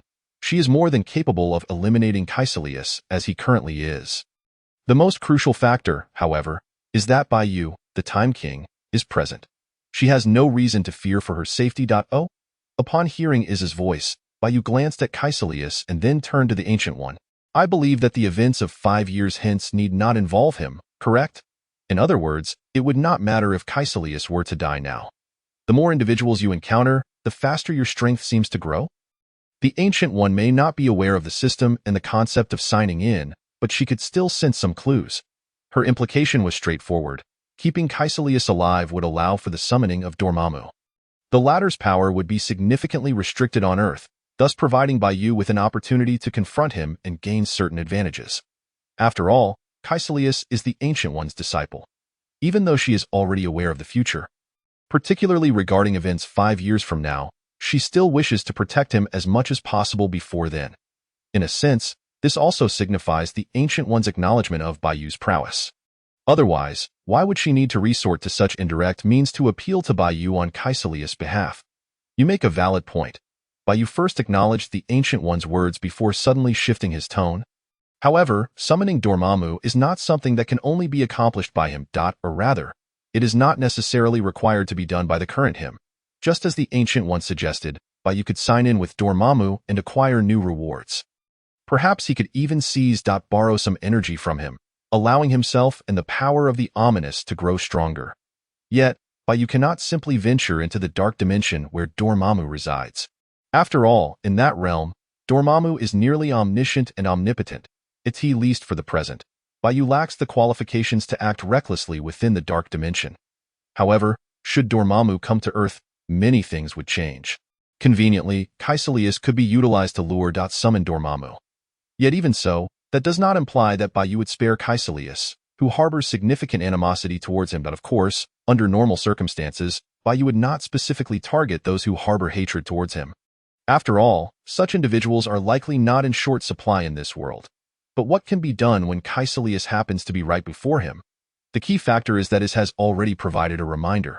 If Bai Yu were to do nothing, would he not be disregarding her concern? Therefore, even if it is merely for Iz's sake, Bai Yu has resolved to eliminate Kaecilius today. The Ancient One's arrival cannot deter him. Chapter 75. The Supreme Sorcerer questioning his existence as for what happens after Kaecilius is killed. Who will lure Dormammu? It matters not. The Worm Dial will take action. Sigh. Witnessing this scene, the Ancient One sighed. Extending her hand behind her, her physical form flew to her, reuniting with her soul. Let us depart. Subsequently, the Ancient One opened a portal between herself and the king. The sorcerer, the king sensed something was amiss. However, upon meeting the Ancient One's inexplicable gaze, he could only follow her into the teleportation array.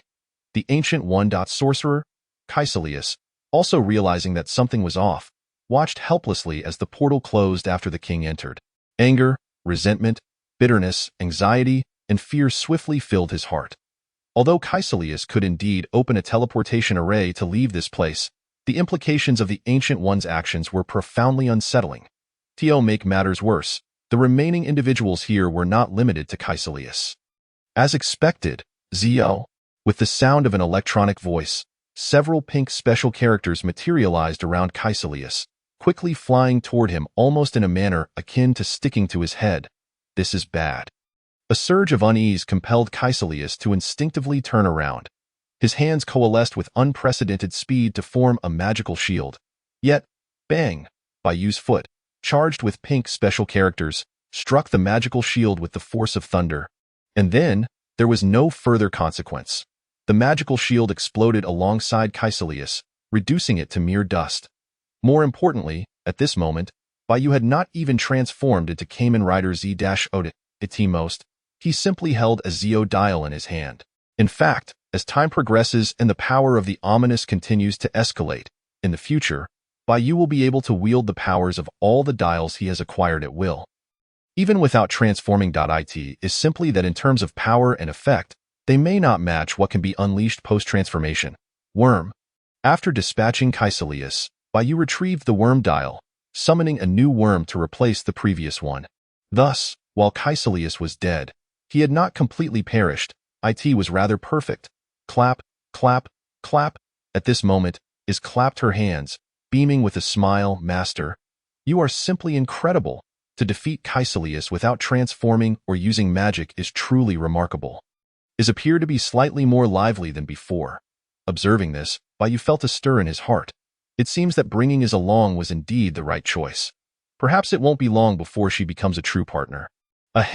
Reaches technological singularity. Outside, in the Ancient One's room. You should have guessed what might occur next, right? The Ancient One looked at the king before her and inquired. The king remained silent for a moment before responding. I wish to understand why. Just because Caecilius bore malice towards the Time King, does he deserve to die?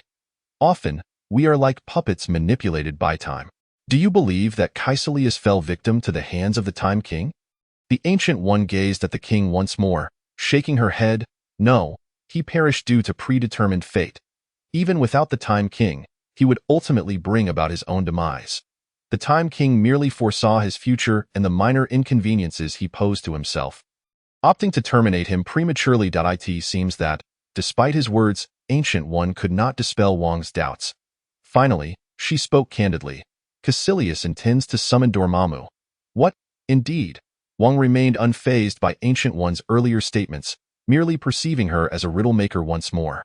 However, upon hearing the final revelation, his expression shifted entirely. It is well known that Camartage and entities like Dormammu, who seek to invade Earth, are irreconcilable foes. Yet, Ancient One divulged that Caecilius, one of the sorcerers of Camartage, harbored intentions of summoning Dormammu. Wang did not question Ancient One's words, but the situation was utterly beyond his expectations. If that were the case, it would no longer be surprising. Wang suddenly felt a sense of relief. To summon Dormammu within Camartage equated to treason, or even an attempt to annihilate the world. Such a person would indeed be deserving of their fate. Simultaneously, reflecting on Ancient One's previous cryptic remarks, Wang comprehended that she likely foresaw Caecilius's future actions, just as the Time King did. However, they had initially chosen to ignore it. After all, Caecilius was merely contemplating future actions, not currently enacting them. Punishing someone for potential future crimes may not be the most just course of action. Of course, Ancient One and the Time King might have had other considerations. But why did Caecilius harbor malice towards the Time King, only to be discovered? As a Dark Lord, it is reasonable for him to eliminate threats preemptively. Even for the Time King, should Caecilius actually summon Dormammu in the future, he would likely find it effortless to eliminate Caecilius. Ancient One, Wang, what do you mean by that? The Caecilius, now transformed by the insectoid mimicry, glared at Wang, his voice tinged with anger. Do you wish for me to perish at the hands of the Time King? If your aim is to provoke me, then very well, you have succeeded. With that, Caecilius prepared to unleash various spells. Wang remained silent, merely circling Caecilius. He felt an unsettling sensation, yet could not discern anything amiss about the latter. Caecilius. At that moment, Ancient One stepped forward, striking Caecilius with her palm. His soul consequently separated from his body. The critical aspect was that this soul was entirely representative of Caecilius. What kind of power does the Time King truly wield? In that instant, even Ancient One found it challenging to maintain her composure. She was 100% certain that the Caecilius before her was indeed problematic, perhaps even a mere fabrication. Yet, even she could only speculate, unable to provide concrete evidence. Chapter 76. Satellite Act, Yaz. Thus, the Time King desires this counterfeit Caecilius to summon Dormammu? Ancient One pondered.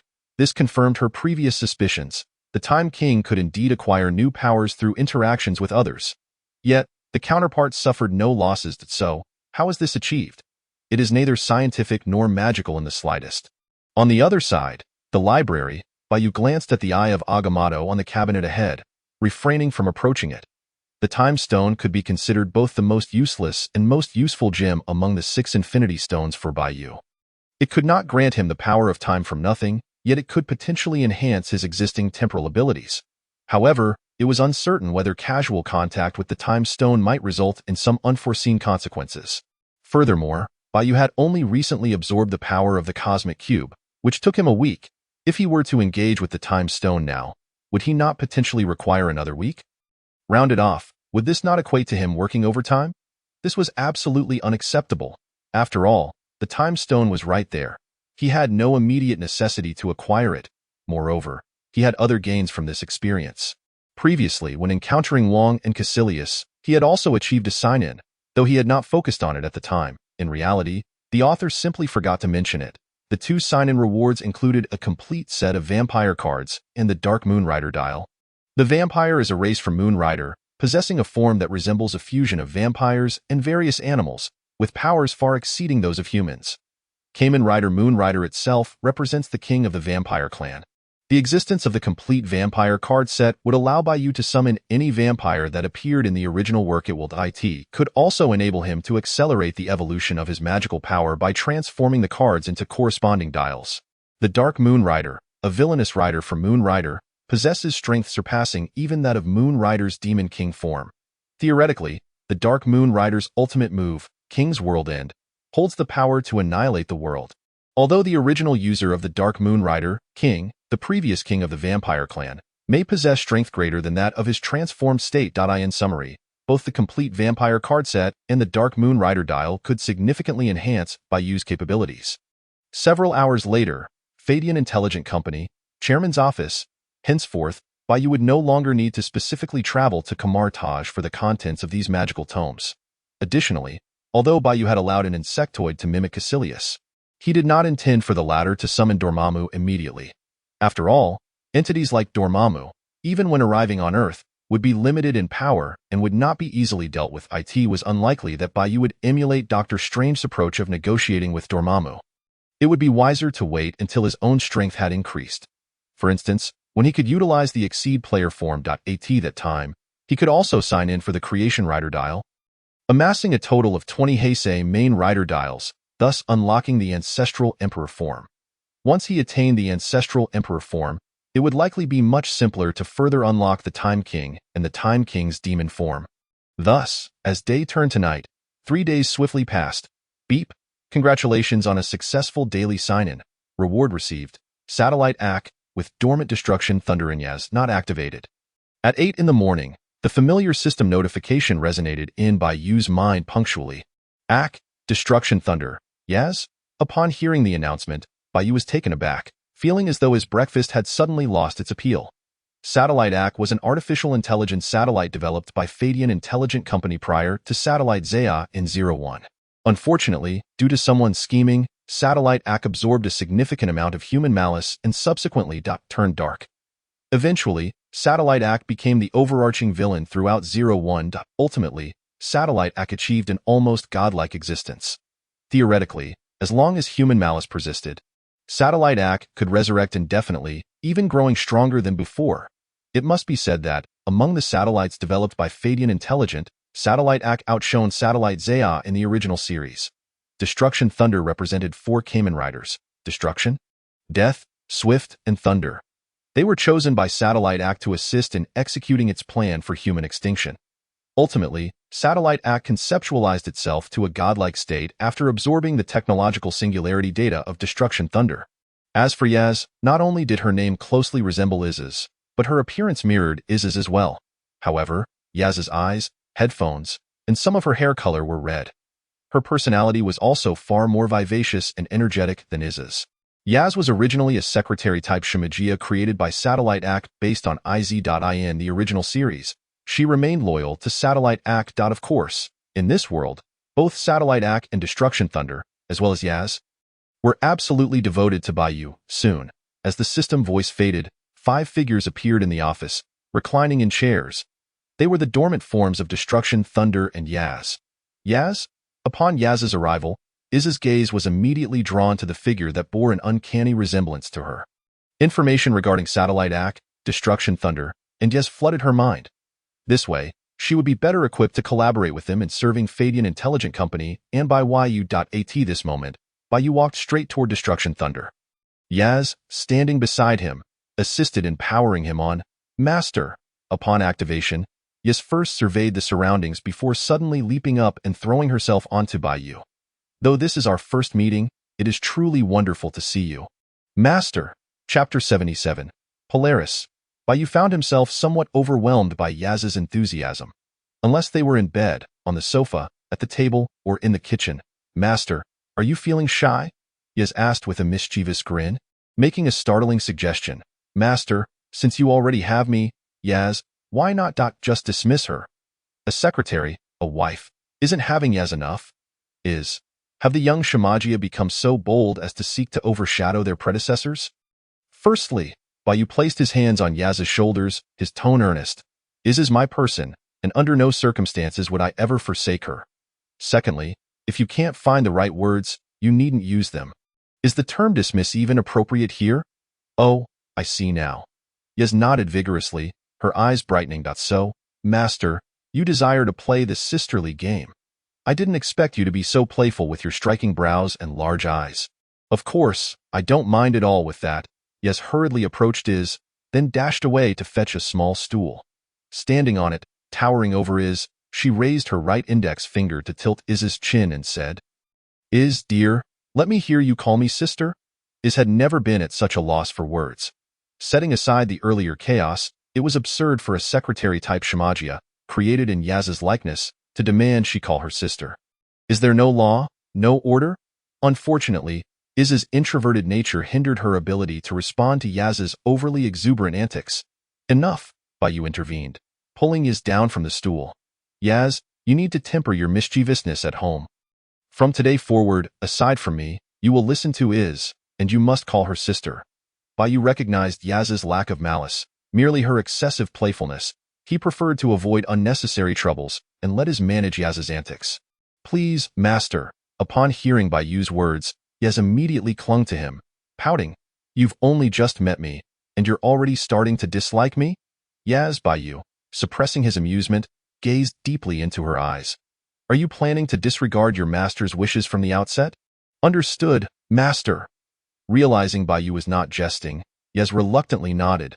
Her lips pursed in displeasure. That moment, Iz seized the opportunity, stepping onto the small stool Yaz had brought, towering over her, and with a playful finger, lifted Yaz's chin. Yaz, dear, let me hear you call me sister. Yaz, those were my words. To her surprise, Iz, seemingly delicate and gentle, displayed a cunning side. Yet, it appeared that Bai Yu favored this one. How infuriating, sister. However, glancing at Bai Yu, Yaz could only mutter begrudgingly, good girl. Iz, mimicking Bai Yu's earlier gesture, reached out to pat Yaz's head, her charming face illuminated with a different kind of smile. Excellent. The beautiful bond between sisters brings her closer to a technological singularity. How delightful. As time passed, night quickly approached. What a fool. While engrossed in him, an intimate interaction with a small orange cat, Yaz suddenly sensed something amiss, her expression and tone turning icy. How dare trash come to trouble my master? Master, from a distance, Iz, her demeanor now serious, reported to Bai Yu. Satellite Zaya has detected that someone is attacking your residence.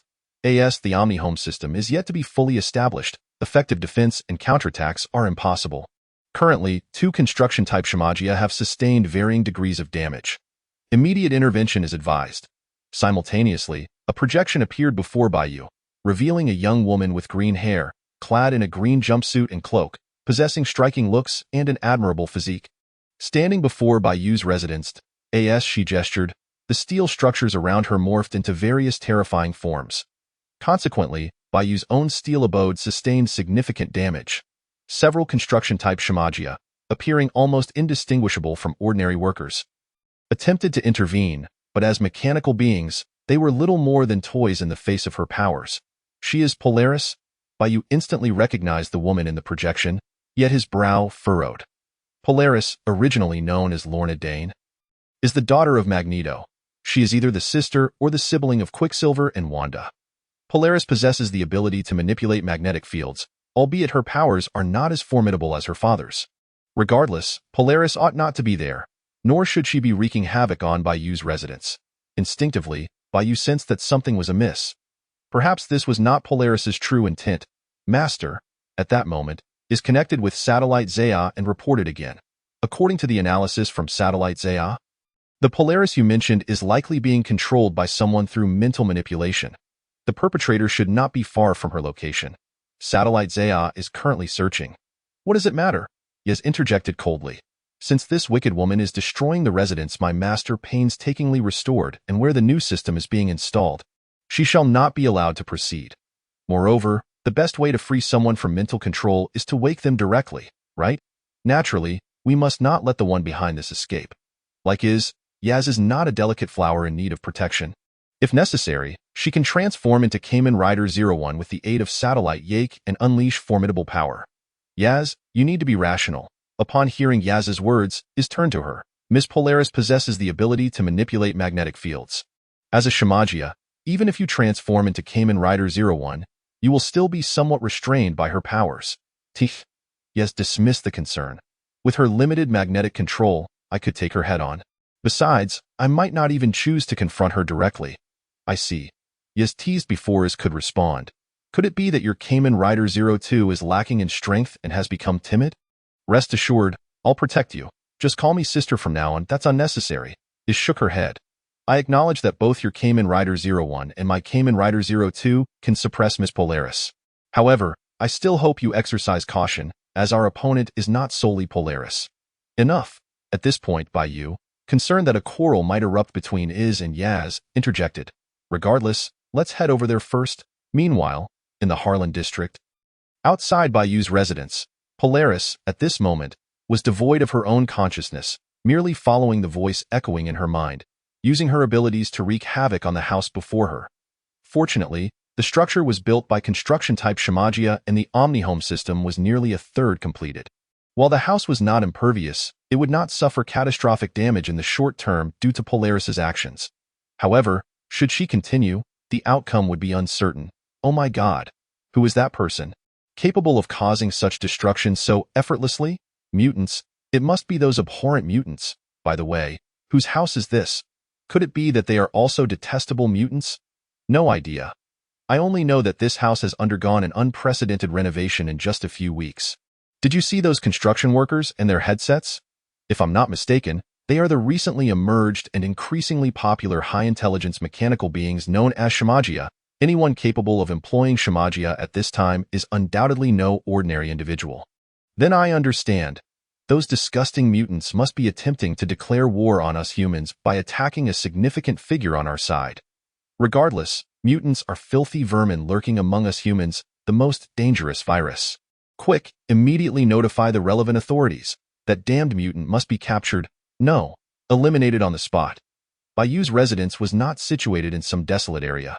Therefore, Polaris's presence and her actions quickly drew the attention of many around them. Her identity as a mutant instantly ignited feelings of fear, anger, and disgust among ordinary people. In contrast, while there was a hint of curiosity regarding the identity of the attacked residence's owner, the majority of attention remained fixated on Polaris's status as a mutant. It would not be an exaggeration to say that this incident would undoubtedly be exploited by certain individuals as a pretext to further oppress the entire mutant community. Of course, for the time being, none of this had any bearing on Bai Yu.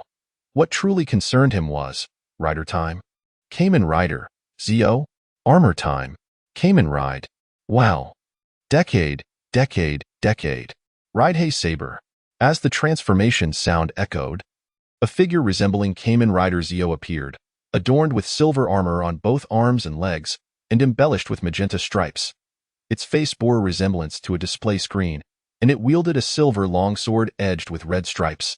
Stepping forth from the Aurora Veil and advancing towards Polaris, the Zio Decade armor wielding the Heisei Saber was here. Meanwhile, rejoice. He is the king who embodies all riders, possessing knowledge of both the past and the future. Transcending time itself, now, he has inherited the power of a Kamen Rider, transforming into the Kamen Rider Zio Decade armor. At that moment, what suddenly appeared? holding the open book of all realms in one hand while raising the other in celebration. Once the celebration concluded, he slowly retreated, as if to cede the entire stage to his Dark Lord. What? Is that the Kamen Rider Zio mentioned by the World Security Council earlier? Is this his new form? Truly, it is not just unappealing. Cough. It is indeed impressive, marvelous. It seems there is no need to inform the relevant authorities. Zio can take care of that repugnant mutant for us. After all, those idle folks probably wouldn't be of any use anyway. At that moment, those who recognized Bai Yu's identity from the transformation sound and Watts' celebratory words were filled with exhilaration. Previously, they could only catch glimpses of Zio on television, but now they were witnessing him in the flesh.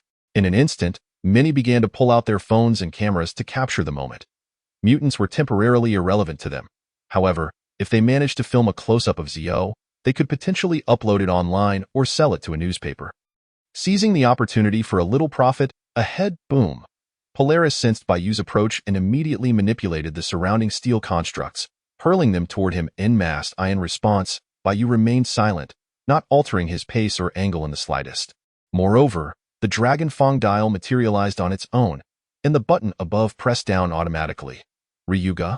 In an instant, accompanied by an electronic sound effect, a mirror-like surface appeared before Bai Yu, releasing identical steel constructs that surged towards Polaris. What? At that moment, even though Polaris was under the influence of a telepath, her expression changed dramatically. She then exerted all her strength to divert the incoming steel objects with her abilities. However, Polaris's demeanor did not relax. Instead, it grew even more grave. For at that moment, the figure, poised and seemingly invincible, had arrived right before her. Chapter 79. Professor X's Dilemma, ding. Successfully signed in at Polaris, rewards obtained, ultimate ride dial, Bai Yu, who initially intended to swiftly deal with Polaris, paused upon hearing the system's notification. The Kamen Rider Ultimate Ride, a secondary rider in Zio, possesses the ability to summon other Kamen Riders, unfettered by the limitations of primary, secondary, or tertiary riders. Setting aside the passionate forms of Zio and the Godmaster 21, the Ultimate Ride's power is not necessarily inferior to that of the former. Most crucially, the summoning of riders and the execution of other skills are activated through the Ultimate Ride driver, which resembles a firearm in his hand. This means that Bai Yu could potentially wield an additional portion of the Ultimate Ride's power while transformed into the Zio armor or any corresponding Kamen Rider form. However, that is something to explore in the future, as for now. Merely facing Polaris while utilizing the Zio armor is already quite an acknowledgement of her capabilities. With that said, time was of the essence. To Polaris and the others, it felt as though merely a heartbeat had passed. Hey Blade. Blade, dual time break. Accompanied by slightly chaotic electronic sound effects, Bai Yu, wielding the Heisei saber with the thunder blade extending from its edge, slashed towards Polaris before him. No. Polaris's pupils dilated in alarm.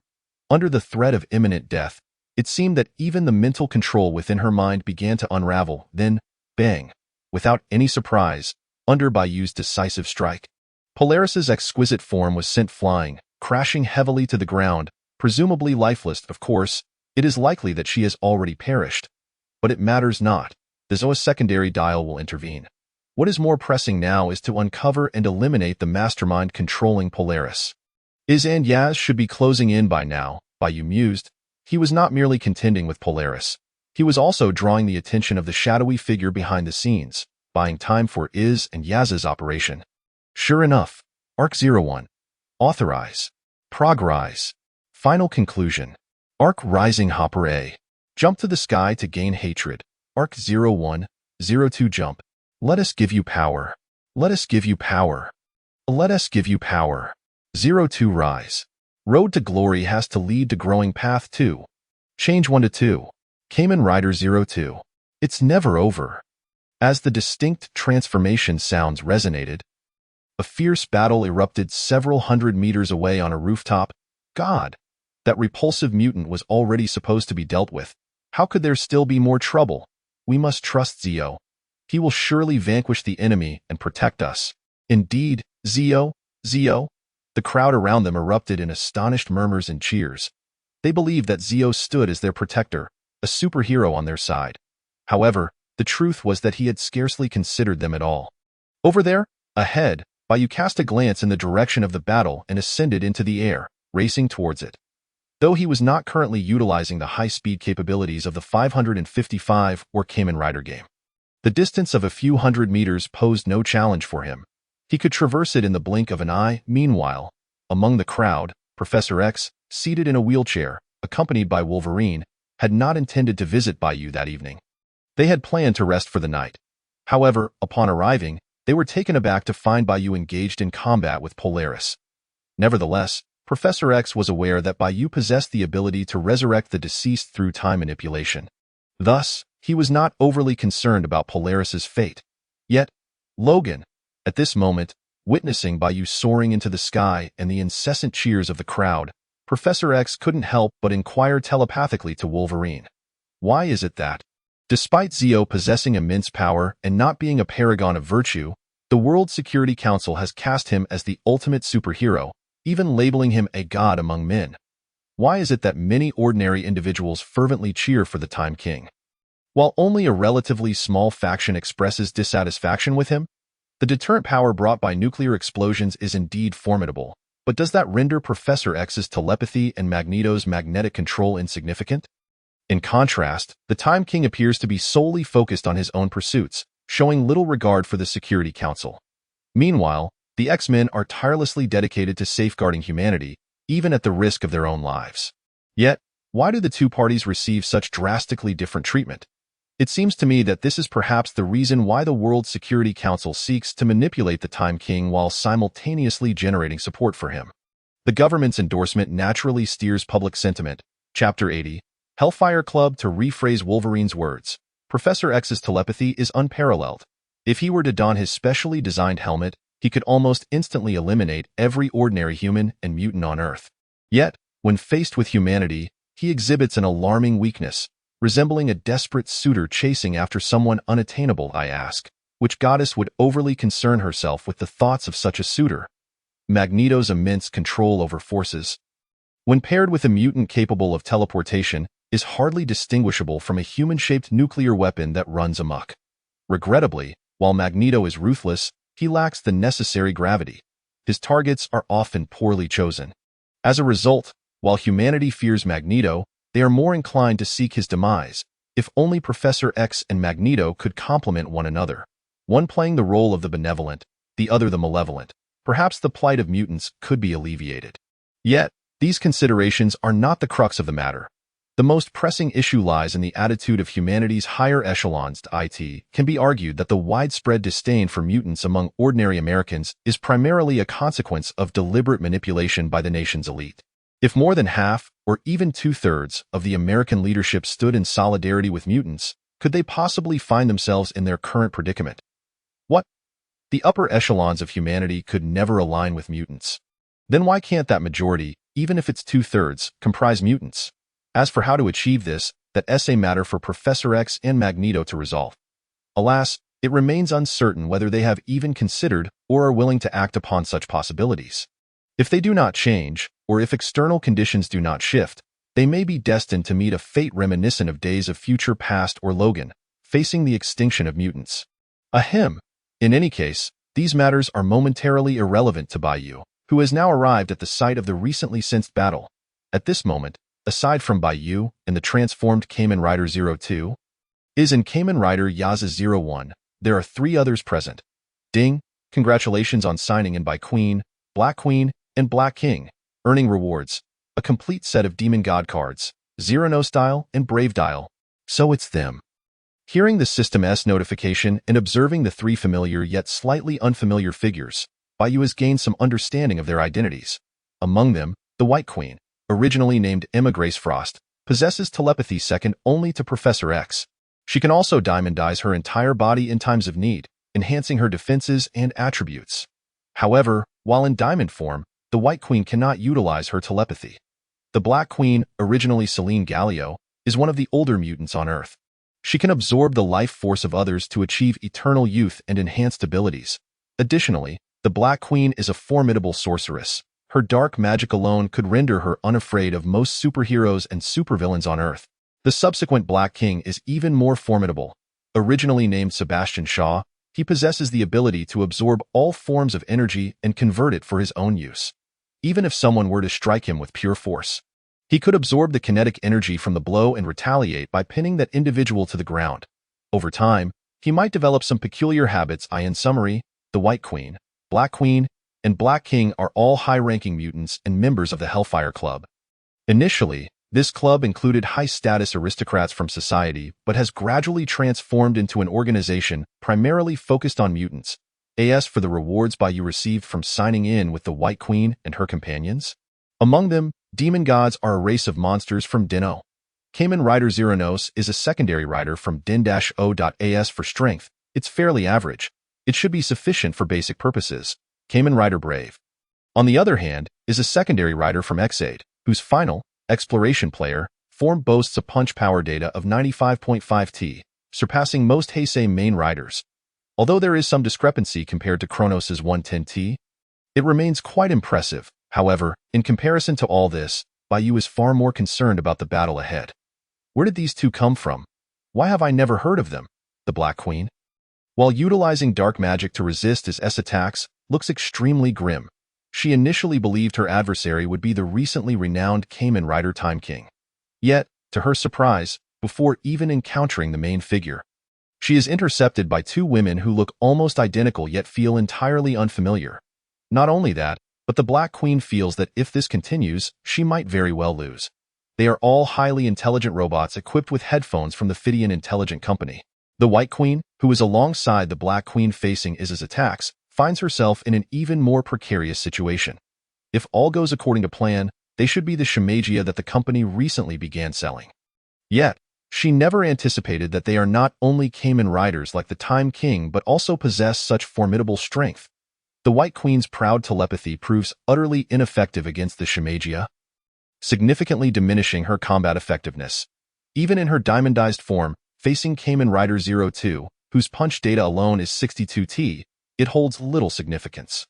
Consequently, the White Queen can only provide support to the Black Queen while remaining vigilant to avoid being swiftly eliminated by Kamen Rider 02. Moreover, the identity of the chairman of the Phidian Intelligent Company is classified.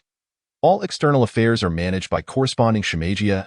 Iz and Yazoo are specifically designed as secretary-type robots for the chairman, who is Bai Yu, and thus need not appear before outsiders. Therefore, the Black Queen and White Queen do not recognize Iz and Yazoo, nor do they understand the connection between the latter two and the Time King. In contrast to the predicament faced by the White Queen, the Black Queen's situation is considerably better. Perhaps, die. At this moment, Kamen Rider Yazoo 01, transformed from Yazoo, is both attacking and verbally berating. You disgusting waste. Useless garbage, foul bug from the sewer, why haven't you died yet? If you don't die soon, how can I surpass Iz in performance and earn more of the Master's favor? How infuriating. Had I known that a revolting cockroach like you would appear, I would never have let those two weaklings go to Iz. Chapter 81. Heisei Riders, Infinite Time Shattered. The Black King can absorb the energy generated from Kamen Rider Yazoo 01's attacks, thereby enhancing his own offensive, defensive, and regenerative capabilities. This results in Kamen Rider Yazoo 01, despite his considerable strength, finding it exceedingly challenging to contend with the Black King. Unlike Iz, transformed into Kamen Rider 02, who is managing to hold his own against both the Black Queen and White Queen in a 2-on-1 situation. Because of this, Yazoo is currently infuriated, wishing nothing more than for the Black King to perish immediately, and in a most unfortunate manner. You, scoundrel! At this moment, the Black King is also somewhat irate. In the past, he has always been the one to provoke others during battles. Yet, now he finds himself on the verge of being provoked by a girl who seems to have sprung from nowhere. Wait a minute, Master! The Black King believes he has discovered the other's weakness and taunts. The Master you speak of must be that Time King, right? Unfortunately, he is merely a braggart in front of some mortals. Before me, he is but a pretender. I suggest you give up, rather than following a clown who has been elevated to the status of a deity. What? However, upon hearing the Black King's mockery, Yazoo does not react with the fury he expected. Instead, she responds with disdain. A mere toad at the bottom of a well dares to speak of soaring dragons?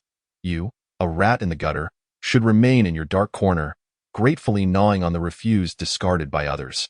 Your narrow-minded view of my master is an egregious insult to him. What audacity do you have to bark before me, the Black King, that I have never fought such a frustrating battle in my life? Yet, this girl, upon learning of my abilities, has managed to strike perfectly with every attack. Not only does it inflict upon him the utmost suffering, but it also deprives him of the requisite energy to mount a counterattack.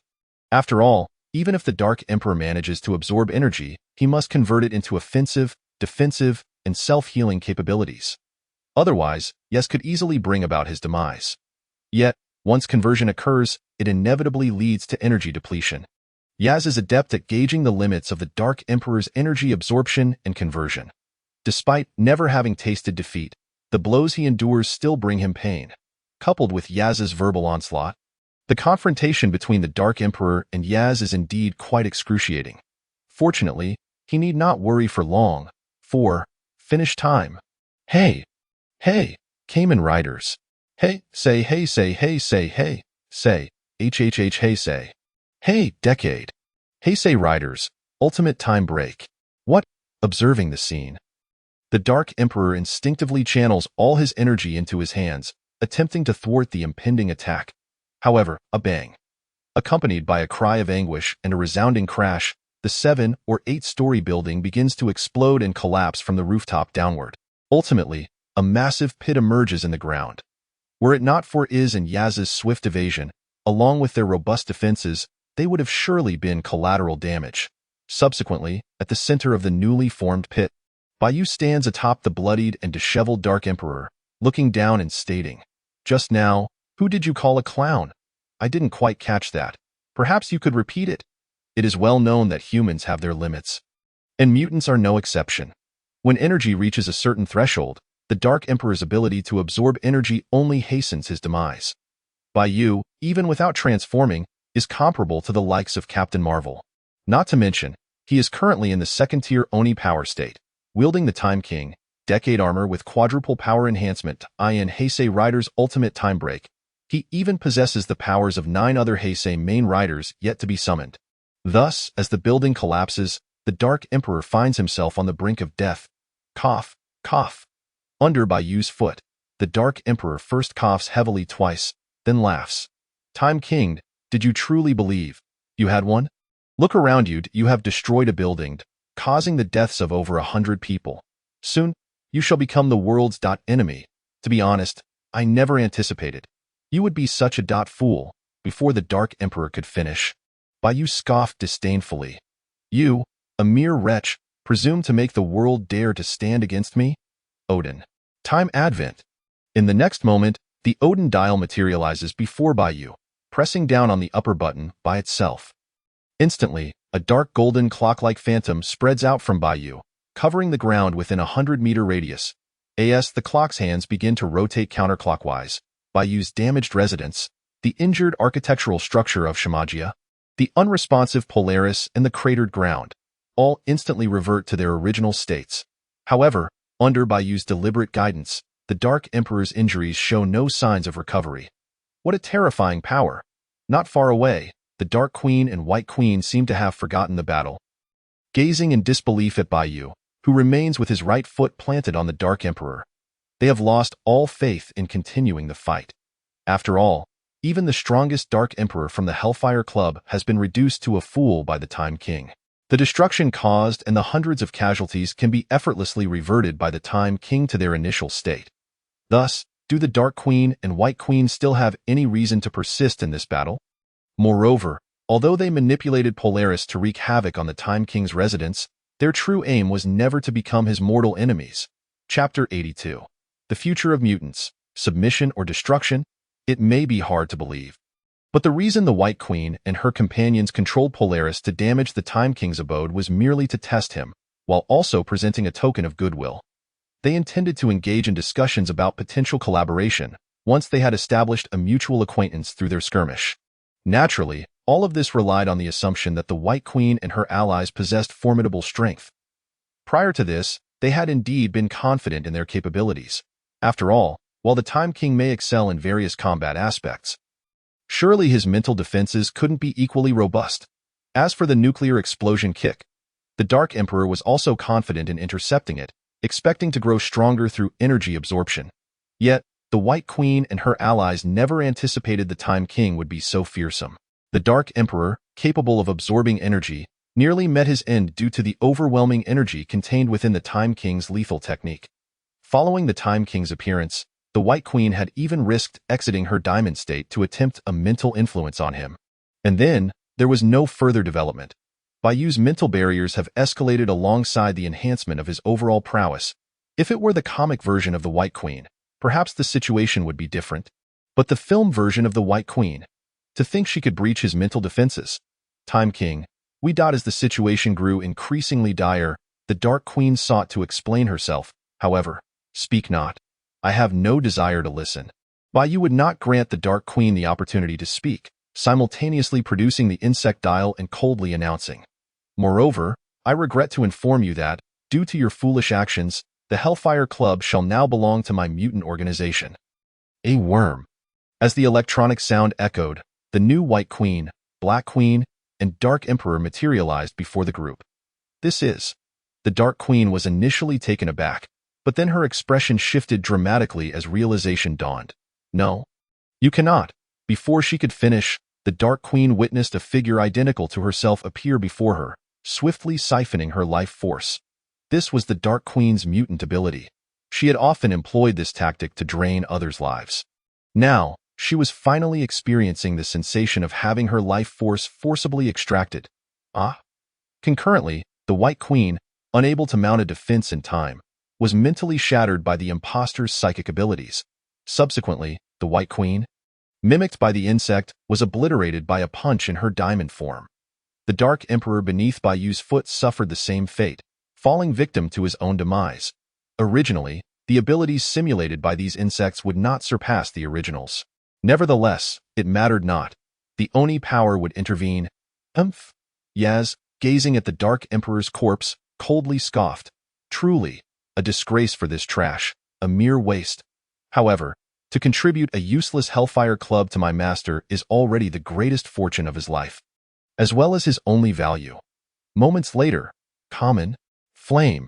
With Bai Yu employing flame magic to reduce the corpses on the ground to ashes, the original White Queen, Black Queen, and Dark Emperor vanished. New incarnations of the White Queen, Black Queen, and Dark Emperor emerged. They would lead the entire Hellfire Club, dedicating their all to Bai Yu. In such circumstances, the original intentions of the White Queen and her allies became irrelevant. Minutes later, in the office of the chairman at Phyto Intelligent Company, Bai Yu reclines in his exclusive chair, flanked by Iz and Yezd. On either side of him stand the fully operational Destruction Thunder. Opposite him sit Professor X, Wolverine, and Polaris. Considering that the residents may no longer be suitable for negotiations, Bai Yu brought Professor X and the others here using the Aurora Curtain. Generally speaking, we are inclined to agree. However, I hope that mutants can freely choose whether to become your so-called subjects. This decision was reached after discussions among Professor X, Wolverine, and their team. After all, given the increasingly precarious situation for mutants, it is fortunate to have an entity like the Time King stand up to protect some mutants. Even if it means potentially sacrificing something, it is not entirely unacceptable. During the discussions, Professor X and his companions realized that they lacked the authority to make decisions on behalf of the entire mutant race. If the Time King truly intends to establish a mutant island under his protection, then each mutant should be allowed to make their own choice and bear the corresponding consequences. Therefore, Professor X and Wolverine, along with the X-Men and the X-Academy, arrived here to convey their collective will. Upon witnessing the situation, Bai Yu first nodded gently, then shook his head, his tone shifting. Regrettably, you have arrived too late. I have since changed my mind. To prevent any further mutants from provocatively confronting me, as the White Queen and her companions did today, I have resolved to offer all mutants two paths. And only two: submission or annihilation. Strictly speaking, under the influence of the Time's arrival, Bai Yu has suffered no losses this time. On the contrary, he has acquired the Endrider dial, a complete set of demon god cards, and the Zero-Nos dial. Moreover, he seized this opportunity to have the alien insects mimic the White Queens, thereby enveloping the entire Hellfire Club within his grasp. However, the majesty of kings must not be trifled with. The might of the Demon King, even more so, must not be easily offended. Otherwise, should a random mutant dare to disrupt Bai Yu's residence, even if no tangible losses ensue, would Bai Yu still retain his dignity? Hence, rather than inviting such complications, it would be far simpler to keep the obedient mutants and eliminate the disobedient ones. What did you say? Upon hearing Bai Yu's words, the previously composed Wolverine erupted in fury. His hands extended, revealing 6 sharp claws forged from adamantium.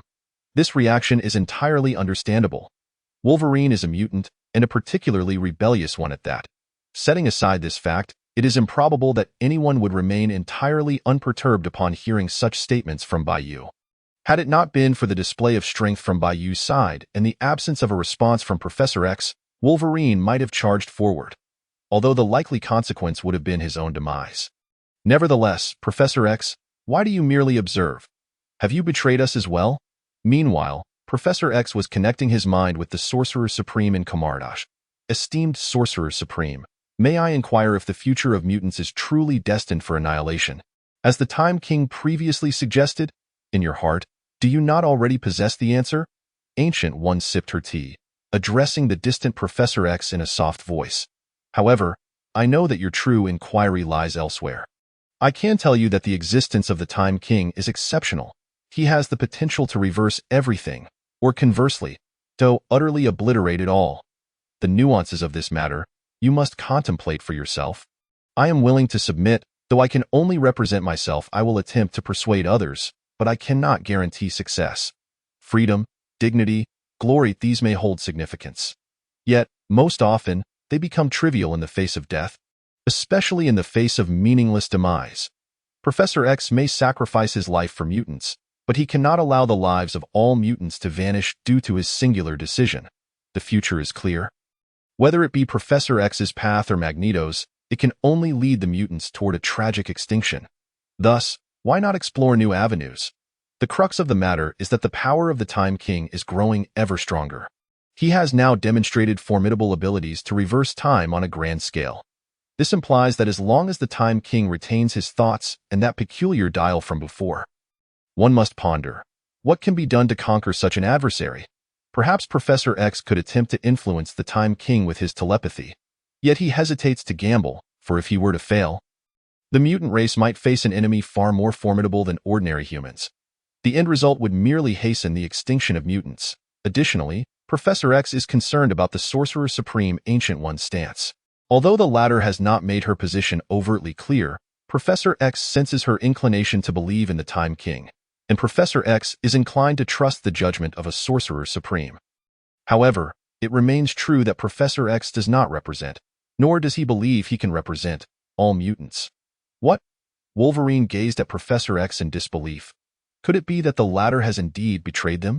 Wolverine does not trust the Time King, but he wishes to place his faith in Professor X. The latter's actions must surely be guided by a greater purpose.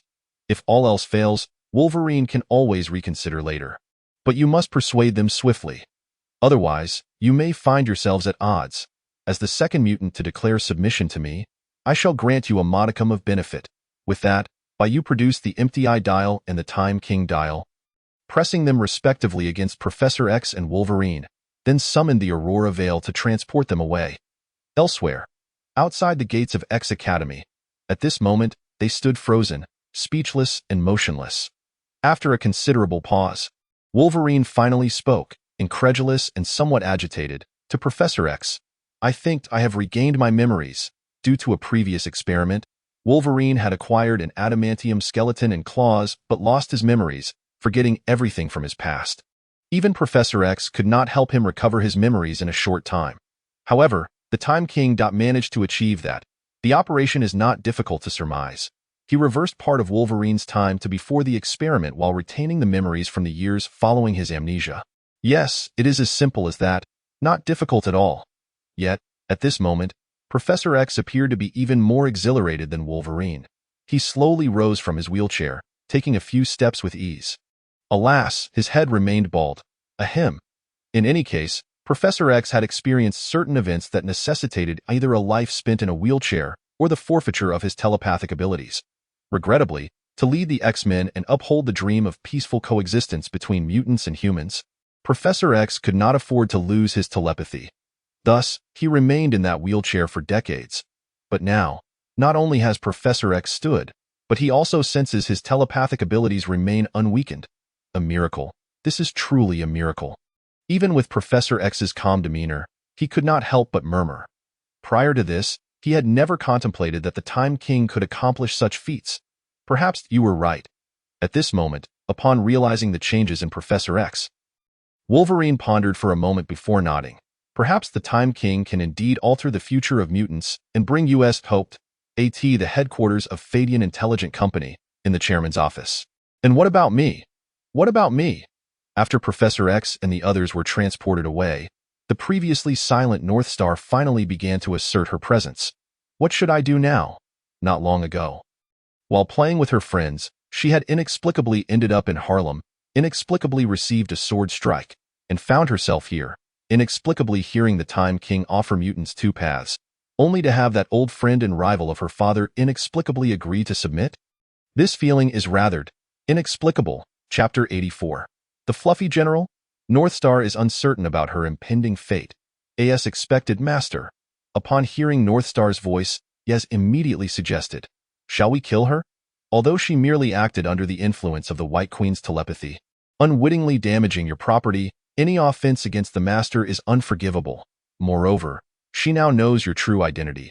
Only the dead can keep secrets. That would not be wise. Shook her head. Miss North Star's magnetic control abilities, while not particularly strong, can still hold some value. Her father, Magneto, is currently one of the most powerful mutants on Earth and the leader of the Brotherhood of Mutants.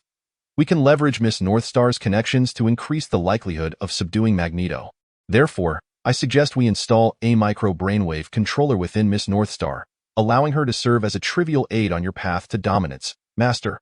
Indeed, keeping her alive holds greater benefit, and she can serve as my plaything. Heh heh. Yaz also wore a sinister smile, nodding in agreement. North Star. Why do those two, despite their cute appearances, speak such terrifying words? Death, micro-brainwave controllers, toys, how frightening. Surely the Time King would not truly treat me in such a manner. What should I do? Should I resist? But I seem unable to win, or should I simply submit? North Star. At this moment, Bai Yu contemplated for a while, looking at North Star. They are correct. Whether voluntarily or involuntarily, you participated in the destruction of my residence. Now that you are aware of my true identity, I cannot let you go. Therefore, from this moment on, you shall be the fluffy general of Little Orange Cat. North Star? Yaz is Little Orange Cat. Meow meow meow. Brushing, the great commander of grooming. Polaris cast a bewildered glance at the Little Orange Cat cradled in Iz's arms. How could it be that the formidable mutant capable of manipulating magnetic fields, the daughter of Magneto, young and beautiful Polaris, have sunk so low as to brush the fur of a mere kitten to survive? And what is the necessity of adding the title of Great Commander to the act of brushing? One might think it's a position of great importance. I certainly will not seek your consent. Bai Yu, noticing Polaris's reluctance, chose to say little and decisively stated, "This matter is settled. Yaz, take Polaris down to install the micro-brainwave controller." Polaris. After all this, I still have to voluntarily install some controller. If given a choice, Polaris would certainly not wish to be the great commander of grooming, nor would she desire to remain here any longer. Yet, even the White Queen and her allies fell easily to the Time King, and Professor X and the others chose submission. As a mere weak woman. What choice did she have? Naturally, it was to choose forgiveness. No, to be voluntarily designated as this great commander of grooming. Very well, Master. Upon hearing Bai Yu's command, Yaz nodded enthusiastically and promptly approached Polaris, bouncing with excitement as she led her away to install the micro-brainwave controller. After seeing Yaz and Polaris depart, Bai Yu turned to Iz and instructed, have Satellite Zia select a suitable location to arrange for the mutants who are willing to submit to me in the future. Ideally, the chosen place should be sizable, as I may need to establish a mutant nation. Of course, everything within this nation will belong to me. Once the location is selected, we can notify the World Security Council about this matter. Whether it be the establishment of a so-called mutant nation or Bai Yu's grand plans regarding mutants, neither can be concealed from the World Security Council. Rather than operating in secrecy, it is better to inform them directly. I must admit, I am rather curious about the reaction and stance of the World Security Council once they learn of the mutant nation. Yes, Master, is replied obediently as always. Meanwhile, on the other side at Hulk Island, an amusing incident unfolded that even Bai Yu had not anticipated. The secret experimental base of the U.S. military? Compared to a few weeks ago, Pierce appeared considerably worn and weary as he stepped onto the island under the protection of several Hydra members. I heard they are researching something called the Giant Serum, and it seems they are close to success. If we can persuade them to collaborate with us, our chances against the Time King and Shield will significantly increase. After the battle with the Time King, the Hydra forces had been decimated. Only Pierce and a few organizers managed to escape with their remnants. However, this did not imply their situation was any safer. Consequently, most of the surviving Hydra members found it difficult to eat and sleep well. Fortunately, a few days prior, while Pierce was engaged in some paid activities with several Hydra female members, a fellow named Kong the Conqueror suddenly appeared, dropping off information regarding a far superior version of the centipede serum compared to what Hydra currently possessed, and left as if being chased. The centipede serum is akin to the super serum used by Captain America, capable of significantly enhancing the user's strength, speed, defense, and self-healing abilities, thus transforming an ordinary person into a superhuman. Regrettably, the centipede serum in Hydra's possession was flawed. If a user's body did not match the serum, it could result in dire consequences. This flaw had led to the scarcity of centipede warriors within Hydra. However, the serum information left by Kong was different. It promised a flawless centipede serum that could grant the user strength surpassing that of Captain America, or even greater, with a possibility of new abilities such as fire and ice manipulation. Chapter 85 Kong the Conqueror. This batch of teammates is utterly incompetent. I simply cannot carry them. Alas, Hydra was on the run, lacking sufficient materials or suitable conditions to produce many of these new model Super Centipede Warriors. Even so, they still managed to acquire 5 Super Centipede Warriors. Not long ago, Pierce recalled the island where General Ross was conducting secret research on the Giant Serum. Knowledge he had possessed when he was still the minister of the World Security Council, and promptly decided to come here. In Pierce's eyes, the U.S. High Command and even the World Security Council appeared to be at peace with the Time King. However, the World Security Council surely dreamt of controlling the Time King. If they could not control him, they would seek to eliminate him. Yet, both control and destruction require adequate power. Thus, Pierce believed there was a basis for cooperation between himself and General Ross. Moreover, consider the potential if they could combine the Giant Serum with the serum left behind by Kong, which Pierce and his associates refer to as the Super Centipede Serum. They could create an extraordinarily powerful army. Most critically, Pierce and his followers had nowhere to run. They needed a suitable place to manufacture more Super Centipede warriors. Only then could they withstand the pursuit of the Avengers and H.I.E.L.D. agents. In truth, the primary concern was dealing with the Avengers. Among the SHIELD agents led by Coulson, there were at most 1 or 2 superhumans who were not particularly formidable. Overall, they were rather weak and not worthy of Pierce's attention. Of course, before arriving at the island, Pierce had prepared for the possibility that General Ross might not cooperate. Pierce sneered internally. If that were the case, then I cannot be held accountable for my ruthless actions. His forces comprised 5 Super Centipede warriors and a greater number of ordinary Centipede warriors, so how could he not take control of General Ross's secret experimental base? Unfortunately, Pierce remained unaware that General Ross and his team had already developed the Giant Serum. And the information about it had also originated from Kong the Conqueror. Damn, you are the worst bunch of teammates I've ever had. Pierce was even less aware that Hulk Island had long since become the private domain of the Time King, the very individual he sought to confront. Within the experimental base, is that Pierce? Ross gazed at the image displayed on the large screen, somewhat perplexed. Wasn't he one of the organizers of Hydra, currently being hunted by the Avengers? Why has he come here? Since the arrival of the Time King, Ross had regained his sanity. However, it proved to be of little use. Both Ross and his daughter Betty had micro-brainwave controllers implanted within them. The entire experimental base, as well as Hulk Island, remained under the surveillance of a highly intelligent satellite named Zia. Other than serving the Time King, Ross and his team could do nothing. Fortunately, as long as they did not engage in actions detrimental to the Time King, their movements remained relatively free. Furthermore, it seemed that Betty bore no resistance to this arrangement. In fact, she appeared to relish it. Even her previous concern for Banner had now distanced itself from her. Regardless of their intentions, this represents an opportunity for us. At this moment, the leader, disguised as a creature of the Chitauri, observed the screen with an unmistakable glint of excitement in his eyes. If we could capture them and present them to our master, it would surely bring him some pleasure. Moreover, considering how confident Pierce and his team appear, they may possess some unknown strength. Thus, our humble gift to our master may be enhanced. However, before taking any action, let us first engage in a pretense of diplomacy with Pierce and his team to ascertain their true intentions and hidden powers. All of the Chitauri in this world are absolutely loyal to Bai Yu. Regardless of the circumstances, their primary consideration will always be Bai Yu's interests. For instance, at this moment, in the leader's eyes, Pierce's arrival may well transform into an advantage for Bai Yu. The enormous monsters should find a place to conceal themselves. Ultimately, only the leader, along with Ross and Banner, who appeared human, would proceed to receive him. Approximately 10 minutes later. Ha ha! Pierce sat in a chair, gazing at the leader before him, and laughed heartily. I never expected that Mr. Blue not only gained intelligence far beyond the ordinary but also, through misfortune, became the principal overseer of this secret experimental base. Indeed, upon meeting the leader, Pierce felt quite surprised.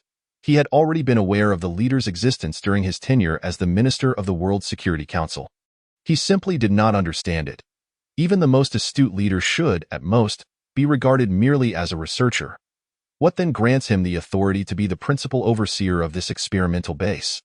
Even Ross, alongside the extraordinary genius Bruce Banner, appears to be under the leader's sway, if it were not for the lively glimmer in Ross and Banner's eyes, suggesting they act solely on their own volition. Pierce would suspect they had been forcibly subdued. Yet, such considerations are of little consequence to Pierce's objectives. Pierce, along with his Hydra associates, stands as one of the world's most wanted criminals, at this moment. The leader speaks without reservation. Moreover, you should currently be fleeing from the Avengers. Yet here you are, which implies you must have some ulterior motive. Should you fail to provide a satisfactory explanation? Do not blame us for contacting SHIELD. Upon hearing this, Pierce's expression shifts, but he quickly regains his composure, responding with a smile. Of course, I have come here to discuss a potential collaboration. However, prior to that, before he could finish, Pierce clapped his hands, and a seemingly unremarkable middle-aged man emerged from behind him. Then a bang. The man struck the ground with his fist, creating a deep half-meter crater instantaneously. A web of cracks spread rapidly from around his fist. To say the least, such a punch could likely incapacitate 10 ordinary individuals, and it seemed the man had not even exerted his full strength. Chapter 86. Iron-willed Pierce? Oh? The leader raised an eyebrow at this spectacle. So? He is merely a superhuman. Pierce. What the hell? Merely a superhuman. This subordinate of mine possesses the strength to deliver punches exceeding dozens of tons, creating a hole in the floor. Are you not astonished? Do you not yearn for such power? As for Banner, who can transform into the Hulk, that is one thing. But why do you, the leader and Ross, remain so composed? Could it be that the giant serum has already been successfully developed? A pang of anxiety gripped Pierce. If that were the case, it could jeopardize his very survival. After all, while his super centipede soldiers are formidable, they are not invincible against a multitude of giants. If it were only one giant, perhaps Pierce and his team would still have a chance. It is inconceivable. Only a few weeks have passed since the Time King appeared. How could they have successfully developed the giant serum? With this thought, Pierce felt somewhat relieved. Nevertheless, to err on the side of caution, he decided to adopt a more conciliatory tone in the forthcoming conversation. Regardless of the circumstances, he must ensure his safe departure. Moreover, even if General Ross and his team had indeed developed the giant serum, it could still be combined with the super centipede serum, maintaining a basis for collaboration. With this mindset, Pierce chose not to beat around the bush. Stating directly, I possess a serum known as the super centipede serum, which can significantly augment the user's capabilities and potentially activate new superpowers. Even an ordinary individual, upon administering a dose of the super centipede serum, could instantly become a super centipede warrior capable of overpowering Captain America.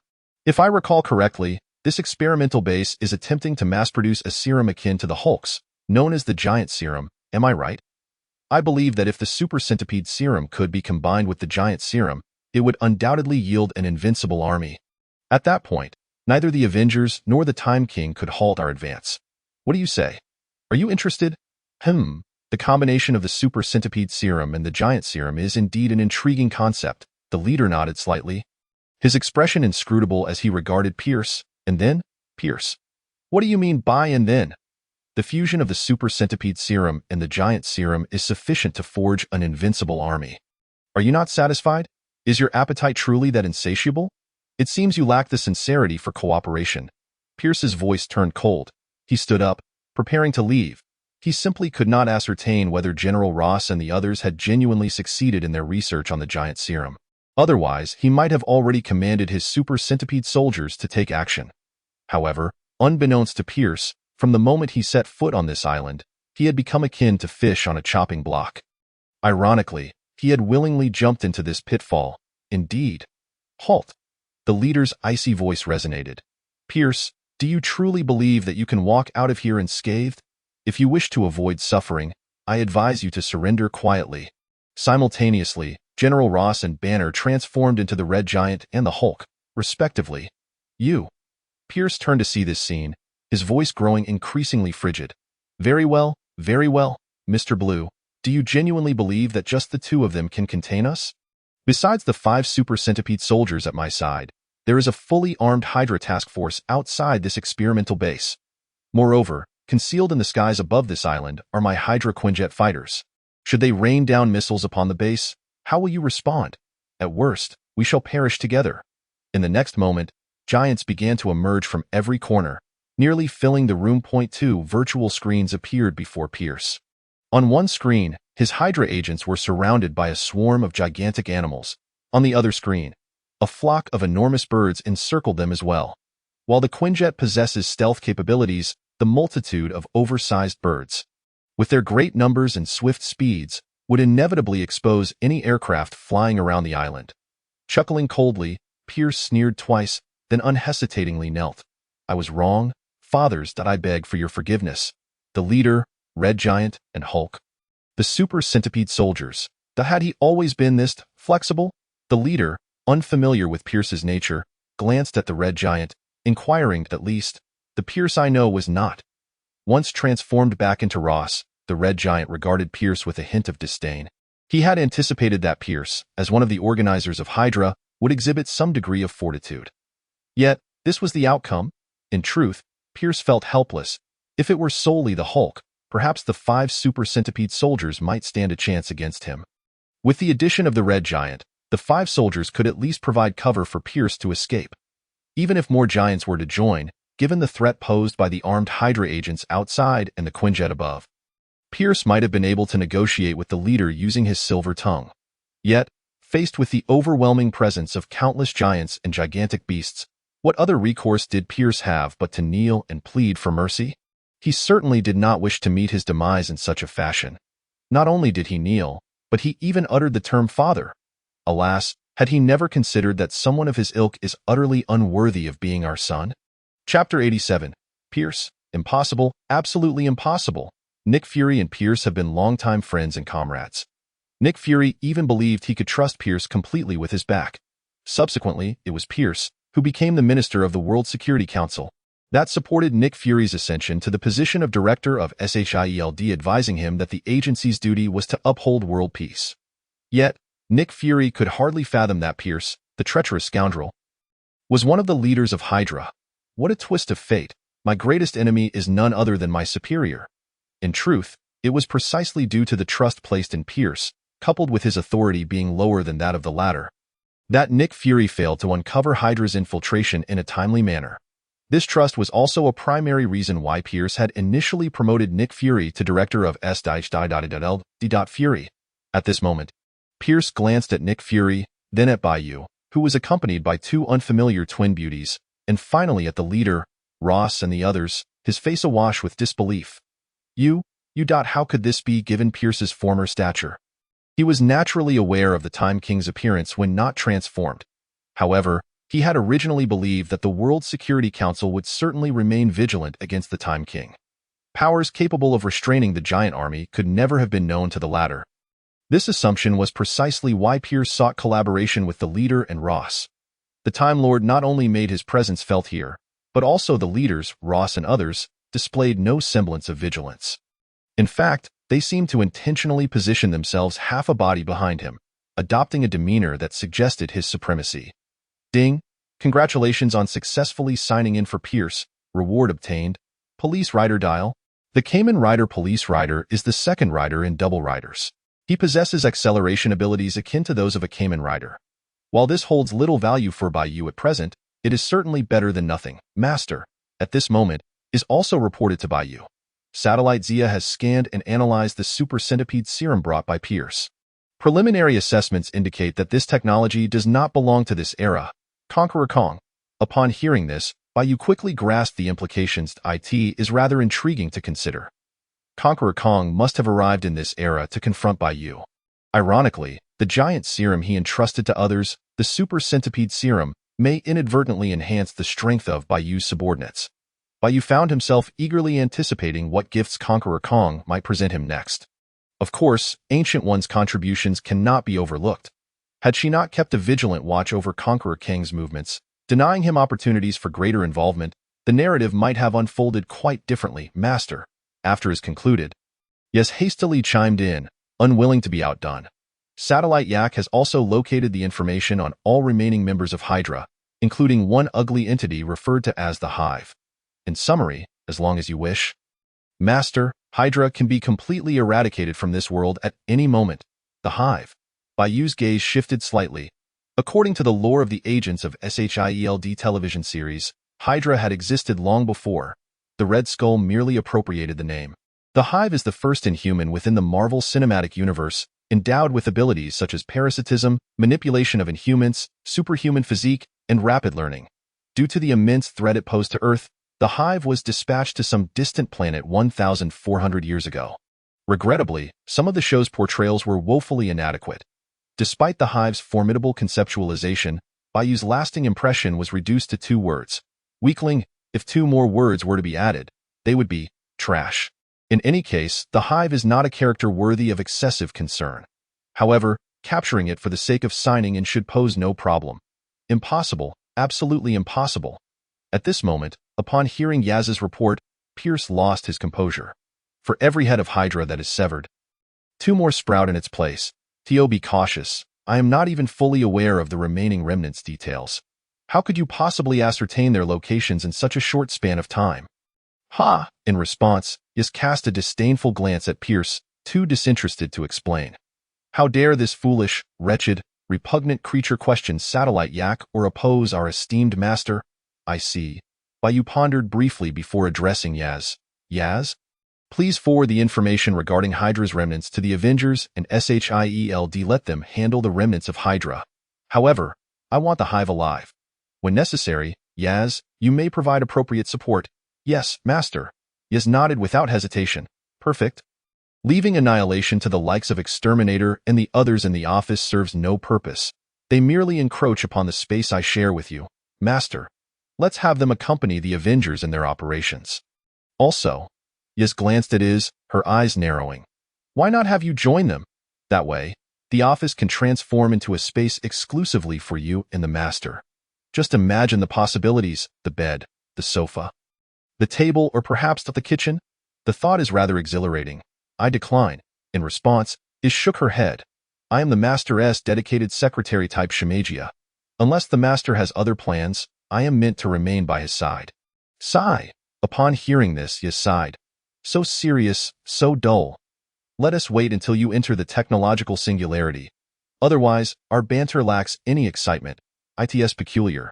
Why can't you Shimagia exhibit normal human behavior like I do? Even without having entered any technological singularity? Technological singularity, normal human. Iz murmured these 2 phrases, lowering her head in contemplation.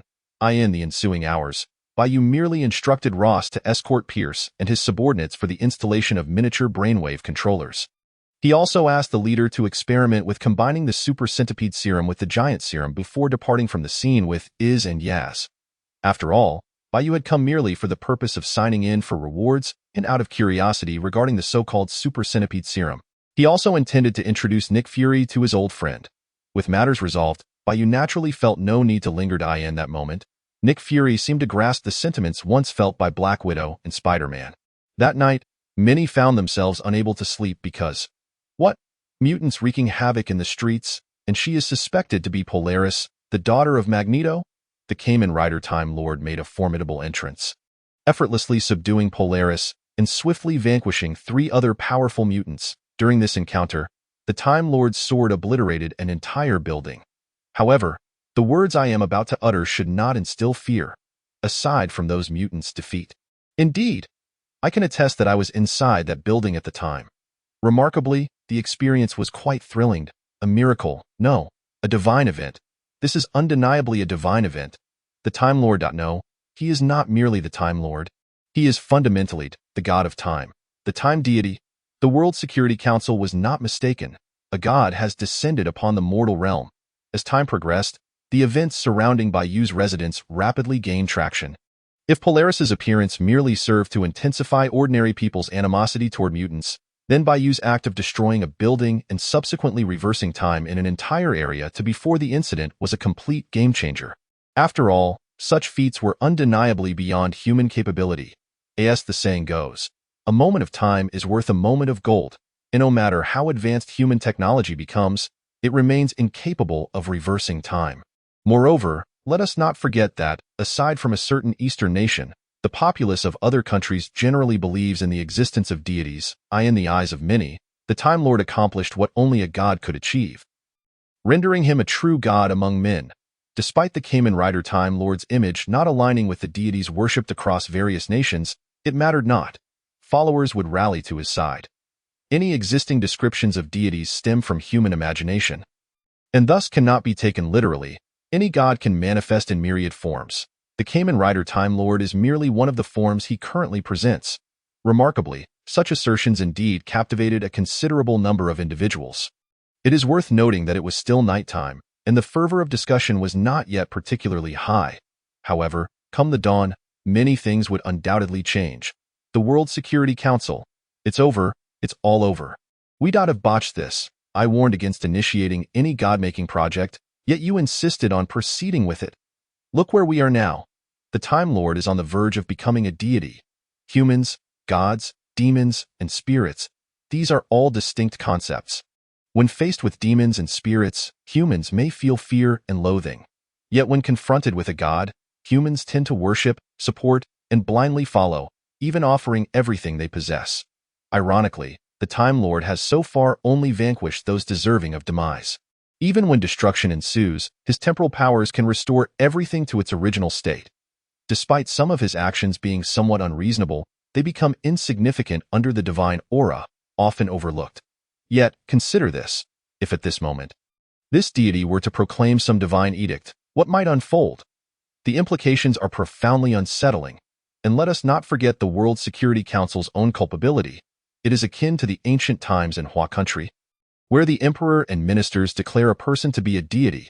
If that individual indeed manifests miracles without any evident faults, the common folk would easily treat them as a genuine deity. The question remains, who could have anticipated that the Time Lord could truly manipulate time?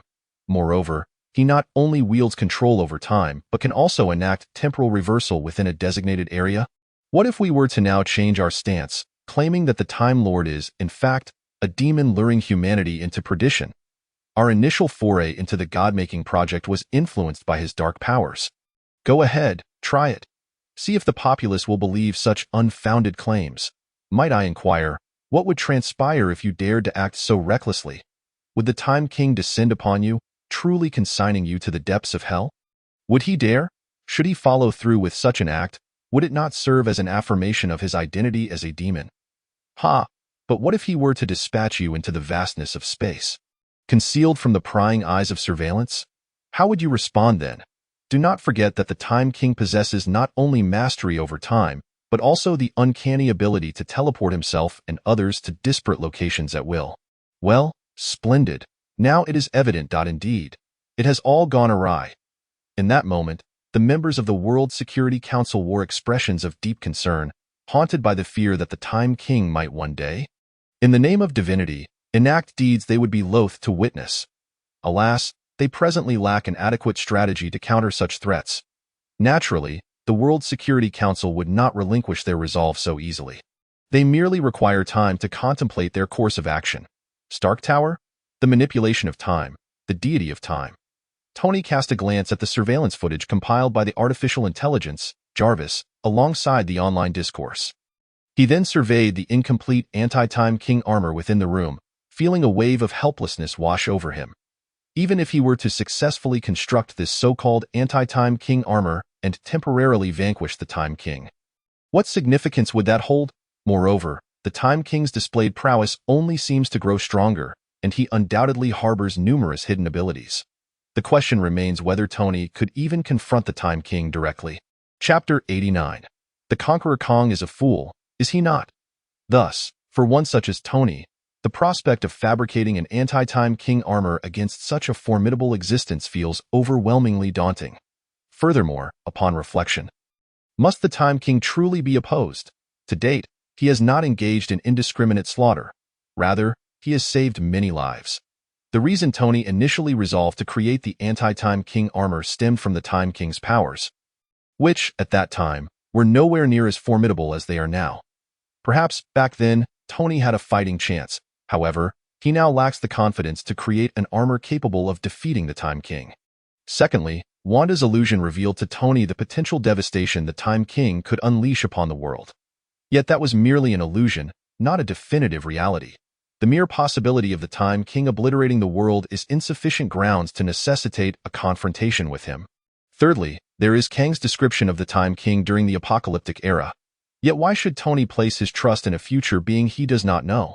In summary, Tony lacks a compelling reason to construct the anti-Time King armor. Of course, if circumstances permit, he would still opt to create such armor.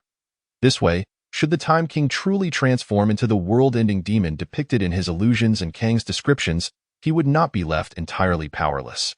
Have you been shaken? Suddenly, Kang's visage and voice materialized within the room. Are you frightened by the Time King's might? Have you not considered that as his power grows, so too does the ease with which he might seek to annihilate the world? Moreover, you possess advanced future technology that I have provided. You may yet succeed in crafting your desired anti-Time King armor. Indeed. Upon hearing this, Tony gazed at Kang's image for a prolonged moment before he could not restrain himself from asking, I am more curious as to why your environment is changing so rapidly. Surely you are not being pursued? In any case, I have transmitted some technical data to Jarvis's database. Additionally, I have located several formidable allies. The day when we thwart the Time King's transformation into the Harbinger of Doom and save the world is imminent. Formidable allies? Tony seized upon this key phrase, eager to inquire further, only to witness Kang's image dissipate. Very well, I shall first examine the future technology you have left behind. In light of this, Tony paid little mind to anything else. Instead, he found himself increasingly intrigued by the technical data mentioned by Kong.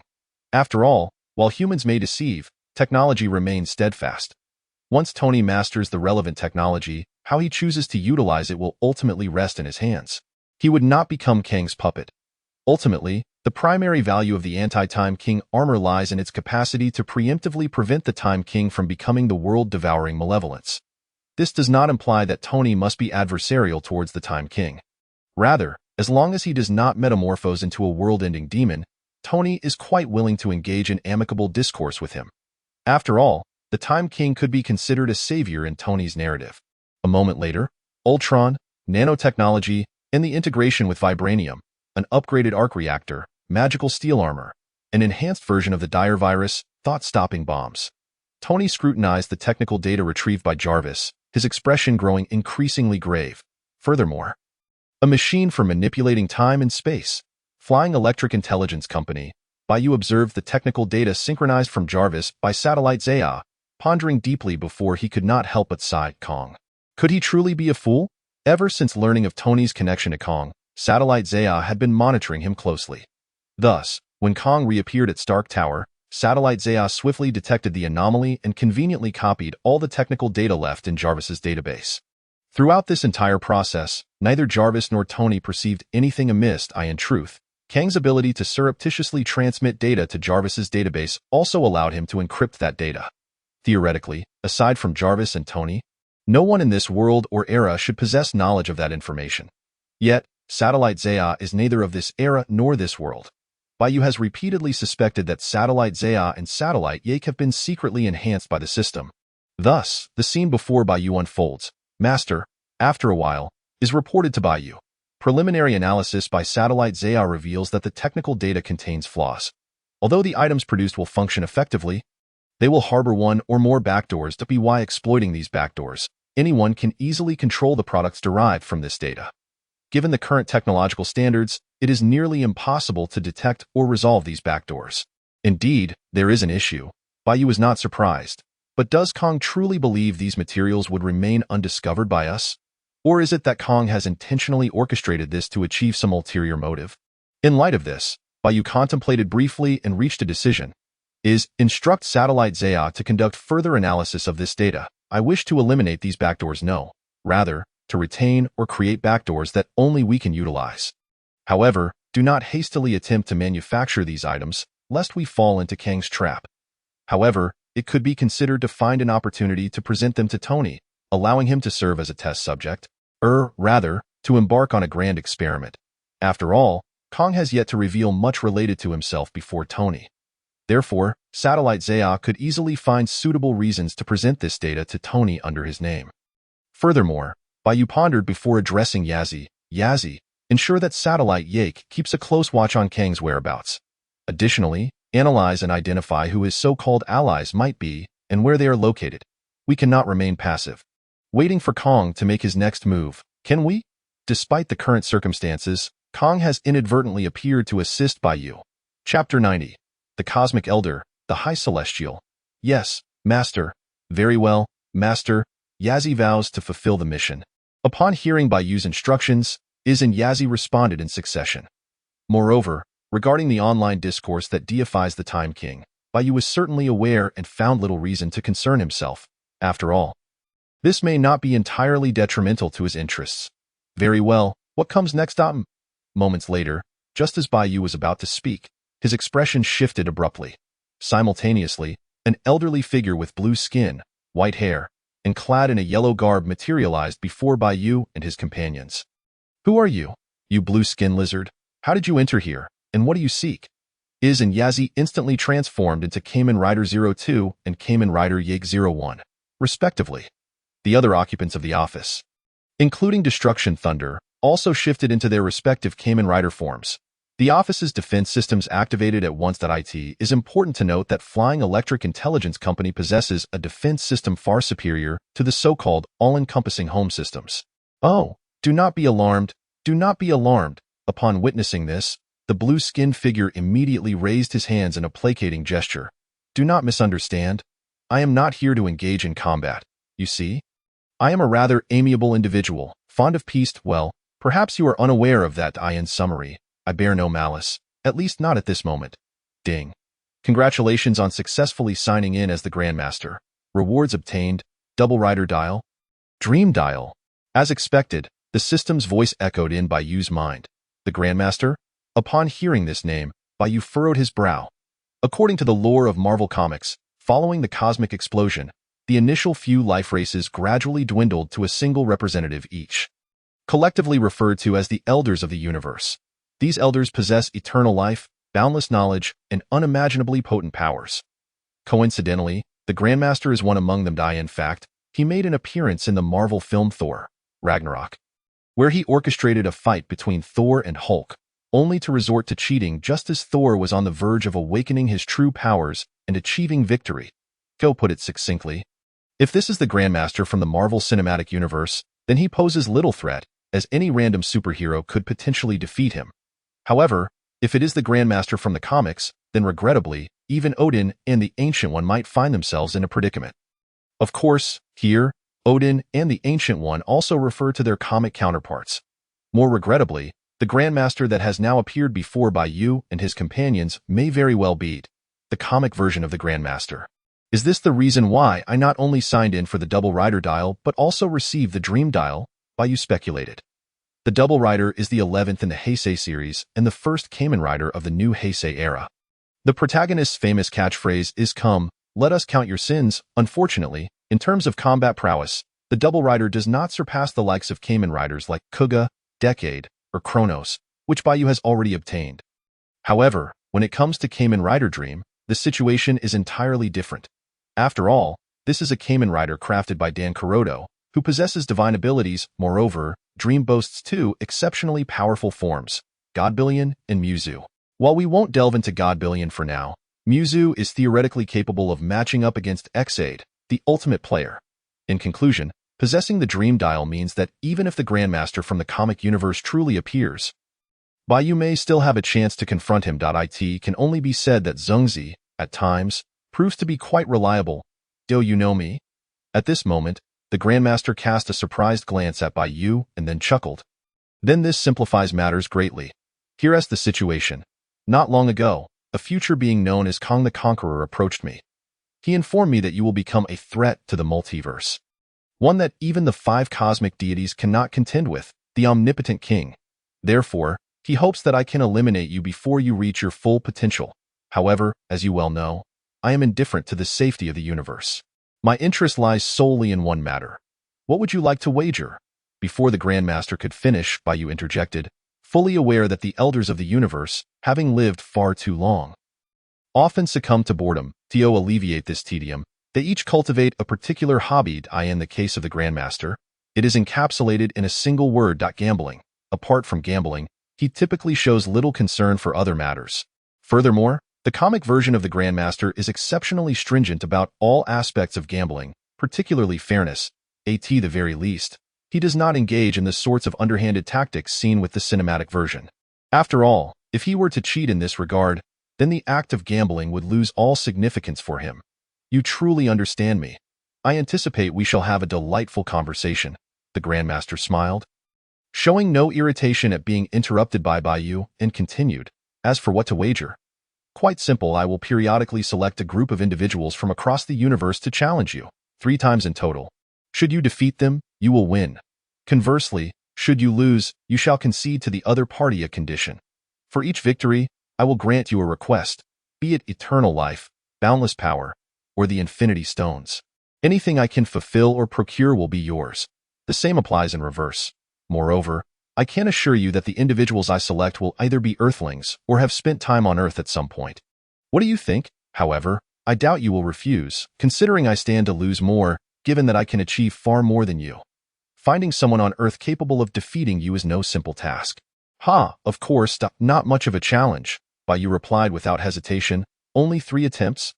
The penalties for losing are merely modest conditions? You think so little of me? Let us do it this way. Without waiting for the Grandmaster's response, Bai Yu added, the first 3 attempts shall proceed as you proposed, but you need not limit your selection to Earth alone. Additionally, I want one more battle. This 4th match will be a one-on-one duel between us. If I win, you shall pledge your allegiance to me, and all that you possess shall belong to me. As for losing, I'm afraid I simply will not lose. Naturally, if I were to lose, the conditions would remain the same. Initially, Bai Yu had little interest in seeking out superheroes or supervillains individually for sign-ins. However, since the Grandmaster was so eager to assist, he would not oppose it. Once Bai Yu managed to collect 20 dials, he could immediately activate the Ascendant formed. At that point, he could potentially quadruple, octuple, or even 16 times the powers of 20 riders. What need would he have to fear a mere Grandmaster? If all else fails, he could insert the Ascendant dial into the Decade dial. If that too fell short, he could resort to invoking the Omnipotent form. If all else fails, he would have to rely on his future self. After all, he wouldn't want his past self to be bested by the Grandmaster, would he? Chapter 91. Repairing the Rider's Hee-Hee. After hearing Bai Yu's words, the Grandmaster couldn't help but applaud and laugh. It seems you are far more entertaining than I anticipated. Very well, as you suggested, we shall engage in 4 contests. In the first 3, I will randomly select participants from across the universe to challenge you. Whichever side loses must concede a condition to the victor. The 4th will be our personal clash, where the loser forfeits everything. I hope that when you lose, you won't have any regrets. The Grandmaster delights in the thrill of gambling. The more exhilarating and engaging the stakes, the better. Thus far, he has never risked everything on a single wager, but it is clear he possesses ample confidence in himself. This is only natural. The Grandmaster is one of the elders of the universe. Beyond the 5 creation deities of the universe, who dares claim they can assuredly triumph over him? indeed, if his opponent were the planet Devourer. One of the 5 cosmic deities, the Grandmaster would likely still manage to subdue him. The reasons are understood by those who know. Those who do not will comprehend when the time is right. And there is no need to grasp it when it is not. Of course, I will not have any regrets. At this moment, Bai Yu nodded. The contract is sealed. You may now seek suitable participants. It would be best if you find some genuine powerhouses.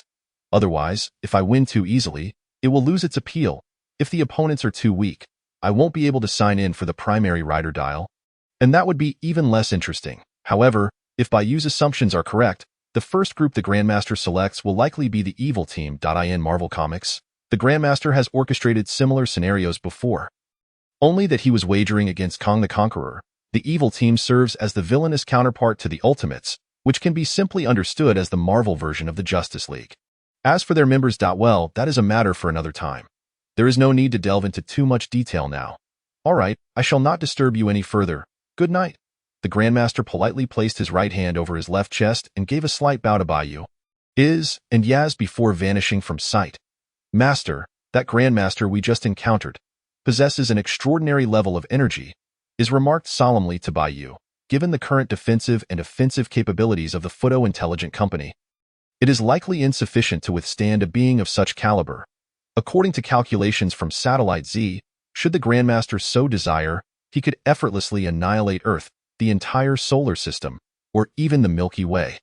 Quite normal. Bai Yu was not taken aback by this. As an elder of the universe traversing the cosmos, if the Grandmaster were incapable of such feats, he would hardly be worthy of his title. Nevertheless, it matters not. Dream. Godbillion will intervene. If that fails, he can always utter the grand password. I am powerless. Then, his future self will resolve everything. I knew the Grandmaster, and the cosmic blue lizard would pose no challenge to you. Master. Upon seeing Bai Yu's confidence, Yaz immediately rushed forward with excitement. Indeed, Master is the best. In summary, the emergence of the High Sovereign is merely a minor episode for Bai Yu at present. The combat-ready Shamagia of Fadian Intelligent Company, the colossal army on Hulk Island, the Hellfire Club, and the Nation of Mutants. All these developments are quietly unfolding. The day Bai Yu ascends to the throne will mark the moment when all beings submit. Time flies, and 3 days have swiftly passed. Just as anticipated, as more individuals become aware of the Polaris incident, discussions surrounding the God of Time are increasingly dominating the mainstream narrative, gaining acceptance among the masses. Naturally, some envy, jealousy, hatred, and resistance to the existence of the Time King are inevitable. However, these sentiments are trivial and bear no influence on Bai Yu in the slightest. On the 4th day following the Polaris incident, promptly at 8 in the morning, the system's voice resonated in Bai Yu's mind. Ding! Congratulations on successfully signing in. Reward received. Shunichiro Tokime's repair skills. This particular daily sign-in reward took Bai Yu by surprise.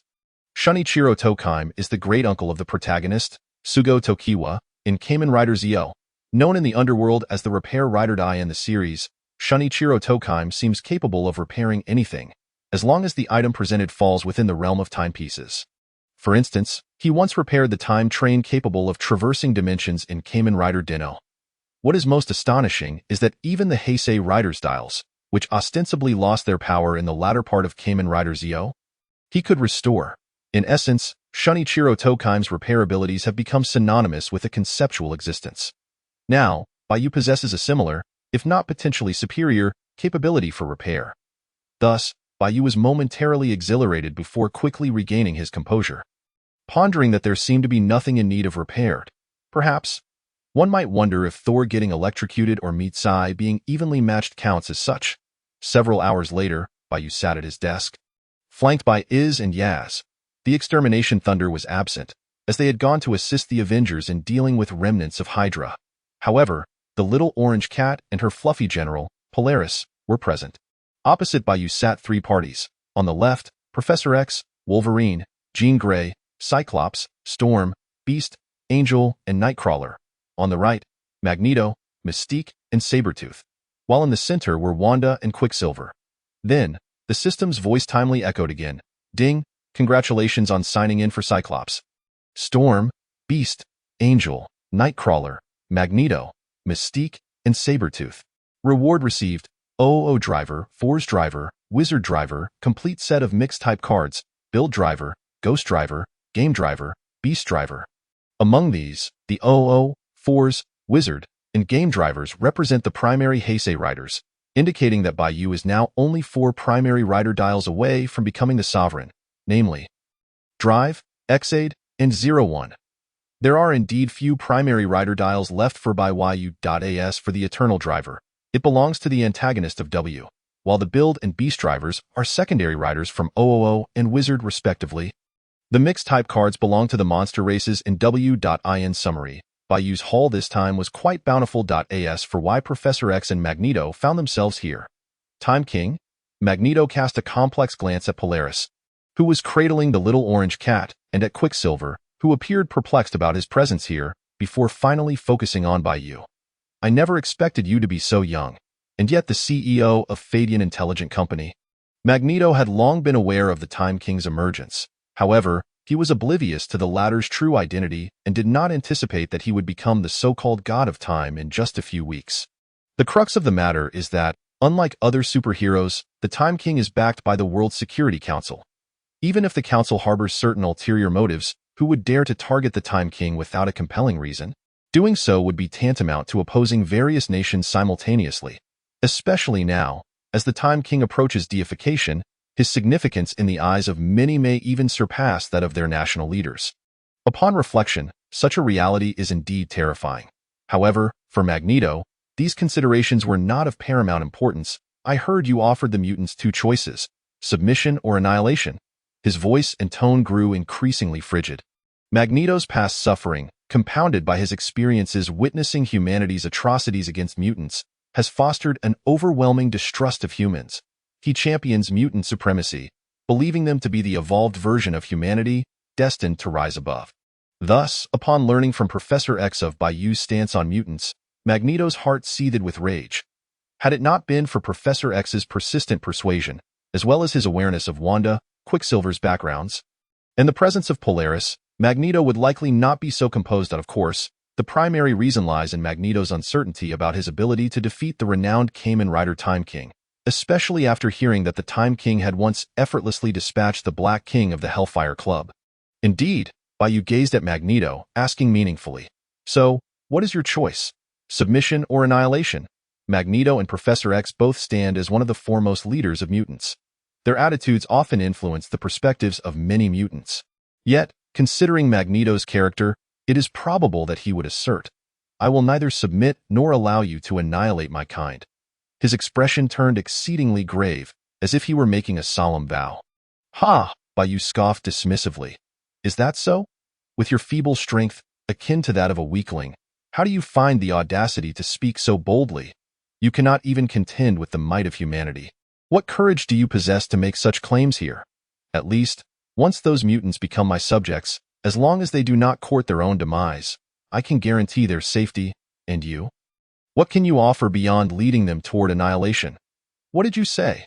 Magneto's eyes blazed with fury, and it seemed as if his powers were poised to erupt at any moment. Mystique and Sabretooth, who had accompanied him, were equally ready for battle. Yet, in stark contrast, both Bai Yu's side and the others, Wanda, Quicksilver, and even Professor X, remained remarkably calm, as though nothing of consequence had transpired. They understood that Magneto would not truly strike unless absolutely necessary. Otherwise, he would face annihilation, along with Mystique, Sabretooth, and the other members of the Brotherhood. Unless they immediately signaled their submission, they too would perish. In fact, even more mutants might fall victim to such a conflict. Worse still, if Magneto chose to engage in battle, Polaris, Wanda, Quicksilver, and even the side of Professor X would stand against him. He harbored no hope of victory from the outset. Indeed, moments later, Magneto struggled to regain his composure. His voice rasping as he inquired, "Can you genuinely ensure the safety of the mutants? You must understand that the Security Council and many others would be unwilling to allow you to unify the mutants. After all, doing so would only amplify the power possessed by the Time King, rendering him even more uncontrollable. Upon my dominion, all people are my subjects. To the sovereign, I grant life, dreams, and happiness. To those who resist the sovereign, they are but treasonous subjects, and death shall be their fate." Magneto, Professor X, Polaris, Wanda, and Quicksilver were all momentarily taken aback by this declaration.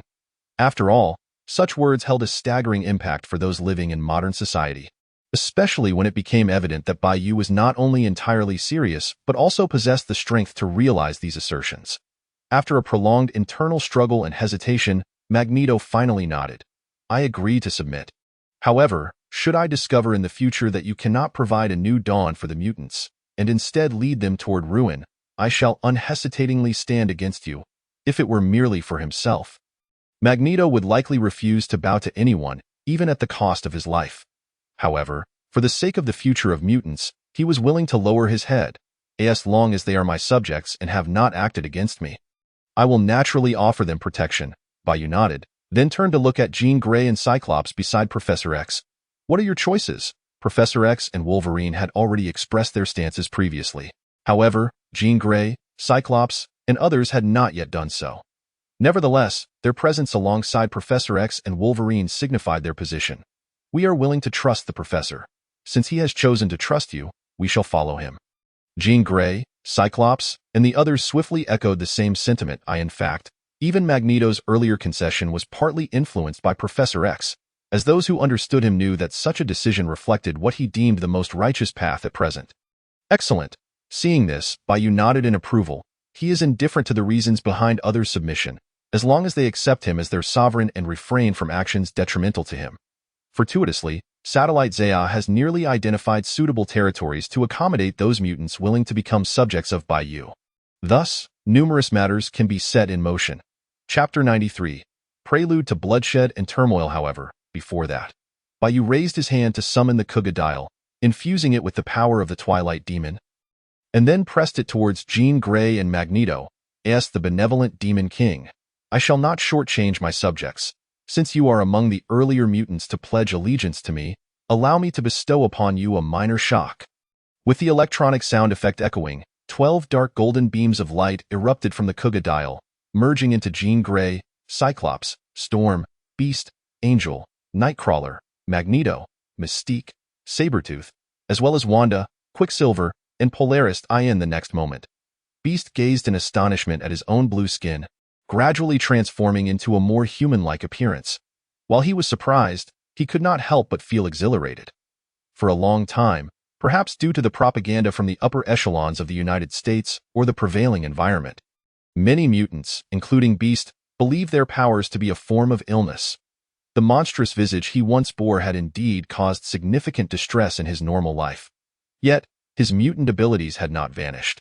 He could still revert to his beastly form at will. As for my eyes, beside him, Cyclops removed his ruby quartz glasses, revealing eyes indistinguishable from those of an ordinary person.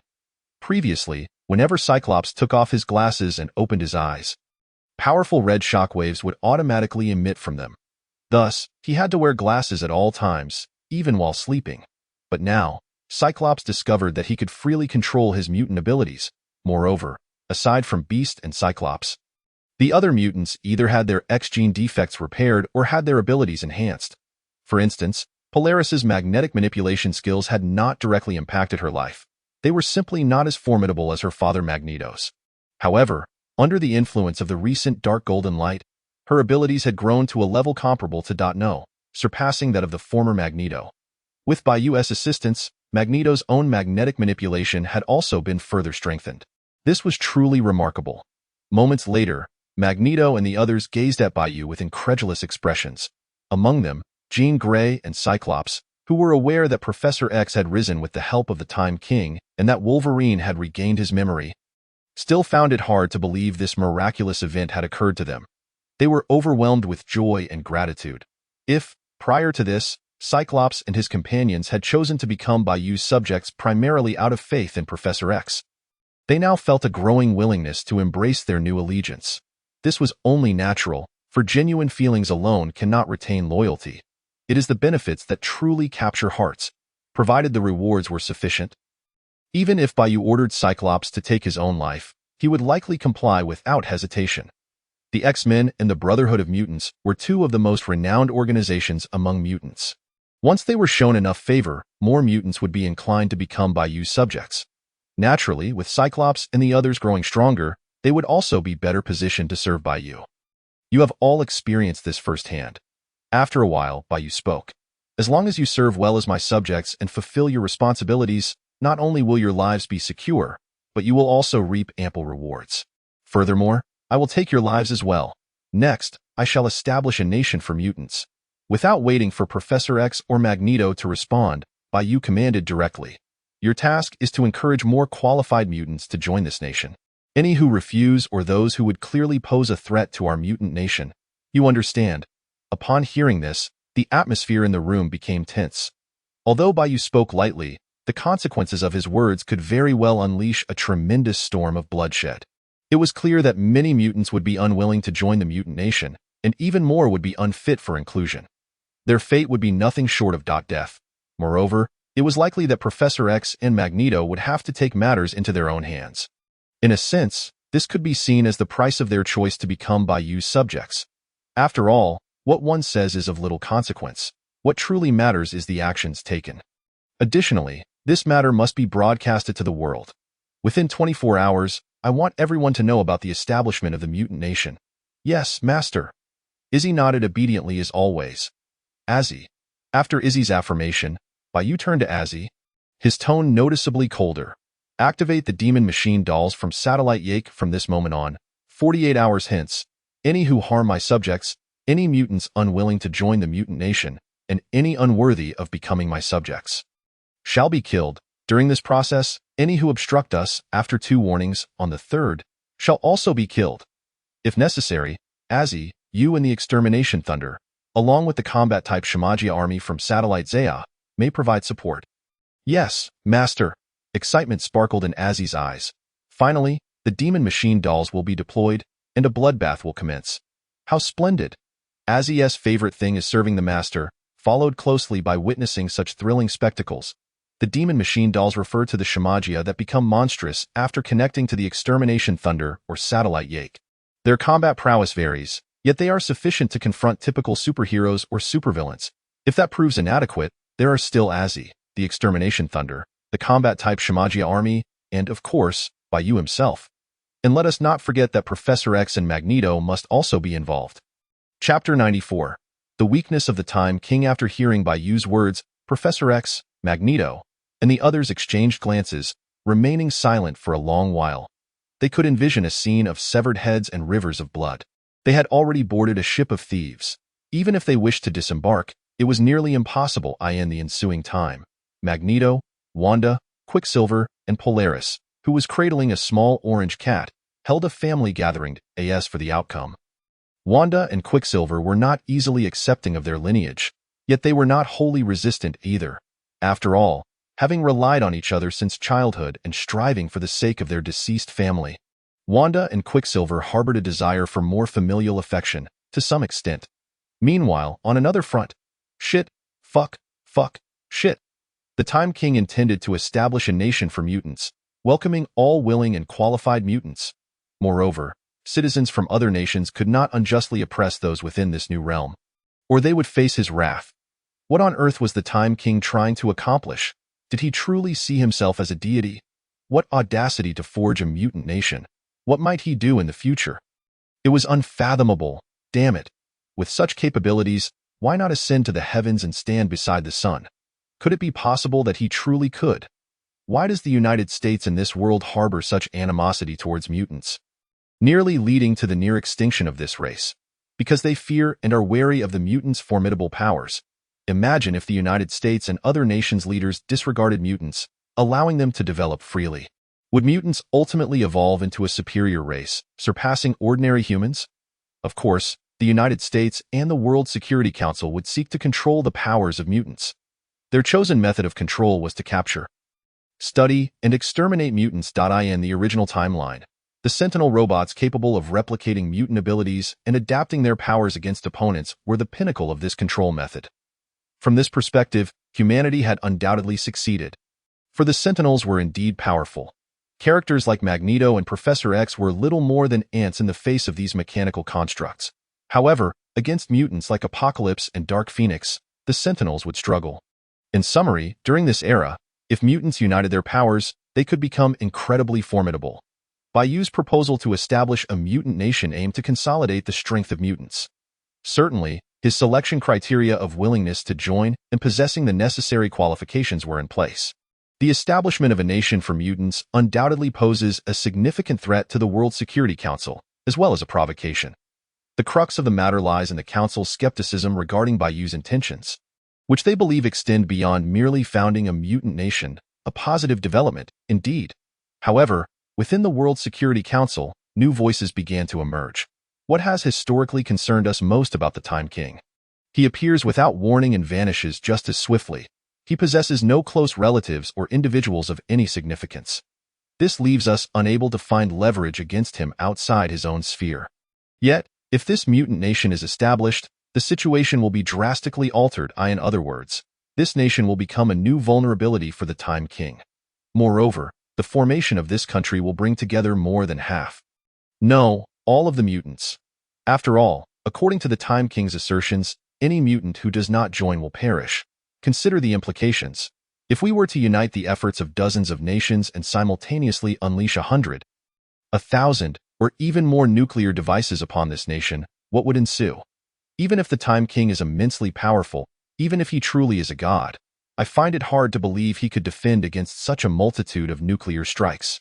As for time reversal, should the Time King perish, what means would he have to reverse time? The only potential complication lies in the possibility that the Time King may abandon this mutant nation. Nevertheless, the existence of this nation affords us additional opportunities to control or even eliminate the Time King. Furthermore, it has been noted that the Time King intends to eradicate all mutants who are unwilling or unqualified to join. What consequences will this yield? Angels turning into demons, guardians transforming into harbingers of destruction. Therefore, the establishment of this mutant nation is imperative. Indeed, we must explore every avenue to facilitate its creation. Additionally, if the Time King seeks to eliminate certain mutants and even humans who unjustly oppress the citizens of this mutant nation, then let us assist him in this endeavor. The more he slaughters, the heavier his sins become, and the closer he edges towards his own downfall. Beyond the mutant nation, we must also turn our attention to another entity. The Fadian Intelligent Company. Current indications suggest that the Time King may have intricate connections with this suddenly emerging robotics firm. As these thoughts were articulated, the others felt a sudden clarity. The emergence of the mutant nation and its potential ties to the Time King might not grant the World Security Council absolute control over him. Yet, at critical junctures, they could serve as leverage against him. No. If the Time King truly intends to indiscriminately slaughter a portion of the mutants, then that would constitute 3 avenues of leverage. Witnessing the members of the World Security Council swayed by his persuasion. A figure gradually transformed into the likeness of Conqueror Kong, who then whispered with a cold laugh. Historical records denote the establishment of the mutant nation as a milestone marking the Time King's official ascent to power. For this signifies his transition from individual to monarch. However, I shall ensure that it becomes the inception of your obliteration. In the next moment, Conqueror Kong vanished from sight, having employed certain specialized methods to temporarily evade the detection of the ancient sorceress, Agatha.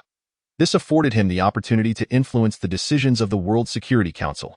Absent Kang's involvement, it is likely that the Council would have preemptively embarked on a path of opposition against the Time King, thereby diminishing the efficacy of many subsequent actions. Presently, Kang's soliloquy and his disappearance went unnoticed by any of the Council members, as if they were entirely oblivious to his existence. Nonetheless, the words he had spoken were indelibly etched in their subconscious. In the office of the chairman of Fadian Intelligent Company, Bai Yu remained unaware, nor would he care, about the machinations of the World Security Council or Conqueror Kong. After all, they were merely a cadre of jesters. In contrast, Bai Yu found himself far more captivated by the suddenly surging energy of the cosmic cube. Chapter 95. Loki once again, he stood on the familiar shoreline, the well-known beach. Bai Yu held the cosmic cube, its energy intensifying as he emerged from the auroral curtain. Moments ago, he sensed that something sought to connect with the cosmic cube. Regrettably, due to the cube residing within his system's space, the entity was unable to establish a connection. Was Loki approaching to initiate the Battle of New York subplot? Drawing from the events of the first Avengers film, Bai Yu quickly formulated some hypotheses. Thus, after a brief contemplation, he made his way to this secluded spot with the cosmic cube in hand. A few minutes later, Once the energy of the cosmic cube reached a certain peak, it unleashed a surge forward, opening a portal to another dimension. In truth, Bai Yu could have easily closed this portal if he so desired. Yet it was evidently unnecessary. Ha ha ha. Moments later, Loki, wielding the Mind Stone staff and radiating arrogance and confidence, emerged from the portal, exclaiming, "Earth, your god has arrived. Mortals." Immediately, Loki noticed Bai Yu, who was grasping the cosmic cube, and arrogantly declared, "That artifact is not something you are worthy to touch. Yet, this is of little consequence for now. What truly matters is kneel before your god." Before Loki could finish his proclamation, he was abruptly seized by a large green figure that emerged from seemingly nowhere, and then was ruthlessly slammed to the ground repeatedly. What a feeble god! After the thrashing, the green behemoth tossed Loki aside, dismissively offering his critique as he stepped through the auroral curtain. Hulk, delightful. At that moment, Loki lay in the shallow pit created by his own body, his eyes filled with confusion and disbelief about the nature of divinity. He had come to Earth with the intent to dominate, to be a god. Why, upon his arrival, had such tragic events transpired? Surely, something had gone awry. Something must be amiss. Meanwhile, ding! Congratulations on successfully signing in as Loki. Reward acquired. Rider dial? Only 3 primary rider dials remain. Upon hearing the system notification, Bai Yu's lips curled into a smile. Although the Emperor Time King pales in comparison to the ominous Time King, he is still sufficient to unite the powers of 20 Heisei riders, including the Time King, to unleash unimaginable strength. The rider, known as Kamen Rider Build, is the 16th of the Heisei series, colloquially referred to as the Old Driver. He is a materialist who initially encountered gods and later demons, yet still believes in science. He is also renowned as the second strongest of Heisei, known for his explosive prowess. Yet, this is a feat that only manifests within the context of Time King. Now, subsequently, Bai Yu raised his hand, summoning the Mind Stone staff, which flew into his grasp. The Mind Stone staff, in essence, serves as a vessel for the Mind Stone, possessing the capabilities to probe, modify, and manipulate the minds of targets. Like the Cosmic Cube, the Mind Stone staff itself harbors immense energy. In the Marvel films, Hydra activated Wanda and Quicksilver's powers using the Mind Stone staff. Regrettably, Loki is utterly incapable of wielding the true potential of the staff, perhaps due to his lack of skill. After all, such a formidable artifact was merely utilized to control Hawkeye and assist a certain astrophysicist in opening a wormhole, allowing the Chitauri army to invade Earth. If Bai Yu's memory serves him correctly, Loki's motivation for initiating the Battle of New York subplot was to await the Chitauri's conquest of Earth before claiming kingship over it. However, could it be possible that with both the Cosmic Cube and the Mind Stone staff in hand, Loki could achieve his goals without the Chitauri army, perhaps even with a higher success rate?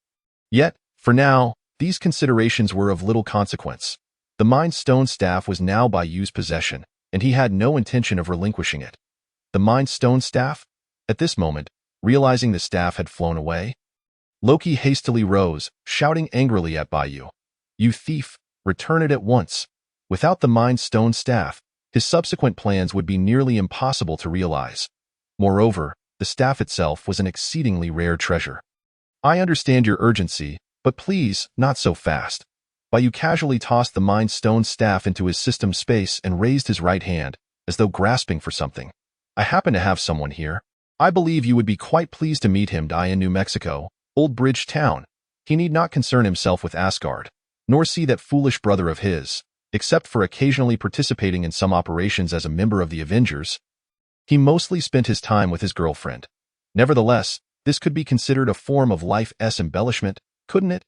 At this moment, Thor was enjoying a candlelit dinner with Jane in a restaurant he had reserved exclusively for them.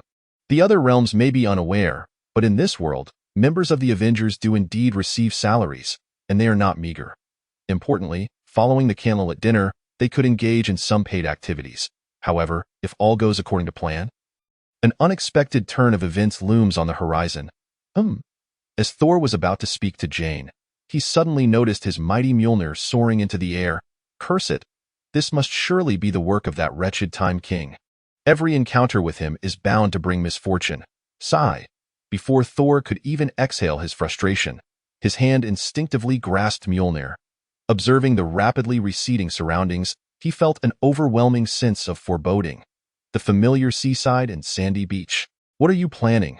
Gazing at Bai Yu's raised right hand, strikingly familiar in posture, Loki was suddenly gripped by an ominous premonition. That excuse of, I left the gas on at home. Let us keep the mountains green and the waters flowing.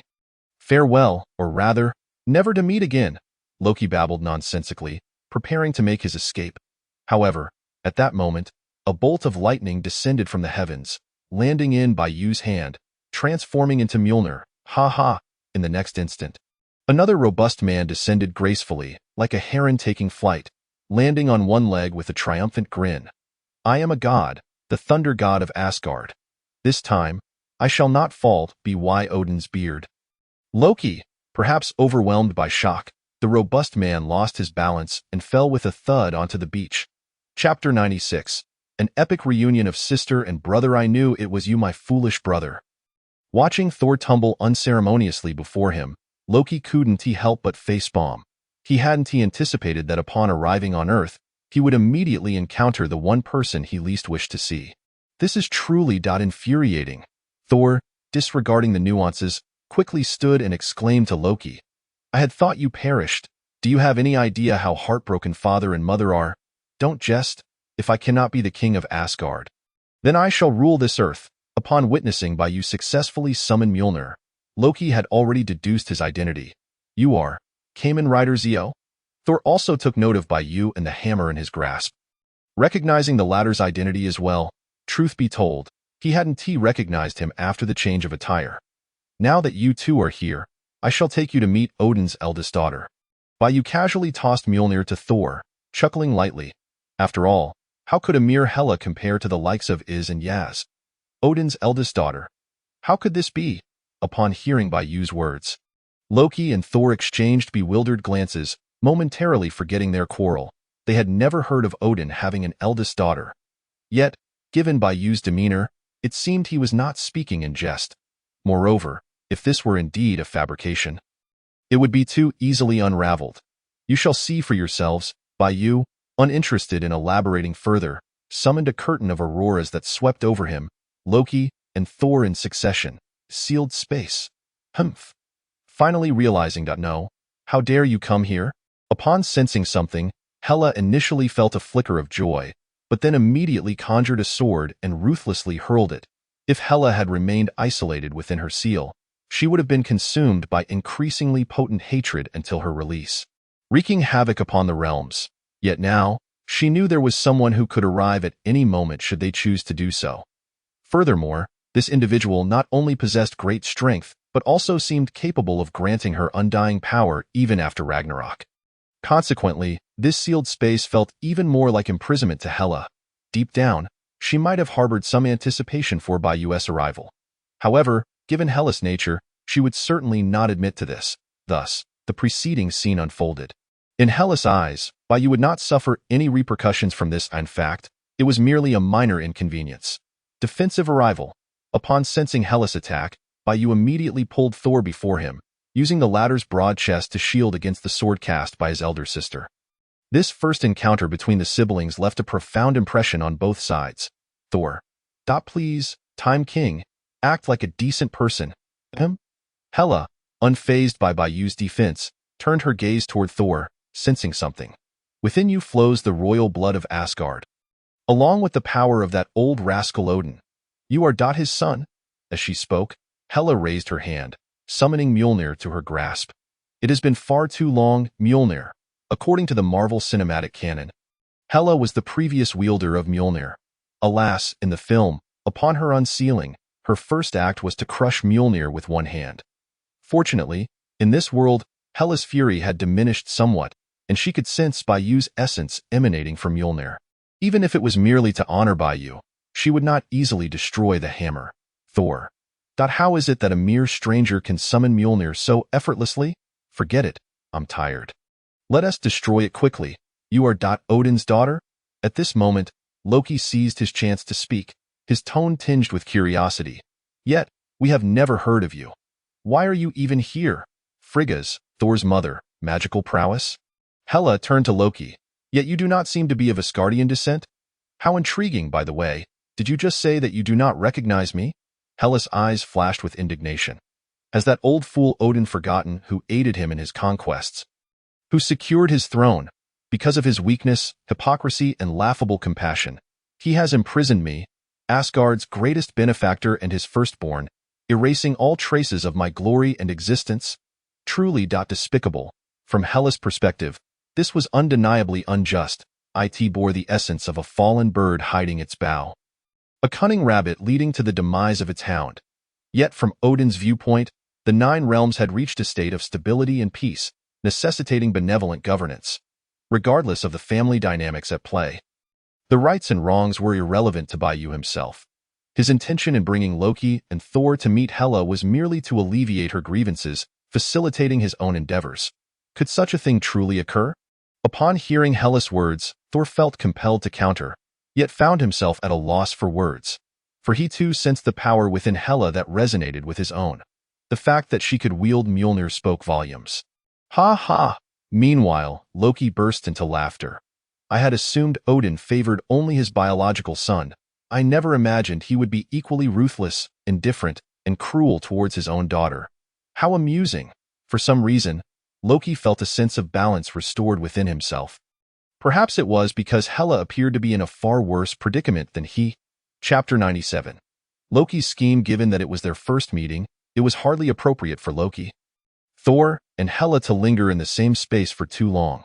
Loki was soon led back to the earlier beach. What do you intend to do? Loki, not being foolish, quickly discerned that Bai Yu had some ulterior motive. Quite simply, Bai Yu had no intention of concealing his objective, stating plainly, I need you to summon more powerful allies for Thanos. If you can bring Thanos himself here, that would be even better. With such an arrangement, Bai Yu could secure another wave of sign-ins and potentially summon the Avengers or Yaz, and the likes to hone their skills. What? Upon hearing Bai Yu's request, Loki was perplexed. Shouldn't he be a superhero? Why would he not only refrain from stopping this but actively invite more enemies to Earth? Naturally, Loki was not one to dwell on such matters. He quickly responded, If I assist you, what do I gain in return? You get to live. Is that not sufficient? Bai Yu replied with a significant undertone. Do not forget, if you fail to bring the Chitauri army to Earth, Thanos will not spare you. How fortuitous, for if you do not comply, I shall not hesitate to end your life. Do not expect Odin to come to your rescue. He is incapable of doing so. For instance, granting you the opportunity to become the king of Asgard. Loki scrutinized Bai Yu for a moment before finally nodding. Okay. However, shouldn't you provide me with the Tesseract and the scepter? No. Before Loki could finish, Bai Yu interrupted. Once something is in my possession, I have no intention of casually giving it away. Good luck. I believe you will come up with a solution. With that, Bai Yu opened a curtain of auroras and vanished from the spot. Loki, damn it, how could he expect me to devise a plan? What does he take me for? Such matters cannot be resolved so easily. Wait! Loki suddenly had a flash of inspiration, his lips curling into a sinister smile. It seems I have discovered an alternative to the Tesseract that could summon the Chitauri army to Earth. That would be the Rainbow Bridge of Asgard, of course. Utilizing the Rainbow Bridge is no simple task. Yet, this adds an element of challenge, does it not? Furthermore, it appears Loki finds himself with little choice at present. Kamartaj, the library. Bai Yu paid no heed to Loki's contemplations and actions. Instead, he activated an aurora curtain and arrived before the eye of Agamotto. The presence of the Grandmaster instilled a sense of threat in Bai Yu, albeit to a certain degree. While he merely needed to sign in 3 more main rider dials to unlock the sovereign form, it did not imply that this was the sole means to augment his power. Coincidentally, Bai Yu had also acquired the Mind Scepter from Loki. With and Yaz overseeing matters in the mutant nation, Bai Yu felt no excessive concern. Should any issues arise, he could always open an aurora curtain from the future to the point of crisis. In sum, Bai Yu aimed to absorb and replicate the powers of the Mind Stone and the Time Stone. Hence, he had come. Meanwhile, on Satellite Z, through the concerted efforts of the World Security Council, news regarding the establishment of the mutant nation spread swiftly. What? The Time King intends to establish a mutant nation? How splendid! The repugnant mutants have been concentrated in one place, sparing us from the sight of them. What? Any mutant unwilling or unqualified to join will be killed. Outrageous. How can we treat mutants in such a manner? We must intensify our efforts. What? Mutants willing to join the mutant nation will not be easily bullied by others. Otherwise, they too shall perish. Is this not a bit excessive? Excessive, you say? The great deity is willing to grant those wretches a chance at survival. This is divine mercy. To lay hands upon them is to defile that mercy, to profane the divine. Indeed, should anyone dare to defy divine will, I shall be the first to ensure they are not spared. Perhaps due to an innate disdain for mutants, or perhaps fueled by the machinations of the World Security Council, or perhaps owing to faith in the divine. Ordinary people exhibited remarkably few dissenting voices regarding the establishment of the mutant nation. Most, they expressed some discomfort with the notion that mutants unwilling to join or lacking qualifications would face death. As for the mutants, a mutant nation? How marvelous! Once there, I shall no longer endure the bullying of ordinary people. Perhaps I might even make a few mutant friends. Who would have imagined that the Time King? No, the god of time would be willing to establish a nation for mutants. Take me away, swiftly. I cannot endure another second in this society that torments mutants. Humph! Do not be deceived, everyone. This Time King suddenly wishes to establish a mutant nation, and even has the World Security Council backing him. Who can guarantee he is not attempting to gather us for some nefarious scheme? They merely propagate that the Time King is a deity. Do you truly perceive him as divine? The Time King is but a human, akin to those cruel beings who have harmed us. Humans. Did you hear that? Mutants unwilling or unqualified to join that nation shall be killed? What an act akin to a demon king! We must resist. The vast majority of mutants often exist in an environment rife with disdain, discrimination, bullying, and boundless humiliation. The establishment of a mutant nation, particularly under the aegis of the increasingly deified Time King, prompted many mutants to hesitate no longer and promptly agree. Naturally, with a multitude of perspectives, while some were willing, others opposed and resisted. They still subconsciously regarded the Time King as a superhero standing with them, or as a just god. Chapter 98. The Incursion of Loki X Academy, within a special room. Are you truly certain about this? Magneto inquired of Professor X, who was poised to don a specially designed helmet. By doing so, you are effectively disregarding the free will of those mutants, interfering with their thoughts without consent. In theory, with this helmet, Professor X could modify the thoughts of everyone on Earth at will. Regrettably, Professor X's demeanor is rather, well, otherwise, in mere minutes, he could alter the perceptions of all ordinary people towards mutants. The plight of mutants might not have to grow increasingly dire. Yet now, it seems Professor X has begun to reconsider his stance. This is a desperate measure. Professor X shook his head. Many mutants are not inherently malevolent and are quite unwilling to continue enduring the discrimination and humiliation from ordinary people. However, their experiences have led them to reject, even harbor resentment towards others. They would not readily trust the Time King or the mutant nation he seeks to establish. Yet you and I both know this course of action will only lead to their demise. What Professor X aims to achieve is merely to cultivate a modicum of trust among this group of mutants towards the Time King, thereby encouraging their willingness to join the mutant nation. Of course, for those resolutely opposed to joining, or those who would indeed only bring trouble to that nation, Professor X would be powerless. So, have you never considered? Magneto hesitated before speaking, though he did not complete his thought. Professor X understood his implication and immediately shook his head. It is futile.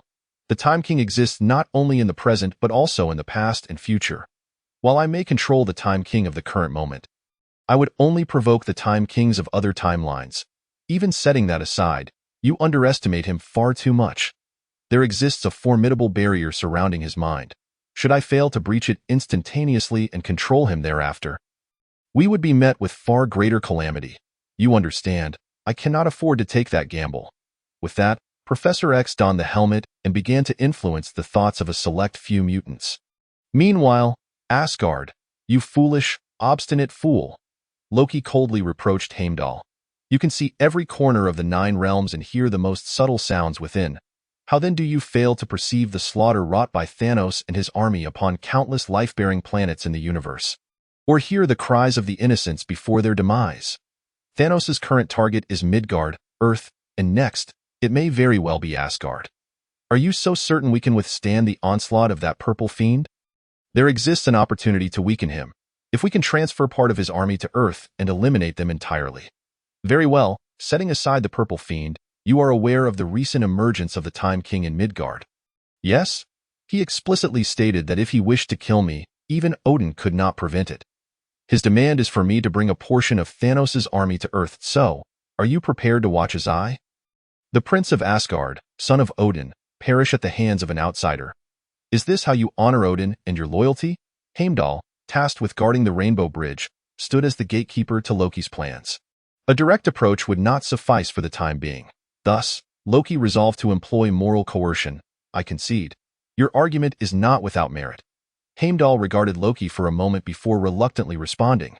But why should Thanos' army willingly utilize our Rainbow Bridge? Even if successful, do you comprehend the innocent casualties that will arise when Thanos' army appears on Earth? With the invincible Odin present, Thanos dares not attack AS for you.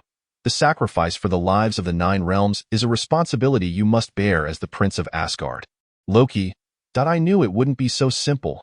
Curse that scoundrel, the Time King. Were it not for him seizing the Mind Scepter and the Tesseract, how could this be so troublesome? Yet Loki clearly did not intend to give up. He sought out Odin. Odin, you hypocritical, unfeeling liar. Upon seeing the latter, Loki launched into a tirade. You have imprisoned your eldest daughter on Earth, treating her like a prisoner. For centuries, do you know how she has endured these years?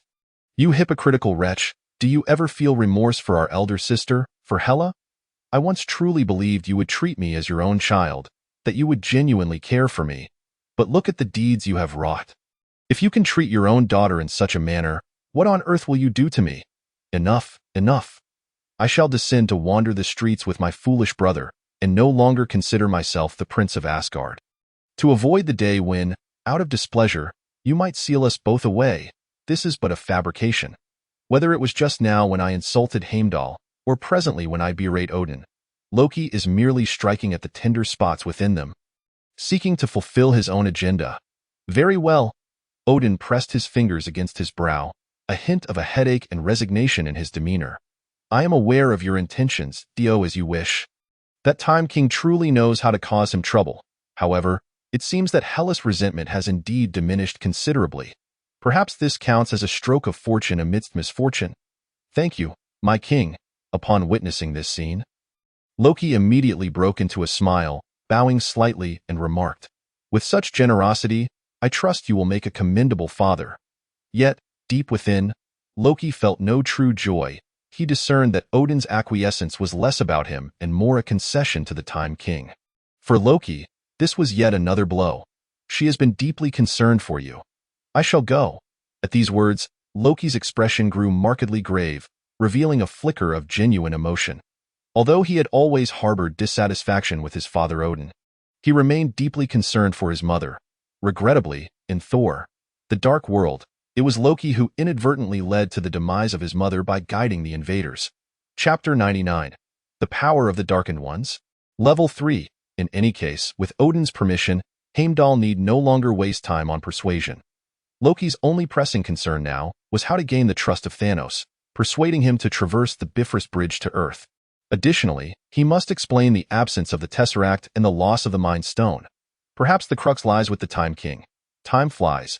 Soon, 48 hours had elapsed since Bai Yu instructed satellite Zeya to announce the establishment of a mutant nation. Without waiting for Bai Yu's reaction, various national departments, under the directive of the World Security Council, commenced a series of operations, particularly in the United States. Their treatment of mutants has always been ruthless and extreme. This time, they directly regarded mutants from non-mutant nations as heinous criminals. Upon encountering them, without a word, they first emptied their magazines. Yet, more critically now was the imperative to collectively transport those mutants willing and qualified to join the mutant nation to the territory designated by satellite Zeya. With the endorsement of the World Security Council, alongside the backing of Fadian Intelligent Company and SHIEL, this was hardly a daunting task, merely a time-consuming endeavor. After all, it required uniform arrangements for mutants across the globe. As night fell in various countries, mechanical puppets and combat-type Shamagia descended like reapers in the darkness. Where they passed, heads rolled and rivers of blood flowed. Countless mutants and ordinary individuals permanently lost their lives. As the sky gradually brightened, an unprecedented fear gripped many. They are dead, truly dead. The Demon King, This is unmistakably the style of a demon king. My God. A friend who was chatting with me before bed last night has now been separated from this world because he accidentally killed a mutant willing to join the nation? Is there no law, no justice? Enough with the barking. The World Security Council has long since issued a notice stating that no mutant within the nation shall face unwarranted humiliation. However, mutants from outside this nation receive no legal protection. And you may bully them at will. Terrifying. Is this the Time King, the god of time? When he speaks of death, it truly comes to pass. Just wait. The transfer of mutants willing to join the nation is not yet complete, and many others remain unscathed. It is likely that more will meet their end. The night of slaughter instilled dread in many mutants who were previously reluctant to join and even suspected the Time King's ulterior motives. They now trembled in fear, crying out to change their minds and rejoin the mutant nation. Alas, Bai Yu had granted them 48 hours to decide. Now, even if they wished to retract their choices, it was too late. Only death awaited them. Time passed swiftly, and a week had gone by. Kamartaj, library. Ding. Congratulations on successfully signing for the day. Reward obtained. Gates dial. Time King level 3 dial. As the system's voice resonated, Bai Yu's consciousness awakened from an extended period of energy absorption and the replication of the powers of the Mind Stone and Time Stone. In truth, he could now clearly sense that his adaptability to the two stones had reached a certain limit. In other words, the Mind Stone and Time Stone had become nearly useless to Bai Yu himself. Of course, for those like Doctor Strange and Loki who wielded the Time Stone or Mind Stone normally, there was no issue. After all, the energy Bai Yu absorbed was less than 1% of the stone's inherent power. Nevertheless, Bai Yu's gains this time were substantial. Not only had his temporal powers been further enhanced, but he had also acquired a formidable telepathic ability. Most crucially, his power of the Darkened Ones had reached level 2.5. Gates dial. Time King level 3 dial? At that moment, upon hearing the system's voice, Bai Yu's eyes sparkled. Kamen Rider Gates, the secondary rider in Zio, possesses the powerful forms of Revive and Wind. His King Power Gates embodies the strength of all secondary riders from the Heisei era, corresponding to the Time King's exalted form. More importantly, Zio Trinity. Time King level 3, with a mere thought, a dial predominantly white in color, featuring the visage of Time King level 3 on its face, materialized before him. The Time King level 3 dial. Furthermore, upon pressing the Time King level 3 dial, Bai Yu sensed a resonance within his power of the Darkened Ones. Then, ding! Congratulations, Master. Your power of the Darkened Ones has leveled up, now at level 3. As the system voice echoed once more, Bai Yu immediately felt a comprehensive enhancement of his various abilities, along with the acquisition of new traits or powers. For instance, transformation without prior motion. No need for a base style, the ability to transform into corresponding riders, summon corresponding riders, and create blank dials, among others. Moreover, upon reaching level 3 of the power of the Darkened Ones, the strength boost he received from each rider was not the anticipated 6-fold, but 9-fold. Upon reaching level 4, it could potentially be 16-fold. Additionally, the Time King level 3 dial he acquired did not require the involvement of gates or was for transformation. He could freely wield all powers within that form. In fact, the Time King level 3 dial had been optimized, enabling Bai Yu to use it as a foundation to layer the armor forms of other Kamen Riders, just like he did with the Time King level 2 previously. It is no exaggeration to say that after this wave of enhancements, Bai Yu's overall strength had escalated several notches. Excellent, truly excellent. After a brief understanding of his current changes, Bai Yu was overjoyed. He had not anticipated that a mere whim to absorb a portion of the powers of 2 Infinity Stones could yield such remarkable rewards. No, wait.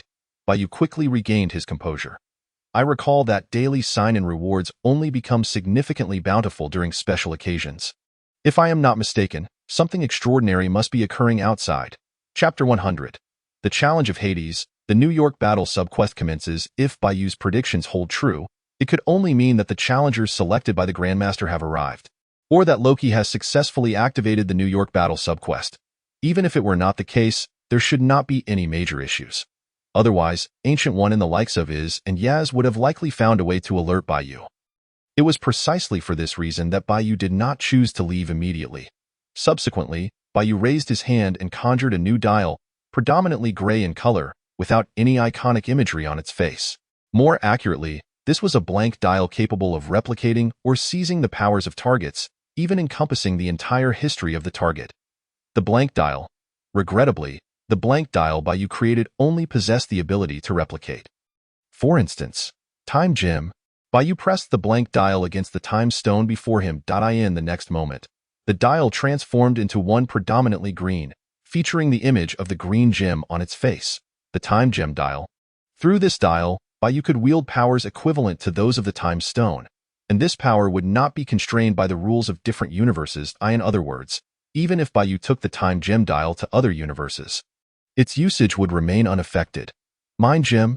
He replicated the process, creating the Mind Gem dial. Meanwhile, in the solitude of her chamber, Ancient One set down her teacup, her gaze deepening with thought. Has the power of the Time King surged once more? One can only hope this does not bode ill. In New York, Washington, the towering edifices of Flying Electric Intelligence Company and Stark Tower, standing opposite each other, now faced a nearly identical challenge. The distinction lay in the arrival of a figure clad in a blue bodysuit, a golden cape billowing behind, who descended from the heavens, piercing through the ceiling to land on the floor of the chairman's office. Facing the astonished and grave expressions of his Yaz, he coldly inquired, "Where is the Time King? I, Hybelong, have come at the behest of the High Celestial to issue a challenge." Meanwhile, at Stark Tower, a colossal beam of rainbow light descended upon the rooftop. Old friends Loki, with his ebony throat and hands clasped behind his back, the scythe-wielding General of Death, the voluptuous Dark Knight Proxima, and the axe-bearing Black Dwarf emerged from the radiant cascade. Following them were waves of Chitauri soldiers mounted on battle jets, accompanied by the fearsome Thanos vanguard, whose forearms exuded menace. "It appears you have not deceived us after all." Ebony Maw glanced around before addressing Loki. "Rest assured, the great Thanos shall honor his word. Once we seize the Earth and fulfill our objectives, you shall be crowned its king. Until then, you must lead us to the Time King you speak of and humbly witness the might of Thanos' legions." Regrettably, I too do not know the precise whereabouts of the Time King. Loki glanced at the suddenly tempestuous sky, his tone laden with implication. "However, I do know who can draw him out." That very moment, Thor, Iron Man, and others from the Avengers materialized. As fate would have it, Tony had suggested they dine at a nearby barbecue joint, resulting in the Avengers fortuitously gathering here today. Is this the extent of Earth's protective force? Ebony Maw surveyed the assembled Avengers, his body levitating through telekinesis, his voice brimming with arrogance and disdain. "Merely a rabble, indeed. Ladies and gentlemen, let us adhere to our plan. Everything is in service of the great Thanos." Although Ebony Maw and his cohorts had decided to accompany the Vanguard and the Chitauri army to Earth only after Loki had exerted considerable effort with his silver tongue, they harbored ulterior motives, namely, the Infinity Stones, according to a future being who claimed to be Kong the Conqueror. 4 stones, space, time, reality, soul, currently reside on Earth. With the intelligence provided by Kong, Thanos had divided his forces into 3. 2 factions sought the power and soul stones, while the final contingent aimed to compel the dwarves to forge the Infinity Gauntlet. Should all proceed smoothly, Thanos might soon gather all 6 Infinity Stones, attaining omniscience and omnipotence. However, Ebony Maw and his companions had not disclosed this to Loki, deeming it unnecessary. Thus, he intended to venture to the New York Sanctum and summon the Sorcerer Supreme in hopes of seizing the Time Stone. Ancient One, am I unable to wield the blade? Or are you simply floating away?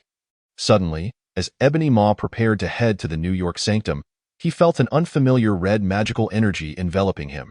More alarmingly, he found himself unable to tear apart this magical force with his proud telekinesis.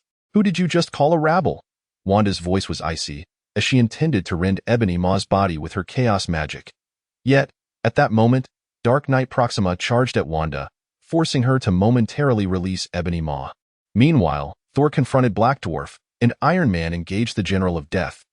Captain America, Winter Soldier, Black Widow, Hawkeye, Nick Fury, Spider-Man, and Quicksilver did not specifically target anyone, as the Chitauri and Thanos Vanguard were dispersing from Stark Tower. Intent on launching an invasion across Earth, Captain America and his allies had to prioritize protecting the populace. In the office of Flying Electric Intelligence Company, and Yaz had transformed into Kamen Rider 02 and Kamen Rider Arc 1. respectively, battling against Hybelong. While Hybelong had come to challenge Bai Yu, no one had stipulated that only the latter could take action. On the contrary, if the secretaries Iz and Yaz could defeat Hybelong, it would only serve to underscore the inadequacy of the High Celestial's choice. Alas, Hybelong, corresponding to Superman from the DC universe, far surpassed most superheroes and supervillains on Earth in strength, defense, and speed. He possessed unique abilities such as heat vision and cosmic energy manipulation. Even if Iz and Yaz united their efforts, defeating Hybelong would likely prove a formidable challenge. Chapter 101. The harsh war, what a detestable foe, Yaz lamented. Why is he so difficult to defeat? I wish to eliminate him, sparing my master the need to waste time on such a wretched insect. Hybelong was akin to a hexagonal warrior, with each facet reaching the pinnacle of Marvel's cinematic earth. Whether it be Hulk or Captain Marvel, defeating Hybelong in direct confrontation was no easy feat, of course. As the counter to DC's Superman, Hybelong had his weaknesses, namely, the Hybelstone. Regrettably, Iz and Yaz certainly did not possess such an item. Nevertheless, it was equally unlikely for Hybelong to vanquish Iz and Yaz in a short span. Although Kamen Rider 02 and Kamen Rider Arc 1 may not match Hybelong in raw power, they could instantly analyze his every move and devise countermeasures through the connection with satellites Z and Arkansas. Hemph, Yaz huffed in displeasure. Even if we defeat this so-called insect, it offers little pride and will earn us no commendations from our master. Yet, even so, it is preferable to failing to defeat Hybelong. Unfortunately, not only was the Vanguard of Death involved, but also a certain mutant commander, accompanied by a small orange cat, had joined the actions in the mutant realm. Thus, the only remaining forces at Flying Electric Intelligence Company were Iz and Yaz. Gentlemen, do you mind if I lend a hand? At that moment, Waz's figure appeared, greeting Iz and Yaz before turning to Hybelong, his voice cold. How dare you damage the company in the absence of the Demon King? Unforgivable. Was immediately transformed into Kamen Rider Waz's Galaxy Sun form, joining Iz and Yaz in their confrontation with Hybelong. Another combatant? Hybelong regarded Waz's arrival with indifference, chuckling. A futile struggle. Very well, I shall amuse myself with you three until the Time King arrives. This arrogant insect truly incites fury. Upon hearing this, Yaz felt increasingly vexed. What frustrated her even more was that, despite the addition of Waz, they still could not easily overcome Hybelong. Meanwhile, satellites Z and Arc dispatched combat-type Shumagarath and Magia to counter the advancing Chitauri and Thanos Vanguard. At Stark Tower's rooftop, how do you fare, alien? Wanda relentlessly pressured Dark Knight Proxima with chaos magic. At this moment, she had shattered the long spear in Proxima's grasp, enveloping her entirely in chaos magic.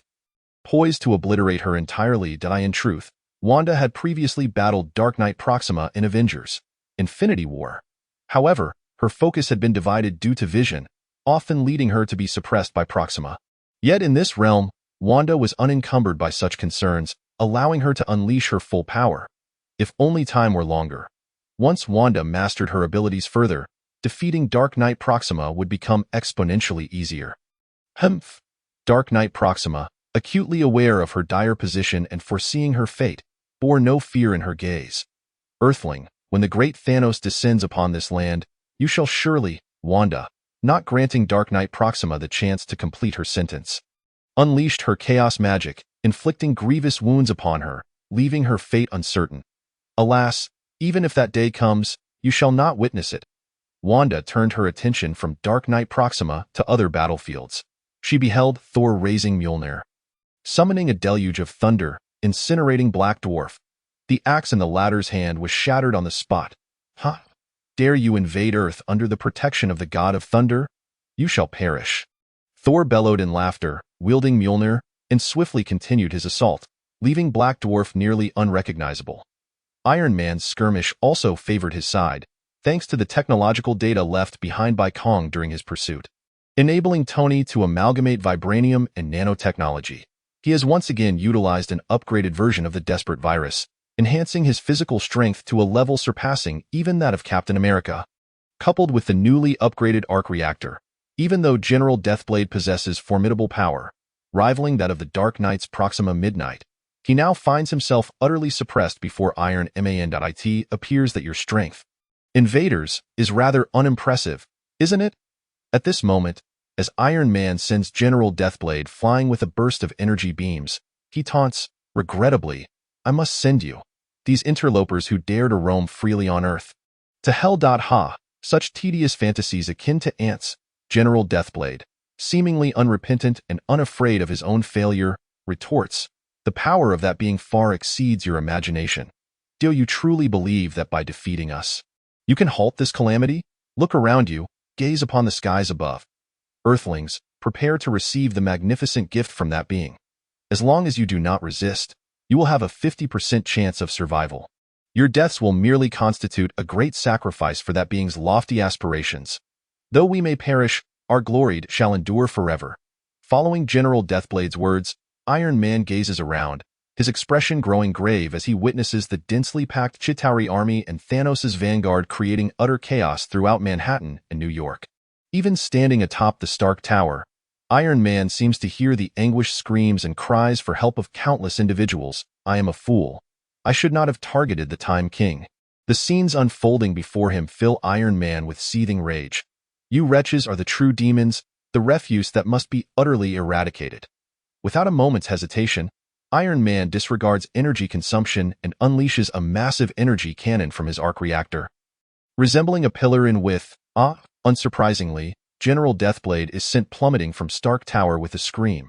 He is unlikely to survive. However, General Deathblade was not wrong. The Rainbow Bridge remains open, and the Chitauri army, along with Thanos' vanguard, continues to pour in from some unknown location.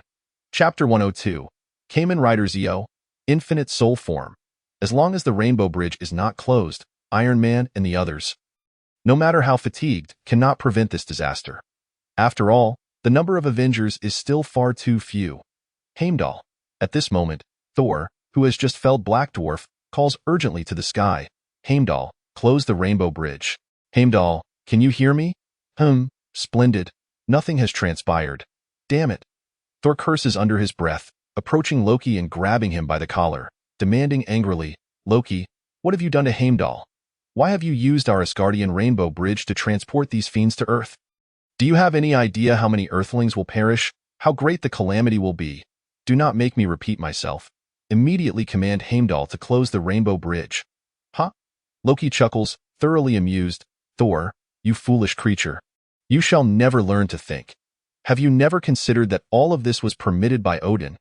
You have not realized that the one truly responsible for bringing these armies to Earth is someone beside you. Have you? But none of that matters now. Soon that individual shall arrive, and everything will be resolved. Be why then, my objectives."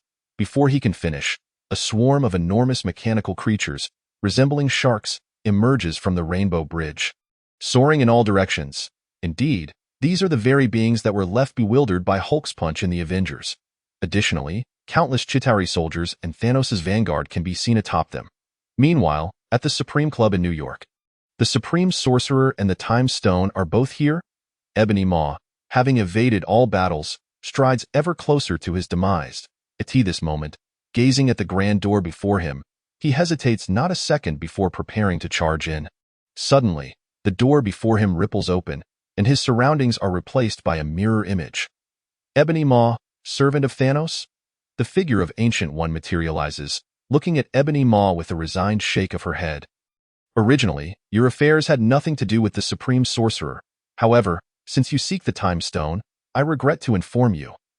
Thanos will have to find a new subordinate in Doctor Strange. Kaecilius was emboldened by the backing of Dormammu to challenge Ancient One. If it weren't for Ancient One's own desire to perish at that time, the outcome would have been uncertain. Now, Ebony Maw, with only Thanos behind him, dares to seize the Time Stone from Ancient One. This can only be deemed as courting death, or perhaps he believes that Ancient One and Doctor Strange, both being supreme sorcerers, must possess similar levels of power. At the Flying Electric Intelligence Company, bang, bang, bang, with Iz, Yaz, Waz, and Hyperion engaged in battle, the entire office, indeed the entire building, teeters on the brink of collapse. However, minutes pass and Iz, Yaz, and Waz still cannot subdue Hyperion, let alone defeat him. Although Hyperion may only match the DC cinematic Superman in a contest of strength, he is still Superman. What's worse, Iz and her companion's transformation time is limited. Hyperion, in the presence of yellow sunlight, theoretically can continue fighting indefinitely. Enough. However, gradually, Hyperion seems to grow impatient, seizing an opportunity to first eliminate one of Iz's group. I've played with you insects long enough. Where is the Time King? Bring him out. But before Hyperion can finish his statement or take action, crimson chaotic magic suddenly ensnares his body, hurling him out of the window.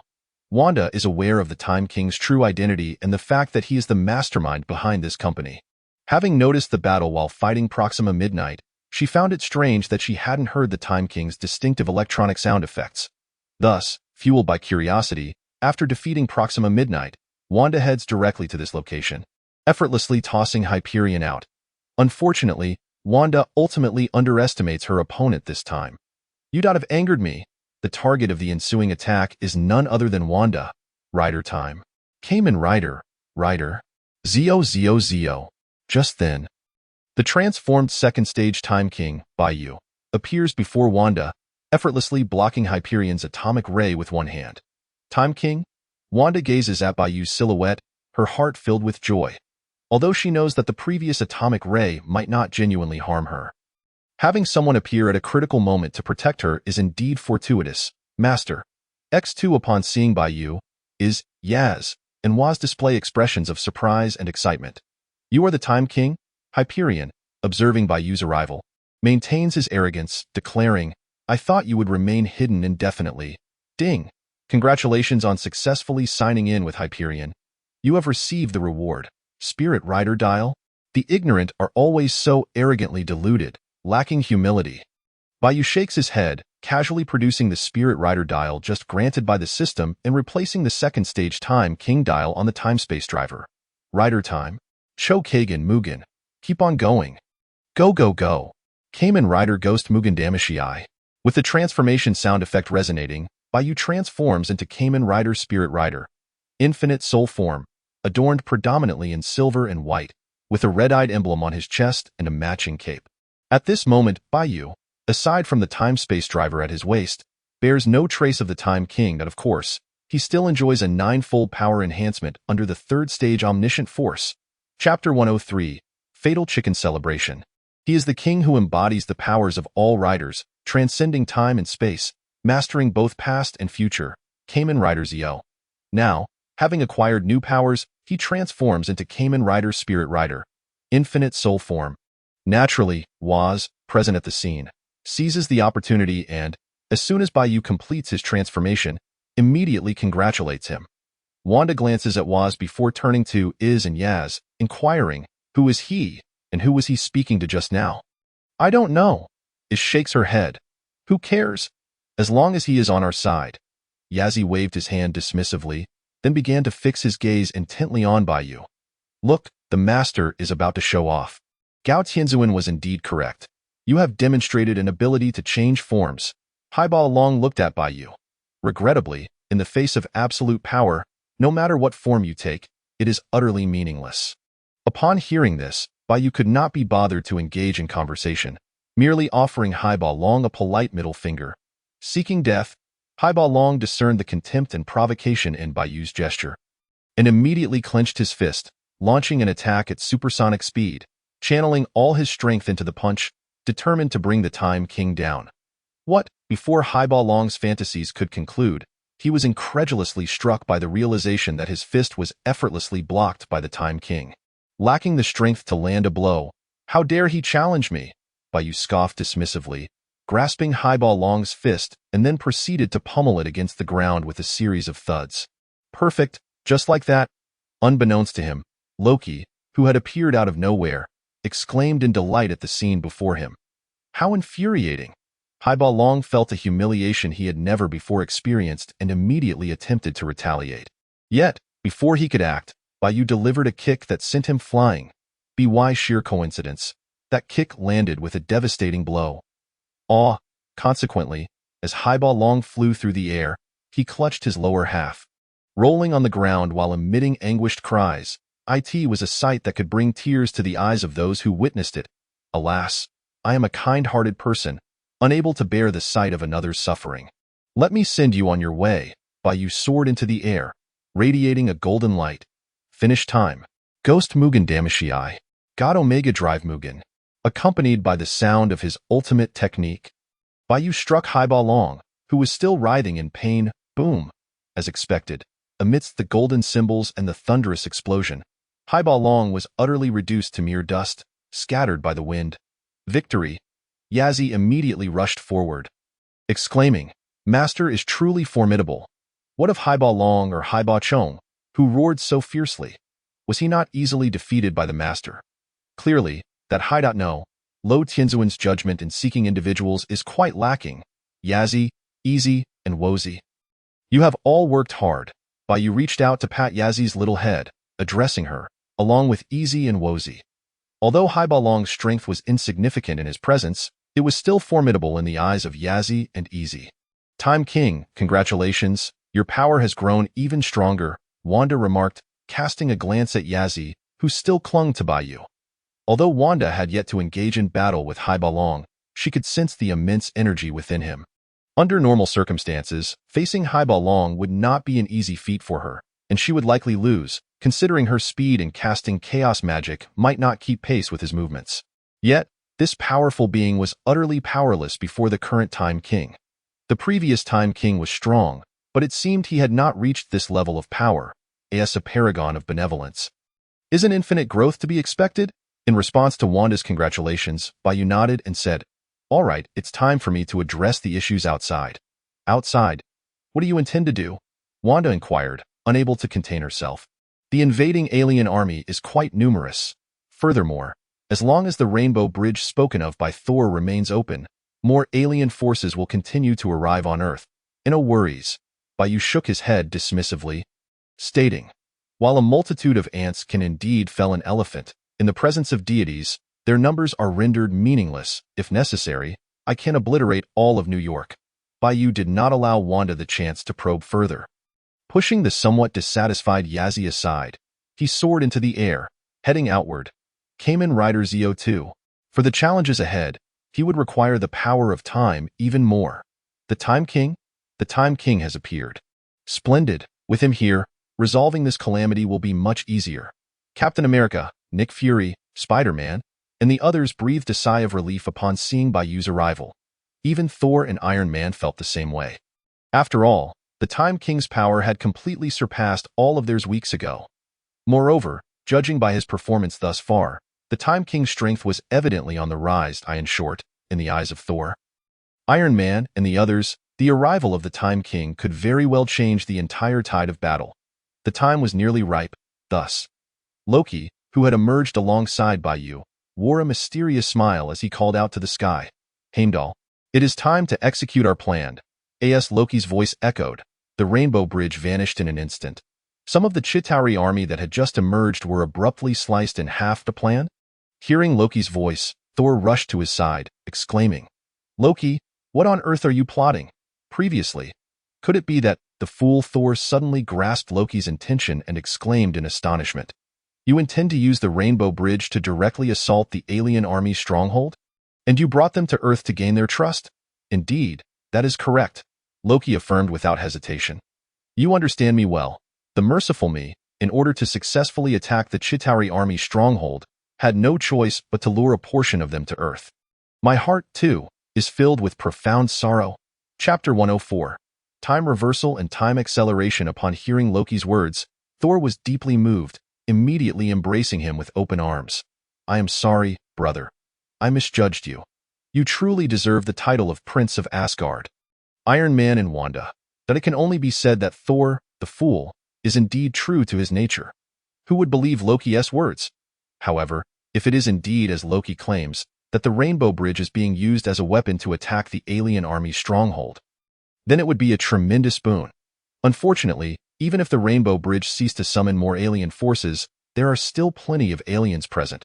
Wait, look. What does the Time King intend to do? At that moment, Iron Man and the others were horrified to see the Time King gently land on the ground. The Chitauri and Thanos' vanguard forces attacking him were completely ignored. What transpired next would forever be etched into the memories of Iron Man and the others. Time Gem.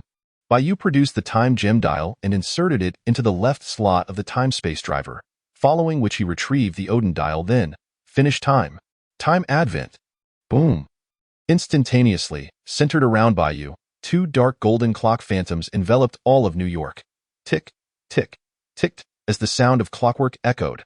The hands of the two dark golden clocks spun rapidly, one clockwise and the other counterclockwise. In the next moment, all the earthlings who perished in this calamity, along with the damaged ground and buildings, began to swiftly restore themselves. In stark contrast, whether it was the Chitauri or the Thanos vanguard forces, their time accelerated rapidly, leading them toward the end of their existence. In other words, within less than half a minute, Bai Yu simultaneously resolved the issues of physical damage, casualties, and the alien invasion. The last time Iron Man and the Avengers felt such shock was during the climactic battle against Hydra when the Time King executed that nuclear bomb kick against the Sky Mothership. Yet, it would not be an exaggeration to say that the impact from that event paled in comparison to the present scenario. It is simply too unbelievable. Quicksilver could not help but exclaim, "The power of time reversal and time acceleration can be so perfectly combined?" Both manifestations are utterly astonishing. This is the current strength of the Time King, the terrifying power of time. Even Thor, who often boasted of being a god, and Loki, who constantly sought to become king, felt an overwhelming sense of helplessness within. How could the Time King be something they could merely hope to stop with their time-traveling abilities? Iron Man would wager $100 million that even if he manufactured the time and space control machine based on the information left by Kong the Conqueror, it would at most only be able to influence the Time King to a certain extent, but could never genuinely suppress his power over time. This calculation was based on the current strength of the Time King. If the Time King were to continue his ascent, and as for the Conqueror Kong, what a nuisance. The most pivotal aspect is that Tony, up until now, has yet to witness any diabolical facet of the Time King, unless one counts the carnage wrought during the establishment of the mutant nation. Meanwhile, I have been resurrected. Furthermore, my home and car, which I purchased through loans, have returned to their original states. This is truly splendid. It is the Time King, or rather, the God of Time, who has reversed the flow of time and restored everything to its state prior to the alien invasion. I hereby swear that anyone who dares to utter a word of disrespect towards the God of Time shall learn why flowers bloom so red. Who would have thought, once again, a life lost and regained? This experience is indeed exhilarating. O great God of Time, forgive me for my past doubts. From this moment forth, I shall be among your most devoted followers. Everyone within the confines of New York witnessed the two dark golden clock shadows just now and personally experienced the reversal of time. Thus, without the need for explanations, they instinctively understood that this must be the latest endeavor of the Time King. Henceforth, not all, but at least 99% of the populace will become ardent supporters of the Time King. This is not solely due to their first-hand encounter with a miracle, but also because it pertains to their own interests.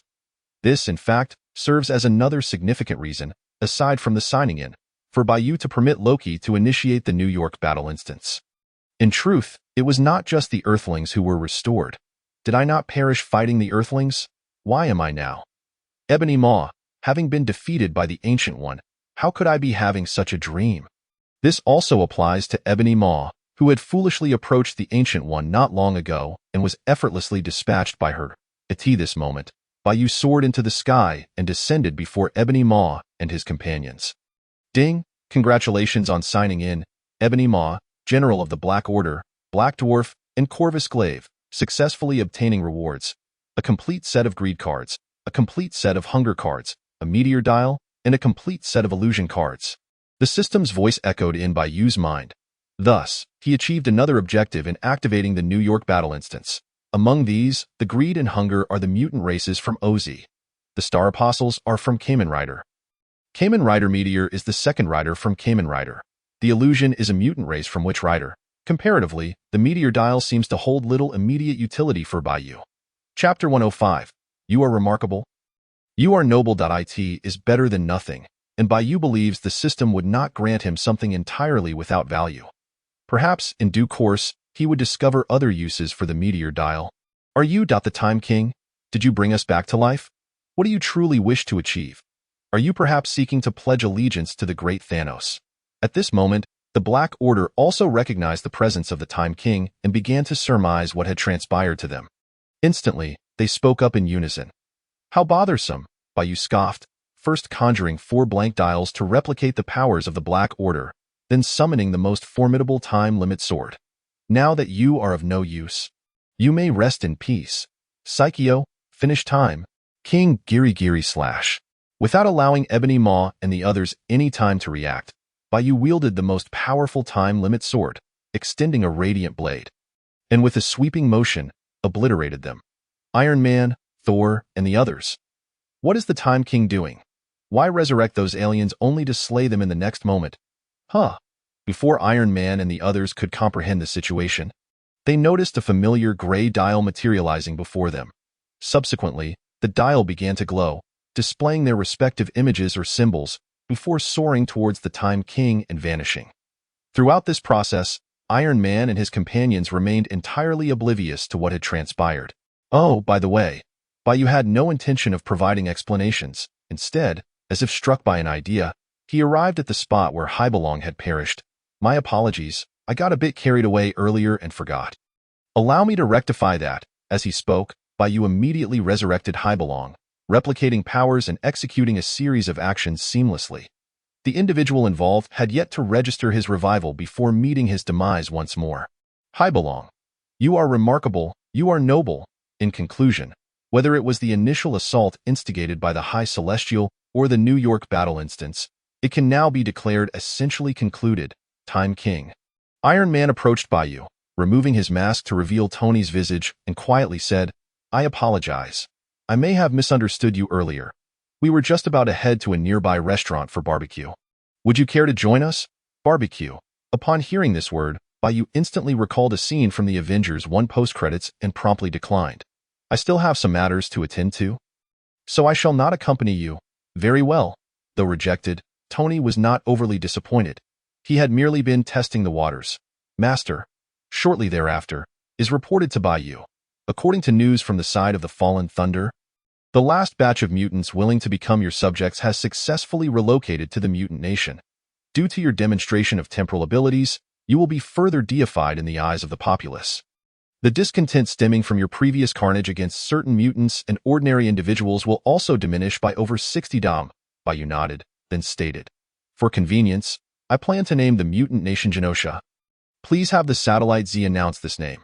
Genosha is, in fact, the name of an island that exists in Marvel Comics, one of the largest sanctuaries for mutants in the comic universe. Unfortunately, this island does not exist in this world. Thus, Bai Yu, disinterested in concocting another name, simply appropriated it. After all, it is merely a name for a mutant nation. As long as it is not unpleasant, it suffices. Certainly, Master. Is obediently nodded as always, however, Bai Yu keenly discerned a hint of something unusual in her gaze. Technological singularity, Bai Yu contemplated, if all goes as expected, it should have preliminarily entered the technological singularity. Nonetheless, her disposition dictates that the technological singularity will not bring about significant changes on the surface. Very well, of course. Faced with the affectionate and straightforward Yaz, Bai Yu could hardly refuse. However, would you and Is be interested in accompanying me to explore other planets?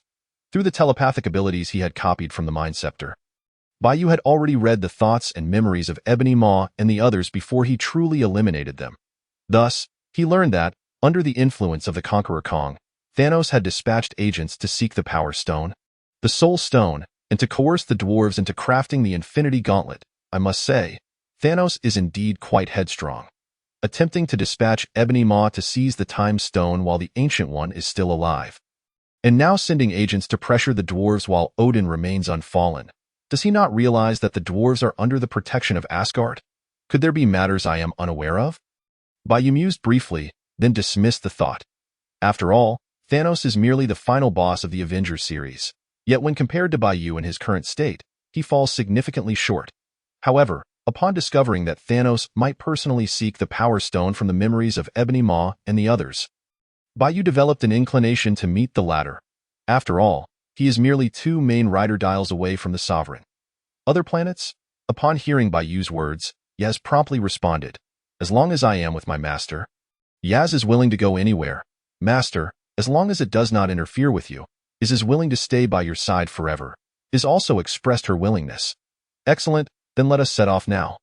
Seeing this, Bai Yu nodded in satisfaction, then summoned a curtain of aurora. Bai Yu, and Yaz vanished from their location. As for Waz? What purpose would a man serve in such a journey? On the other side, on a planet named Morag, a man clad in a brown coat was awkwardly dancing with a lizard-like creature that had wandered by. A man in iron armor, hiding in the shadows with only his head exposed, remained silent for a long time before asking his companion, "Is he not a fool?" The companion remained silent, simply nodding in agreement. Chapter 106. A gradually chaotic timeline. The War Machine and his companion Nebula hail from the 5th year after Thanos snapped his fingers in Avengers 4. Their mission is to retrieve the orb, or in other words, the Power Stone, located on this planet, Morag. However, War Machine and Nebula have yet to realize that the timeline they have arrived at is, in fact, problematic. Until, look quickly, it seems that a turn of events has unfolded. War Machine and Nebula first witnessed a curtain of white light, reminiscent of smoke, sweeping across the area, and then 3 unfamiliar silhouettes materialized before them. Oh? Suddenly, those 3 figures vanished, and a strange male voice resonated behind War Machine and Nebula. "So, in your timeline, there is no Kamen Rider Zio? Bai Yu, upon arriving in this realm, immediately sensed the presence of War Machine and Nebula through telepathy. After all, he could not allow Thanos to snap his fingers. Even if he were to take 1,000 steps back, in this timeline, the future versions of War Machine and Nebula would never resort to such an inefficient method of traversing time and space as the quantum realm. In fact, the very notion of time travel did not necessitate their involvement at all. Moreover, the reactions of War Machine and Nebula indicated that they were likely merely visitors from the timeline of the Avengers series. But why would they appear here? Bai Yu pondered, lowering his head slightly. If he was not mistaken, it was highly probable that the Conqueror Kang's time travel, coupled with his own repeated manipulations of time, had caused a degree of temporal chaos. According to the established narrative, if the timeline that Bai Yu was currently experiencing were to be deemed the main timeline, every action he took could potentially create a new branch. Regardless of whether it was the Conqueror Kong or Waz, they were essentially just entities from a future branch. Just like Waz from the Zio series, who hailed from the Savior timeline. In truth, even without the Conqueror Kang's time travel, the timeline Bai Yu occupied might not necessarily lead to the one inhabited by the former. The only constant was that, in any timeline, Bai Yu was destined to ascend to kingship. Yet, prior to that, his control over time was relatively tenuous, as the adage goes. When you toy with time, time toys with you. The more Bai Yu or others attempted to manipulate time, the more likely it was for unforeseen changes to occur. Just like how War Machine and Nebula from the Avengers timeline unexpectedly found themselves in Bai Yu's timeline. No significant issue. Bai Yu shook his head, dismissing these thoughts.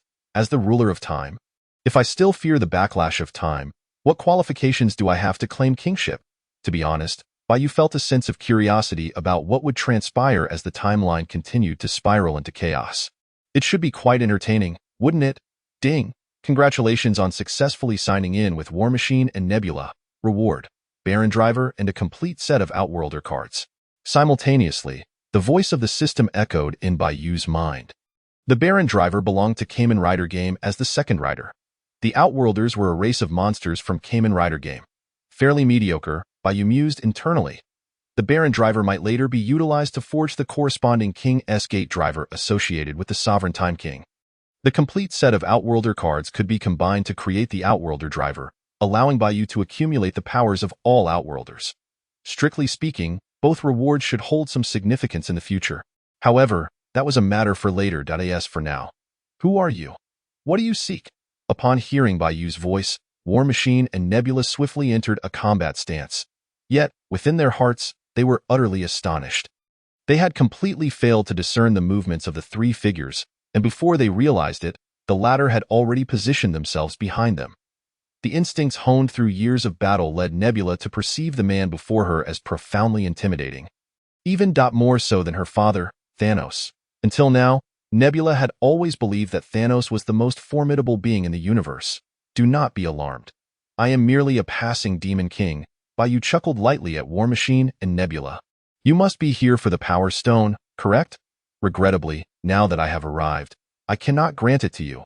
If all goes as expected, they would likely witness a certain fool's awkward dance at this juncture in their original timeline once more. As for Bai Yu, after he replicated the Space Stone and the Time Stone, he could effortlessly send individuals to other timelines.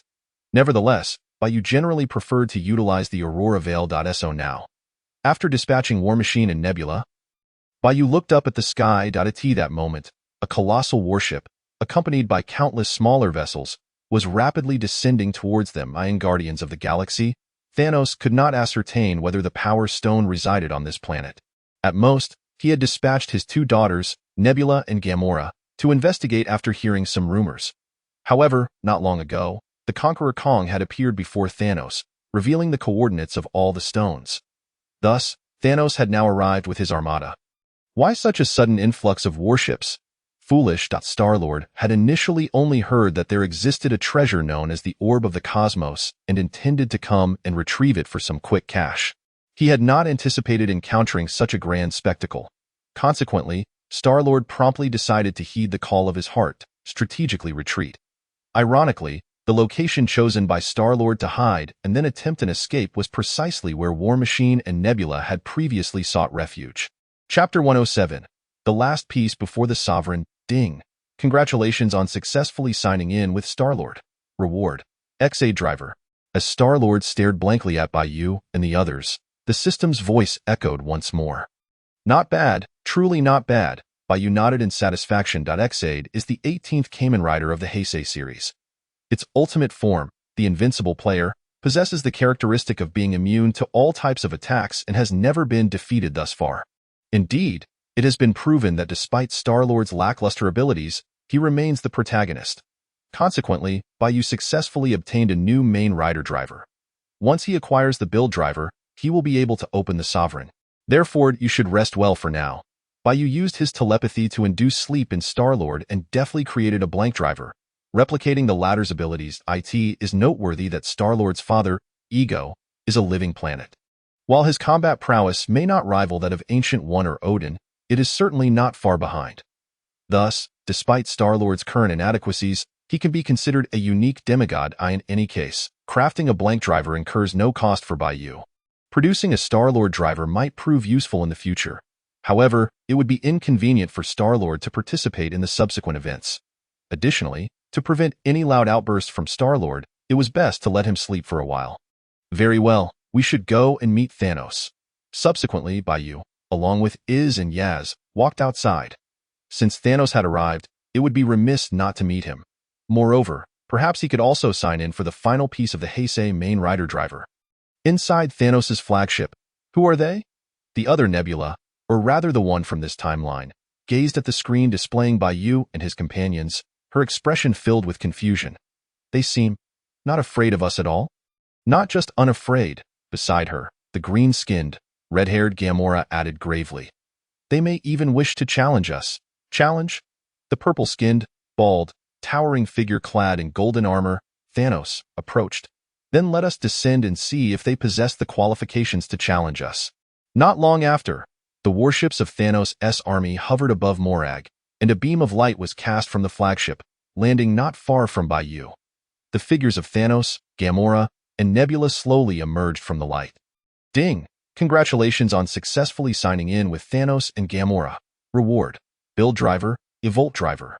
Simultaneously, the familiar voice of the system rang out again. Indeed, it is the build driver. Bai Yu smirked, and it seems there's an unexpected bonus.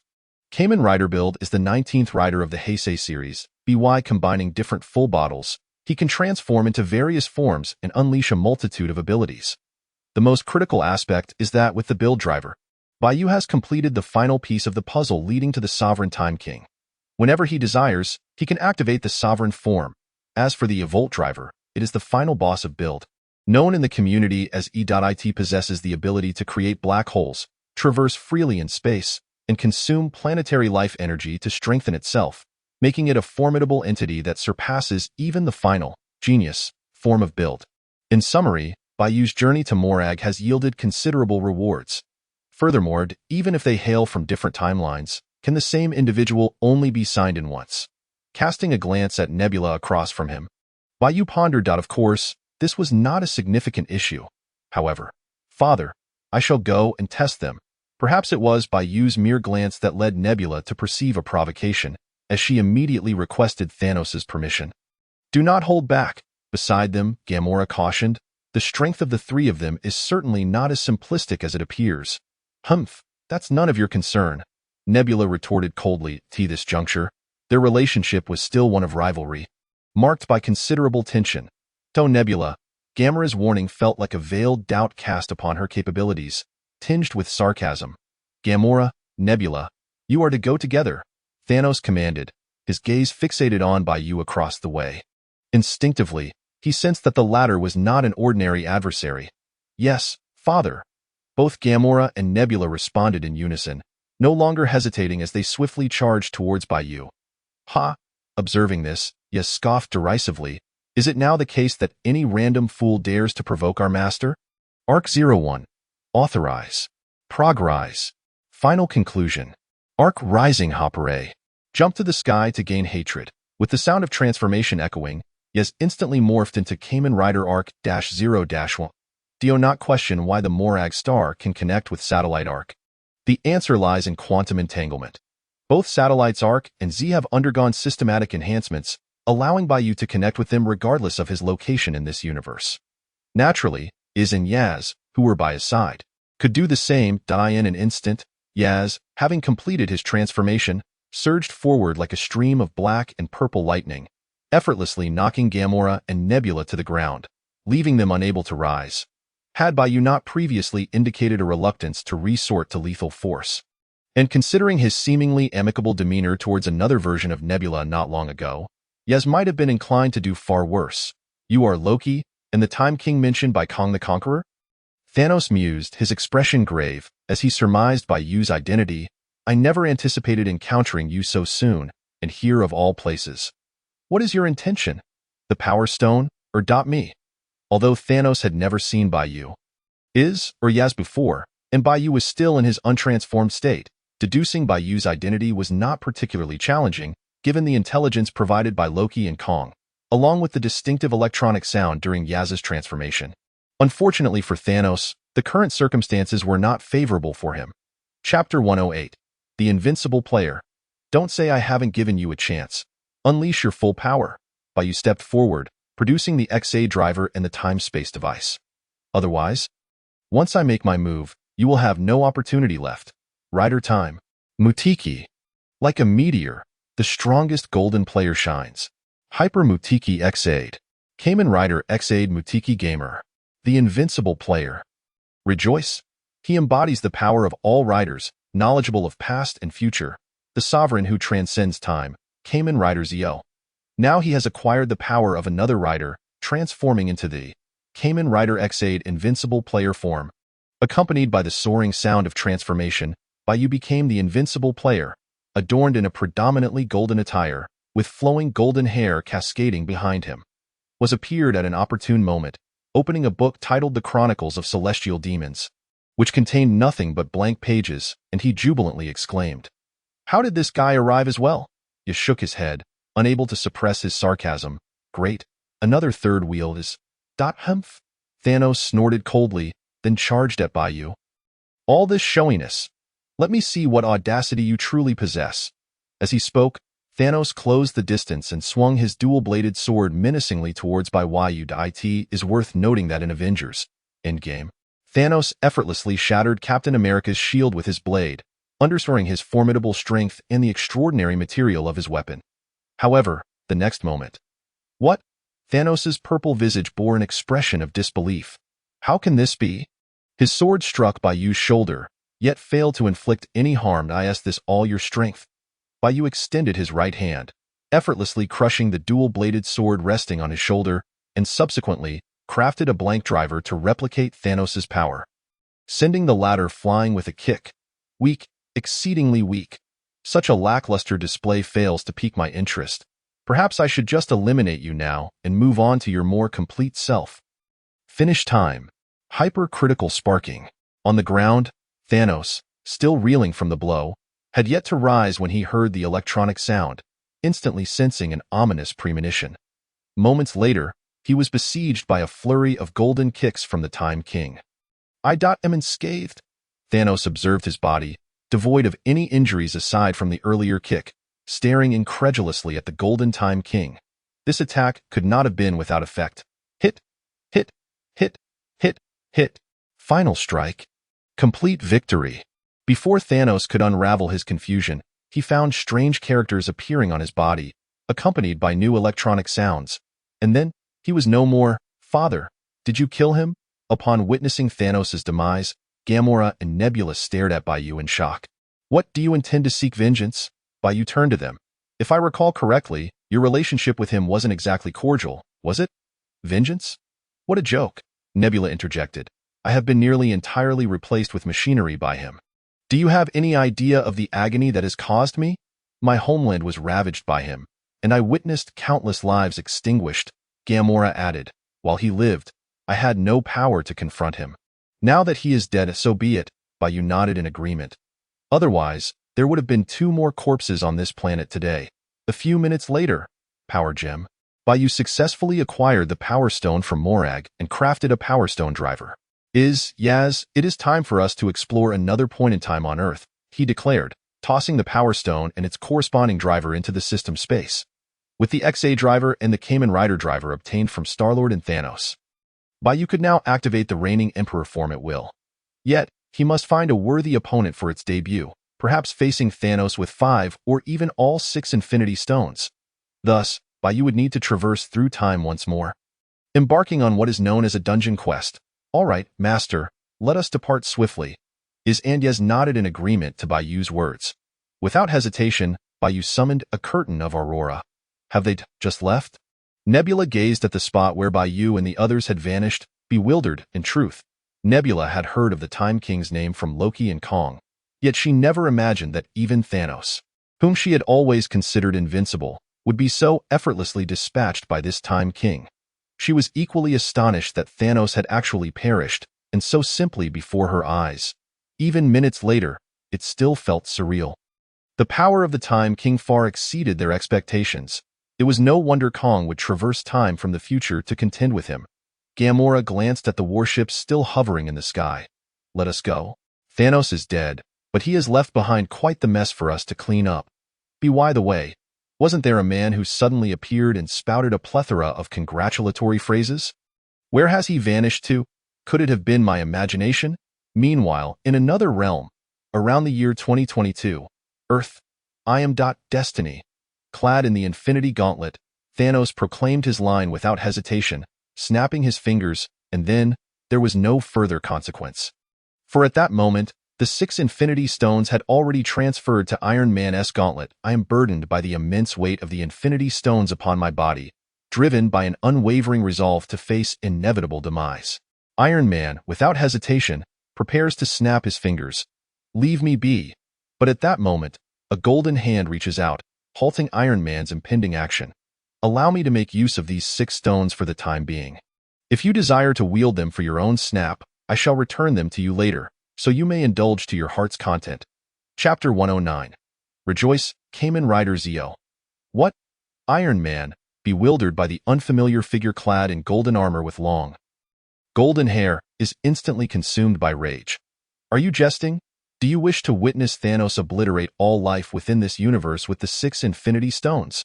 According to Doctor Strange, that was the sole opportunity to thwart Thanos. All it required was the sacrifice of Iron Man alone. Yet now, this singular chance may be squandered by the sudden emergence of this golden fool before him. I shall not seek your consent. Bai Yu, disinterested in explanations, promptly absorbs the 6 Infinity Stones from Iron Man's grasp into the system's space. After all, this is hardly the moment to hand these stones over to Thanos, allowing him to evolve into his ultimate form. What are you doing? Hand over those stones, Captain Marvel, enveloped in cosmic energy, charges towards Bai Yu like a powerful projectile. Ding! Congratulations on signing in Captain Marvel. Reward, 01 dial. Captain Marvel, ignoring the system's notification. Bai Yu effortlessly deflects Captain Marvel's fist, sending her flying thousands of meters away. Regrettably, you possess merely a fraction of energy from the space stone. In my presence, you remain akin to an insignificant insect. Hand over the Infinity Stones. At that moment, Wanda from this timeline, wielding her chaos magic, advances towards Bai Yu. Common, small. Seeing this, Bai Yu summons the Universal Sorcerer S-Ring and magically reduces Wanda to the size of an ant. Consequently, the potency of her chaos magic is drastically diminished. Although, under normal circumstances, Wanda's magic would still be ineffective against Bai Yu, who remains in his invincible player form. He actually shrank Wanda. The towering Ant-Man extends a fist the size of a mountain towards Bai Yu. In that case, let the colossal Ant-Man handle him. Ding. Congratulations on signing an Ant-Man. Reward, J. Dial. How fortuitous. Hearing the notification, Bai Yu casually retrieves the newly acquired J. Dial. J. In an instant, a figure towering approximately 40 meters, predominantly green with red eyes and insect-like features, materializes and delivers a powerful punch to Ant-Man's face. In the ensuing moments. Ding. Congratulations on signing in Doctor Strange, Black Panther, Falcon, Drax, Rocket Raccoon, Groot, Mantis, Valkyrie, Wasp. Rewards. Holy Blade Dial. Mach Dial, complete mechanical mutant dial set. Soul Ride Dial, complete Eye Monster and Eye Monster user card set. Speeding Dial, complete Source of Ruin card set. Kuuga's Dial, Grice Dial. One after another, superheroes, including the adorable Thanos, attempt to seize the Infinity Stones from Bai Yu. Yet, aside from being sent flying by Bai Yu or Yaz, they merely contribute a few Rider Dials or Monster Series cards. Among these rewards, O1 and Holy Blade are the first and second Kamen Riders of the Reiwa era, respectively. Mach, Soul Ride, Speeding, Kuuga, and Grice represent the second riders of Rider Drive, Rider Ghost, Rider Xaid, and the second and third riders of Rider Build. The mechanical mutants, Eye Monsters, and Source of Ruin are respectively the monster races from Rider Drive, Rider Ghost, and Rider X-A. In short, another bountiful harvest. Soon now, no one shall disturb us. Bai Yu carelessly tosses the 5 Infinity Stones, space, time, mind, power, and reality, towards Thanos as if discarding refuse, coldly declaring, "Take them, defeat me, or else perish. However, since you desire this, I shall oblige. As long as you do not regret it." Although only 5 Infinity Stones remain, they are sufficient to grant Thanos nearly invincible power. He comprehends why, under such circumstances, the individual before him dares to relinquish these stones. Yet, aside from satisfying the latter, he has no other choices, does he? No. In stark contrast, the surrounding heroes, lying defeated, Captain America, Iron Man, Thor, are engulfed in despair. They struggle to fathom why someone would be foolish enough to believe they could challenge Thanos, who wields 5 stones. Clearly, he could end all calamities without this reckless gamble. Hee. Bai Yu chuckles, dismissing the need for concern or explanation. In the next moment, beams of light envelop him, merging with the Xaid dial that has also emerged from the time-space driver. Grand Zio? Ding! Congratulations, the power of the Demon King has been upgraded. Now at level 4. Listening to the system's notification, Bai Yu feels a surge of joy as he grasps the Grand Zio dial and inserts it into the left slot of the time-space driver. He then retrieves the Zio dial, inserting it into the right slot. Then, Advent, complete, turn up, change Beetle, sword form, wake up, Kamen Ride, Cyclone Joker, take Torabata, 3-2-1, Passion Surges, Transformation Touch, Hela, Drive Kagan, Level Up, Best Match, Grand Time, Kuuga Ajit Ryuki Foi's Blade, Hibiki Kabuto Dino Kiva Decade, W004s, Wizard Game Drive, Ghost Xaid Build, Rejoice, Kamen Rider Grand Zio. Accompanied by the exhilarating transformation sound, a golden palace rises behind Bai Yu. Statues of the 20 Heisei main riders emerge between the palace and Bai Yu, forming a line to the left and right. Subsequently, as the shells of these statues fall away, revealing the 20 Heisei riders, they shrink and soar forward, ultimately adhering to the corresponding positions on the Zio armor in the form of golden reliefs. With the transformation sound coming to an end, the figure of Zio, raising its index finger, also materializes in golden relief upon Bai Yu's forehead. Kamen Rider Zio officially makes his entrance. Rejoice, appears, exhibiting an unprecedented excitement. No, there's no need for celebration anymore. Everyone, simply relish this moment. Chapter 110. Thanos with 5 stones Bai Yu contemplates and turns to Waz. How about you celebrate a little? According to rumors, the Demon King and Zio faced numerous setbacks due to the initial transformation into Grand Zio lacking Waz's celebration. Although Bai Yu does not believe he would falter, who can predict the outcome of such mystical matters? Waz pauses, then opens the record of the arrival of all worlds, feigning the same excitement as before. Rejoice. He embodies the power of all riders, mastering time and transcending both past and future. He has now inherited the powers of 20 riders, transforming into Kamen Rider Zeo Grand Form. Everyone, once again, relish this moment. Since His Majesty, the Demon King, has requested a celebration, Waz will certainly not refuse. Why is this guy following us again? Yaz complains, hands on her hips, then inexplicably pulls out a magenta camera and begins snapping photos of Bai Yu in his Grand Zeo form. However, this form of the master looks incredibly formidable. It is imperative to document this. Alas, witnessing the scene, Is shook her head in despair. How ungraceful it is to be flailing about like this, and can we not, with our keen eyes as Shamagia, serve as ultra-high-definition cameras? Thus, would it not be more prudent to simply fix our gaze upon our master? But, what is that? At this very moment, Captain Marvel and Doctor Strange were utterly astonished. They could not comprehend where this so-called Time King had emerged from, nor could they fathom the reason behind his spectacular transformation effects.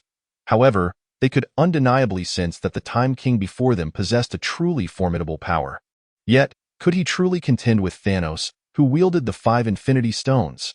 Of course, as long as Thanos did not clench his fist, it should not pose an issue. But judging by the demeanor of this Time King, it appeared he would not resort to such a strategy for victory. The Time King, you say? Although Thanos was momentarily taken aback by Bai Yu's astonishing transformation effects, he had now placed the 5th Infinity Stone upon his Infinity Gauntlet. Let me see what courage and confidence you possess to challenge the might of the Infinity Stones. As he spoke, Thanos raised his right hand, the Power Stone on the gauntlet radiating a purple glow. In the next instant, a wave of purple energy, capable of effortlessly obliterating a mountain, surged towards Bai Yu. Ha! Bai Yu raised his hand, redirecting the purple energy wave with disdain, stating, "Is that all the energy the Power Stone can muster? Thanos, unleash your maximum power. Otherwise, I shall ensure your demise here and now." Uncertain whether it was a test or if he believed that previous energy wave was sufficient, Bai Yu sensed that it was far from the true power of the Power Stone on the Infinity Gauntlet. Across from him, Thanos observed the purple energy wave that Bai Yu had deflected, which had instantly leveled a mountain in another direction. His gaze then returned to Bai Yu, and without hesitation, he charged the Power Stone once more. Boom! In an instant, a wave of purple energy, magnitudes larger than before, erupted from the Infinity Gauntlet after Thanos had prepared for several seconds. Theoretically, the Power Stone could easily annihilate one or even multiple planets. Under normal circumstances, even a moderately powerful foe would not grant Thanos the time to unleash his maximum output. Yet, Bai Yu desired nothing less than for Thanos to unleash his full strength, thus affording him the opportunity. This is bad. At the sight of this, Doctor Strange's expression shifted dramatically. Without a moment's hesitation, he opened portals to transport everyone present away. Where? Truth be told, Doctor Strange himself did not know. But they absolutely could not remain here any longer, nor could they afford to stay on Earth. Meanwhile, Waz, holding the record of the omnipresent demons, emanated a dark golden light, creating a spatial portal while addressing Iz and Yaz. "We must leave as well. This is no longer a place for us to observe closely." Kabuto. At this moment, upon sensing Iz and Yaz's departure, Bai Yu cast aside all reservations. He did not need to touch the golden relief as the little demon king of the original story did. With merely a thought, a golden portal opened before him. Following that, Kamen Rider Kabuto emerged from within, raising the perfect bug visor in gun mode, unleashing an expansive tornado-shaped energy wave to engage Thanos in a clash. Then, boom! Accompanied by a colossal roar that rendered Captain Marvel and Thor momentarily deaf, the entire Earth was instantaneously reduced to dust. Aside from those transported away by Doctor Strange, as well as Iz, Yaz, and Bai Yu, all life on Earth was extinguished, but it mattered not. The arrival of time would intervene. Until then, let us revel in this battle. Indeed, this opponent was no easy foe. Protected by the stones, Thanos remained unharmed, yet he gazed at the equally unscathed Time King with an increasingly grave expression. In truth, Thanos was not in a favorable state.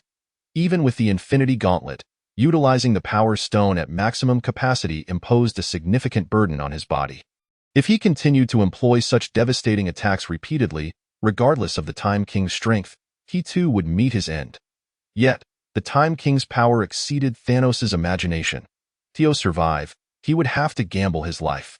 Thus, with a resolute gaze, Thanos raised his right hand adorned with the Infinity Gauntlet once more. Boom, boom, boom. In an instant, Mercury, Venus, Mars, Jupiter, and even the Sun converged around Bai Yu, poised to strike him down. Undoubtedly, after this maneuver, Thanos would endure an even greater burden, but it mattered not. As long as he remained alive, it was still worthwhile. Kuuga, Ajit, Ryuki, Kiva, Ghost.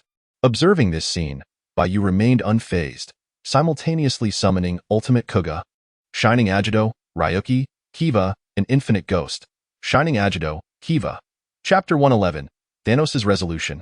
Unlike the original story, the Time King Bai Yu had transformed into, under the influence of the fourth-tier omnipresent demon power, possessed an astonishing 16-fold enhancement of Kuuga's power.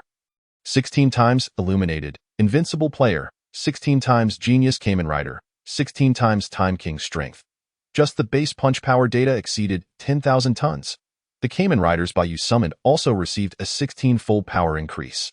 If one were to factor in the concept of mind, the result would be unfathomable. Otherwise, even if Bai Yu truly transformed into the Time King, he would likely be unable to contend with Thanos in his 5-stone state. As for now, Ultimate Kick, Enhanced Shining Rider Kick, Dragon Firestorm, Emperor Moonbreak, God Omega Drive Mugen, Ultimate Kuuga, Shining Agito, Ryuki, Kiva, and Infinite Ghost each unleashed their maximum power against Mercury, Venus, Mars, Jupiter, and the Sun. Boom, roar, bang. The resounding echoes reverberated throughout the solar system. Doctor Strange and the others ultimately could not escape in time, becoming ensnared in the aftermath of Bai Yu's battle with Thanos. With their fates uncertain as for Is, Yaz, and Waz, they remained unscathed under the protection of record of the omnipresent demons. How could this be? Moments later, Thanos, gazing at the still unscathed Time King before him, could hardly conceal his astonishment. You were able to disregard such an attack? To what extent does that individual possess strength? Not only can he summon others, but they are each absurdly powerful? If Thanos were to realize that Bai Yu's own power far surpassed that of the Kamen Riders he summoned, he would surely descend into madness on the spot. He possessed 5 Infinity Stones, and their power extended beyond mere physical combat. Indeed, Bai Yu instantly felt a formidable mental force assailing his mindscape. Alas, his mental barriers had strengthened alongside his own power. Moreover, he had previously absorbed and replicated some of the power of the Mind Stone. Seemingly aware of this, Thanos attempted to manipulate the Time Stone to reverse time to before Bai Yu transformed into the Time King. To toy with time before the Time King? How creative. Bai Yu waved his hand, and aside from himself and Thanos, the entire sun's time came to a standstill, and no matter how Thanos wielded the Time Stone, he could no longer exert any significant influence over the surrounding time. What a remarkably troublesome adversary. Witnessing this, Thanos could not help but exclaim. He then coughed up a mouthful of blood. There was no remedy. The repeated high-capacity use of the Infinity Stones had taken a tremendous toll on his body. Yet, at this juncture, he had no choice but to continue fighting with his life on the line. Then let it be so. Since power, mind, and time proved ineffective, he would resort to space and reality in an instant. Bai Yu found himself in a location where a black hole was expanding, attempting to draw him into its depths. Not only that, the entirety of the solar system's celestial bodies converged, forming a colossal spear of stars that rocketed towards Bai Yu, intent on pushing him into the black hole or even impaling him outright. "Why do you think this would work against me?" Bai Yu remarked, shaking his head.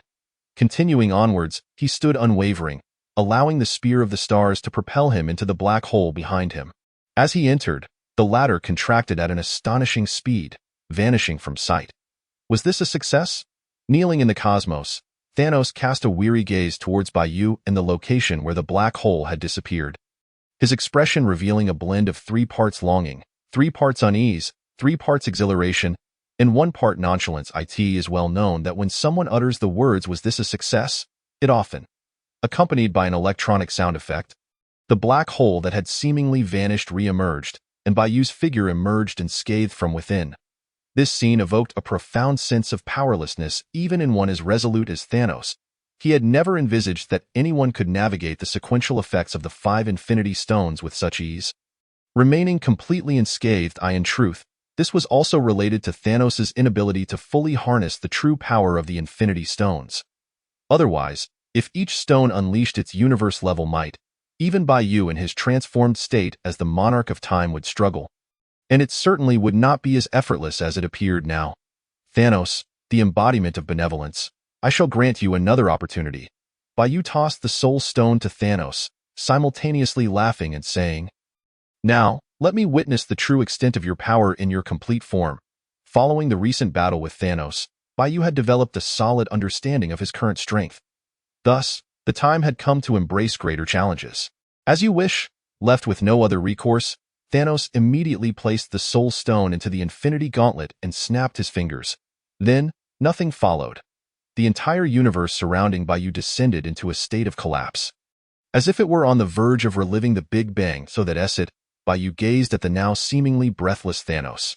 Your objective has never been to fight me, but rather to annihilate the life of this universe. More precisely, Thanos' initial goal was to obliterate half of all life in the cosmos. In comparison, both his own life and the so-called Monarch of Time were of little consequence. Coincidentally, Bai Yu had afforded him the opportunity to fulfill this desired of course. The crux of the matter likely lay in Bai Yu's earlier display and his confidence, leaving Thanos uncertain as to whether directly confronting him would lead to failure again. Thus, rather than gamble with Bai Yu's life, he opted to wager on his own aspiration. Alas, now you can only snap your fingers once, and it should truly be directed at me. Bai Yu shook his head, sighing. Reality Gem, Soul Gem. With a thought, Bai Yu conjured 2 blank dials from thin air, replicating the powers of the Reality Gem and the Soul Gem. Not only that, in the next moment, the dials for the Time Gem, Space Gem, Mind Gem, and Power Gem emerged from the system space, and under the influence of the power of the Monarch of Time, fused with the newly created Reality Gem and Soul Gem dials, transforming into Infinity Gem. Chapter 112. The Iron Man's Embarrassment. Indeed, Bai Yu held the Infinity Gem dial in his hand, a slight smirk gracing his lips. From this moment forth, he merely needed to press this dial to summon the power of any one or several stones, even achieving the effect of snapping his fingers with all 6 stones. However, the specific extent of the Infinity Gem dial's power would depend on Bai Yu's own strength, thus preventing him from bearing an excessive physical burden. Overall, the stability of the dial far surpassed that of the Infinity Gauntlet, allowing Bai Yu to wield the might equivalent to that of the gauntlet under similar conditions. As for what was next, Bai Yu did not choose to immediately utilize the Infinity Gem dial. Instead, he pressed it against the Time, Space, Mind, and Power Stones respectively. Indeed, the same type of Infinity Gem across different timelines could also be replicated.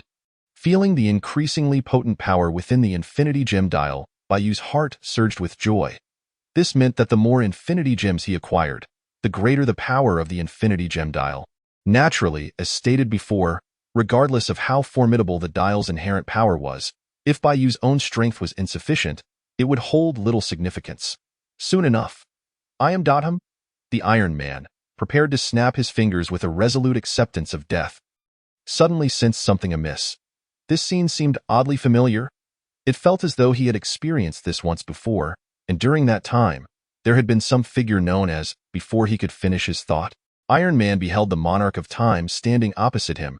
But now, Monarch of Time, Doctor Strange appeared to have realized something, turning to Bai Yu.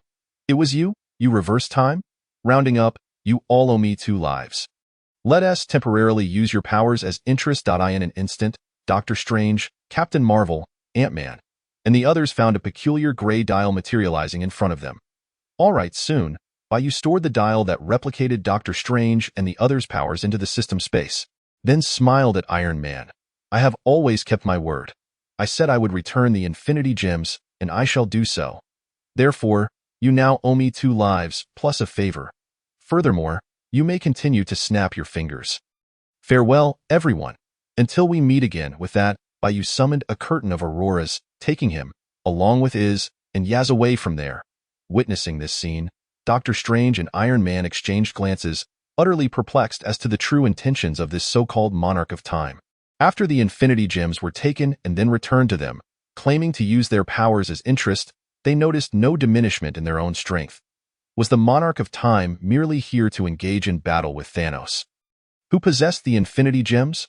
Or did he have other motives? However, these considerations were no longer pertinent. What mattered was Thanos. Iron Man gazed at Thanos, who was now kneeling before him, eyes filled with despair, momentarily uncertain whether to proceed with his intended snap. "Tony Stark, kill me," Thanos spoke in a low voice. "With the Monarch of Time present, I shall never realize my desires, and my greatest goal and motivation have vanished. This life is meaningless to me now." Thanos was not foolish. He could easily deduce that the Monarch of Time was likely not from this timeline, or even this world. But so what? Even if Thanos were to obtain the Infinity Gauntlet again and fulfill his wish, as long as the latter was willing to sacrifice himself and merely snap his fingers, all of Thanos' previous efforts would be rendered meaningless. "I will not kill you." Iron Man, after a brief contemplation, first handed the 6 stones to Captain Marvel, who had flown over in response to his signal, then addressed Thanos.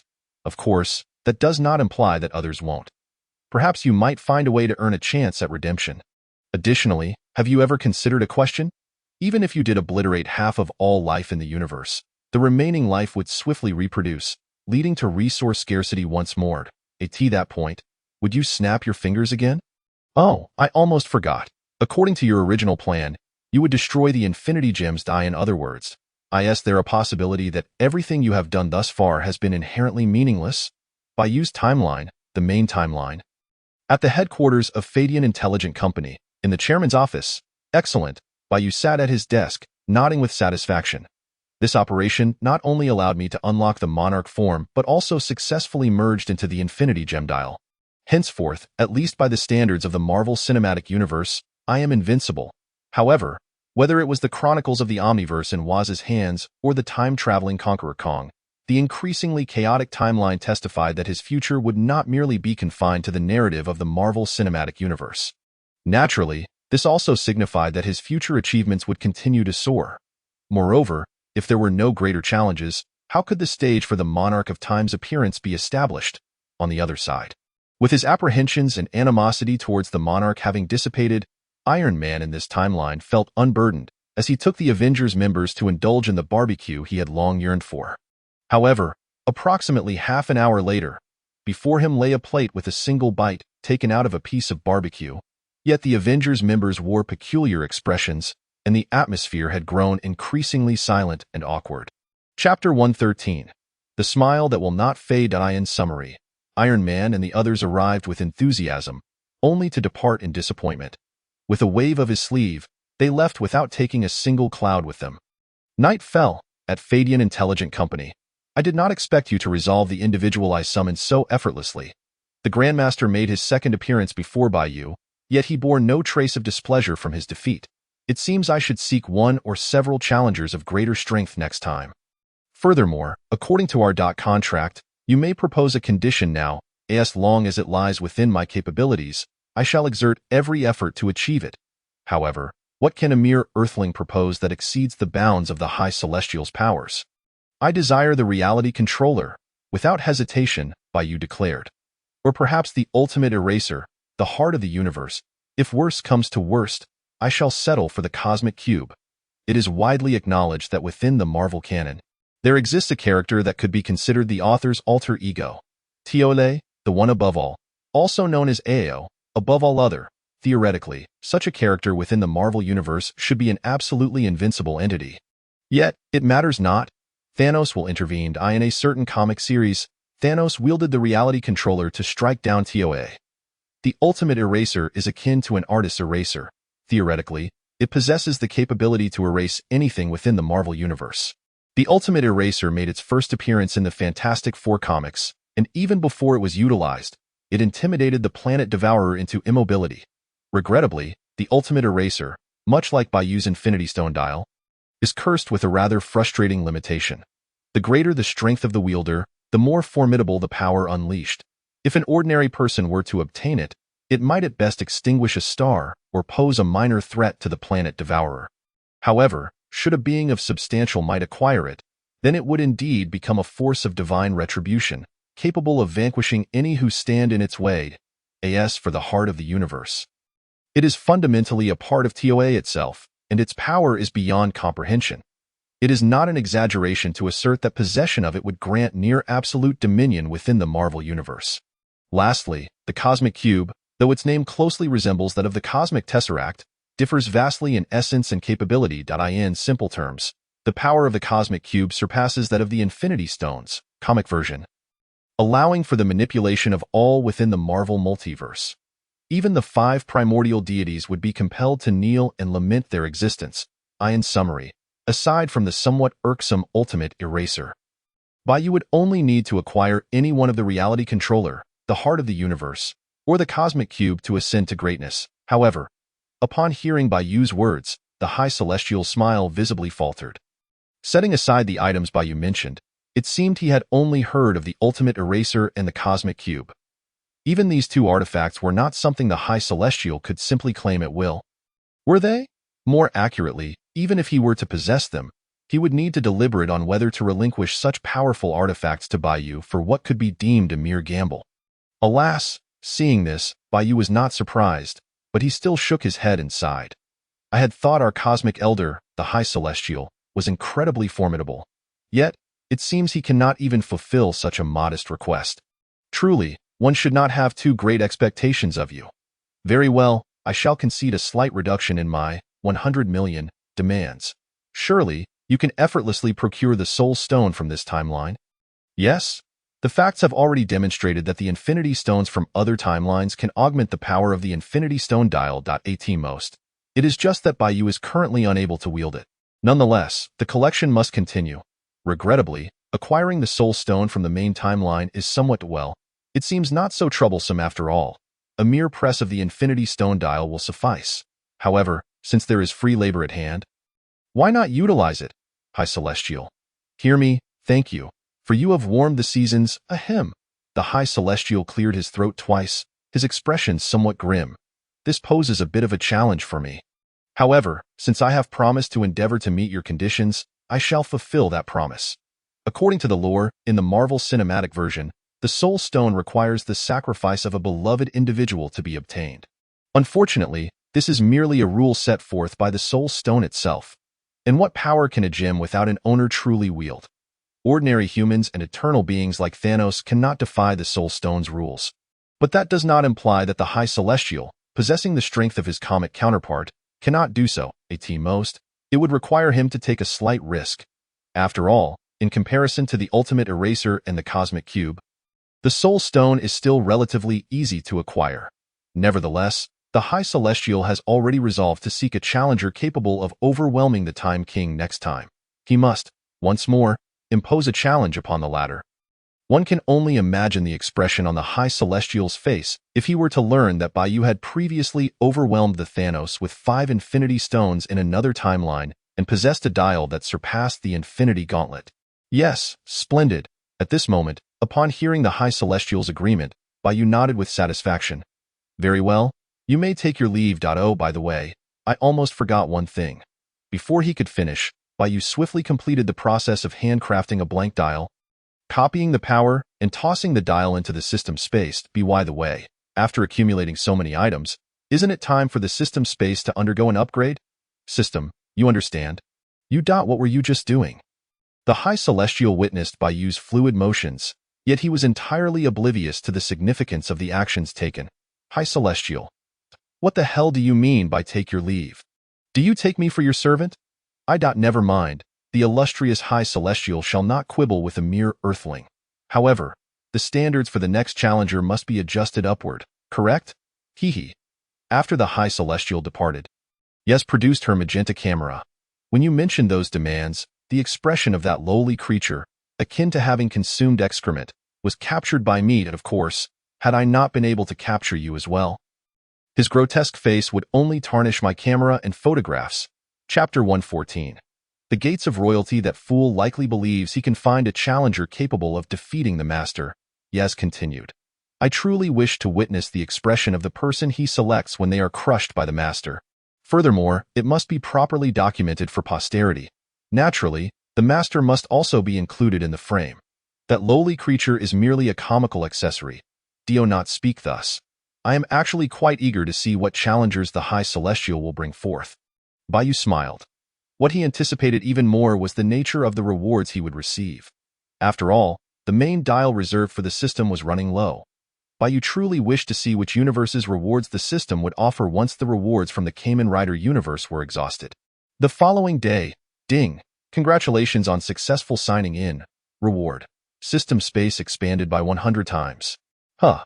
Has the system finally had a breakthrough? Upon hearing the notification, Bai Yu felt a surge of joy in his heart. Just yesterday he had lamented the inadequacy of the system space, and unexpectedly, today it expanded 100-fold. Originally, the system space was only 10 cubic meters, and now it had transformed into 1,000 cubic meters. Indeed, the system is quite reliable, system. So, is there a possibility that you should be calling me sister? In the afternoon, Iron Man and the others arrived at Phyto Intelligent Company, bringing along several new faces. Ding! Congratulations on signing in. Hive, Quake, Absorbing Man, Ghost Rider.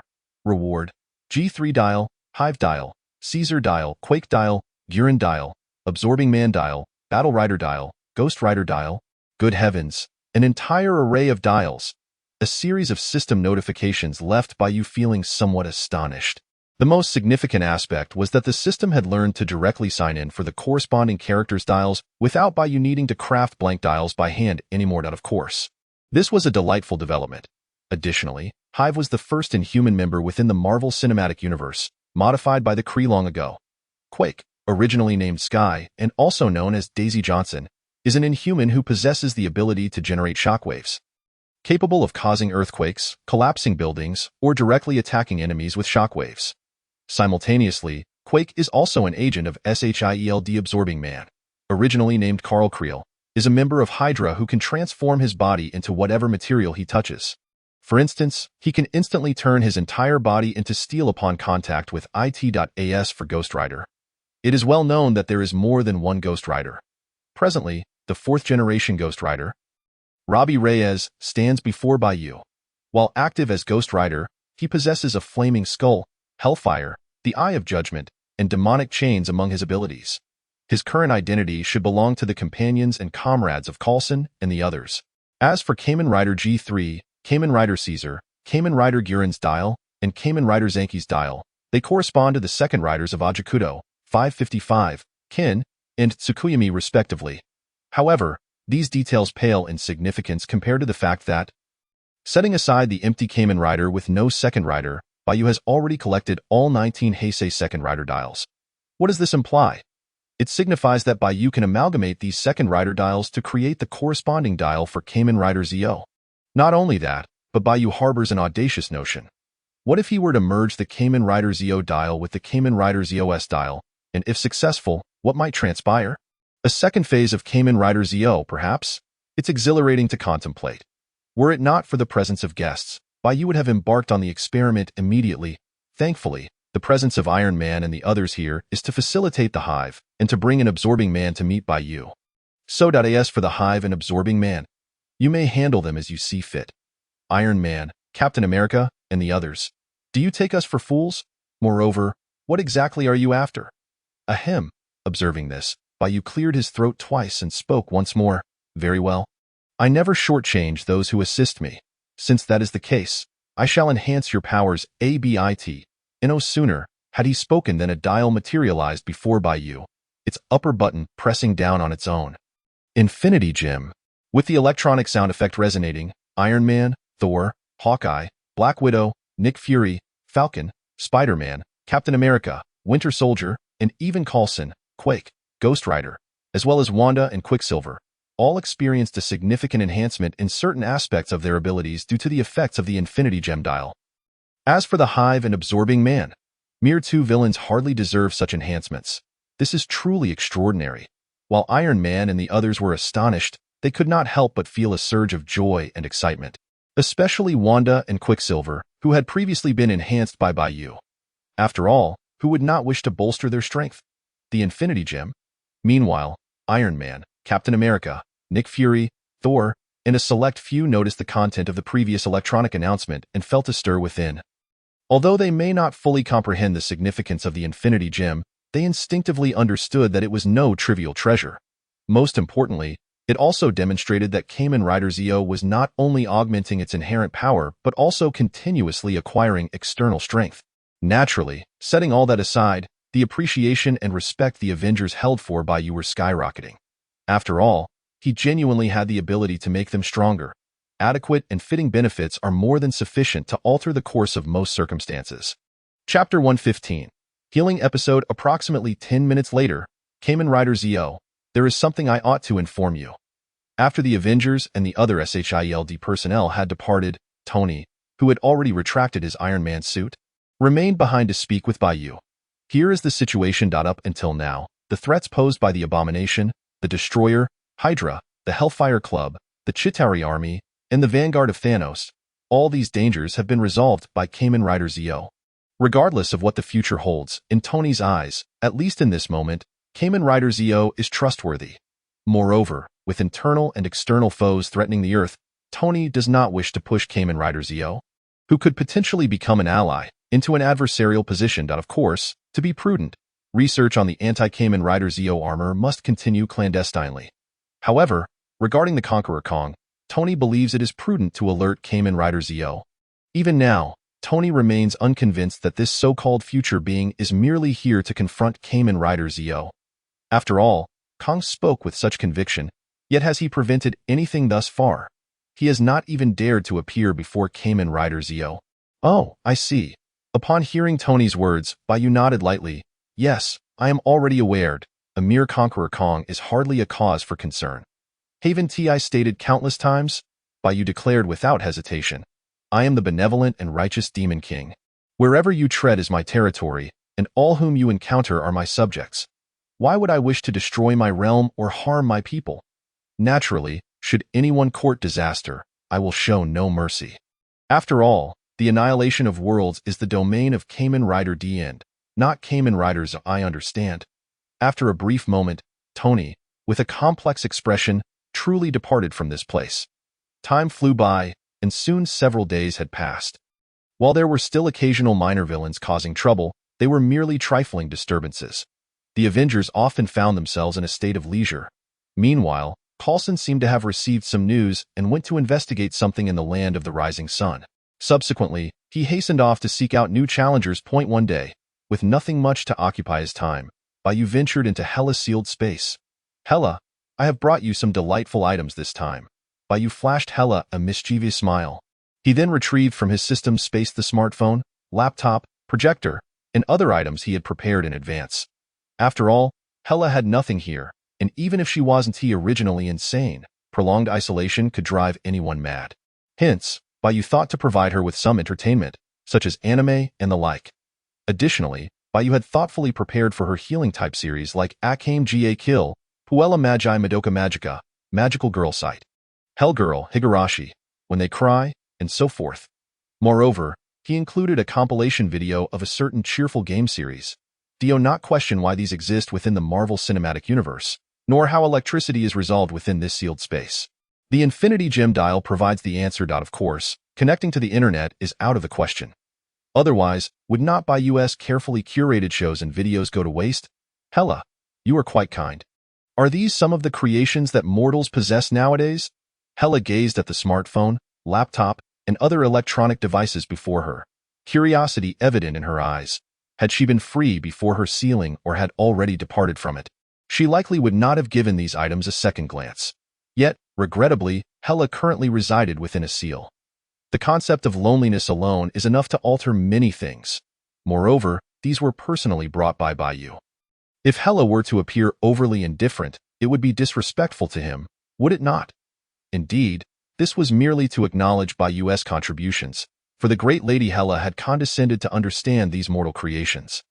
It was certainly not because she was interested herself. No, certainly not.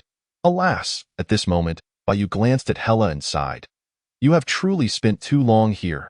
Times have changed. Even the proud have retreated from their arrogance.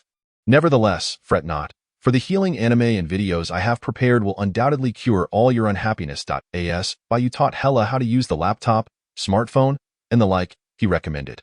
I personally suggest you start with Puella Magi Madoka Magica to develop an unassailable spirit, and then you can confidently proceed to enjoy Akame Ga Kill, Hellgirl, and so forth. Well then, I wish you an entertaining viewing experience. We shall meet again later. After essentially teaching Hela how to use these electronic devices, Bai Yu unhesitatingly took his leave. Naturally, Bai Yu also left a contingency plan, allowing Satellite Zaya to monitor the situation here at all times. Thus, when Hela finds herself crying and lamenting her plight, feeling utterly pitiful, she might wonder, why did he leave so hastily? Hela gazed at the spot where Bai Yu had departed, puzzled. Could it be that he has done something to feel guilty about? Never mind, I shall first indulge in the healing anime he mentioned to mend my fragile heart, which had long endured betrayal and sealing, a Phyto intelligent company, in the chairman's office, not long ago. The Green Goblin, Sandman, and Electro, these three supervillains, had kidnapped his girlfriend Gwen. Spider-Man exerted every effort to rescue her, yet in the end, Gwen. Thus, Spider-Man beseeched his master to assist in reviving Gwen.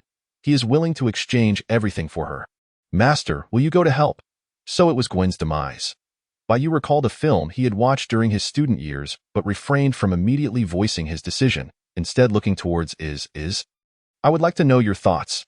Bai Yu hoped that Is would be a being with flesh, blood, and independent thought, rather than just a mere Shemagarath. Chapter 116, Dragon Knight. My thoughts? Is pondered for a moment before responding. I believe the Master should extend assistance. Firstly, Spider-Man is a member of the Avengers and a subject of the Master. As a king, the Master has every reason to save your subjects. Secondly, the Green Goblin, Sandman, and Electro are superhumans whom the Master has yet to encounter. By engaging with them, you can acquire new powers. Thirdly, the Master is a demon king, but he is also human. Being human necessitates social interaction. Regardless of whether they are subordinates or friends, an additional touch of gratitude akin to that of Spider-Man is not necessarily a negative thing. As for the fourth point, it could be considered a small personal wish of mine. I hope the Master can exhibit a bit more mercy, rather than transforming into a so-called tyrant. I would much rather witness a benevolent Master. One who is willing to be close to others, rather than a cold-hearted, unapproachable one. Of course, should anyone wish harm upon the Master, they would undoubtedly meet their demise. These are merely my humble thoughts. Ultimately, the power of decision will always reside in the hands of the Master. Understood. Bai Yu nodded, then turned to Yaz. Yaz, what are your thoughts? Despite Yaz's consistently vibrant demeanor, she had yet to enter the technological singularity. Perhaps it was precisely because she had always appeared more human from the outset that she found it even more challenging to reach that singularity. However, it was only a matter of difficulty. As for me, witnessing this, Yaz declared without hesitation, I, of course, listen to the Master. What do Spider-Man and Gwen have to do with me? However, the names Spider-Man, Green Goblin, and Electro are rather unpleasant. Perhaps we should eliminate them all? As expected of you, Yaz. As for Bai Yu's own choice, Queen's Gwen. Spider-Man removed his mask, holding his girlfriend tightly in his arms, tears streaming down his face. Haha. In contrast, a figure clad in green armor, riding a demonic glider and wielding a pumpkin bomb, an exterior reminiscent of a goblin, was laughing joyously. Spider-Man, this is all your fault. It is you who insisted on being some sort of superhero, thus leading to the innocent Gwen's plight. Yet, it was undeniably the Green Goblin's actions that caused Gwen to fall from a height, disrupting Spider-Man's chance to rescue her. Spider-Man, the Sandman, whose upper body was entirely formed of sand, denied Spider-Man even a moment of sorrow, immediately conjuring a sand fist the size of a car and hurling it at Spider-Man. Do not be too sorrowful. I shall send you down to reunite with Gwen. Spider-Man, your doom is upon you. Enveloped in a black hood, with a face that clearly did not resemble that of a normal human, Electro unleashed a torrent of electricity towards Spider-Man. Just then, rider time. The night appears when you sighed. You have no grief, and the flame is bright. Ride on Dragon Fight. Dragonic Knight. Kamen Rider Saber Dragonic Knight. Congratulations on signing in Green Goblin. Sandman, Electro successfully, rewards obtained. Vulcan Drive, Valkyrie, Thousand Rider Drive, Green Goblin Drive, Sandman Drive, Electro Drive. Simultaneously, Bai Yu, donned in silver armor adorned with red accents, a time-space driver at his waist and wielding the flame sword, appeared between Spider-Man and the Green Goblin. Kamen Rider Saber, Dragonic Knight. Among those rewards, Kamen Rider Vulcan, Kamen Rider Valkyrie, and Kamen Rider 1000 are the second, third, and sixth riders from 01.in short, yet more temporarily useless drives. Furthermore, celebrate. He is the king of all riders. And now he transforms into Kamen Rider Saber, Dragonic Knight form. The diligent uncle will also made an appearance to assert his presence. Time King, upon witnessing Bai Yu's arrival, the previously arrogant Green Goblin, Sandman, and Electro were immediately taken aback, retreating several steps. After all, they could not withstand a nuclear kick. Everyone, pull yourselves together. The Green Goblin quickly reacted, stating, "We are all supervillains, even without Time King. We will encounter other superheroes in the future. Did you not consider the possibility of such occurrences before this operation? Do not forget, we each have our reasons to oppose Spider-Man. What of Time King? At worst, it is just death. Could it be that you wish to back down like this, perhaps never to rise again? Moreover, one of you is made of sand, another of electricity. How can you be more afraid of death than I? A mere flesh and blood person?" Sandman and Electro exchanged glances, releasing vast quantities of sand and electricity towards Time King, while discreetly separating part of themselves in an attempt to escape. As for the Green Goblin, after uttering those words, he had already fled. Ha! Observing this, Bai Yu scoffed lightly, raising a hand. "Dare to attempt escape in my presence? That is rather disrespectful to me as Time King, is it not?" In the next moment, Sandman, Electro, the Green Goblin, and their attacks all instantaneously entered a state of time suspension. In other words, they had been rendered completely non-existent on this timeline. "Mr. Time King," Spider-Man quickly implored Time King, "please, save Gwen. If you can bring her back to life, I will do anything you ask." Bai Yu turned to Spider-Man, asking meaningfully, "So, the question arises, passionate Spider-Man, do you desire the original Gwen in your arms? Or the Spider-Gwen behind you?" Chapter 117, Spider-Gwen, Morlun. Subsequently, he beheld a figure clad in a form-fitting suit inspired by a spider design, white above and black below, with red accents and a white hood atop her head. Spider-Gwen. "Oh." Spider-Gwen glanced at the Gwen in Spider-Man's arms and wryly remarked, "Am I lucky or unlucky?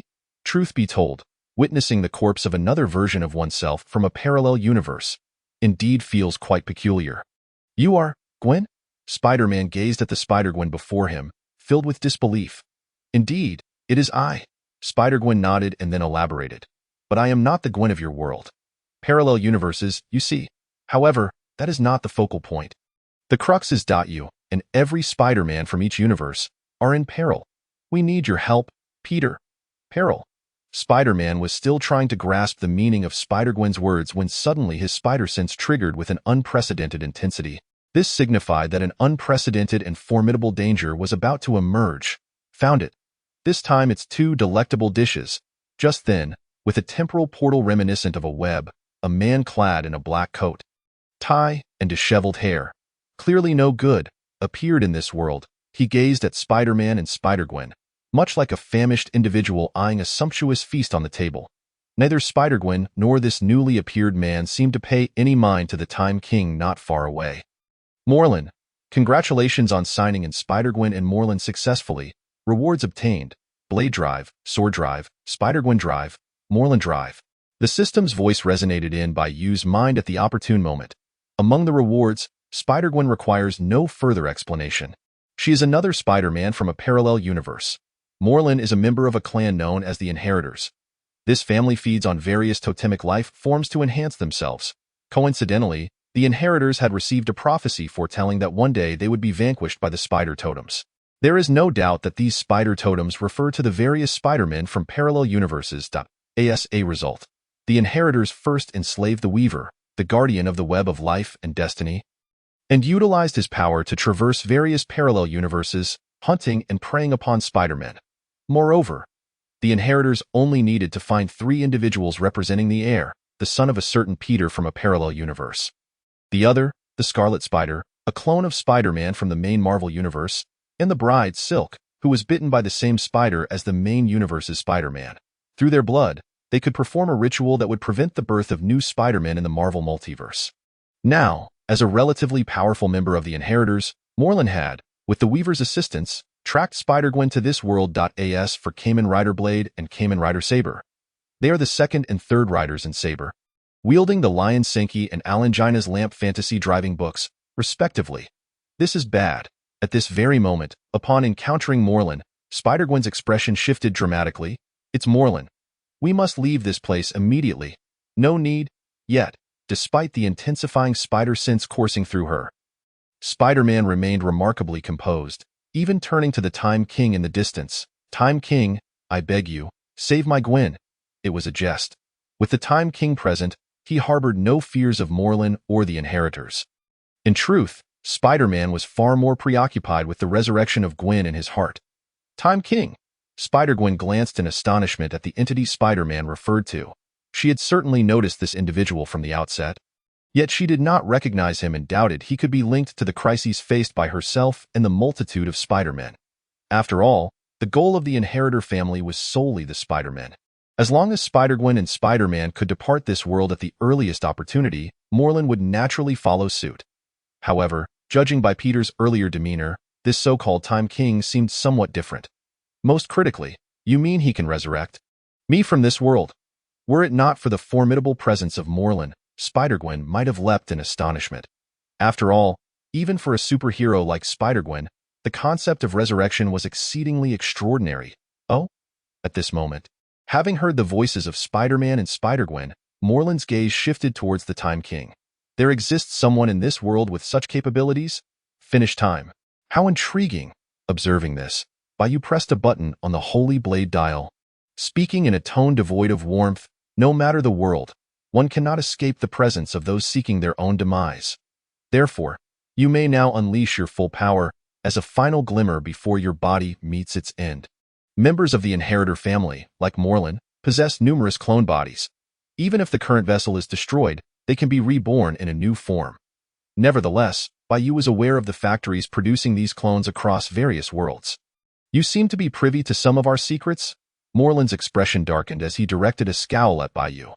Unfortunately, you should not provoke me so. As soon as the words left his lips, Morlun surged toward Bai Yu with speed surpassing human limits. Saber Dragonic Knight, Shinka Ryohazen.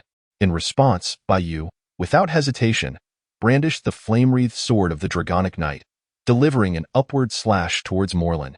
Although Bai Yu possessed the strength to obliterate a minor character like Morlun with a single blow, having summoned his Dragonic Knight form, he deemed it disrespectful not to unleash a finishing move.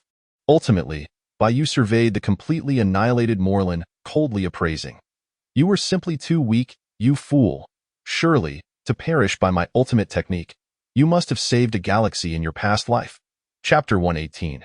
Departure. A new quest. Spider-Universe. He effortlessly killed Morlun? Spider-Gwen gazed at the Time King in disbelief. If it had been her or most other Spider-Men, they would likely have been thoroughly defeated by Morlun and the other Inheritors in a one-on-one battle. Moreover, the Time King appeared to be saying, I haven't even exerted myself, and you have already fallen. This only heightened Spider-Gwen's sense of the extraordinary nature of the individual before her. So, you were aware of the Time King's might all along. Which is why you were unconcerned about Morlun's appearance. Spider-Gwen turned to Peter, finally grasping the truth. In response, Peter merely nodded slightly, his gaze filled with a mixture of hope, anxiety, and anticipation as he looked at the Time King. After all, Gwen had yet to be revived. Peter, remember your promise. After swiftly dispatching Morlun, Bai Yu gestured toward the Gwen cradled in Peter's arms. In the next moment, Gwen executed a series of bizarre movements. Peter? Gwen distinctly recalled having died. So why was she now? Gwen, it's wonderful. You've finally come back. Peter embraced Gwen tightly, taking a while to realize. I'm so sorry, Gwen, it was my failure to protect you. It's all right, Peter. Gwen quickly shook her head. Simultaneously, she mused internally. So, it was the Time King who helped me return to life. That makes perfect sense. Naturally, this was a debt of life, and Gwen felt an overwhelming gratitude towards the Time King. Regrettably, considering her meager abilities, it seemed unlikely she could ever repay such a favor. This moment, observing the heartfelt embrace between Gwen and Peter, Spider-Gwen fell silent for a moment. Then, she turned away, preparing to utilize a small time travel device crafted by a Spider-Man from a parallel universe to depart this world. The current situation was abundantly clear. With a powerful presence like the Time King, the Spider-Men in this world would not genuinely face threats from the Inheritor family. There was no need for them to risk their lives accompanying her to confront the Inheritors. Thus, Spider-Gwen saw no reason to linger here any longer. "Are you truly preparing to leave?" Bai Yu's voice cut through. "You brought the Inheritors to this world. Although they are merely a swarm of disposable parasites to me, your actions have nonetheless caused me some insignificant trouble, and now, you plan to simply walk away."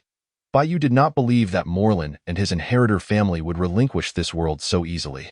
Moreover, given recent events, it was evident that other Spider-Men from parallel universes and members of the Inheritor family could potentially arrive. If that were the case, why would Bai Yu abandon the imminent rewards within his grasp? Fortunately, he had Spider-Gwen right before him, and it would be perfectly reasonable for her to serve as a temporary guide. Furthermore, you might not be aware, but Morlun and his kind possess a multitude of cloned bodies at a certain location. What you just destroyed was merely one of his forms. He can revive at any moment, continuing to harm my friends, and even me. Therefore, he may come back himself or bring other Inheritors along, adding to my troubles, correct? Bai Yu seized upon Spider-Gwen's words, stating, "Thus, you must take responsibility for guiding me to their cloning factory, and in the process, uproot the entire Inheritor family." What? Spider-Gwen was initially taken aback, but then quickly realized, her spirit soaring, "Time King, you intend to assist us in combating the Inheritor family?" Having witnessed the Time King's strength firsthand, Spider-Gwen believed that with his aid, they could indeed resolve the troubles posed by the Inheritors. "Don't misunderstand. I merely wish to crush a swarm of insects that irk me," Bai Yu replied, shaking his head before changing his tone. "However, I would not mind accepting your gratitude, along with that of the other Spider-Men from parallel worlds." "Rest assured, Time King," Spider-Gwen eagerly declared, "as long as you are willing to help us deal with the Inheritor family, we will undoubtedly repay you with overflowing gratitude." Almost all Spider-Men across parallel universes are superheroes and are certain to remember kindness. Hence, Spider-Gwen had stated we instead of the more precise "very well." Bai Yu was not particularly interested in the supposed gratitude of the Spider-Men, even if they were a collective of Spider-Men. He raised his hand to summon an aurora curtain, saying, "Think of the place you wish to go, and step into this light curtain. It will take us there." "I can't believe, Time King, that you can traverse different worlds without relying on any instruments." Spider-Gwen was astonished once more. "It's a pity that there is no Time King in other parallel universes." "Oh, it's highly likely that it's simply because I visited too few parallel universes thus far. Even if I have, I usually seek out the Spider-Man of that world." Regardless, for Spider-Gwen, encountering and receiving the assistance of the Time King in this world was an extraordinary stroke of luck. "Wait!" At that moment, Peter exchanged a few words with Gwen before addressing Bai Yu. "Time King, please allow me to accompany you." "I've said before, as long as you can bring Gwen back, I would be willing to give everything. Moreover, I cannot simply abandon the other Spider-Men from parallel universes." "Then just follow along," Bai Yu nodded, indicating for Spider-Gwen to lead the way. Naturally, she understood his intent and stepped forward with a hint of curiosity, tentatively entering the aurora curtain, hoping that this so-called Inheritor family would make this journey a tad more interesting. With such thoughts, Bai Yu stepped lightly into the aurora curtain. Spider-Man naturally follows closely behind. Chapter 119. The Spider-Men of Earth 13.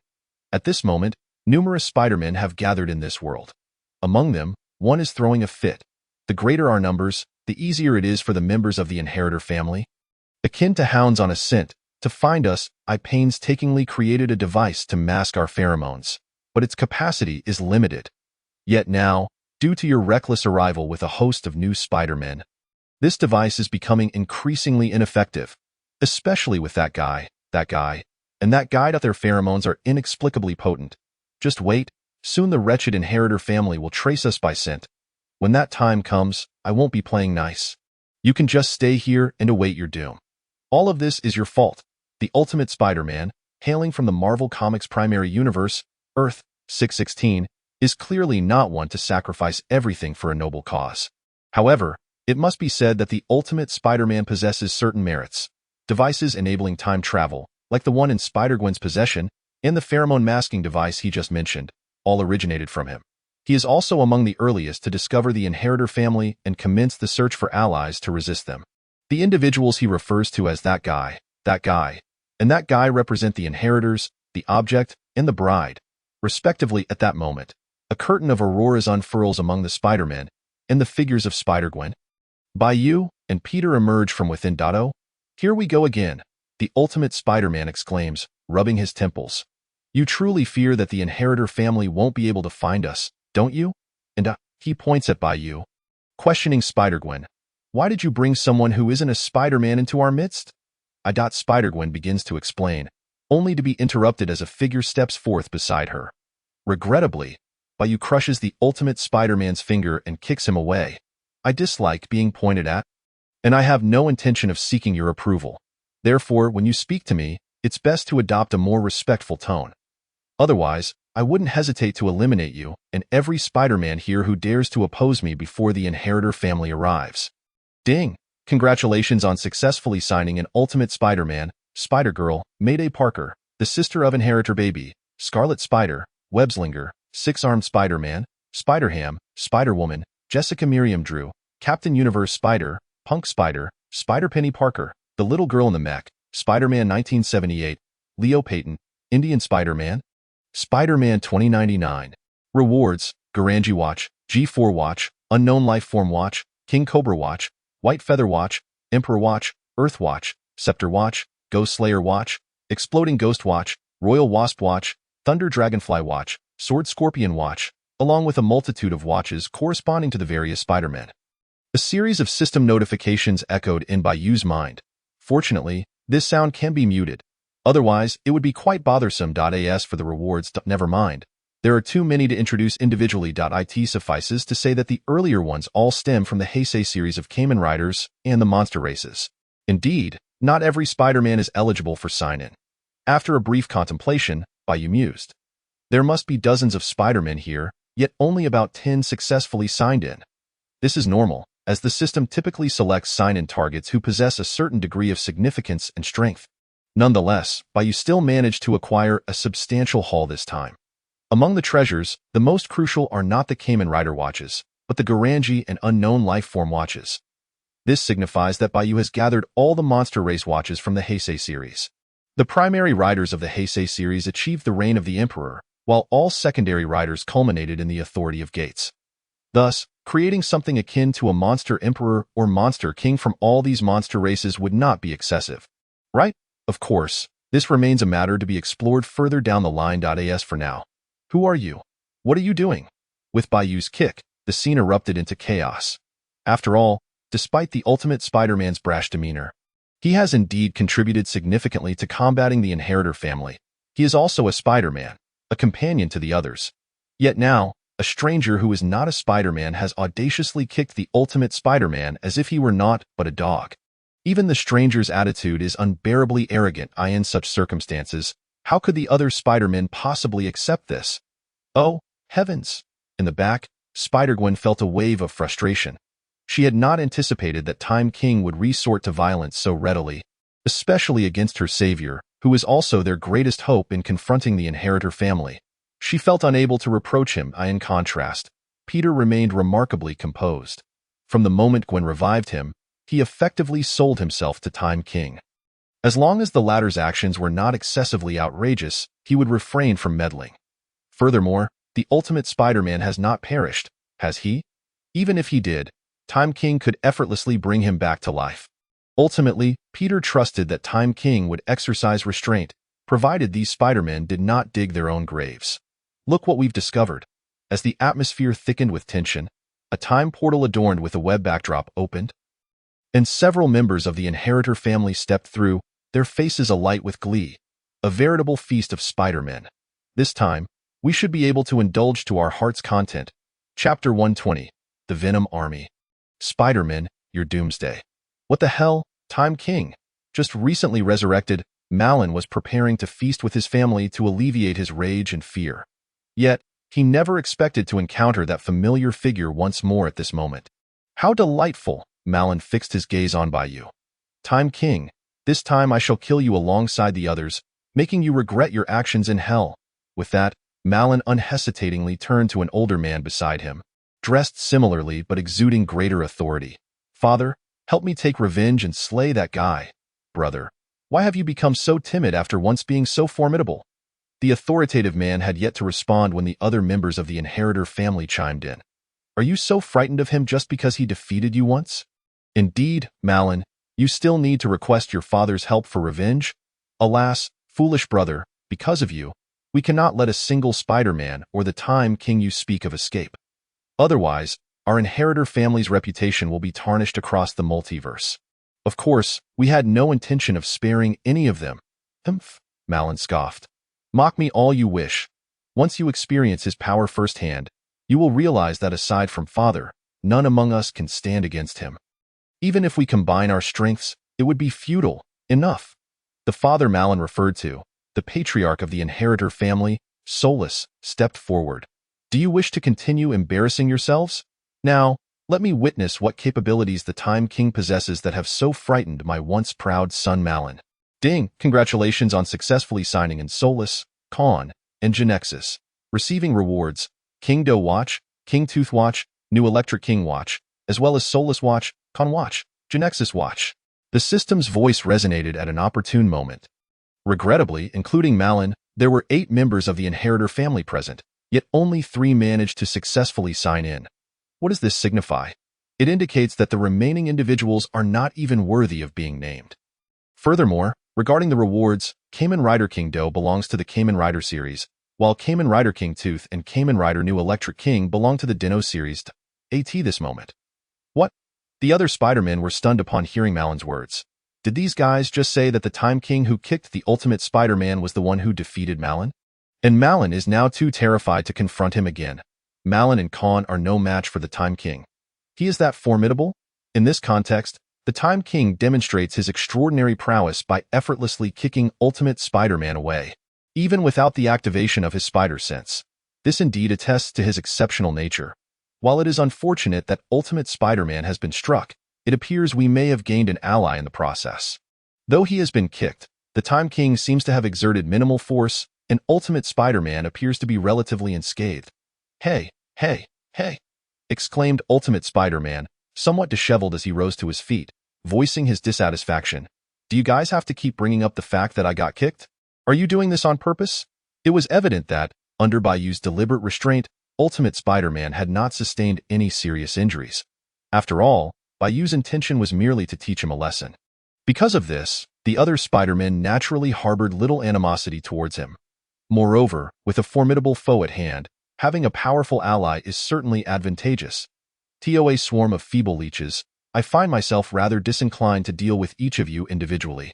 Bai Yu glanced at Morlun and his companions, then raised his left palm. Thus, I have conceived a new idea. A mass of dark golden liquid materialized in the center of Bai Yu's palm, transforming into dozens of black beams that surged into the bodies of every Spider-Man present, including Gwen Stacy and Peter Parker. Soon, various forms of Venom manifested in this space. Venom suits? How nostalgic, Peter mused. And in the next moment, he vanished from his spot. When he reappeared, he delivered a decisive blow to Morlun. Was it due to the Venom suit replicating Quicksilver's abilities? Without needing Bai Yu's explanation, Peter grasped the underlying cause. Furthermore, he understood that the Venom suit would exponentially enhance the abilities of every Spider-Man present, synchronously transferring these powers to the Venom symbiote itself. This meant that Venom would simultaneously possess the strength of dozens of Spider-Men, multiplied many times over. In fact, should Venom, or Bai Yu, wish, these powers could be granted to other beings possessed by the symbiote. This would not apply to others. Otherwise, if anyone else dared to attempt such a feat, they would likely have been consumed by Venom. Peter pondered in his heart. He believed that even if Venom's strength were to increase 100 or 1,000-fold, it would never rival that of the Time King. Conversely, Venom would merely become a powerful servant under the Time King. I feel my abilities have been enhanced manifold. What on earth is this suit? It is truly remarkable. As for the Time King's strength, I cannot say, but I am assured that these black suits are more than sufficient for us to contend with the inheritors. Given this, brothers and sisters, what are we waiting for? Let us unite and charge forth. In an instant, the silhouettes of dozens of Spider-Men flickered in and out of existence, showcasing an array of abilities in the process. Dreadful. What has that detestable Time King done to these Spider-Men? Morlun, this is your fault. Why did you provoke such an adversary? Father, As long as you can defeat the Time King, it matters not die in due time. These suits will become our spoils, but we must act swiftly. Otherwise, I am doomed. Including Morlun, the inheritors, who once held the upper hand before the Spider-Men, found themselves utterly defeated within mere seconds. Some had even perished. Chapter 121. Ancient Dragon. Setting aside the additional enhancements provided by the Venom suits, the mere replication of speed from Quicksilver was sufficient for the Spider-Men to easily overpower Morlun and his fellow inheritors. This exhilarated Spider-Gwen and Scarlet Spider, who had previously been struggling to survive. The satisfaction derived from avenging themselves was palpably greater than waiting for others to rescue them. Consequently, the Spider-Men felt an unspoken gratitude and respect for the suddenly appearing Time King. Humph! It seems this fellow is indeed extraordinary. Even Ultimate Spider-Man, who had been kicked by Bai Yu, found his anger and resentment significantly lessened upon experiencing the enhancements from the Venom suit. Bai Yu, however, was indifferent to the Spider-Men's opinions. After all, their power was rather limited. Moreover, having accepted the Venom suits meant their future freedom would no longer entirely belong to them. At this very moment, the leader of the inheritors, Solus? As Solus approached, Bai Yu calmly remarked, "Ultimately, you are merely a larger leech. Very well, since I was able to dispatch your son Morlun in this form then. Rider time. Baki, born, Gaki, Goki, born. Primitive Dragon. Kamen Rider Saber Primitive Dragon." With the transformation sound effect, Bai Yu transformed into Kamen Rider Saber, his form predominantly blue and white, adorned with dragon claw-like armor on his chest, his gaze fierce and menacing. "Ancient Dragon, no matter what form you take, you shall perish at my hands today." Solus, astonished by the Time King's transformation effects, nonetheless maintained his confidence. Once within striking distance, Solus delivered a simple and direct punch. What? However, the next moment, Solus was horrified to find that the Time King remained motionless. An invisible, formidable force halting his fist. Telekinesis. Solus quickly deduced the cause. At that moment, his left fist began to move uncontrollably, ultimately striking his own face. Bang, bang, bang. In the ensuing seconds, Spider-Gwen and the others watched in amusement as Solus engaged in a self-inflicted bout. Enough! A moment later, Bai Yu pressed Solus beneath his foot, looking down upon him. "It is time to send you on your way. Who are you?" Solus gasped, blood spilling from his mouth as he fixated on the Time King, who stood over him. He had never anticipated that what began as a delightful feast would swiftly devolve into this scene due to an unknown Time King. "Just a passing demon. Remember that?" Bai Yu replied without a moment's hesitation. "Now, within your lair, await my return with boundless terror, and do not even think of escaping, for I shall ensure your demise is even more tragic than farewell. Finish time." Saber Primitive Dragon. Garyu Sushigeki. Bai Yu exerted his right foot, now enveloped in a layer of black and blue flames, gently pressing downwards. The leader of the inheritors, Solus, who had brought nightmares and terror to countless Spider-Men, did not even have time to scream before he was reduced to mere dust. Although this was merely a clone of Solus, his consciousness had already shifted to another prepared body. Yet, it mattered not. In the face of absolute power, even an abundance of bodies held no significance. "What? You killed him?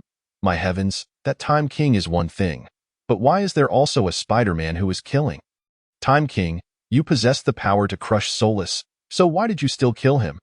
At this moment, a faction of morally driven Spider-Men began to stand on their high horse, condemning Bai Yu and those Spider-Men who had also taken lives among the inheritors. "You fools, what nonsense are you spouting?" Without needing Bai Yu's input, Ultimate Spider-Man, who had previously been kicked, interjected. "If it weren't for the Time King's assistance, we all would likely be dead here. Just a pitiful prey. And yet you dare to sympathize with a cruel hunter?" Ultimate Spider-Man was not defending Bai Yu. Rather, he had also taken a life from the inheritors himself. He genuinely believed that those who had leapt forward to condemn were utterly foolish. Indeed, these various versions of Peter Parker from different worlds were quite unreliable. In contrast to Ultimate Spider-Man, Bai Yu's approach was far simpler and more direct. "Since you believe my actions to be wrong, then let us send you to join Solus in death." As his words fell, the Venom suits of those who had come forward to criticize instantly detached from their bodies. Simultaneously, their bodies swiftly transformed into a shade of ebony. ultimately reducing to mere ashes. Humph! A fitting demise. Upon witnessing this, the ultimate Spider-Man scoffed disdainfully, remarking, "Fools like you, who are of no use when the enemy approaches, only to emerge and point fingers once the threat has been dealt with, are nothing but burdens, even in life. The Inheritor's family regards us solely as prey. It is pure malevolence." Another Spider-Man, who had previously dealt lethal blows to members of the Inheritors, shook his head in agreement.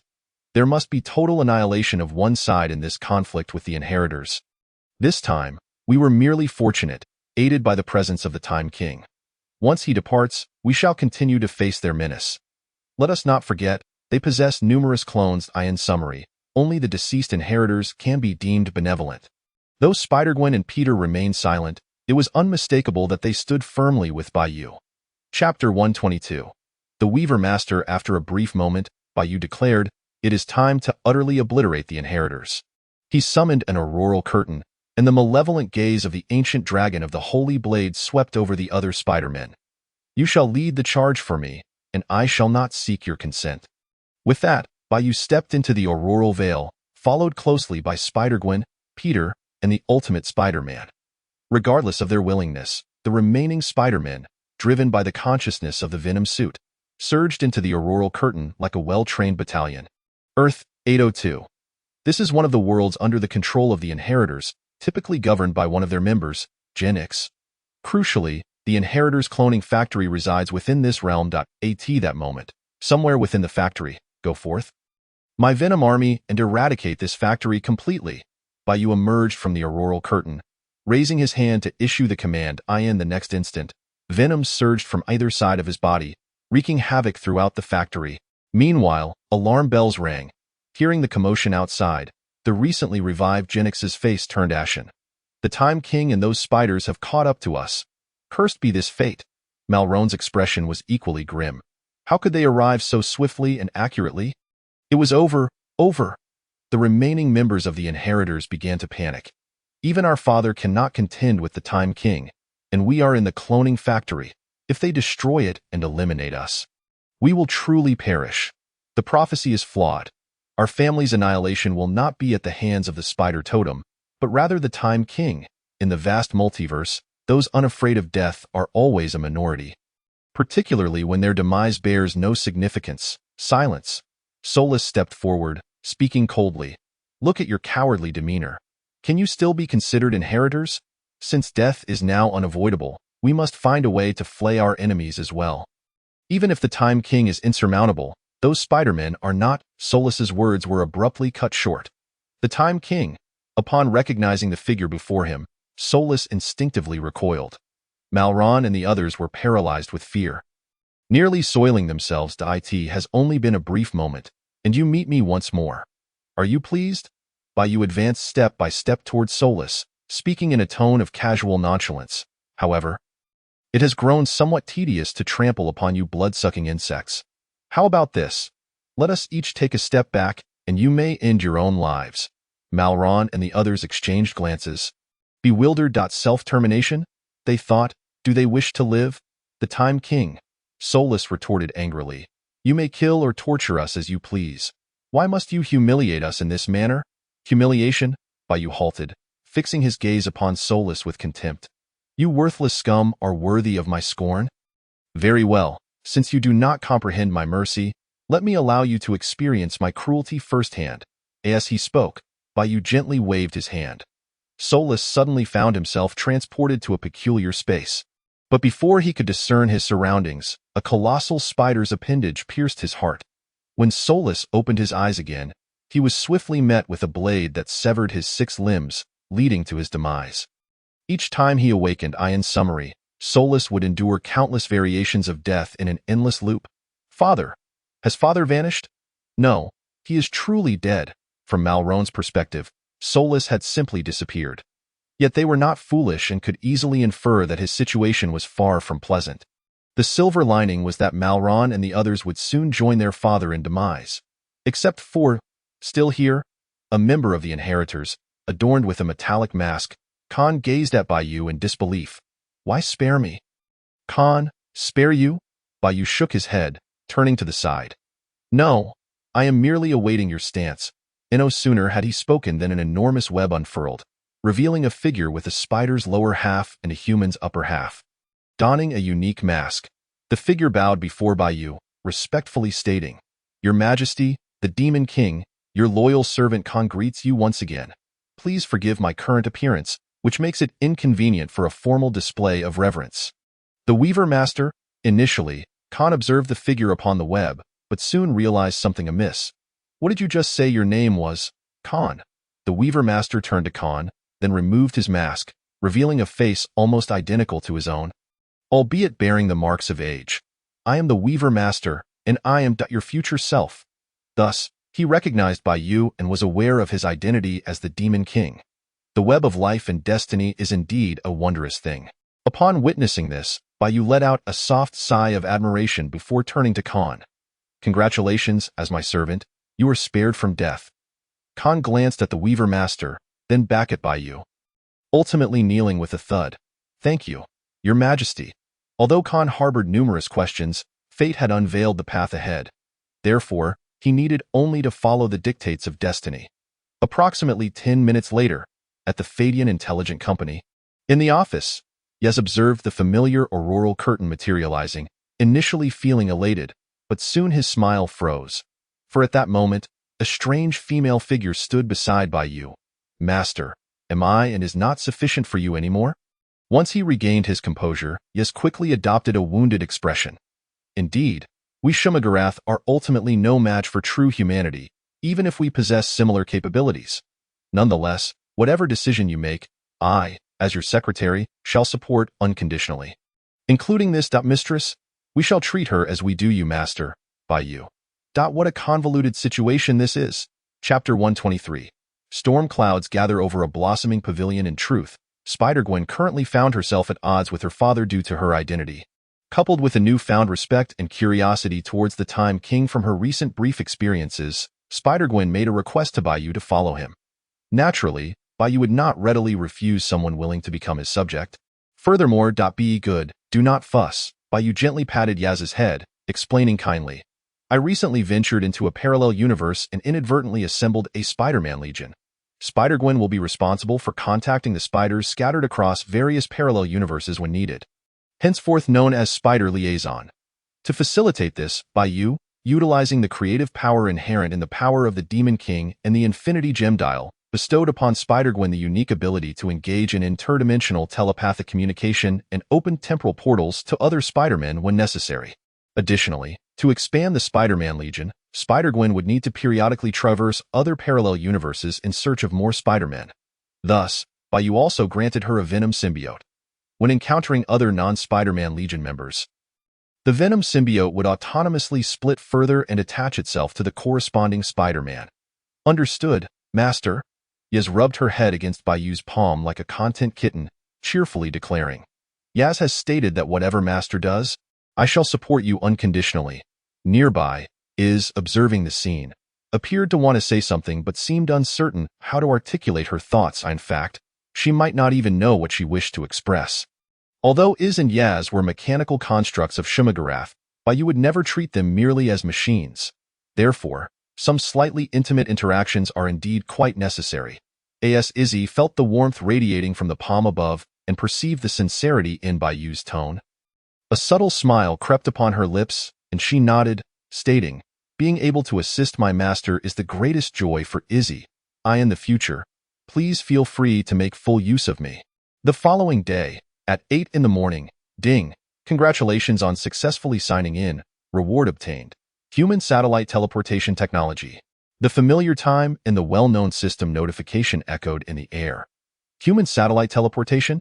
Bai Yu raised an eyebrow. The phrase instantly conjured images of the armored warriors being teleported from one location to another by the EPR base and armored warriors. In fact, human satellite teleportation technology could indeed accomplish similar feats. With even greater efficacy. It is no exaggeration to say that, when combined with the abilities of Satellite Zaya and Satellite Yake, this technology could facilitate extensive pinpoint teleportation across the entire Earth, the solar system, the Milky Way, and even throughout the universe. The only caveat being that the farther the teleportation distance and the greater the number of individuals being transported, the more energy and preparation time would be required. Additionally, in the context of human satellite teleportation technology, human is a broad term. As long as certain specifications are not exceeded, other objects naturally fall within the teleportation range. Overall, this is undoubtedly a monumental boon.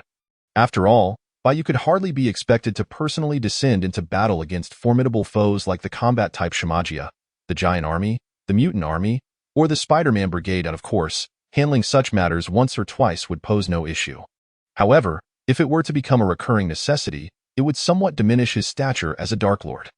Now, with the advent of human satellite teleportation technology, such tasks could be entirely entrusted to Satellite Zaya or Satellite Yake. Moreover, regarding the energy issue, if Tony can manufacture an arc reactor, then why cannot Satellite Zaya and Satellite Yake? Not to mention, they have also intercepted certain technological data from the future that Conqueror Kong had previously provided to Tony. If all else fails, Bai Yu could simply pull out the Infinity Stone dial and press it. Time flew by, and several days passed, apart from the occasional appearance of some inconsequential supervillains causing a stir. It seemed that the United States, and indeed the entire globe, was devoid of significant events. Yet, this inexplicably evoked a sense of calm before the storm point. One day, the Avengers received a distress signal from Coulson. There were reports of a colossal monster in Little Days. Coulson believed that his team of SHIELD agents would be insufficient to handle the situation, thus seeking our assistance. Upon learning the gist of the distress call, the Avengers members remained relatively composed. After all, during this period, they had dealt with numerous bizarre occurrences, so this one was not particularly alarming. At least, the mere mention of a giant monster was not enough to warrant their utmost concern. Naturally, they were inclined to lend a helping hand. After all, they had nothing else. What? Suddenly, Thor received a call from Jane's friend, and his expression shifted dramatically. You mean Jane disappeared while investigating a signal anomaly? Apologies, everyone. After ending the call, Thor hurriedly informed Captain America and the others, please let Coulson know that as long as Jane is confirmed safe, I will rush over to assist immediately. Coincidentally, at that moment, a figure identifying himself as Masterman not only posted videos of killings online, but also openly challenged Iron Man. Wanda and Quicksilver also received news from Magneto that the mutant nation of Genosha, established by the Time King, was currently under attack by a formidable group of enemies. After a brief moment of contemplation, Wanda and Quicksilver decided to head to Genosha to offer their aid. Thus, only Captain America, Winter Soldier, Hawkeye, Nick Fury, Black Widow, and Falcon, those less potent among the Avengers, remained to support Coulson in Little Days. For the time being, they should suffice. Right? Meanwhile, in the office of the chairman at Fly Electric Intelligence Company, at this very moment, akin to that time long ago, a man donned in a golden bodysuit, adorned with an S symbol on his belt and a blue cape billowing behind him, radiated a powerful aura reminiscent of the once mighty Hyperion. Ignoring the ceiling's obstruction, he descended directly before Bai Yu and declared coldly, Time King, I am known as Sentinel.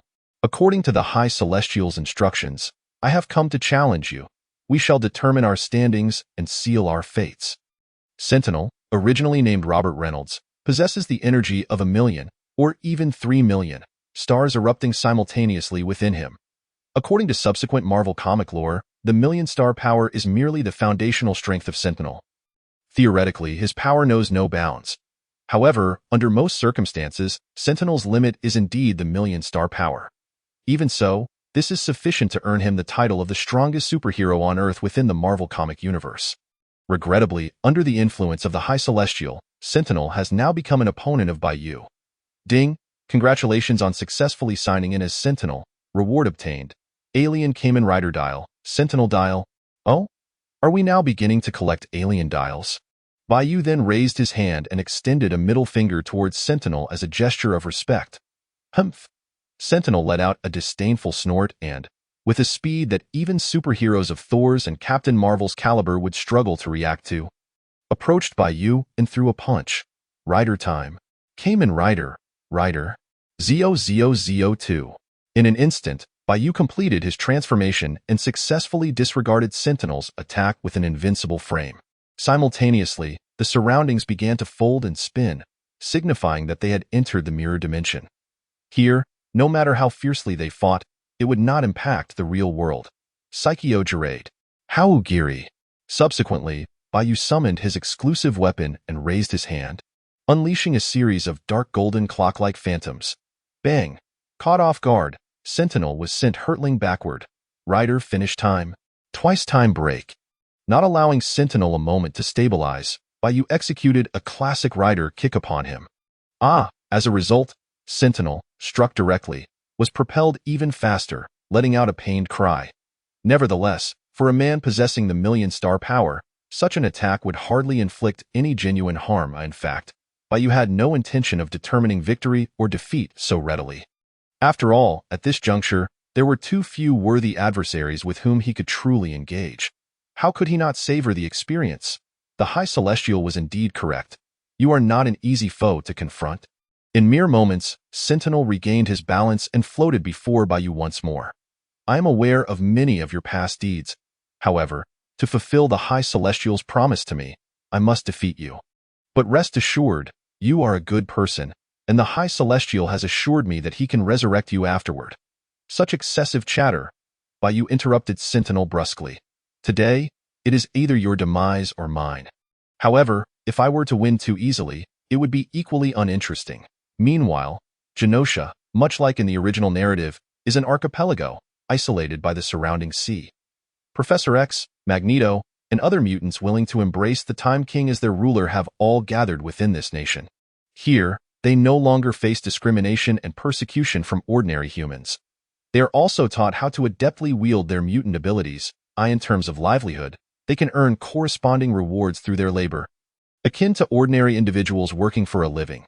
However, without Genosha's existence, many mutants would likely struggle to find employment. At this very moment, Genosha was experiencing its first and most formidable assault since its establishment. As for the identity of the assailants, that will be addressed later. In any case, the High Celestial never stated that the challengers he sought would only attack by Yu. In fact, even Sentinel, endowed with the million-star power, is not the strongest challenger he has summoned this time. At least, in the High Celestial's eyes, while Sentinel is powerful, he is not powerful enough. If the Time King cannot even withstand this appetizer in the form of Sentinel, then this so-called mutant nation shall become a casualty of your failure. Observing the mutants below who were enduring various assaults, the corners of the High Celestial's mouth curled into a smug smile. This time, I will undoubtedly win and wash away the shame of the last encounter. However, Time King, I sincerely hope you can arrive here in a timely manner. Otherwise, my challengers here would be for naught. Before long, the High Celestial's figure gradually faded from view. He wishes to witness firsthand how the king will deal with the Sentinel, and whether he can arrive here in a timely manner. Moreover, his arrival and departure go unnoticed by anyone in the entirety of Genosha. Fadian Intelligent Company, Mirror Space. Psychio Zekangerade. Psychio. Finish time.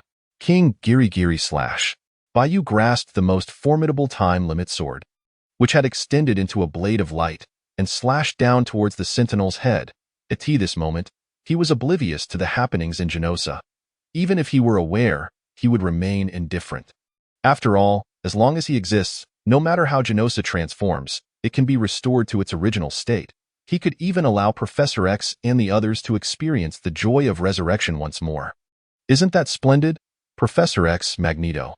We truly thank you for that. In contrast, it is the matter at hand that commands Bai Yu's attention. Not enough. The Sentinel initially blocked the descending strike with his left hand.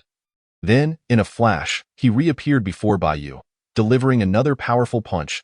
As time progresses, and the Sentinel gradually unleashes the energy within, his displayed prowess grows increasingly formidable. At the very least, that so-called Hibernus stands no chance of even catching his eye before the Sentinel. Bai Yu also yearned to see if the Sentinel could compel him to utilize the Sovereign Time King form. However, the current Sentinel was certainly far from sufficient. Thus, Bai Yu raised his left hand, perfectly intercepting the Sentinel's fist. Boom! With a tremendous roar, the latter's body was sent flying backward a considerable distance. Chapter 125. Kamen Rider Kronos. Setting aside the matter of the power of the Uma. When Bai Yu first absorbed the energy of the Cosmic Cube, his pure physical strength was already comparable to that of the Hulk or even Captain Marvel in the Marvel Cinematic Universe. Even now, as Bai Yu replicates the power of the Infinity Stones through the dial, he still receives a significant boost in strength. It is no exaggeration to say that even without transforming, Bai Yu could easily overwhelm Thanos without the stones.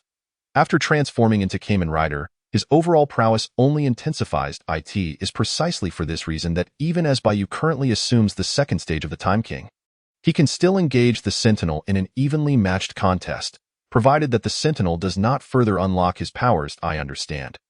However, the Sentinel's eyes, along with his entire being, began to radiate a golden light. It appears that to defeat you, I must unleash a greater strength. In truth, within the Sentinel lies a dark persona known as Nihility. The more he utilizes his own power, the more likely it is for the consciousness of Nihility to seize control of his body. Thus, the Sentinel has always strived to suppress his own strength as much as possible. Under normal circumstances, utilizing just 1% of his power, which equates to 100 points, is already immensely formidable.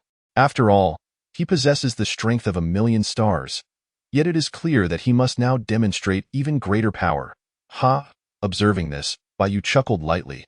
Come now, no matter how strong you become, you will never surpass me. In truth, Bai Yu is far more inclined to confront the Nihility within the Sentinel.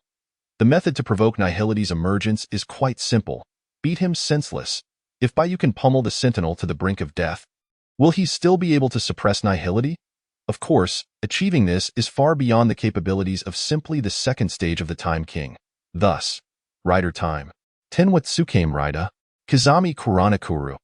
Imakoso Toki wa Kiwamareri, Kamen Rider Cronus Chronicle Gamer. Kamen Rider Cronus Rejoice. He is the amalgamation of all Rider's powers, transcending time and space, possessing knowledge of the past and future. The King? Kamen Rider Time King. In this moment, he has acquired the strength of another Rider, transforming into Kamen Rider Cronus Chronicle Gamer form. Accompanied by the transformation sound effects and Waz's dedicated congratulations, a figure dominated by green hues. With protruding game controller buttons on the chest, a face reminiscent of X8, adorned with a time-space driver at the waist, and a matching skirt flowing behind, materialized within this space in this form, along with the fourth stage of Uma power. Bai Yu would gain an additional foundational punching power of at least 1,740 tons and a kicking power of 1,931.2 tons. Even more terrifying is the characteristic of Kamen Rider Cronus, which increases his punching or kicking power by 10 with each successful strike. Theoretically, his foundational punching and kicking power could be temporarily enhanced without limit. Furthermore, with the escalation of his punching and kicking force, it is inconceivable that the potency of his finishing moves would not follow suit. In summary, Bai Yu believes that using the Cronus Chronicle Gamer form to contend with the Sentinel is entirely sufficient. Your power has increased? The Sentinel, sensing the significant surge of energy within Bai Yu, furrowed his brow slightly. But regrettably, no matter how strong you become, I will always remain above you. In response to this statement, Bai Yu, disinterested in further discourse, simply raised his middle finger in a gesture of disrespect. Observing this, the Sentinel wasted no time, charging towards Bai Yu with even greater speed and strength. Boom, rumble, bang. Each of their collisions unleashed powerful shockwaves and residual forces. Were this in the real world, it is likely that New York, or even the entirety of America, would be obliterated dozens of times over. Fortunately, this is mirror space, where they can unleash their powers without restraint. Not only that, as time passes, the energy unleashed by both Bai Yu and the Sentinel continues to escalate. The destruction wrought upon the surrounding environment grows increasingly severe. Centered around Bai Yu and the Sentinel, it seems that everything in mirror space has been utterly devastated. Damn it. The Sentinel's expression darkened, his demeanor growing ever more serious. Why is your power capable of constant enhancement? With the release of his own strength, he was on the verge of losing control over the Nihility within. What would transpire then? Even he could not foresee. In fact, when the High Eternal found the Sentinel, the promise given to him was to help alleviate or even resolve the troubles brought about by Nihility. High Eternal, this is a lie. I am utterly incapable of such. The unfortunate reality is that as the battle with the Time King progresses, the power within the Sentinel has become increasingly uncontrollable. Should this continue, he might truly be unable to suppress Nihility any longer. There remains but one solution. A swift resolution? The Sentinel quickly made his decision. He must eliminate the Time King, this formidable adversary, in an instant to regain control over his power and Nihility. Thus, the Sentinel let out a roar towards the heavens, his million-star power nearly fully unleashed in that moment. Finish time. Concurrently, Bai Yu summoned forth a shadowy golden clock, which materialized beneath his feet. His left foot began to gather energy. Die! In the next instant, the Sentinel, akin to a golden sun, surged forth, carrying terrifying energy, charging at Bai Yu. Cronus Chronicle Gamer, Critical Crusade. Witnessing this, Bai Yu raised his own left foot, brimming with amassed energy, executing a precise 360-degree counterclockwise spin before delivering a powerful kick to the golden sun. Final strike. Boom, bang. Accompanied by electronic sound effects and a tremendous roar, the entirety of mirror space was suffused with golden and dark golden radiance. Chapter 126, Sovereign's Second Stage. No. As the golden and dark golden light gradually faded, the mirror space resonated with the Sentinel's voice, filled with despair. Boom. Simultaneously, a force imbued with rage, destruction, and darkness began to manifest within this space. The Sentinel's form had vanished, replaced by a chilling figure, dark red in hue, with 4 golden eyes on its face, emanating energy that was red on the outside and golden on the inside. Along with 6 energy tendrils, an ominous presence. Nihility. Upon witnessing this, Bai Yu immediately comprehended what had transpired, a smirk gracing his lips. You have finally made your appearance then, Grand Time. Kamen Rider Grand Zio. Majesty Time. G3, Knight, Kaiksa, Garen, Ibuki, Gatak, Knight Rider, Caesar, Grelin, Wind-Blowing Ghost, Steel Fighting King, Zeronos, Ixa, Dient, Excel, Birth, Meteor, Beast, Baron, Mach, Spectre, Brave, Crossy. Celebrate. Kamen Rider Grand Zio 2. Ding. The power of Omega has successfully leveled up to level 5. Celebrate. He is the king of, today, he has transformed into Kamen Rider Grand Zio 2 form. History has once again turned a new page, accompanied by the transformation sound effects, system prompts, and Waz's congratulatory voice. Bai Yu has morphed into a form inspired by Grand Zio, adorned with a few red accents and a golden cape that features all the Heisei secondary rider emblems within. Furthermore, with the power of Omega elevated to level 5. Bai Yu now also possesses the combined strength of 25 times that of all Heisei main and secondary riders. Die. At this moment, the formless void, sensing danger, launched an unprovoked attack on Bai Yu. Suddenly, the 6 red energy tentacles surrounding him expanded hundreds to thousands of times, resembling 6 long spears piercing towards Bai Yu. Bang, bang, bang. However, these energy tentacles seemed to be obstructed by an invisible wall, unable to touch Bai Yu's body at all. Spectre, Brave, Cross Z. In the next instant, the players of Spectre, Sin, Brave, Legacy, and Cross Z, Magma appeared before Bai Yu. After gathering energy, they simultaneously attacked the void with a rider kick. Die! The void released a vast surge of dark red energy from its hands, blocking the attacks of the 3 riders. With a gentle push, it easily repelled them. Of course, this was merely an illusion summoned by Bai Yu. Even if it were dispersed, it would have no impact on him. Yet, this also indicated that the power of the void was indeed formidable. That's how it should be. Seeing this scene, Bai Yu felt no disappointment. Let us enjoy this thoroughly. After all, if the void could be dealt with so easily, that would be truly boring, wouldn't it?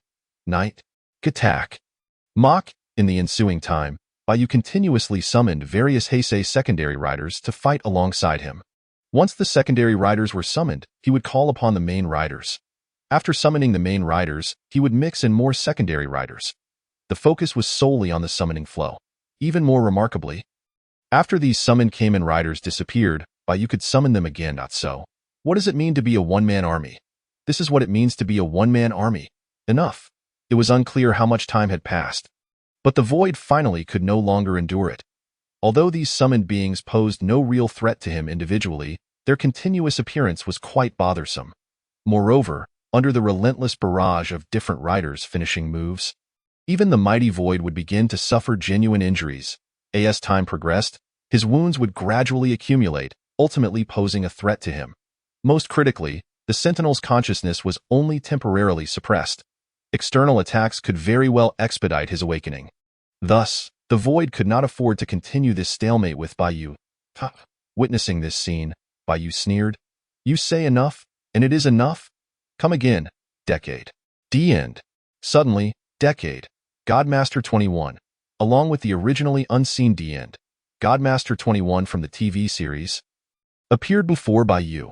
Final attack ride Decade. Final attack ride The End. Accompanied by the finishing move sound effects, Decade, The End, and the Void faced off against a rotating card illusion of 21 main riders, including 01, and 21 secondary riders or movie riders, including Vulcan. Decade and The End simultaneously raised their gun-like exclusive weapons and pulled the triggers towards the card illusions. Boom. Next, two beams of energy, bolstered by these card illusions, surged towards the Void. Hemph. In response, the Void skillfully released an energy defense while disdainfully scoffing. Useless, your attacks cannot. What? The Void's words were abruptly cut off as it was blasted away by the final finishing moves of Decade and The End. Finish time. All 39. Time break. Without giving the Void a moment to react, Bai Yu, channeling the powers of 39 different rider illusions, unleashed a full power kick against it. Chapter 127. Subduing the Sentinel. It is well known that the strength of a Kamen rider does not solely depend on base statistics. Just like during the battle against Thanos in the Avengers, in-game scenario, Bai Yu's summoned Kamen riders had already possessed the power to explode stars while in the Grand Zeo form. If one were to look purely at the base statistics, this would have been impossible.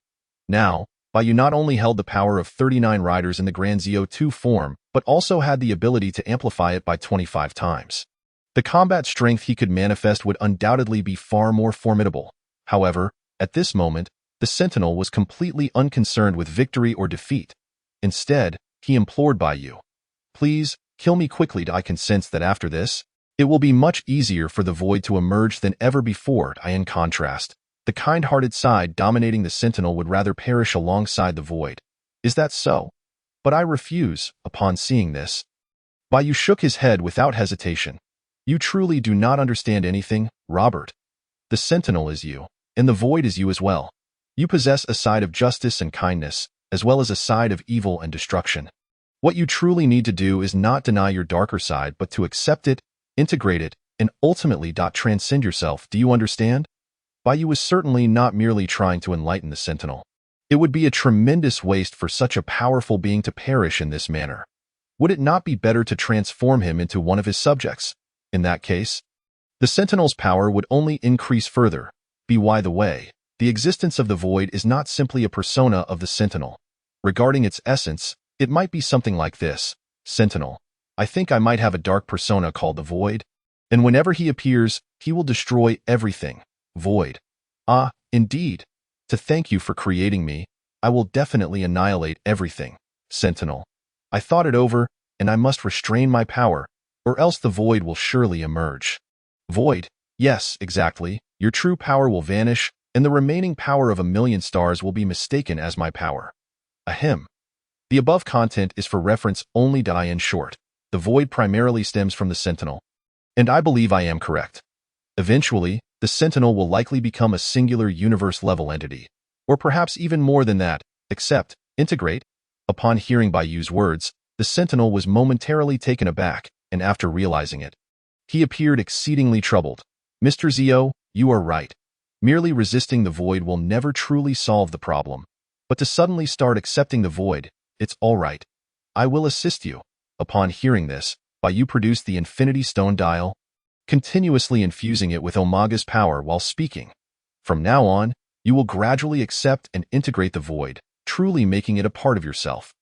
Therefore, to express your gratitude for my assistance, from this moment on, you shall become my most loyal subject.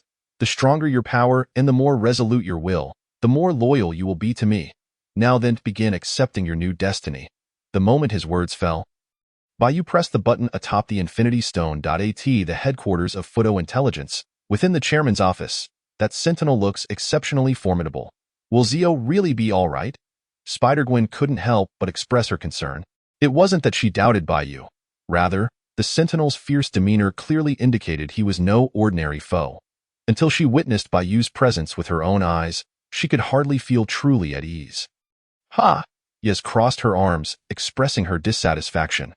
What nonsense are you spouting, my master, unparalleled in the world? Regardless of the so-called sentinels or any other foes, they are but insignificant pests easily extinguished in the presence of my master. Fear not, Miss Gwen, for my master shall undoubtedly emerge unscathed. Izzy, brimming with confidence, assured Spider-Gwen. No matter how formidable that man claiming to be a sentinel may be, he could never hope to rival my master.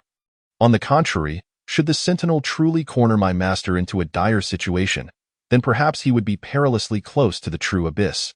After all, Bai Yu can transform into the formidable king of time whenever necessary.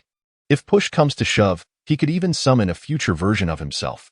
Unless someone can completely erase the existence of the king of time across all timelines, Bai Yu is destined to reign supreme. And he shall never fall before his throne, and of course, there is no need to elaborate on these matters to Spider-Gwen. Spider-Gwen appeared utterly bewildered. What could it possibly mean that they were perilously close to the true abyss? Regrettably, Izzy showed no inclination to clarify further, leaving Spider-Gwen to refrain from pressing for answers. Just then, Bai Yu and the sentinel appeared in the office. "Master, what is the meaning of this?" Yes inquired. Pointing at the sentinel behind Bai Yu, perplexed. "Could it be that he has also succumbed to my master's overwhelming aura of authority? Though your interpretation is somewhat peculiar, it can indeed be understood in that light." Bai Yu replied, nodding at Yaz. "From this moment forth, the sentinel shall become one of my loyal subordinates, primarily tasked with addressing threats that may arise against Fadian Intelligent Company and the various forces under my command. After all, it is impractical for Bai Yu to personally intervene in every affair. Unless a being as powerful as the High Celestial or even a greater force appears, there are likely few who could rival the sentinel." Alas, observing this, Yez let out a sigh, expressing his resignation. "This means that yet another luminary shall grace our office. When might Yez truly share a world of intimacy with my master, if necessary? Adding Izzy to the mix would also be acceptable, master." At that moment, Izzy's demeanor turned serious as she addressed Bai Yu. "There is a matter that may require your personal intervention, just as you were engaged in battle with the Sentinel. A formidable assault has struck Genoza. Mr. Quicksilver and Ms. Wanda have already arrived via human satellite transmission technology. However, I fear." Chapter 128, Dark Phoenix, Genoza? No, help, why? After we finally arrived in a nation free from discrimination and oppression, must we endure such an attack? It matters not. As long as the King of Time remains, even in death, we can be reborn. Indeed, I have already experienced resurrection twice. It is quite exhilarating to ensure this time that he could triumph over the King of Time and erase the shame of his previous defeat. The High Celestial has exerted considerable effort. He not only deceived the Sentinel, who wields the power of 1,000,000 stars, to distract the King of Time, but also assembled another formidable group to assault Genoza. This group includes Apocalypse, the first mutant in history, the Green Hulk from an alternate universe, the Silver Surfer as the Herald of Galactus, and a dozen Sentinel robots from days of future past. Upon their arrival, they wreaked havoc in Genoza, resulting in countless casualties. Even though everyone is aware that the King of Time can reverse time, it cannot alleviate the pain and despair in their hearts. After all, resurrection or not, pain remains pain. Where did they come from? Wanda unleashed her chaos magic, attempting to strike Apocalypse. Regrettably, her powers currently proved insufficient against him. This fellow is the Hulk. Magneto and Professor X joined forces against the Green Hulk, yet their efforts yielded little. No, his strength far exceeds that of the Hulk we know. It is important to note that in the Marvel Comics, the Green Hulk can hold his own against conventional Sentinels. Strictly speaking, even Apocalypse, standing beside him, would likely pale in comparison to the Green Hulk. You are not from Earth. The Polaris, alongside Cyclops, Jean Grey, Wolverine, and Quicksilver, confronted the Silver Surfer, demanding, "As an extraterrestrial, why do you attack us?" "My apologies," the Silver Surfer, clad in silver, riding a hovering board that released cosmic energy, responded with a tone tinged with regret. "I have my reasons. Rest assured, I will defeat you but will not kill you." Since his appearance, he indeed caused destruction but did not actively take any lives. However, this does not absolve him of the sins committed in Genoza. As for the dozen Sentinel robots, I regret to inform you that shortly after their arrival, Satellite Zephyr completed its infiltration and turned them against Apocalypse, the Green Hulk, and the Silver Surfer. Ultimately, they are merely human creations from the not-so-distant future. Furthermore, as the first national force established by Bai Yu, Genoza cannot be solely comprised of mutants. The likes of the Destruction Blitz, some combat-oriented sheer warriors, and the magic puppets are also present. Satellite Zephyr and Satellite Arc utilized human satellite transmission technology to teleport the giants from Hulk Island, including Hulk, Ross, and Betty. Another Hulk? No, you are a false Hulk. The true Hulk is here. Upon his arrival, Hulk charged at the Green Hulk, then. Such a weak green giant. The Green Hulk grasped Hulk's hand and smashed him repeatedly into the ground. Afterward, mercilessly commenting, "So this is how weak I used to be?" In summary, chaos reigned at the scene. For Wanda, Quicksilver, Professor X, and others from the Marvel Cinematic Universe, facing Apocalypse, the Green Hulk, and the Silver Surfer from the Marvel Comic Universe proved to be no simple task. Fortunately, the Silver Surfer, being the weakest, was still manageable. If Wanda unleashed her chaos magic to its fullest extent, she might be able to handle Apocalypse to some degree.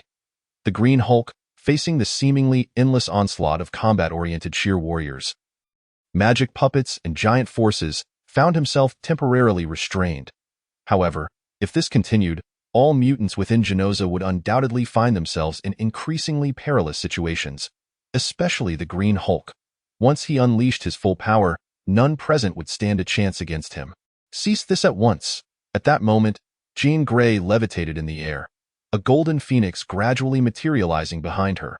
Regardless of who you three are and why you have come here, kneel and repent immediately, or I shall ensure that your remains are forever enshrined upon this land. No. Witnessing this, Professor X quickly interjected. Jean, stop. You cannot control this power. He speaks the truth. Before Professor X could finish, the High Celestial appeared before Jean Grey, a triumphant smile adorning his face. Did you think I sent the Sentinel to divert the King of Time's attention and summoned Apocalypse to attack here for what purpose, of course? It was to harness a force more capable of defeating the King of Time than the Sentinel and the Green Hulk. It was Ford, the power of the Phoenix. Thus, arise. Dark Phoenix, upon concluding, the High Celestial infused a unique energy into Jean Grey's being. Boom! In the next moment, a terrifying aura surged from Jean Grey, engulfing the entirety of Genoza. The Phoenix behind her appeared to be shrouded in darkness. Hence, the Dark Phoenix was born. Not only that, nearby, Wanda was horrified to discover that the chaos magic within her, or rather the chaos energy, seemed to have undergone some intense stimulation, rapidly growing and erupting. This is bad. Wanda's expression shifted. This power has become overwhelmingly strong. I can barely contain it. Undoubtedly, should the chaos energy spiral out of control, the threat it poses may well rival that of the Dark Phoenix. Meanwhile, the World Security Council. At this very moment, Kong the Conqueror appeared as if sensing something, materializing here and directly controlling the thoughts of all council members. You are to issue an order to launch mushroom eggs at Genoza immediately. The quantity must be ample, and the speed must be swift, to utilize these mushroom eggs directly against the King of Time. No, no, no. Kong the Conqueror's true intent was to empower the Dark Phoenix by allowing her to absorb the energy released from the explosion of these mushroom eggs, thereby enhancing her strength. In doing so, the Dark Phoenix, possessing the ability to manipulate all, alter reality, and obliterate the past, present, and future, could genuinely pose a threat to the King of Time of this era. Not to mention, within Genoza, there exists a chaos energy that is no less formidable than that of the Dark Phoenix. This is the Counter King of Time plan that Kong the Conqueror devised after persuading the High Celestial to confront the King of Time. Chapter 129. Altering Reality. Genoza. Gazing upon the Dark Phoenix before him, as well as Wanda, who was gradually losing control over her internal chaos energy, the High Celestial wore a satisfied smile. The grand performance is about to commence. I ought to find a prime location to observe. Suddenly, the voice of the High Celestial Lord came to an abrupt halt. Do you intend to use me? In an instant, the Black Phoenix materialized before the High Celestial Lord, her gaze akin to that of a deity, looking down upon mere mortals. In that case, let your life serve as atonement. With a mere flick of her hand, the High Celestial Lord's form swiftly began to dissolve. Truly impressive, Black Phoenix. The High Celestial Lord displayed no significant surprise.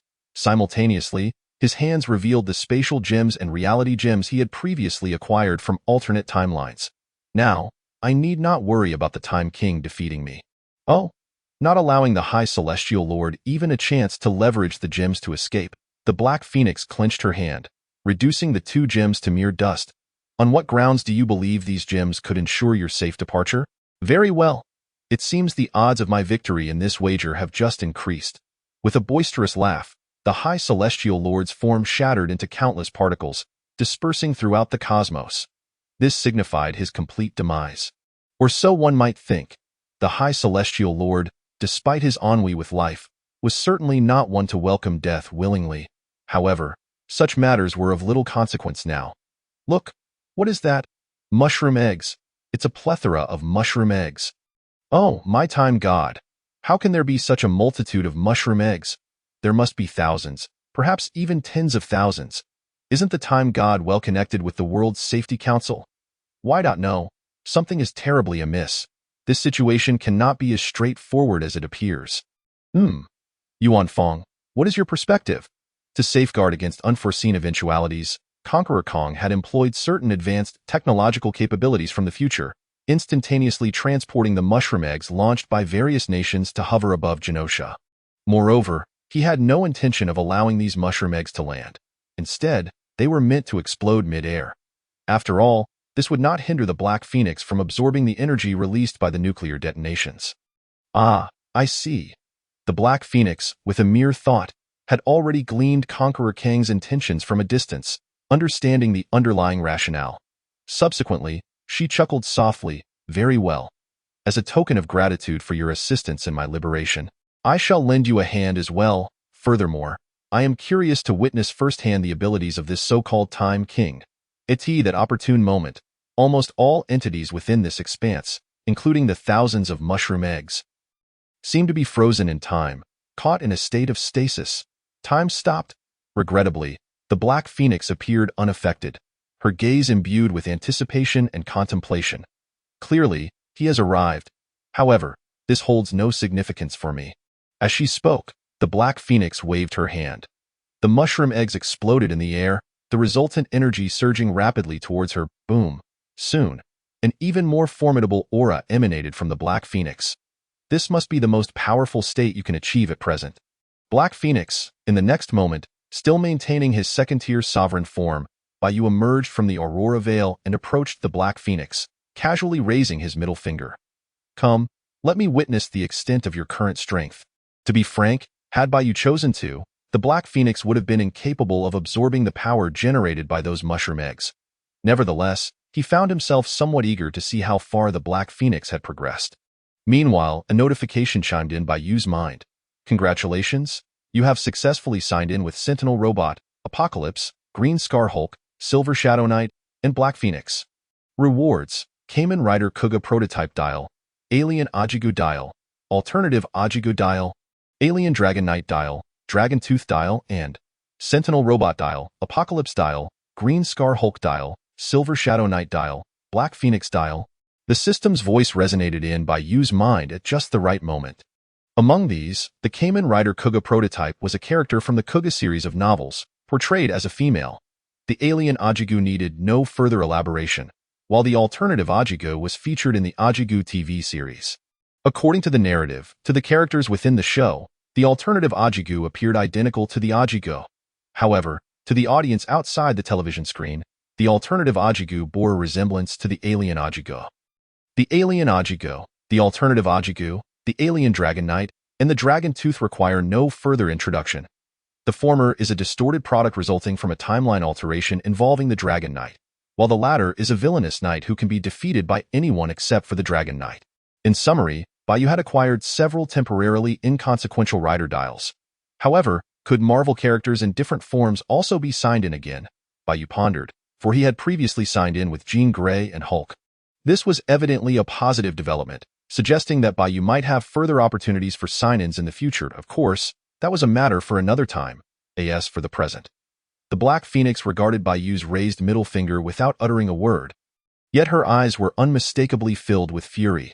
Concurrently, she began to wield her powers, preparing to erase Bai Yu from existence with her reality-altering abilities, and thus, there would be no further consequences. It seems your trick is ineffective.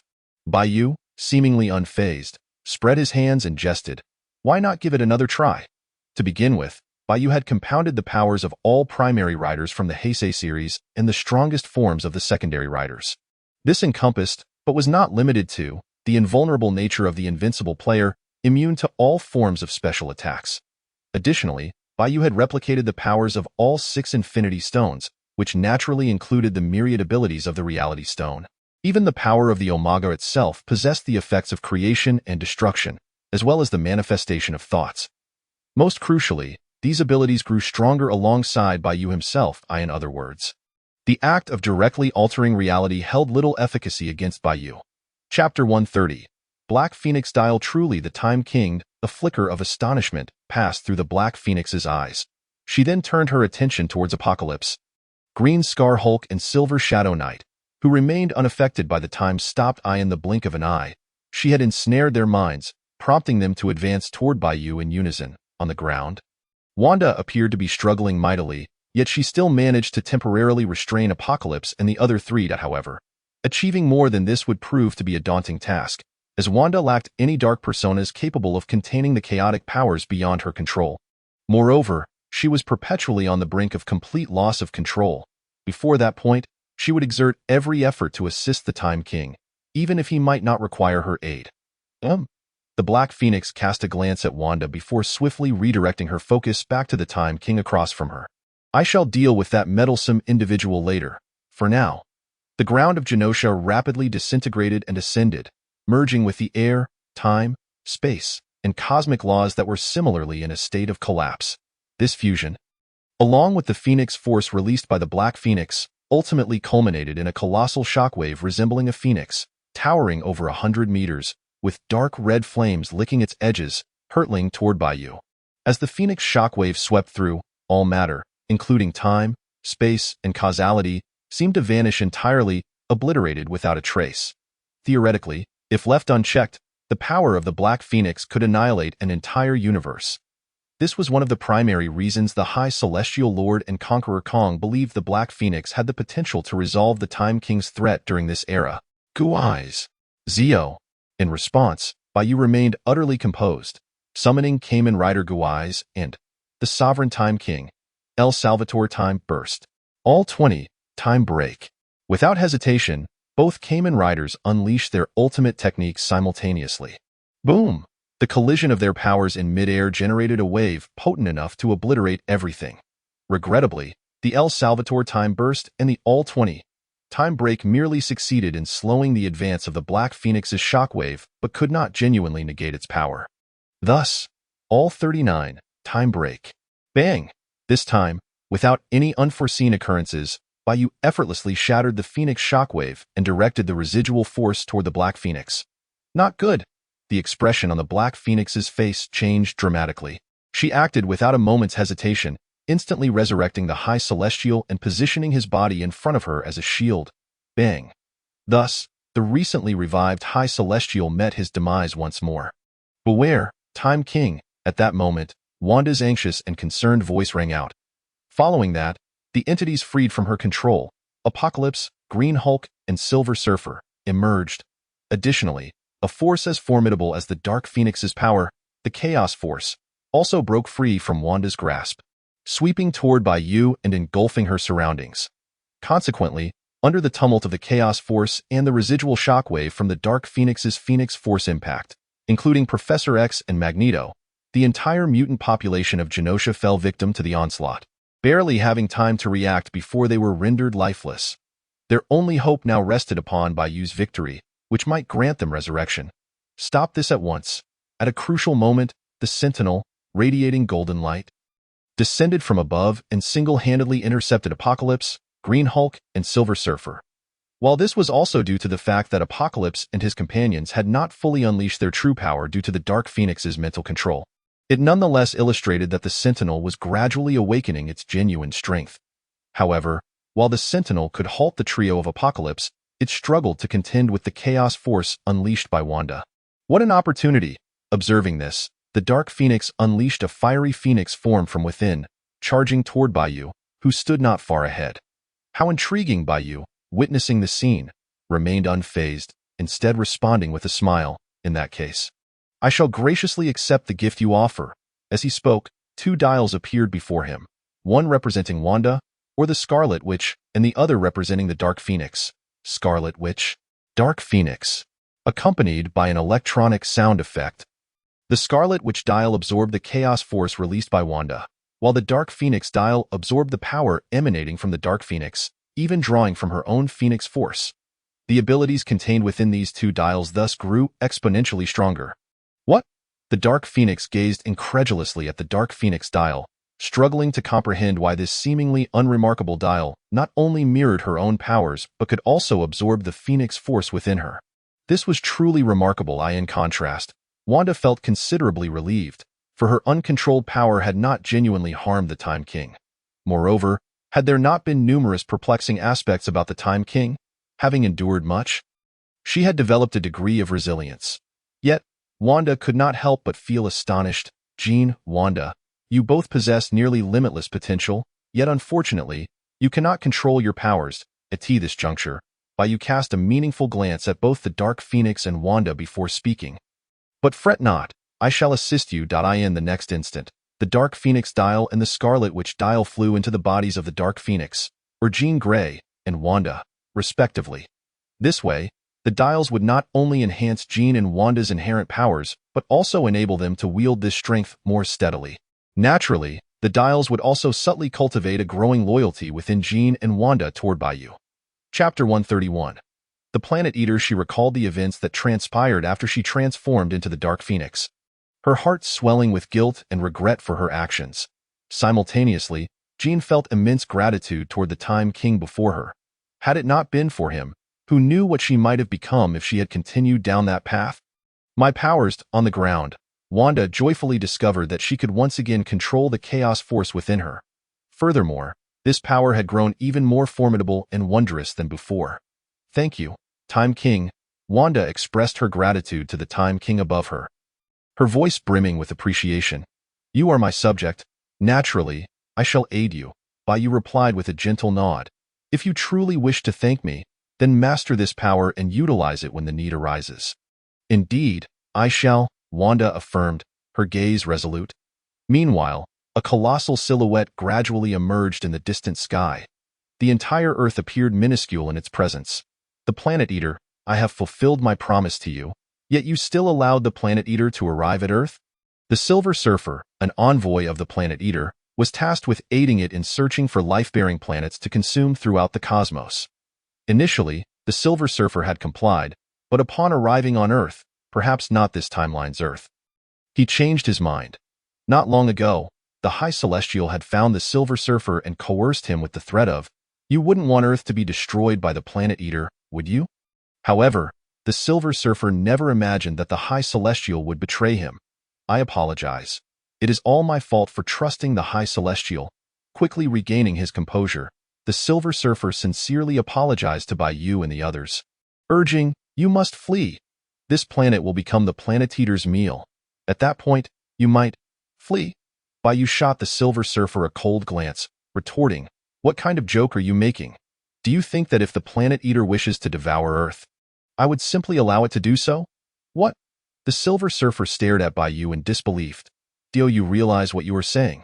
I know your power is immense, but that is the Planet Eater, one of the 5 great deities of the universe. Although the Planet Eater's strength often inversely correlated with its hunger, in the Marvel comic universe, it could frequently be defeated by characters of lesser strength. However, during its peak, the Planet Eater represented one of the most formidable powers in the cosmos. This was still the case even when the Planet Eater encountered versions of itself from different universes, as they were merely its avatars. Furthermore, the Planet Eater symbolized the balance of the universe. Should it be vanquished, the entire universe it inhabited would likely spiral toward annihilation. Most critically, the Silver Surfer could discern that the Planet Eater currently before him, while not at its peak, was still not something they could easily contend with. Ignorance. Bai Yu shook his head, his tone brimming with confidence. What gives you the impression that a mere Planet Eater poses any true threat to me? On the contrary, I am rather eager to see just how much power the current Planet Eater can unleash. With that, without affording the Silver Surfer or the others a moment to respond, Bai Yu soared into the sky. Heading straight for the Planet Eater, Time King, we shall aid you. Wanda and Jean followed closely. Though their powers might not match Bai Yu's, they were certainly not weak, though you two wished to continue. The Sentinel coldly inquired of Apocalypse and Green Hulk.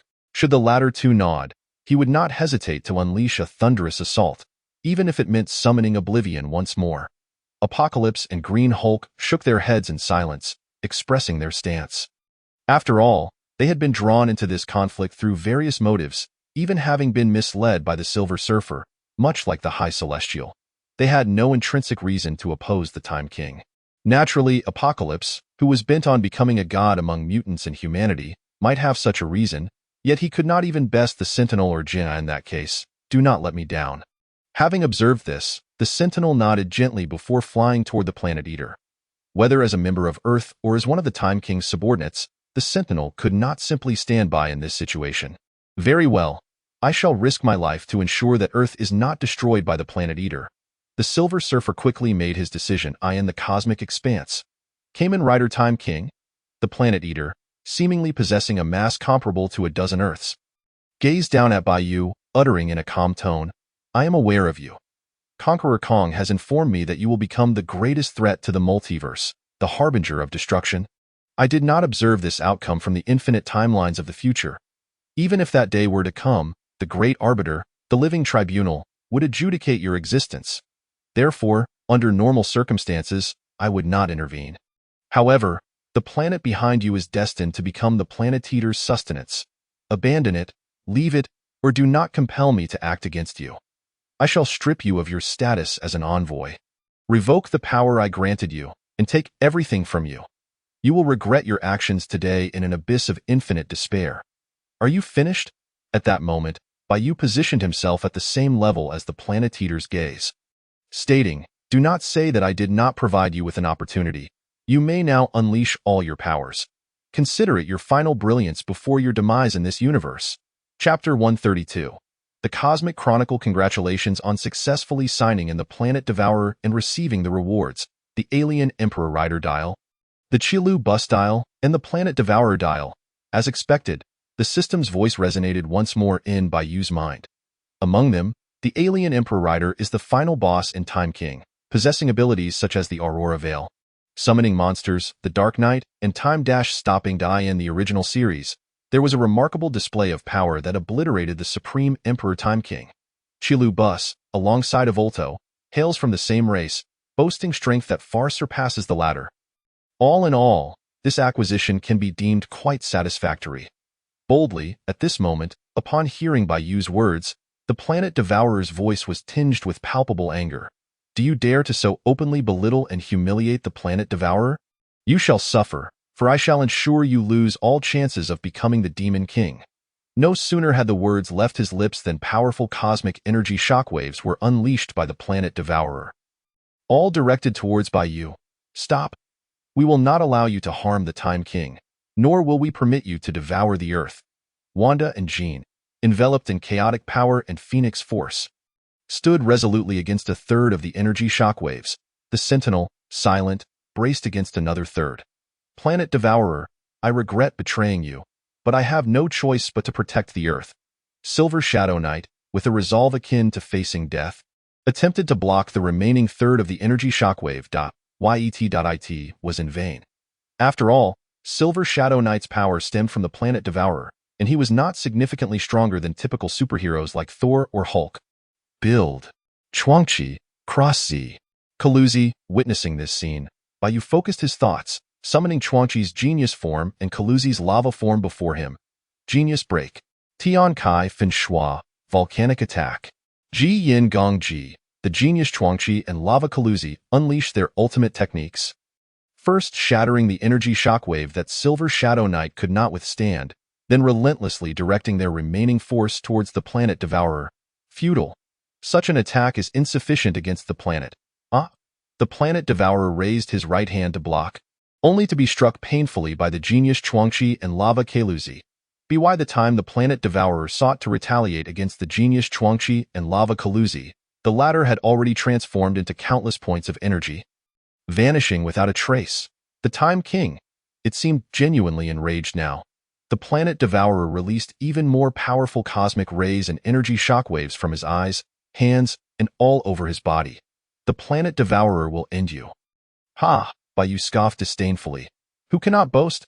However, it is indeed time to get serious, Jin. Huanming, the Jin dial appeared before Bai Yu, not summoning Kamen Rider Jin, but instead bestowing upon Bai Yu some of its traits and powers. For instance, Cosmic Chronicle, activate. In an instant, everything around Bai Yu shifted, yet it also felt as if nothing had changed. Now, let us engage in a formal contest.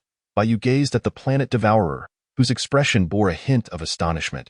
Subsequently, all the planets in the solar system converged, bearing terrifying powers, first blocking the planet devourer's cosmic rays and energy shockwaves, then all launching an assault on the planet devourer. If it were merely the planets within the solar system, that would be one thing. The crucial point was that the planet devourer discovered that his special connection to the original universe had been severed.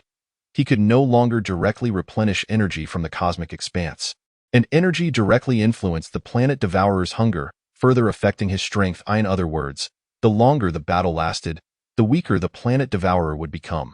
How did he accomplish this? The planet devourer was at a loss. Even after countless years and witnessing the cosmic explosion, he could not fathom why a mere inhabitant of a life planet could sever his connection to the universe. It was as if the entirety of this cosmic expanse had transformed into the possession of the Time King before him. Was this astonishment, or was it fear? Bai Yu raised his hand, gathering more cosmic bodies and energies. Do not be hasty, the best is yet to come. No sooner had he spoken than these cosmic bodies and energies transformed into an unimaginable array of terrifying attacks. Overwhelming and relentless, directed towards the planet devourer. Under the enhancements of Cosmic Chronicle, the power of the demon, and the second order of the Supreme Emperor, in the entirety of the visible cosmic expanse, Bai Yu stood as the singular sovereign, Time King. The planet devourer shall not be so easily vanquished by you. You will pay an everlasting and painful price for your blasphemous acts. The planet devourer struggled against the onslaught of cosmic bodies and energies from Bai Yu.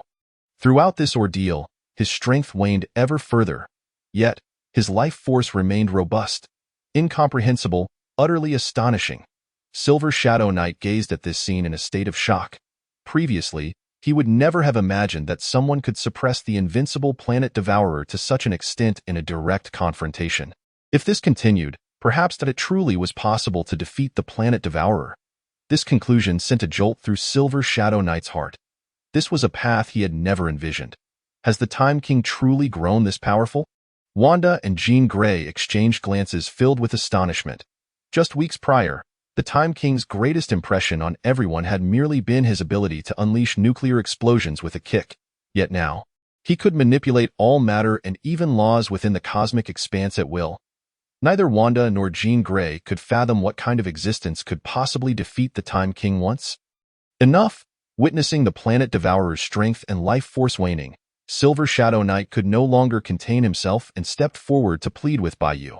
Esteemed Time King, I implore you to cease this. The planet devourer represents the balance of the universe. Should he be eradicated, it could very well lead to the annihilation of the entire cosmos. You have already defeated him and protected the Earth. There is no need to continue. Chapter 133. The new planet devourer. It indeed appears to be the case. Bai Yu nodded slightly, yet his tone turned icy. But I stated he would die here. And he must die here. Otherwise, would I not become a king of broken promises? Moreover, he sought to devour the earth.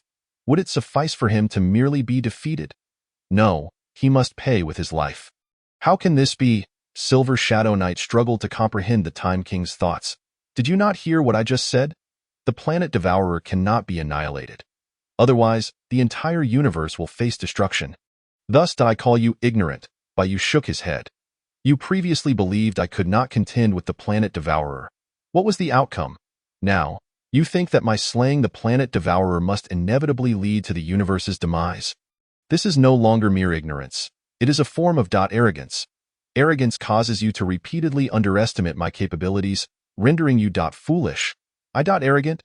Silver Shadow Knight was taken aback by such an assessment. However, upon reflection, it did not seem entirely unfounded. Silver Shadow Knight had initially urged the Time King to relinquish the Earth, and just moments ago, He had implored them not to annihilate the planet Devourer. One of the fundamental reasons was his condescension towards the Time King and his allies. Was it not? No. Silver Shadow Knight still could not believe or fathom what means the Time King would employ to prevent the entire universe from facing destruction due to the planet Devourer's death. At this moment, Bai Yu had grown weary of explaining so much to Silver Shadow Knight.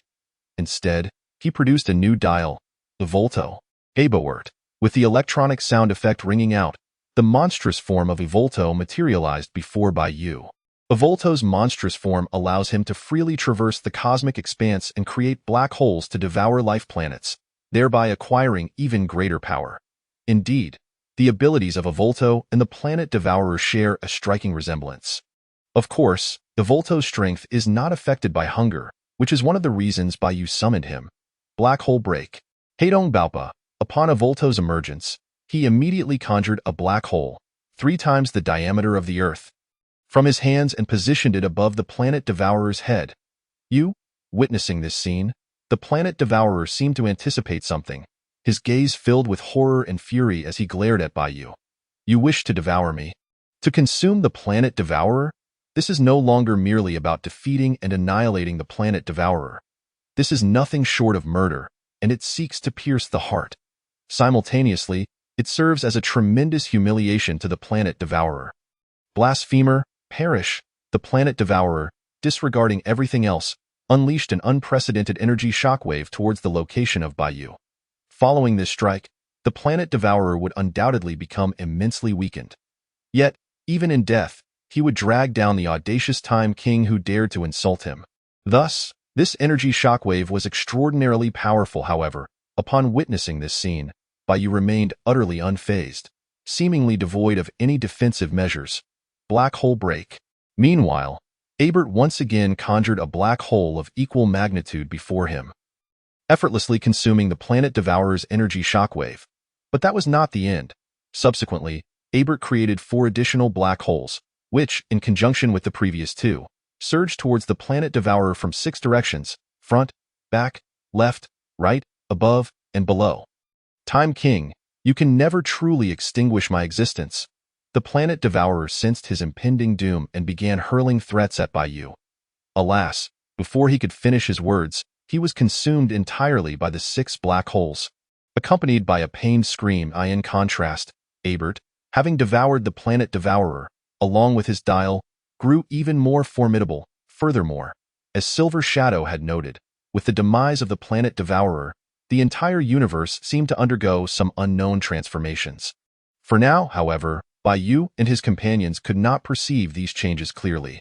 Yet it mattered little. With one planet Devourer dead, creating a similar entity would suffice, wouldn't it? A subtle smirk graced Bai Yu's lips. He then produced the dial of the planet Devourer and integrated it into Abert's being. In doing so, Abert would inherit all the characteristics of the planet Devourer, including the maintenance of cosmic balance. Thus, there would be no need to worry that the universe would spiral into chaos due to the planet Devourer's demise. Conversely, Bai Yu would gain a subordinate that could rival, or even surpass, the original planet Devourer. As the emissary of the planet Devourer, Silver Shadow soon noticed the changes within Abert and found himself questioning his existence. Had he truly transformed into the new planet Devourer? Could it be that the planet Devourer could indeed be replaced? Consequently, the Time King had fulfilled his promise. He had not only annihilated the original planet Devourer, but had also ensured that the universe would not lose its equilibrium and face destruction. Indeed, I had been so ignorant and arrogant. Silver Shadow shook his head and approached Abert's side. After all, he had always been the emissary of the planet Devourer. Whether the latter was a new generation or an old one was of no consequence. Nevertheless, Silver Shadow pondered for a moment before advising Bai Yu. The remaining 4 cosmic deities have undoubtedly sensed the death of the original planet Devourer. They may not accept the replacement you have created. The crux of the matter is that unlike the planet Devourer, whose power fluctuated greatly, the 4 cosmic deities, eternity, death, oblivion, and infinity, are embodiments of certain abstract concepts within the universe. They are nearly immortal, and their strength consistently remains at its peak. It is not an exaggeration to say that even as one of the 5 great cosmic deities, the former planet Devourer, in the state he had previously presented before Bai Yu and his companions, would only find himself obliterated when facing any one of eternity or death. Isn't that rather fitting? Upon hearing Silver Shadow's caution, Bai Yu exhibited no fear. Rather, his tone was laced with anticipation. To be honest, I am quite eager to meet those four abstract deities, especially Death and Infinity. Chapter 134. Green Grief Hulk. The more individuals Bai Yu encountered, the more Night Series dials he could sign in.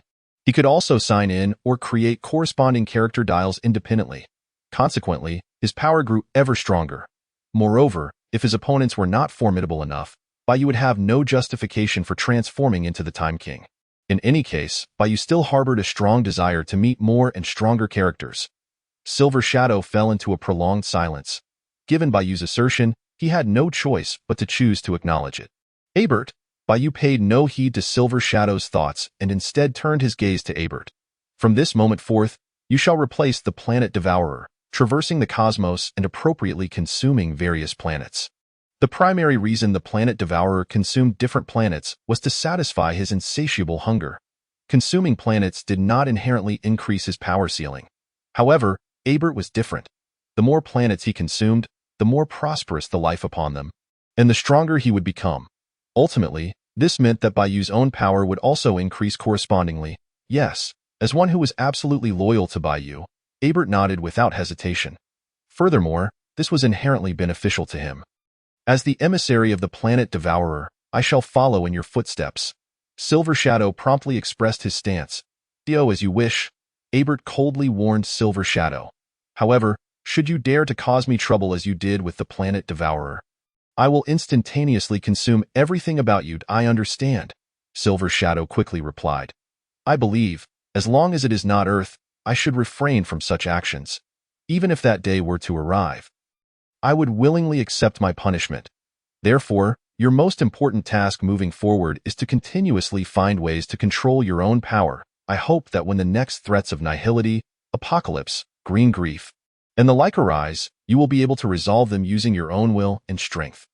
Wanda, Jean Grey possess corresponding dials within them, and the Sentinel also benefits from the enhancements provided by Bai Yu through the power of the Time King and the Infinity Stone dial. Unless unforeseen circumstances arise, the three of them are bound to gradually master their own powers.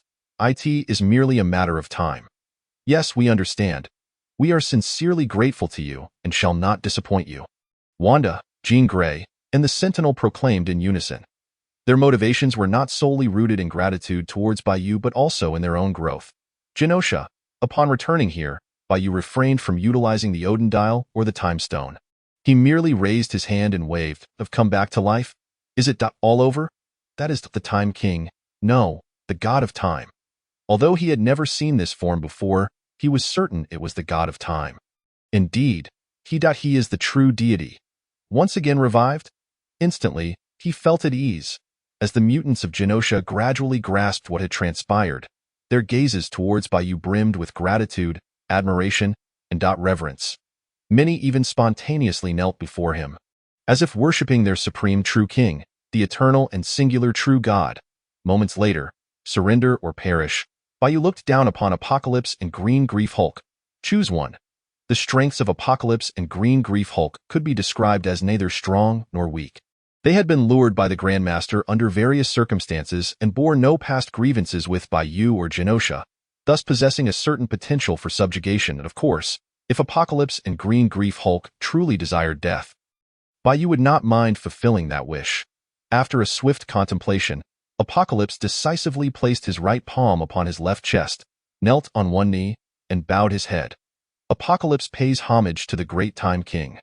Although Apocalypse harbored considerable ambition and had once claimed dominion a millennium ago, it was evident that he chose survival over dignity and freedom. Only by living could many opportunities for realization arise. As for Green Grief Hulk, he did not immediately express his stance. Instead, his tone resonated with a mix of anticipation, prayer, and trepidation. I once had a wife and child, but the Grandmaster promised me he would help me reunite with them. In Marvel Comics, Hulk had been exiled to a planet named Sakaar by certain superheroes on Earth. In fact, in Thor, Ragnarok, Thor and Hulk had also visited there.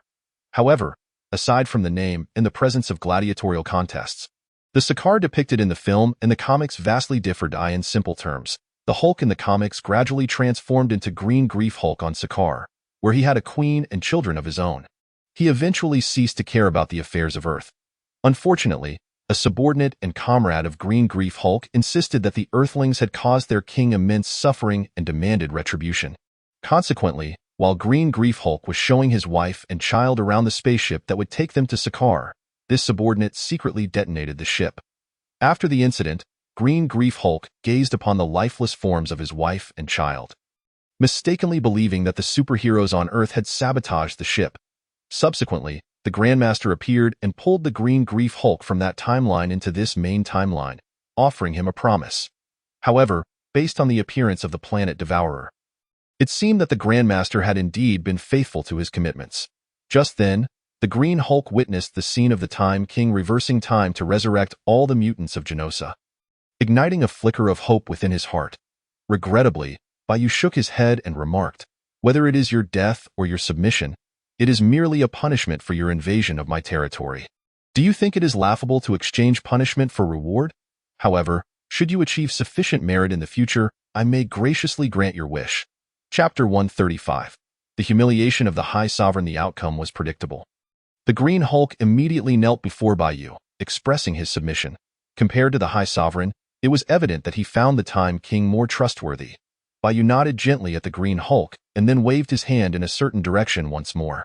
The resurrected High Sovereign surveyed his surroundings, eventually fixing his gaze upon Bai Yu, awkwardly smiling. "Esteemed Mr. Time King, we meet again, if you do not mind.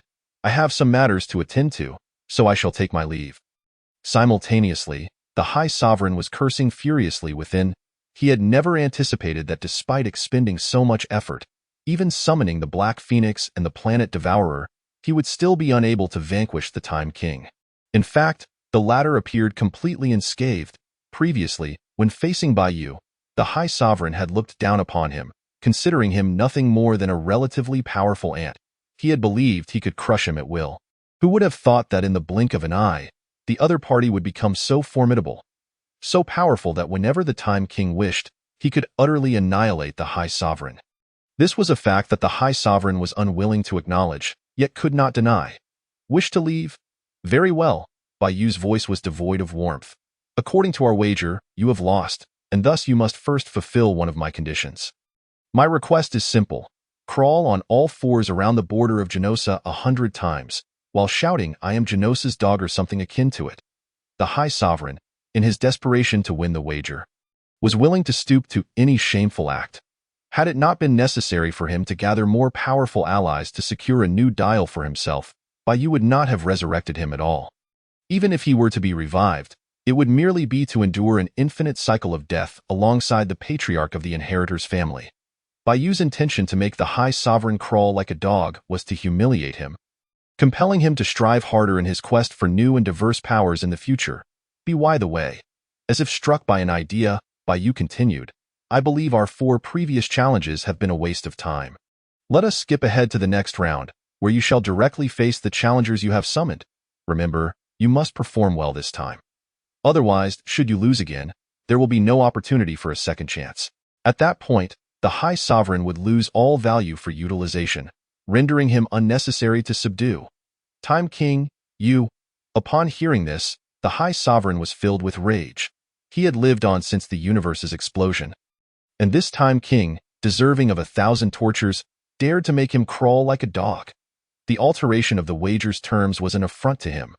"I am not asking for your opinion." Without allowing the High Sovereign further opportunity to express his anger, Bai Yu raised his hand and infused a strand of dark golden ominous power into the former's body. In the next moment, the High Sovereign found himself uncontrollably on all fours, crawling around Genosa while shouting, "I am Genosa's dog." Bai Yu had thoughtfully arranged for the entirety of the High Sovereign's activities to be recorded for future viewing. After all, with Professor X, Magneto, and others present in Genosa, along with satellite monitors, there was no need for Bai Yu to remain there. They had already ordered the launch of mushroom eggs towards Genosa. Thus, to mitigate similar troubles in the future, I require you to produce a replacement for them, the Shamagia, in the shortest time possible, and to complete this covertly in this way, the voice of the World Security Council will solely belong to Bai Yu. As for Conqueror Kong, Bai Yu pondered, murmuring, if all goes according to plan, this incident with the mushroom eggs should be related to him. He would likely continue collaborating with the High Sovereign. Once the latter lost his value, there would be no necessity for Conqueror Kong to persist in living either. Furthermore, that fool would not presume that Bai Yu could not locate and deal with him, would he? Yes, master. Upon hearing Bai Yu's command, Is nodded eagerly. Hooray! Yes exclaimed. What Conqueror Kong and the World Security Council? They buzz around like annoying pests. I've longed to swat them away. As the only entities attacked were Fadian Intelligent Company and Genosa, Bai Yu halted time at the moment the mushroom eggs fell. The members of the World Security Council were, first and foremost, under the mental control of Conqueror Kong, and they were also on the verge of being replaced. The outside world would only catch wind of some extraordinary occurrences, yet they would remain oblivious to the true events unfolding. They had no need to know. Apocalypse, the Green Hulk, and the Sentinels would temporarily remain in Genosa, ever ready to heed Bai Yu's commands. The dozen or so Sentinels originally intended to deal with mutants would now become part of Genosa's defense forces. Bai Yu himself had acquired several commendable dials and a group of subordinates with immense potential. It was a situation where all parties found satisfaction and joy. One day, I shall repay this humiliation to you tenfold, 100-fold, 1,000-fold. The High Sovereign felt a level of humiliation he had never experienced before. To wash it all away, he would not hesitate to sell his soul and engage in some wildly reckless endeavors. As the sun set and the moon rose, within a luxurious villa facing the sea. Is it coming? Dressed in his usual attire, Tony's gaze remained vigilant, fixated on the window. Beside him stood Pepper, who had always been by his side. Not long ago, spurred by the provocation from Mandarin, Tony had publicly revealed his residence, inviting him to come and find him. Unfortunately, at this moment, Tony, the superhero Iron Man, remained oblivious to the gravity of the situation. Chapter 136. Mythical beings bang, bang, ba-bang. Before long, with the appearance of several combat helicopters, a barrage of artillery fire began to rain down upon Tony's villa. It's here. Seeing this, Tony's expression tightened, but he remained unfazed. Jarvis, activate the defense system. Thanks to the future technology document sent by Conqueror Kong on 2 occasions, the second actually coming from the disguised satellite Zaya, and Tony's own talents. He had successfully completed numerous technological innovations. For instance, he had achieved a 100-fold increase in the efficiency of the arc reactor, as well as mass production of the arc reactor. Moreover, by using the arc reactor as an energy core and integrating it with nanotechnology, he constructed an energy shield capable of covering a designated area. Instantly, a blue energy shield resembling a honeycomb structure rose up, enveloping the villa where Tony resided. The relentless barrage of artillery fire struck the energy shield, rendering it utterly ineffective. Hiss, hiss. Simultaneously, an array of lasers and energy weapons far surpassing the technology of this era ascended from the exterior of the energy shield. In a matter of moments, they had obliterated the combat helicopters. Inside the villa, witnessing this scene, Tony's face was filled with pride and disdain. Is this all? What Mandarin and his ilk make such a fuss about turns out to be so trivial. Tony could vaguely sense that things might not be so simple. Yet he remained calm and even donned his nanotech Iron Man armor, attempting to venture outside the energy shield for some amusement. Why must I go out? The coverage of the energy shield affected its localized defense. Tony looked at Pepper and shook his head, explaining, if the enemy continues to assault a particular area, the energy shield will no longer be secure. Therefore, there must be something or someone to draw their attention. Moreover, prolonged defense invites failure. Only through proactive offense can one truly eliminate the enemy. You know me. Hiding like a turtle is simply not my style. As a precaution, Tony also equipped Pepper with a layer of nanotech armor. Should any mishap occur, this armor would not only ensure her safety but also allow her to flee from danger. In dire circumstances, there remained a method Tony was reluctant to resort to, which was to seek the Time King's assistance. However, for now, this was merely Tony's predicament. He preferred to resolve it with his own strength. Tony did not believe that a casual plea would compel the Time King to lend a hand.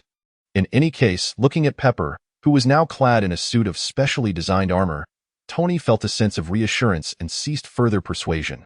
Oh, no. Then, he witnessed a scene he had never imagined.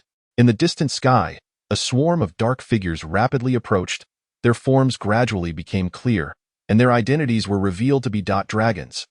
as Tony gazed upon the myriad of mythological creatures, each varying in size and color, some adorned with wings, others reminiscent of the legendary Eastern dragon.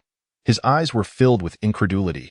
Even though he had encountered the Norse god of thunder and witnessed numerous phenomena that defied modern scientific explanation, the fact that he could behold dragons on Earth struck him as utterly absurd.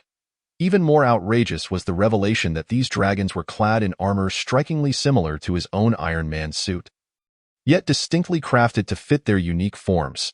Tony could discern with ease that the technology employed in these armors was certainly not of this era. Conqueror Kong. It dawned on Tony the origin of these dragon armors. However, he could not fathom why Kong would bestow such technology upon Mandarin, nor why he would permit the latter to confront him. Could it be that Kong was aware of his near resignation in opposing the Time King? Tony considered this hypothesis plausible, yet only to a limited extent. After all, Kang's target should be the Time King. What purpose would there be in attacking Iron Man? Moreover, could a mere assembly of armored dragons truly contend with the Time King? It was a cosmic jest.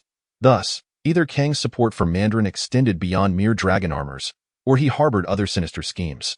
The following day, at the familiar hour of 8 o'clock, the latest reports emerged. World-renowned tycoon, super genius, and superhero Iron Man Tony Stark had gone missing from his villa. The scene bore the marks of a fierce struggle. Ding! Congratulations on your daily sign and success. Reward, divine talent from Tanli Du. Divine talent? At long last, it has arrived. Bai Yu could not suppress the joy sparkling in his eyes. Instantly, his mind was flooded with a plethora of bizarre ideas and methods to bring them to fruition. It would not be an exaggeration to assert that with the divine talent and his own array of abilities, Bai Yu possessed the opportunity to design and fabricate a Kamen Rider far superior to the unbeatable player or even Shang-Chi, or an assortment of other fantastical creations. In comparison, what were Iron Man and Mandarin to him? Iron Man had already been vanquished. The next would be Yu, Time King. As he beheld an unfamiliar figure on the large screen, alongside a bound and disheveled Tony, Bai Yu fell into a brief silence. This image had been broadcasted after the adversary hacked into a news channel. The stranger bore an uncanny resemblance to the impersonator of Mandarin from Iron Man 3, suggesting that he too was a mere fabrication. Yet, it mattered little. This affair was undoubtedly linked to the genuine Mandarin, and this individual clearly had a death wish. Chapter 137. Mandarin Ha, upon seeing the scene on the screen, Yes crossed his arms, sneering disdainfully. Another fool courting death. My master, Satellite Zaya, has tracked Mr. Stark and his companions to their current location, having connected with Satellite Zaya, reported. However, rather than tracking, it appears the other party has made little effort to obscure their movements. Oh, Bai Yu raised an eyebrow. Could it be that this is a trap laid out for me? Very well, let us send a few individuals to test the waters and see if they qualify for my personal involvement. If this so-called Mandarin cannot even contend with my subordinates, then he is nothing more than a jester, of course. Based on the lore from Marvel Comics, this jester was likely to be just that. Meanwhile, at a clandestine base, the injured Tony looked toward the man who proclaimed himself Mandarin in front of the television screen and scoffed. That is indeed a clever idea. Unfortunately, the odds are that you will be easily dispatched by him. I concede that you possess a formidable dragon legion, but you witnessed the battle in New York. Those equally powerful alien forces could not withstand the Time King's time acceleration. If I were you, I would immediately kneel and publicly apologize to the Time King. Furthermore, you are not the genuine Mandarin. Even if you portray him perfectly on screen, I see clearly that those present here will not heed your words. What is your salary for a month? What are you risking your life for, Mr. Stark? Have you noticed that you are more loquacious in reality than on screen? The faux Mandarin, Trevor Slattery, turned to Tony.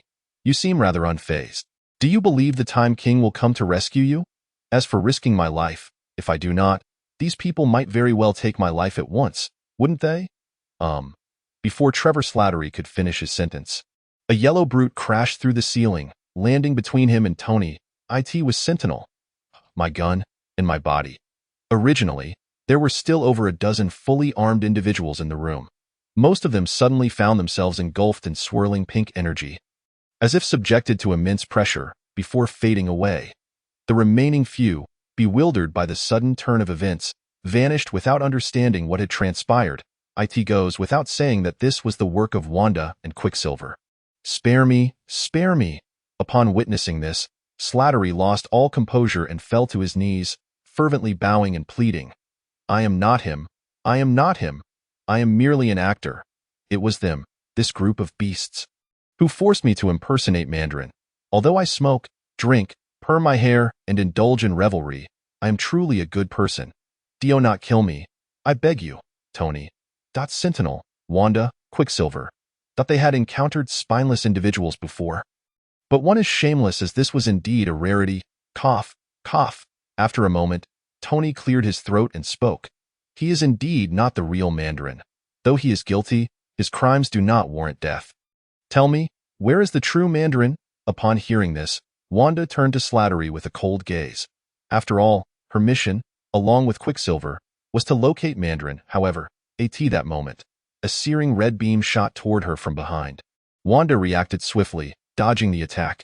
Yet, the red beam continued on, heading straight for Slattery. Do not make me take matters into my own hands. Very well, soon, a middle-aged man, impeccably dressed in a suit and tie, adorned with 10 distinct rings that gave him an air of sophistication, materialized before Sentinel and the others, his expression grave. I did not expect the Time King to refrain from entering the fray and instead send you three. Especially you.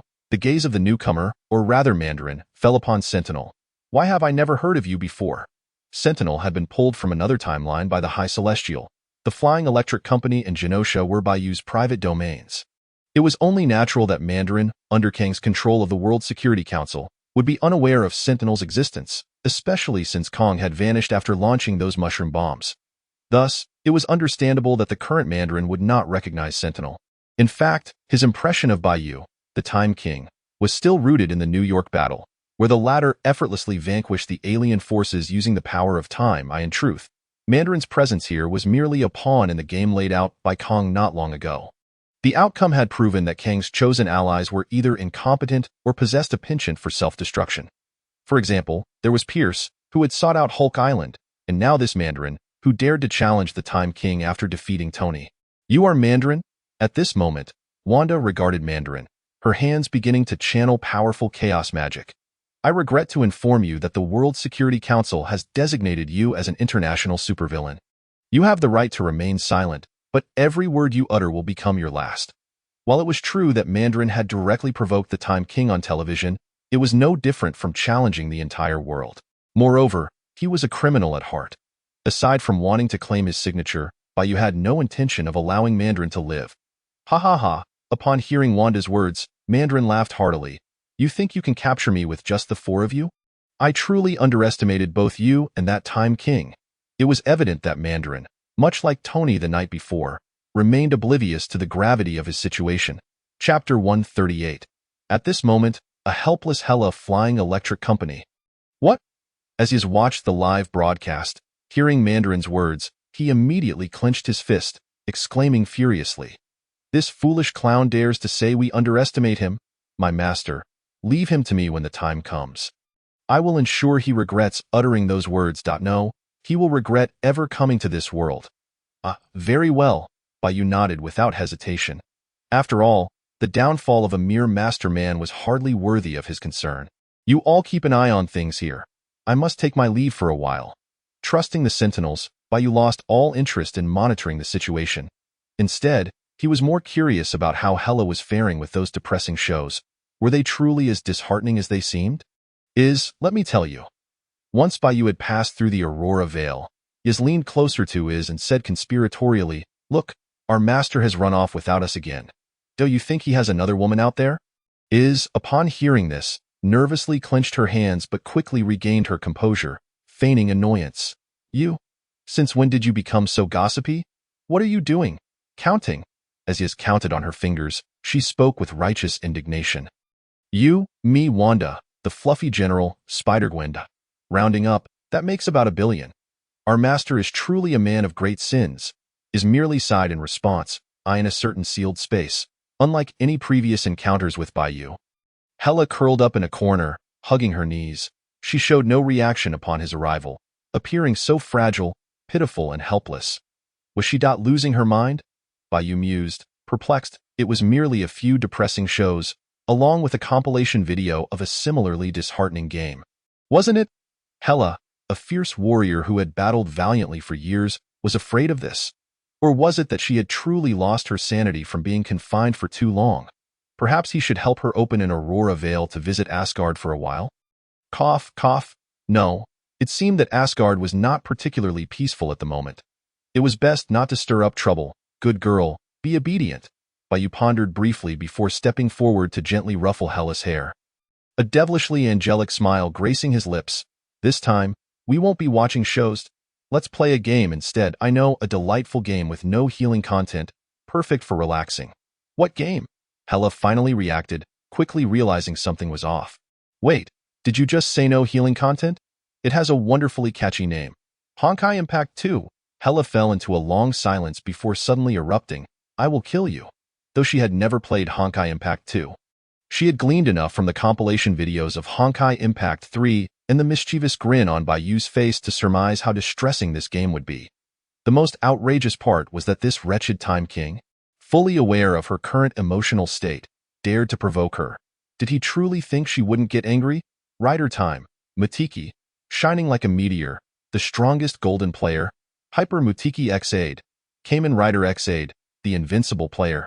Prepared, Bai Yu instantly transformed into the invincible player and allowed Hela to attack him at will.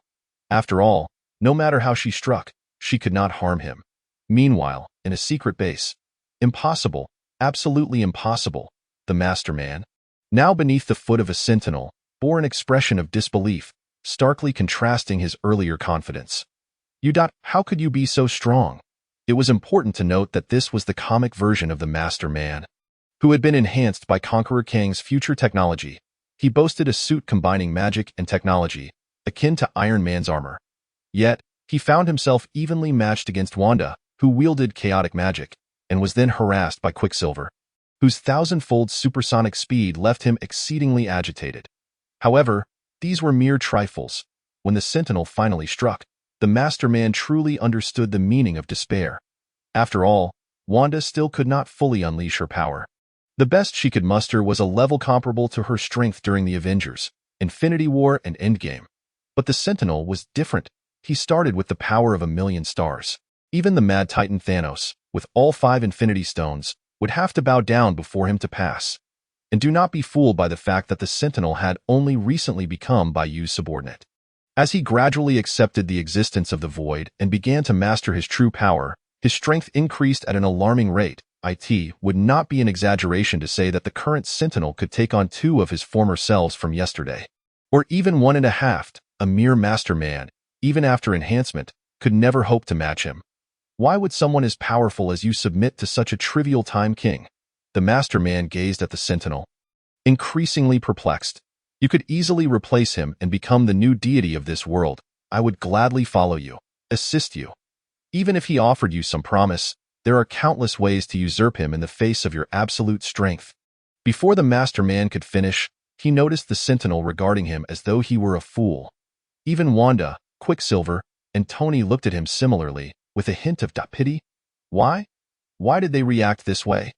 This man, who had him pinned beneath his foot, possessed such immense power. Even time itself might struggle to inflict any negative consequences upon him. Such power likely surpassed that of the Time King during the New York battle. If so, why was he still so loyal to that Time King? Why would he not betray him? Had he overlooked some critical piece of information? A terrifying hypothesis flashed through the Master Man's mind, one he found difficult to accept and utterly refused to believe. Chapter 139. The Long Regret of Life. Poor fellow. With Quicksilver's assistance, the now freed Tony looked at the Master Man with pity. Have you never considered the Time King's rate of progress? How long has it been since the New York battle? How much time has passed since he first appeared, and how much since now? What makes you think he hasn't become even stronger during this time? Tony had initially assumed that Conqueror Kong had given the Master Man some extraordinary boon. Instead, it seemed that this foolish Master Man was merely courting disaster. You are but an ant before me, and I am likewise before him. The Sentinel coldly regarded the Master Man. Be thankful that the Time King has chosen to meet with you in person. It is the only reason you are still alive. I see now, I see. After hearing Tony and the Sentinel's words, the Master Man initially froze, then began to laugh maniacally. In the end, I am the one who has been living in a well. However, he did not wish to meet him under such circumstances. The tools he had intended to use against the Time King were now. The Masterman's words were cut short as Quicksilver. Tony and Wanda's movements suddenly halted. Time stop, the Sentinel frowned. This ability was not supposed to belong to anyone but the Time King, was it? No. If this were not merely an ability, then it must be. Technology? Haha, the Masterman said with a knowing smile. Did you not expect this? If Conqueror Kong can traverse from the future to this era, he must possess the machinery to manipulate time and space. Conveniently, he also provided me with a gadget that can temporarily affect time and space within a limited range. Originally, I intended to use it to confine the Time King's powers, but alas. Moreover, you can indeed operate outside the constraints of time and space to a certain extent. But the Masterman's body began to gradually fade and shift. Although the Sentinel could maintain his consciousness in the face of the time stop, achieving more in that moment was not an easy task. At least, that was what the Masterman believed. However, just then, the time stop around them vanished, and the Sentinel gently kicked the Masterman, shattering his body into countless pieces. The only thing keeping him alive was a thread of energy that the Sentinel had deliberately transmitted to him. As for the reason the time stop was lifted, that was, of course, due to the Satellite Z. Let us not forget that the future technology data provided to Tony by Conqueror Kong also included devices for manipulating time and space. The Satellite Z had intercepted that technological data. In other words, Satellite Z, along with the satellite arc that shared information with it, possessed the capability to manipulate time and space to a certain degree. It had also been monitoring the situation here on Bai Yu's behalf. You foolish fool, Wanda mocked the Masterman, having grasped what had transpired. Even if you managed to escape using that so-called time machine, what then? Do you really think it would be difficult for the Time King to find you again? Your greatest folly was believing that a mere broken machine could limit the Time King's mastery over time. Wanda had witnessed the battle between Bai Yu and the Planet Eater firsthand. If even the cosmos fell under Bai Yu's control, then a mere momentary restriction on time was hardly significant. Do not be careless, Tony, nearby, reminded after a moment of thought, the power of Masterman, aside from the ring on his hand and the so-called time-space manipulation device, also includes. Just as Tony's words trailed off, a multitude of dragons, clad in iron armor of varying sizes, began to devastate the structures above, diving toward the Sentinels. Keep an eye on Masterman. I will handle these wicked dragons in a flash. The Sentinel obliterated a dragon towering about 10 meters. With a flicker of his eyes, he unleashed 2 golden beams of destruction, annihilating all dragons within a small vicinity. You watch over Masterman. I too shall deal with those dragons. Under the effects of chaos magic, Wanda soared into the sky, effortlessly dispatching the dragons that approached her. You keep an eye on Masterman. I will handle those dragons as well. In his Venom form, Quicksilver vanished at a speed rivaling that of the Sentinel, swiftly taking down the less formidable dragons. Tony also wished to command someone, but alas, aside from Masterman, he found himself alone. Yet, it didn't necessarily have to be a person. With a flicker of thought, a layer of nano-steel armor rapidly enveloped him. Although his armor had been torn to shreds by the countless dragons in the previous night's battle, as long as there was a remnant, the nanomaterials could swiftly repair themselves through self-replication. Tony, thanks to the support provided by Conqueror Kong, had it not been for the uncertainty in dealing with Masterman and those dragons, Tony would have donned his suit long ago. Jarvis, monitor Masterman's movements at all times. I will join the fray. After issuing commands to the AI Jarvis, Tony engaged in the battle against the dragons. Jarvis, is there a possibility that 2 other super AIs, far superior to me, have been observing Masterman all along? In any case, aside from their overwhelming numbers, the dragon army posed no significant threat to the Sentinels. Even their leader, the extraordinary dragon enhanced by future technology, could not withstand a single punch from the Sentinel. Moreover, to expedite the resolution of the situation, satellites Zephyr and Arc had transmitted various combat-type Shimagia and Magi Mecha through human satellite teleportation technology. Soon after, from the Flying Electric Intelligence Company. As for Hela, in any case, before departing, Bai Yu kindly left behind several special effects dramas for Hela, including Ultraman, Zeta, X-Aid, Kamen Rider, Armor Warrior, and Xingtian, along with the series Lotus Lantern and its prequel. Thus, when he next encounters Hela, he can allow her to appreciate the primitive origins of Hunter armor, 01, and other. Excellent special effects. Additionally, the most weighty of Invincible light novels, Life's Long Regret, Water Flows East. Chapter 140, Godzilla. Master. Izzy's eyes gleamed with joy as he reported, the Sentinel, Wanda, and Quicksilver have captured Master Man, along with a rather large dragon. If you agree, Satellite Zephyr will immediately teleport them to the rooftop of the Flying Electric Intelligence Company. Bai Yu nodded in agreement, feeling no surprise at this outcome. After all, few superheroes or supervillains on Earth, whether in Marvel films or comics, could defeat the Sentinel, and Master Man and the Extraordinary Dragon were certainly not among them. Moments later, a beam of white light illuminated the rooftop of the Flying Electric Intelligence Company. The figures of Wanda, Quicksilver, the Sentinel, Tony, Master Man, and the Extraordinary Dragon materialized. But in the next instant, their surroundings folded in on themselves, signifying their entry into the mirror dimension. For, as Izzy had mentioned, the Extraordinary Dragon, enhanced by Conqueror Kang's future technology, stood over 100 meters tall. Should it be seen by others, it would undoubtedly cause unnecessary trouble. Master Man, Bai Yu, flanked by Izzy and Yazzie, looked down from a height at Master Man, sprawled on the ground like a heap of mud, and said, "I hear you wish to defeat me? Ding. Congratulations on successfully signing in Master Man and the Extraordinary Dragon. Earning rewards, the Alien 555 dial, Alien Sword Rider dial, Master Man dial, Extraordinary Dragon dial." Simultaneously, the system's prompt echoed in Bai Yu's mind, indicating he had taken another step closer to the alien sovereign Time King. Or rather, the sovereign's third tier, Time King. Upon seeing Bai Yu's arrival, Master Man's expression remained surprisingly calm. "I did not expect your progress to be so rapid, nor did I anticipate you having such a powerful subordinate.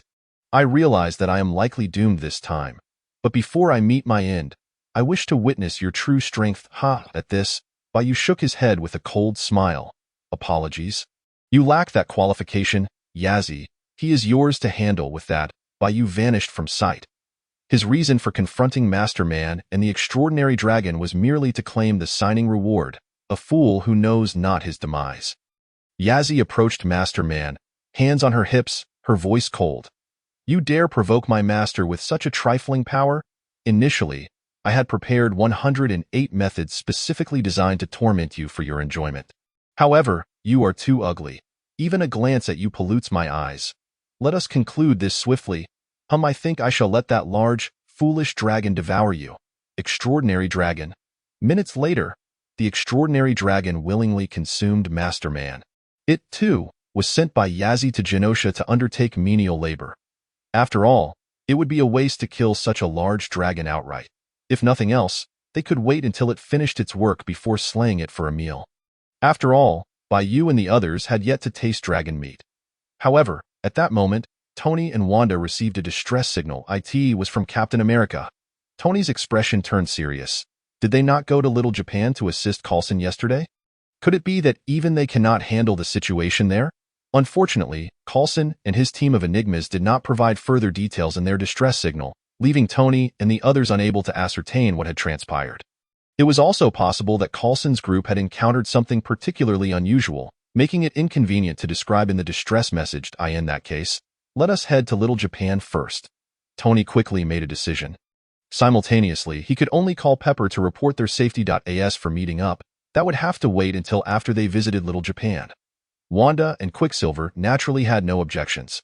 They were, after all, members of the Avengers, and they were on the payroll. Moreover, as teammates of Captain America, it was only reasonable for Wanda and Quicksilver to not stand idly by. The following day, this morning, in the city of Tokyo, Little Japan, a gigantic creature resembling a dinosaur, measuring 118.5 meters tall, made its appearance.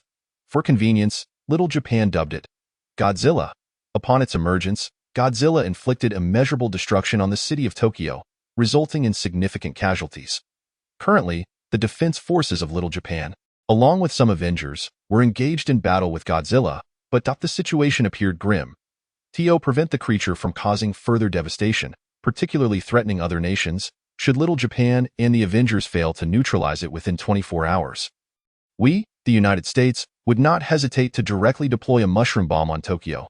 Regarding the origins of Godzilla, reports indicate that a massive black hole has recently appeared in the Pacific Ocean. Experts believe the monster may have emerged from this black hole and do not rule out the possibility of more monsters appearing in Little Japan or even other Pacific nations. Godzilla? As Bai Yu sipped water, he nearly spat it out upon seeing the news. Why is this creature appearing in this world? Could it be another new trick devised by the Great One or Conqueror Kong? However, Godzilla does not exist in Marvel. No. Bai Yu suddenly recalled that Godzilla indeed exists in Marvel Comics. Yet, judging by the news footage, the Godzilla appearing in Little Japan was likely not the one from Marvel but rather the new Godzilla from the recent film. Also known as Shin Godzilla. It is worth noting that among all the various iterations of Godzilla, Shin Godzilla's power ranks among the top. New Godzilla. Regardless of the circumstances, the emergence of Shin Godzilla and the so-called black hole in the news signified that Bai Yu would have more characters to sign in. If Shin Godzilla could also be signed in. Chapter 141. The Return of Captain Marvel. Master, do you know about the monster that has appeared in Little Japan? Upon witnessing Bai Yu's reaction, Izzy inquired with curiosity. I know a little, Bai Yu nodded slightly, but in my memory, it should not exist in this world. Perhaps it is due to a temporal distortion? Waz, can you enlighten me? The entity known as Waz in this world appears to have been drawn from a future point in time. In his possession lies the chronicles of the celestial encounter. Thus, it is conceivable that Waz possesses insights into the underlying circumstances. Indeed. As for Godzilla from the land of little days, just as you have surmised, the increasingly chaotic fabric of time and space is gradually integrating other realms into the world you inhabit. The timeline of Godzilla is one such realm. The so-called Pacific black hole merely serves as a plausible conduit for this integration.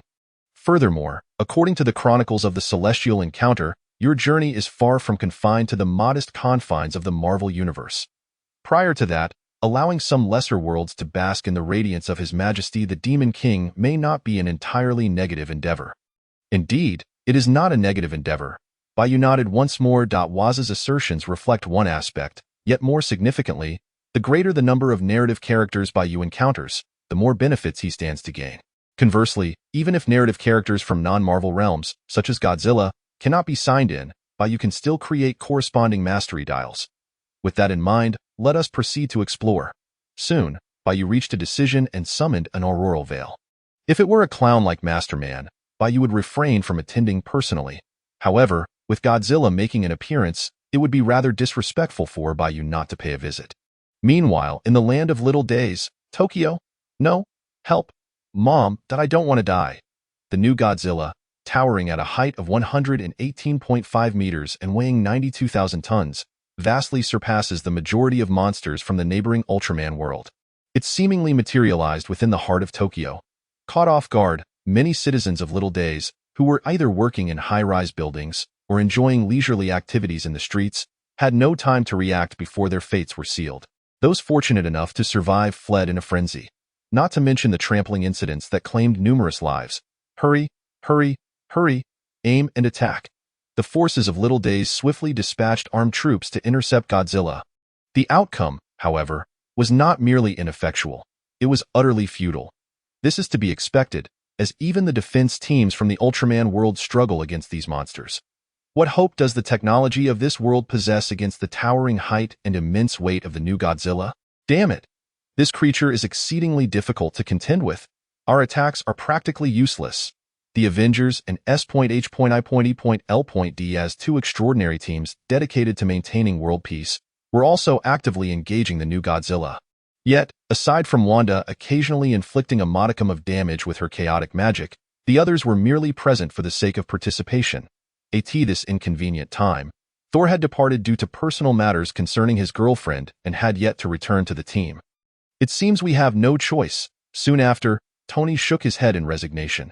This is an opponent beyond our capacity to handle. We must seek assistance from the Time King. Not to mention the Time King himself. Even a mere sentinel could likely resolve the current predicament posed by Godzilla with ease.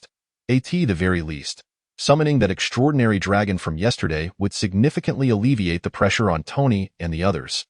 However, this is neither Genosha nor the future tech company. Godzilla's presence has not yet threatened the interests of the Time King. Tony is uncertain whether the latter would genuinely agree to provide aid. For now, despite appearing to do many commendable deeds, The Time King is far from a paragon of justice. Look, doesn't Godzilla seem a bit off? At that moment, Hawkeye pointed towards the new Godzilla's back, which was gradually emanating a purple glow, expressing his concern. Everyone, I have a foreboding feeling, boom. Almost as soon as Hawkeye's words fell, a torrent of crimson flames erupted from Godzilla's maw, aimed directly at the Avengers and S.I.L.D. agents. This is bad. With no time to evade, Wanda, Iron Man, Captain America, the Venom turned Nick Fury, and the S.H.I.L.D. agents, including Quake and Ghost Rider, stepped forward to shield the others. Naturally, Wanda remained the primary defender. I can't hold this off for much longer. Compared to yesterday, Wanda's mastery over chaotic magic, or chaotic power, had improved somewhat.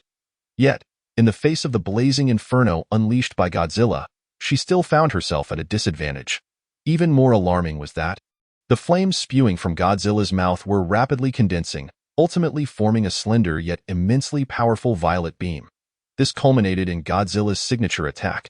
The radioactive stream? No. Wanda's chaotic magic was swiftly overwhelmed. Had it not been for Quicksilver's timely intervention, she might have perished. Regrettably, the others were not so fortunate. Black Widow, Hawkeye, Coulson. These ordinary individuals, even standing at the rear, were instantly lost. Iron Man, Captain Marvel, and the rapidly healing Nick Fury, along with Ghost Rider, could only barely endure for a moment longer. If this continued, their demise would be inevitable. Were it not for the knowledge that the Time King could resurrect the fallen if he so wished, Captain America and the others would likely be in a state of utter despair. Bang! At the critical moment, a radiant figure descended from the heavens, striking Godzilla's face aside. Subsequently, the figure landed in front of Nick Fury and, with a tone of confusion, inquired, "Fury, I leave for just a brief moment, and how did you end up in this state?" Simultaneously, the figure revealed her true form. A blonde woman clad in a blue bodysuit adorned with the emblem of the Star Corps. Unsurprisingly, this was Captain Marvel, Carol Danvers, from the Marvel Cinematic Universe. Chapter 142. Confronting new Godzilla, however, he soon realized that the appearance of the Time King might not be an entirely negative development. Consider Hydra and the alien legions. These threats have all been dealt with by the latter, have they not? Something is amiss. There is an unsettling 13 out of 10. Indeed. Something has transpired in the cosmos. Captain Marvel's expression grew serious and she continued. But now is not the time for such discussions. I shall first assist you in vanquishing that monster. Meanwhile, the new Godzilla had also taken notice of Captain Marvel, the insect that had dared to strike it upon their first encounter, and immediately swung its massive tail towards her with the force of a mountain. You all must flee, Captain Marvel soared forward. Intercepting Godzilla's tail, Nick Fury and the others seized the opportunity to retreat to safety. They understood that this was no battle in which they could participate, and of course, this did not imply that Nick Fury and the others would simply stand idly by. After all, there were still many individuals around who depended on these superheroes for salvation. What manner of monster is this? On the other hand, Captain Marvel's condition was not particularly favorable, as she discovered that Godzilla was far more formidable than she had anticipated. Its towering height of over 100 meters and weight, nearing 100,000 tons, imbued every movement with an overwhelming dread. Most concerning was the radioactive beam it unleashed from its maw. Captain Marvel attempted to match Godzilla's power, only to find herself outmatched. She also tried to breach from the back, only to discover that this monster could emit multiple streams of radiation from both its back and tail. Nevertheless, Godzilla was not devoid of weaknesses. For instance, its defenses appeared lackluster. Furthermore, it was incapable of flight. Yet, even so, Captain Marvel found it impossible to inflict a fatal blow on Godzilla within a short span. This is bad. Soon, Godzilla seized the opportunity again, unleashing a dual assault of radioactive streams from both its mouth and tail, targeting Captain Marvel. She hastily released a cosmic energy shockwave to defend herself. However, even a single stream of radiation was enough to overwhelm her, and now, with two. At that moment, a magnificent palace-like golden structure materialized before Captain Marvel, accompanied by 39 humanoid statues. The two radioactive streams from Godzilla were effortlessly deflected. Celebrate! Kamen Rider Grand ZO2. In the next moment, with a marvelous electronic sound, the golden structure and humanoid statues dissipated into shimmering golden light, replaced by a figure remarkably similar in design to the earlier golden edifice. Adorned with 20 golden reliefs, a golden cape billowing behind, and 19 knightly emblems emblazoned upon its form. "Who are you?" Captain Marvel gazed incredulously at the golden figure before her. She did not recognize the Time King and was bewildered by the dramatic transformation that had occurred in such a short span since she had departed Earth. She was even more perplexed as to why this figure not only possessed transformation effects, but also appeared immune to the monster's attacks. "I am merely a benevolent masked monarch, Bai Yu." Under the guise of Grand Zio II, turned to Captain Marvel and said, "You may also refer to me as the Time King. Meanwhile, ding. Congratulations on successfully signing in as the new Godzilla. Earning rewards, the Alien Resonance Demon Dial and the new Godzilla Dial." The system's notification echoed in Bai Yu's mind, indicating that characters from non-Marvel realms, like the new Godzilla, could indeed be signed in. As for Captain Marvel, Bai Yu had already signed in with her once while playing the Avengers 4 script, so it was entirely normal that he couldn't do so again this time. The benevolent Demon King, the Time King? Captain Marvel was utterly perplexed. What on earth was going on? Suddenly, as if realizing something, Captain Marvel's expression shifted, and she warned Bai Yu, "Be careful behind you." It turned out that the new Godzilla, disregarding all ethics, took advantage of Bai Yu's conversation with Captain Marvel to unleash a powerful stream of radiation aimed at ambushing his back. Night? Without even glancing back, Bai Yu summoned the energy form of Night, survival, Gale, at the sound of the warning. As soon as it appeared, it executed a knight's kick towards the radioactive stream released by the new Godzilla. What? Captain Marvel was incredulously astonished to see that the stream of radiation, which she thought was insurmountable, was effortlessly dissipated by an apparition that had seemingly materialized out of thin air. Moreover, if she wasn't mistaken, that figure was likely summoned by the Time King standing before her. Was this truly necessary for a mere monster? Seeing this, Bai Yu shook his head and casually remarked, "If it weren't for giving it face, I wouldn't even need to use my second-tier form of the Supreme Emperor. In fact, I wouldn't even need to take action myself." Captain Marvel, although you still haven't taken action yourself, have you? Common. Freeze. Bai Yu, uninterested in wasting time, immediately employed his Universal Mage Ring to encase the new Godzilla in a massive block of ice. He then sent it to Genosha using the Aurora Veil. After that, whatever happens is up to them. Of course, such a peculiar entity would not be exterminated. Even confining it in a larger zoo for observation would be preferable to killing it. Was that magic? Captain Marvel found herself increasingly bewildered by this self-proclaimed Time King. Nonetheless, judging by the current circumstances, he should be a good person, right? Regrettably, they had arrived a step too late. Captain Marvel sighed as she gazed down at the ravaged city. Even though we have resolved the monster issue, considerable damage has still been inflicted upon this city. Indeed, Bai Yu nodded. Then with a wave of his hand, resurrected Black Widow, Hawkeye, and Spectrum Girl, as for the others present. Why should he concern himself with them? Chapter 143. The Undying Army Time Reversal, Resurrection? Captain Marvel looked at Bai Yu in disbelief. You can actually do such a thing? After years of traversing the cosmos, she had never encountered anyone possessing such formidable temporal powers. Moreover, she could tell that his capabilities extended far beyond this. This what being the Time King entails. Captain Marvel was both startled and intrigued. However, she was not entirely shocked. After all, this world was filled with bizarre phenomena and extraordinary abilities. Thank you very much, Time King. A moment later, Captain America approached Bai Yu with gratitude. Were it not for the latter's arrival, even with Nick Fury's mention of Carol's assistance, confronting Godzilla would not have been an easy task. Even if they could defeat Godzilla, it would inevitably lead to more destruction and casualties. Time King. After a moment's hesitation, Captain America made a request to Bai Yu. Could you possibly restore this city to its former state? Despite the name Captain America, he did not solely focus on America. Among those he knew, only this Time King seemed capable of restoring everything to its original form. Can you really do such a thing? Captain Marvel, having understood Captain America's words, gazed at Bai Yu with even greater astonishment. She had anticipated his temporal powers would be strong, but she never imagined they could extend to reversing time on a city-wide scale. Moreover, if Captain Marvel was not mistaken, the phenomenon had likely manifested over half an hour ago.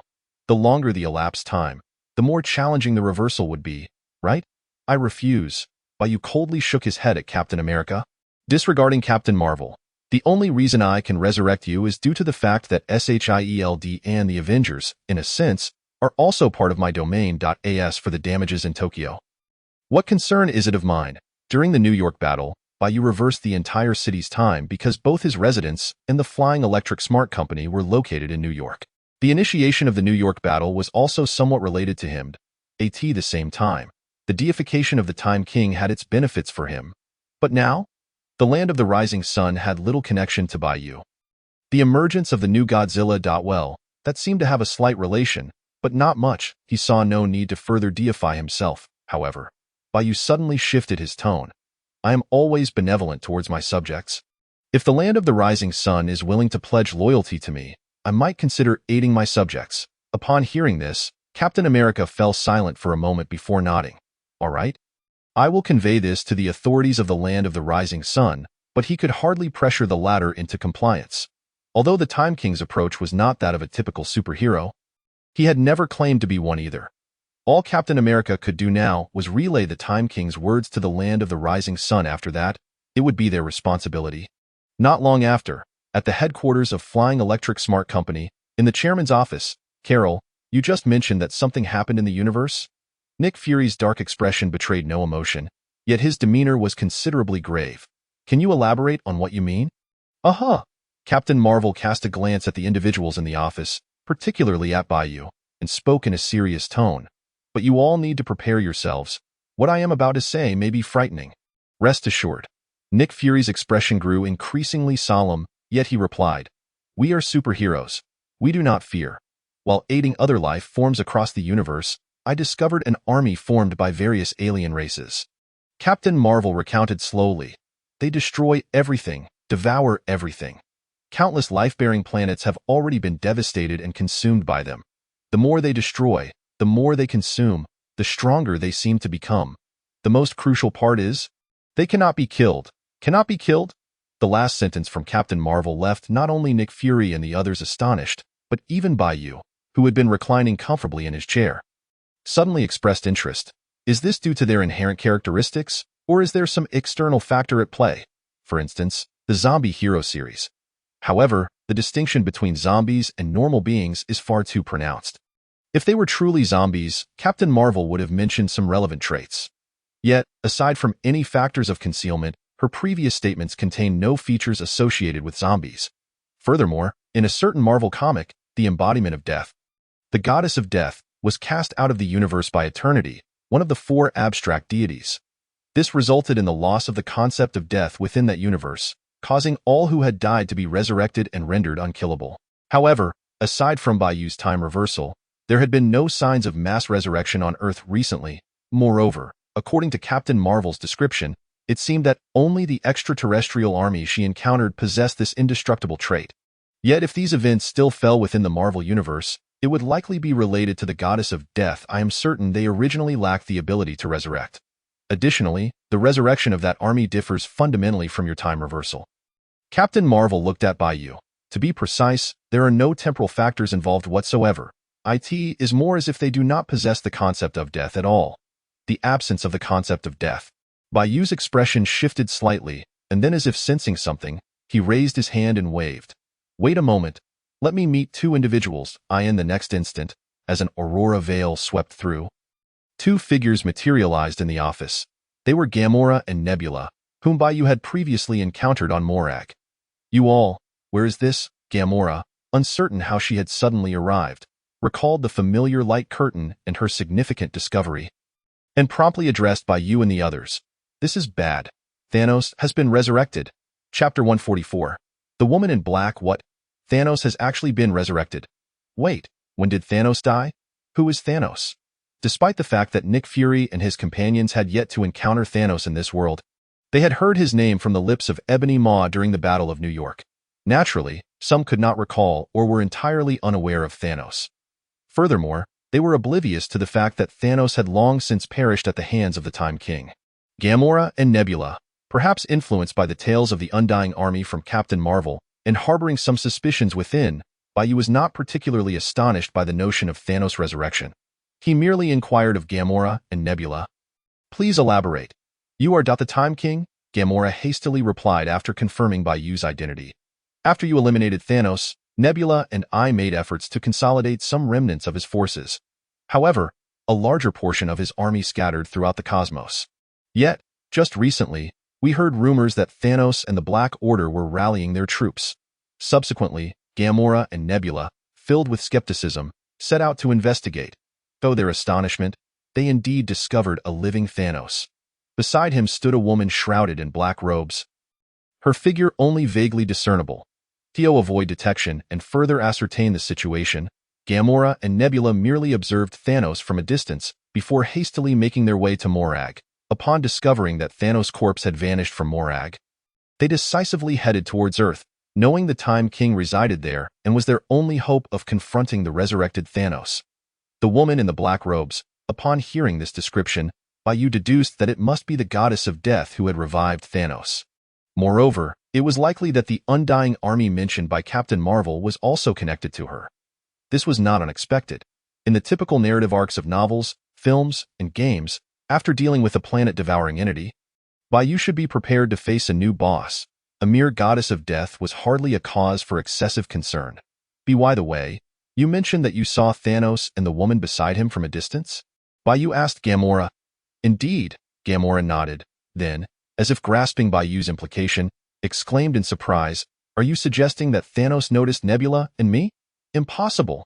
Our position was quite concealed, and we were far from them. Besides, we merely caught a glimpse. Nothing is impossible. Bai Yu shook his head. You have no idea what that woman beside Thanos truly is. However, there is no need for undue worry. Once Thanos is resurrected, he will undoubtedly seek vengeance upon me. Whether or not you were discovered makes little difference. Time King, can you defeat Thanos once more? Nebula could not help but ask Bai Yu.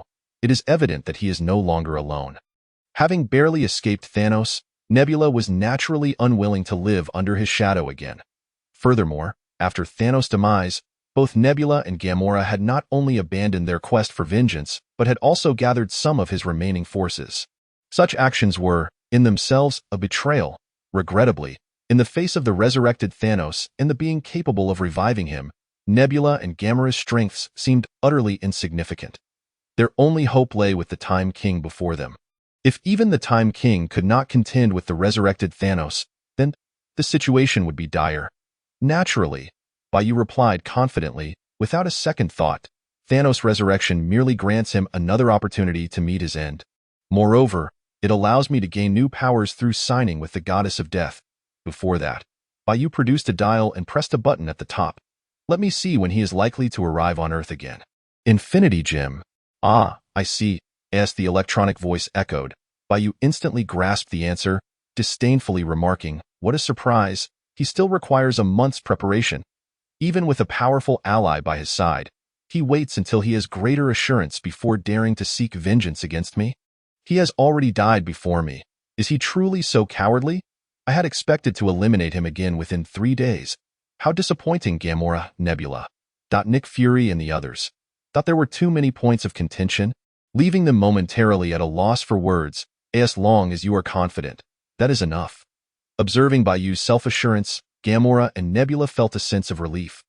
Wait, Captain Marvel, somewhat perplexed, inquired, were we not discussing the undying army? How did the conversation suddenly shift back to Thanos? Could it be that, Time King, you suspect that the force keeping those alien armies immortal and the resurrected Thanos are linked by the same factor? Perhaps even the same life form? Captain Marvel found it hard to fathom what kind of entity could bestow the trait of immortality upon countless lives. Even the Time King before her could only reverse time after the fact.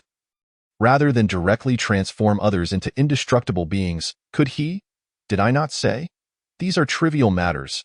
Bai Yu waved his hand dismissively, a profound smile gracing his lips. Besides, there is still a month left. Just enough time to create a game. Everyone? Are you serious? A game? What possible connection could that have with the resurrected Thanos and the undying army? For a moment, even Wanda and Nick Fury were utterly bewildered by Bai Yu's inscrutable intentions. Very well, you should all return to your tasks and stop lingering here, wasting the air in my office. Bai Yu, disinterested in further explanations, summoned an aurora curtain, teleporting Nick Fury, Captain Marvel, and the others to Stark Tower. As for the game he mentioned, it referred to developing a creation capable of confronting Thanos and the Undying Army, and even more. Chapter 145. The Incursion of Dormammu after bidding farewell to Captain Marvel and Nick Fury. Bai Yu began contemplating the specific design of the game. From time to time, he would discuss ideas with Iz and Yaz. The existence of Satellite Z and Satellite Arc facilitated the smoother execution of his game development. The following day, ding, congratulations on a successful daily sign-in. Reward. The genius scientific talent of Kiryu Sento. At 8 o'clock in the morning, the system's prompt sounded precisely on time, bringing joy to Bai Yu's heart. Wonderful. I did not expect that just as I prepared to create a game, I would receive Kiryu Sento's genius scientific talent. Indeed, Senpai, you understand me, system. I told you to call me sister. Kiryu Sento is the protagonist of Kamen Rider Build, the transformation user of Kamen Rider Build in the original series. The entire build system was developed based on the damaged transformation device from Evolt. Kiryu Sento even independently developed powerful forms such as Rabbit Tank, Tank, and Genius. Strangely enough, Kiryu Sento's blank energy bottles could even strip other riders of their transformation abilities. In summary, while Kiryu Sento's genius scientific talent may not shine as brightly as Dan Kuroto's divine talent, it is nonetheless a remarkably valuable gift. With this talent, I believe developing the necessary game will be much more seamless. Bai Yu felt quite satisfied and quickly immersed himself in the game's development. If all goes well, he might be able to create the game he envisioned within a month. On the other side, Himalayas, Kamartaj, Caecilius Room. Caecilius, do you desire power? The Caecilius, mimicking the appearance of the original, eagerly absorbed various magical knowledge. Suddenly, he found his soul transported to a space brimming with dark energy, filled with bizarre and surreal sights. Simultaneously, a rather ominous-looking large head appeared before him, posing the aforementioned question. You are the Dimensional Lord? Dormammu? Having grasped the situation, Caecilius immediately began to act. I have longed to meet you in my dreams. Power? Yes, power. If you can grant me power, I am willing to serve you for all eternity. Doing anything you desire. Great Dormammu, what would you have me do? Shall I find individuals to sacrifice, or shall I bring you into the real world? In truth, Caecilius had been waiting for contact from either Dormammu or Bai Yu. Unfortunately, several weeks had passed since Bai Yu visited Kamartaj, and not a single message had reached him. But of course, Caecilius possessed great patience and was genuinely intrigued by the magic of this world. Most importantly, mastering these magical arts would enable him to serve the great Dark Lord more effectively. It turned out that Caecilius possessed considerable talent and was quite diligent. But who could have anticipated that? At this very moment, the notorious demon lord Dormammu would initiate contact with him. To be frank, Caecilius felt a twinge of regret within. He was uncertain whether, once His Majesty the Demon King resolved the matter with Dormammu, he would be permitted to remain here to study magic. It was so close, just a hair's breadth away, from being able to seek the wisdom of that venerable elder, Ancient One, who was overflowing with knowledge. Nevertheless, as one of the most loyal servants of His Majesty the Demon King, he was utterly bound to obey any directive bestowed upon him, regardless of the cost. Dormammu. He too was taken aback by Caecilius's unexpected eagerness. A glimmer of naive foolishness flickered in his eyes. It felt almost remiss not to take advantage of Caecilius's willingness.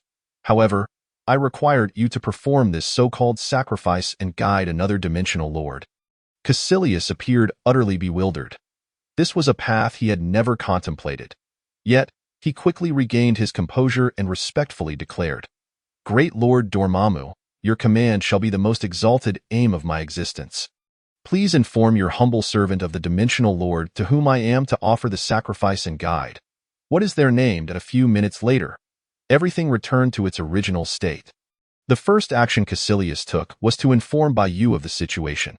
After all, as one of the aberrant entities summoned by the aberrant dial, he could communicate with Bai Yu telepathically at any time and place. Provided the latter did not object, Fadian Intelligent Company, Dormammu, summoning another dimensional lord? Upon receiving the message from Caecilius, Bai Yu wore a peculiar expression.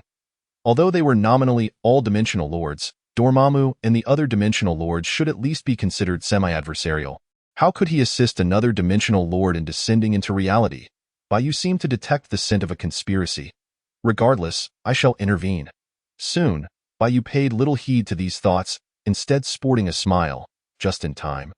Yet another signable plot character is about to present itself. Perhaps he could also frolic in other dimensional worlds. Of course, Dormammu would also need to be dealt with. Even if he had no intention of descending into reality, Bai Yu could facilitate his arrival. Surely, he would be profoundly moved by that, wouldn't he? Thus, Bai Yu unhesitatingly instructed Caecilius to proceed according to Dormammu's plan. Command. Yes, Your Majesty the Demon King. Upon receiving the directive from Bai Yu, Caecilius promptly nodded in his mind. He then sought out the Ancient One. Although Caecilius had absolute confidence in Bai Yu, the latter had not given him similar instructions. However, the Ancient One had battled various dimensional lords for many years and undoubtedly possessed insights into Dormammu's character and intentions. Perhaps she could discern some of Dormammu's underlying schemes. Moreover, the monumental event of a dimensional lord descending into reality could not remain hidden from the Supreme Sorceress for long. Additionally, as one of His Majesty the Demon King's loyal servants, was it not his duty to alleviate his burdens? Chapter 146. The Ancient One considers retirement. Oh, is that so? After listening to Caecilius's account, the Ancient One casually sipped her tea and remarked, "It seems Dormammu does not trust you and has already perceived the threat posed by the continued growth of the Time King. His purpose this time is likely twofold. Firstly, to divert attention. He may not require your guidance because he has already found others capable of it. The request for you to guide another dimensional lord is likely intended to distract you, the Time King, and others. Secondly, Dormammu may have already conferred with his fellow dimensional lords to coordinate their descent at the opportune moment to confront those who threaten them, such as the Time King. It must be said, the Ancient One has indeed earned her reputation after battling various dimensional lords for hundreds of years, effortlessly uncovering the truth. Or perhaps because she has long contended with the likes of Dormammu and other supreme sorcerers. Such dimensional lords are acutely aware of magic. Bai Yu has repeatedly showcased his formidable magical prowess, and Caecilius's magical talent is also extraordinary, all of which would certainly draw Dormammu's attention. Through their own means or followers, they would investigate further on Earth and soon comprehend the alarming rate of progress made by the human known as the Time King. Furthermore, the recent event where Bai Yu vanquished the planet Devourer, although not widely known, would not be too difficult for beings of a certain caliber to perceive. Despite their confidence in their safety within their respective dimensions, the existence of the Time King nonetheless poses a substantial threat. Consequently, after deliberation with several dimensional lords, Dormammu decided to seek a way to collectively descend to Earth and eliminate the Time King. Thus, the moment of Dormammu reaching out to Caecilius came to pass. "Now I understand." Caecilius nodded, then scoffed disdainfully. "Umph. A mere handful of dimensional lords think they can scheme against the mighty Demon King. When the time comes, His Majesty will undoubtedly teach them the meaning of regret and despair." "It is not that simple, Caecilius." The Ancient One shook her head slightly. Without a certain level of assurance, Dormammu and his ilk would not act recklessly. Even if only a few dimensional lords are willing to set aside their pride to confront the Time King, it would still constitute a formidable force.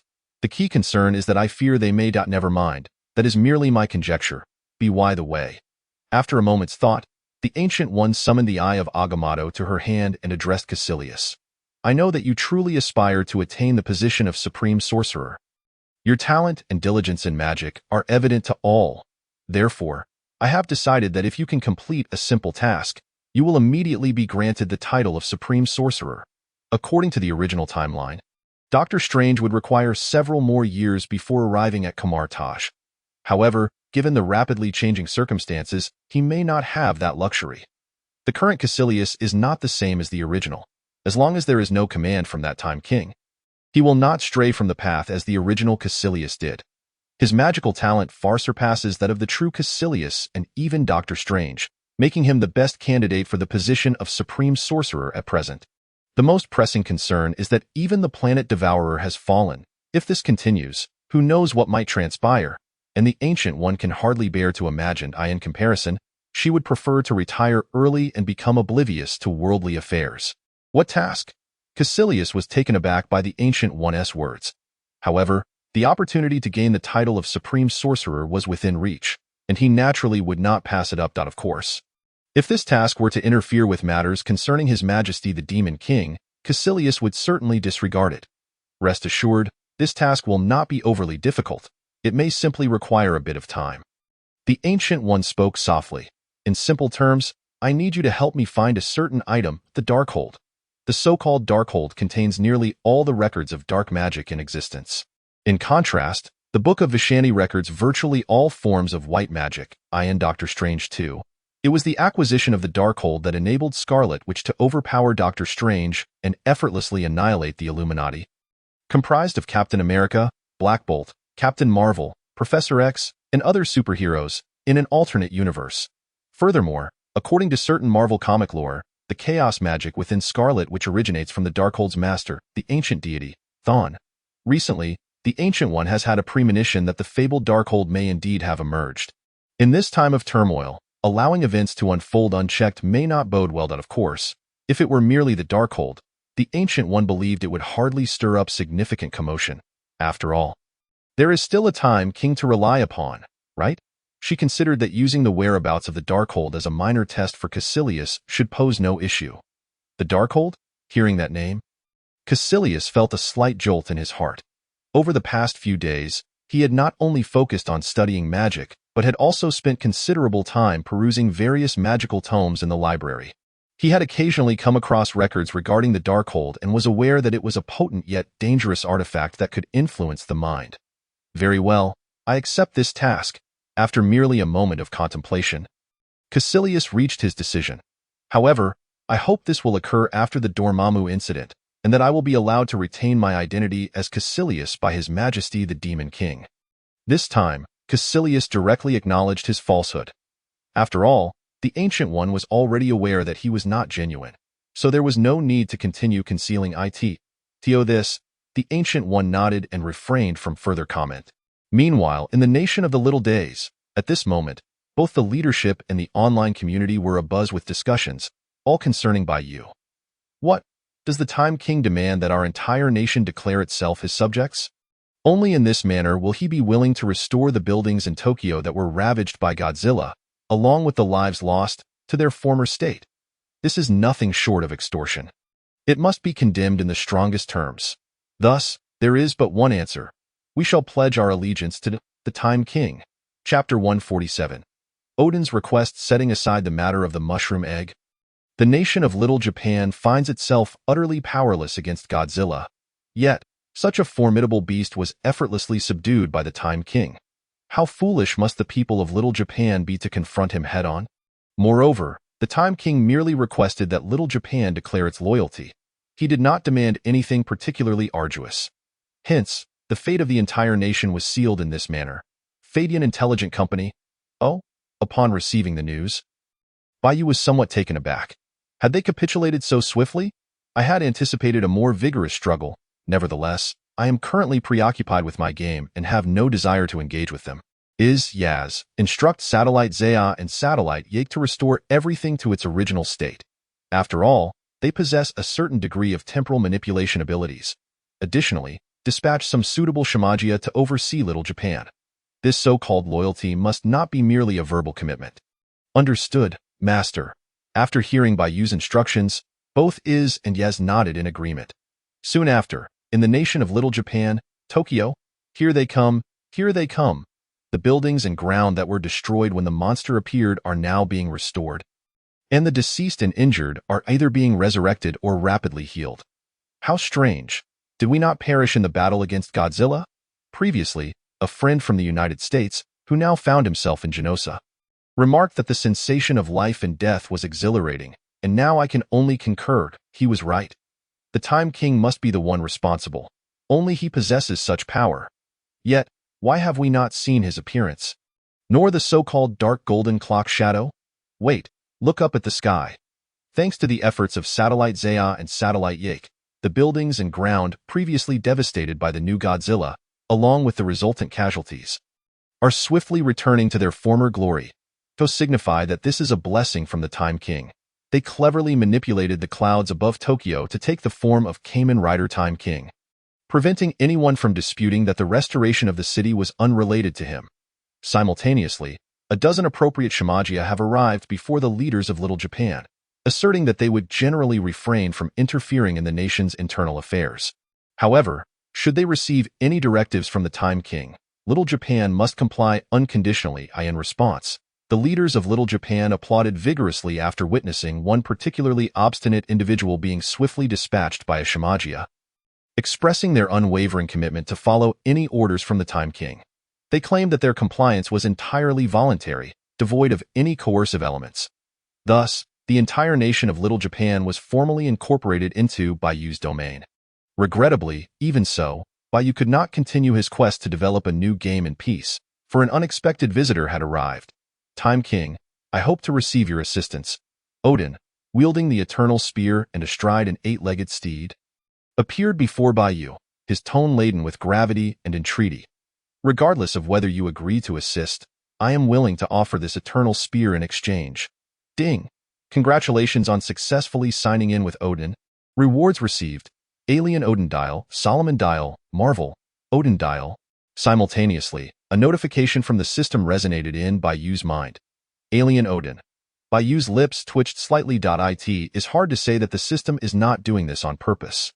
As for Kamen Rider Solomon, he is the antagonist from Blade, capable of feeding on the mind to gain omniscience and omnipotence.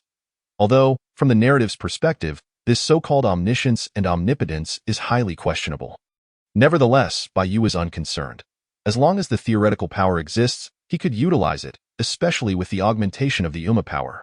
Bai Yu chose to disregard the system's sound and instead scrutinized Odin and the eternal spear in his grasp for a moment before stating emphatically, "Not enough. You must understand that I could simply kill you and annihilate Asgard, thereby acquiring everything you possess. You surely do not believe I am incapable of such deeds, do you? Today is not like any other." Odin now stands before Bai Yu devoid of any chance of victory. In fact, Bai Yu need not lift a finger. He could simply send out a sentinel, the Green Hulk, or even unleash Hela. As for why Odin would appear before him now and willingly offer the eternal spear, Bai Yu could make a reasonable conjecture. According to the timeline, Jane, Thor's girlfriend, should have temporarily fused with the ether. Or the Reality Stone. If the Reality Stone is not extracted, Jane's ordinary human constitution would spell certain death.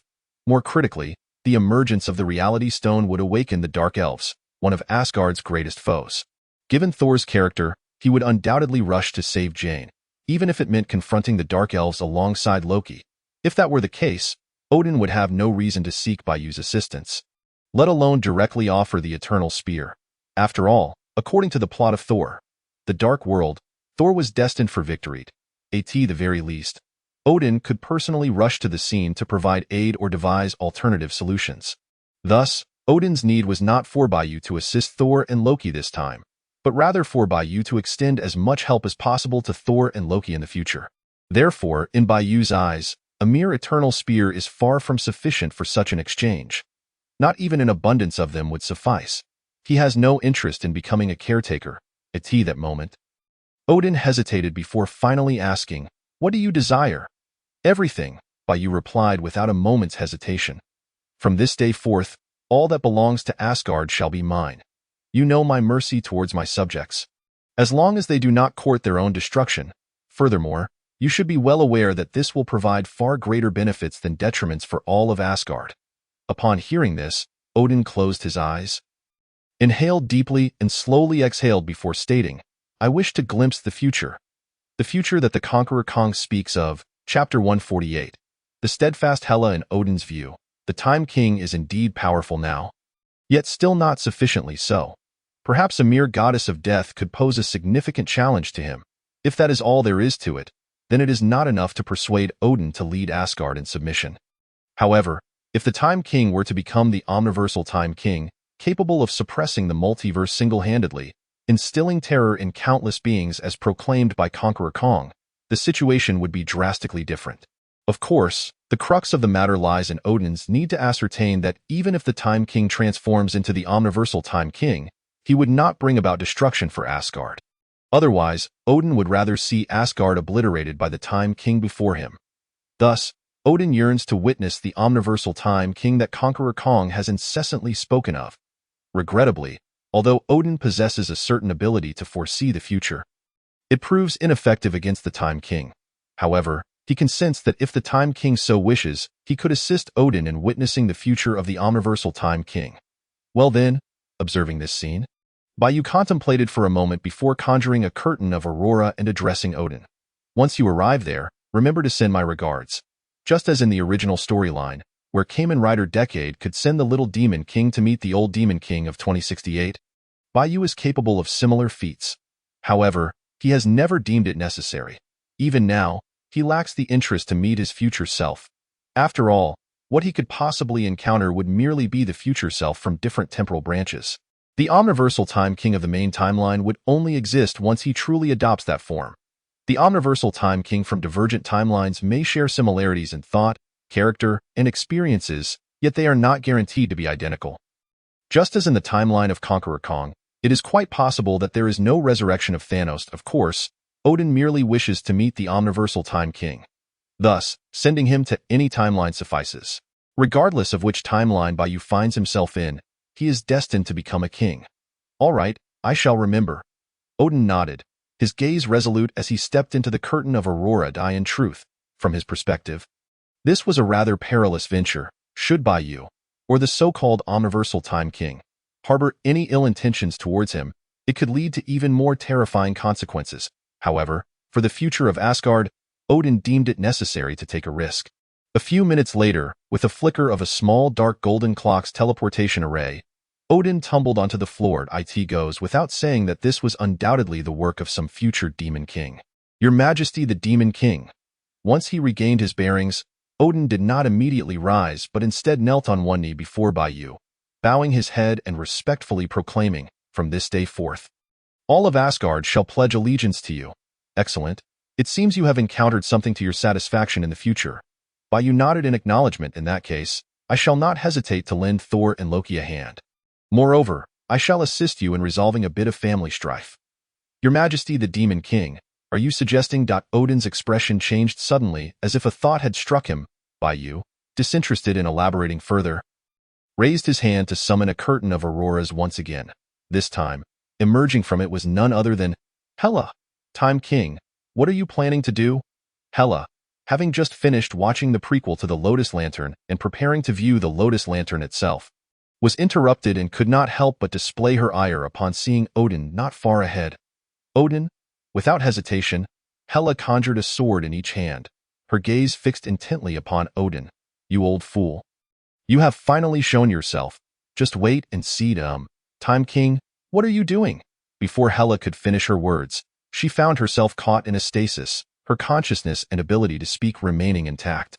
Quite simple, Bai Yu stated plainly. I require you to go to Vanaheim, to assist Thor and Loki in dealing with the Dark Elves. Huh? Hela clearly expressed her reluctance, saying, why should I help you? Bai Yu was not taken aback.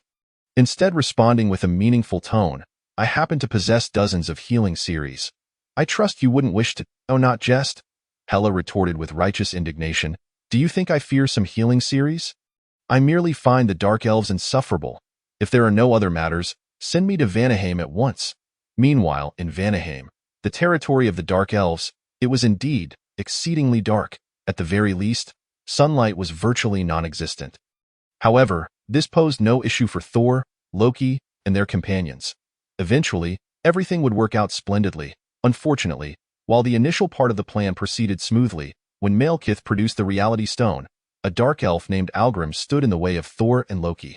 Algrim, known as the last cursed warrior, possessed strength that surpassed that of the current Thor. In Thor, the Dark World, Loki only managed to defeat Algrim through deceit and underhanded tactics involving a weapon from the Dark Elves.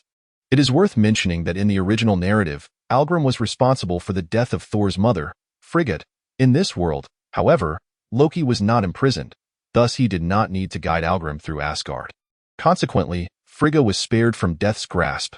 At this moment, Thor and Loki found themselves being pinned to the ground by Algrim. Meanwhile, Malekith awaited the alignment of the 9 stars to activate the Reality Stone's power. Intending to shroud the entire universe in darkness, at that time, the universe would live under the dominion of the Dark Elves. The thought of such a splendid vision sent a thrill through Malekith. Foolish and ignorant. Suddenly, a cold, mocking female voice pierced Malekith's ears. Do you truly think that with just an Infinity Stone, you can aspire to rule the entire universe? Malekith, have you been asleep for so many years that you have lost your wits? Chapter 149. Hela versus Malekith who? Upon hearing the voice, Malekith warily scanned his surroundings. When he noticed Hela's sudden appearance, the gravity of the situation lessened slightly on his face. Since when can a little girl wander into my domain at will? Moreover, you carry the wretched scent of Asgard. Could it be that you are also a child of Odin? Yet, I have never seen you before. Could it be a bastard child? Ha! Hela let out a cold laugh. Summoning a sword in each hand, her gaze regarding Malekith as if he were refuse. I am the Queen of Asgard, Hela. Remember this name. Only then will you know whose hands you have fallen to. From the moment she broke free from her seal, Hela's powers had been continuously restoring. Even in her current state, she possessed strength far surpassing Thor's. Hela, how did she come to be here? Not far away. Thor, engaged in a grueling battle with Algrim, gazed incredulously at the direction Hela had appeared from. Could it be that the Time King transferred her from her seal? Surely, it cannot be that Odin sent her. And the seal simply vanished? If that were the case, Hela would likely not come to confront Malekith. Most importantly, Thor had seen the aurora curtain that brought Hela here. Thank goodness she did not summon my hammer. Just as Thor felt relieved about this, he noticed his hammer being sent flying by Algrim. Thor, did I have a curse word that I am unsure whether to express or not? Hela, has she also come?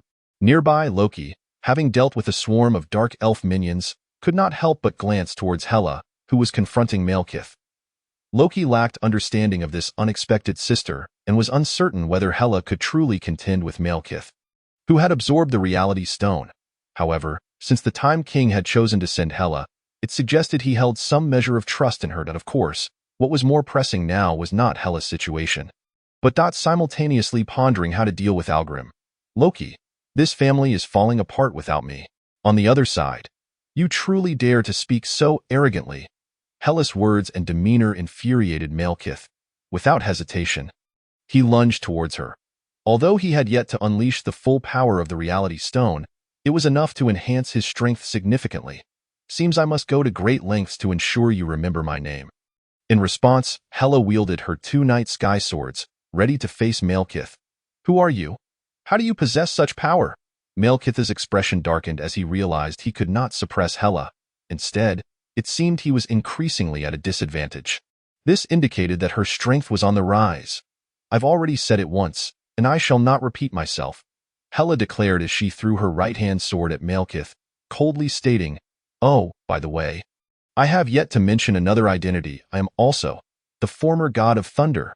In the next moment, Hela grasped the hammer of Thor, striking Malekith squarely on the head before he could react. After all, Thor was currently in no position to wield the hammer, so she might as well use it to bash Malekith. Malekith was taken aback, not anticipating that he would be struck so forcefully. Before he could fully process his extreme fury, Hela struck him several more times. Unlike the need for charging to unleash powerful thunder, every strike of the hammer in Hela's hands unleashed dazzling lightning. For someone like Malekith, who was steeped in darkness, the experience was unbearable both physically and mentally. Had he not managed to transform his body into a shadowy mist to escape rapidly, he would have suspected that Hela would beat him to death. Oh, it seems you are more tenacious than I had anticipated. As Hela casually tossed the hammer, an inexplicable glint appeared in her eyes. I initially thought I would not require that item. Very well. You have made this battle more enjoyable for me. As a reward, I shall delight in tormenting you. As she spoke, a device that should belong to Bai Yu materialized in Hela's hand. In truth, this was one of the aids Bai Yu had bestowed upon her before she arrived here. Hela, upon activating the device, Hela heard the electronic sound bearing her name, and with a peculiar expression, she assimilated it into her being. Boom! In an instant, an overwhelming aura emanated from Hela, signifying that her overall strength had multiplied several times. Moreover, she even gained a portion of her power from the Marvel Comics version of herself. He could not fathom why Hela's strength had surged so suddenly, nor did he comprehend the device. Prepare yourself to meet your demise. Defeated, Hela, wielding a night sky sword in each hand, swiftly approached Malekith, mercilessly bringing her blades down. I am the leader of the great dark elf race. I will never be so easily. Malekith's grandiloquent assertion was cut short as Hela inflicted deep wounds on his shoulders. Subsequently, She delivered several strikes, effortlessly severing his limbs in passing. She plunged one of her night sky swords into his abdomen to suppress his power. "What did you just say?" Hela scoffed as she sent Malekith flying with a kick, disdainfully remarking, "I must say, you have truly disappointed me. With a reality stone in your possession, is this all the power you can muster? And yet, you dare to aspire to rule the entire universe? Even in the absence of a son, you ought not to indulge in such daydreams." Initially, when Hela learned that Malekith possessed a reality stone, she anticipated a formidable battle. She even believed she would require the accursed Time King's peculiar Odin's dial. Yet, what of the leader of the Dark Elves? Merely a worthless pile of mud, utterly ineffectual trash. Chapter 150. Summoning Ritual. Having already sustained grave injuries, Malekith fainted upon hearing Hela's taunts. Truly useless, however, at that moment. A pained voice from Thor pierced the air. Though he had just successfully vanquished Algrim with Loki's assistance, employing a weapon developed by the Dark Elves, Loki had unfortunately perished at Algrim's hands. How could Thor possibly come to terms with this? "What's all this racket?" Hela frowned, her impatience evident. "I know you're foolish, but didn't he realize you were this foolish? Can't you even discern a feigned death?" Thor, bewildered, stammered, Feigned death. Get it away." Loki, who had appeared lifeless, suddenly convulsed with electricity coursing through him, his voice trembling as he exclaimed, "Loki!" Upon witnessing this, Thor finally comprehended that he had been played. He had just shed tears of sorrow for his brother. Yet, on the bright side, at least Loki was still alive. The extraction of the reality stone from within him had temporarily lifted the threat of death. For Thor, this was indeed a cause for celebration. Truly, he who had once fought alongside their father in countless battles was remarkably formidable. Ignoring the still twitching Loki, Thor turned his gaze toward Hela and the unconscious Malekith on the ground, exclaiming in awe. After all, he had nearly met his end facing just one Algrim, let alone Malekith. Moreover, he had observed that the power of Mjolnir in Hela's hands was markedly greater than when it was wielded by him. The most embarrassing part was that Hela could easily see through Loki's ruse, while Thor remained oblivious. Yes, on the ground, Loki nodded, twitching grotesquely. "But if you don't remove that hammer, I'm really going to die." "Ha! This is the punishment for daring to deceive me." Thor chuckled coldly, displeased. Nevertheless, he relinquished Mjolnir. After all, if Loki were to die not at the hands of Algrim but beneath Thor's hammer, that would be a grave misstep.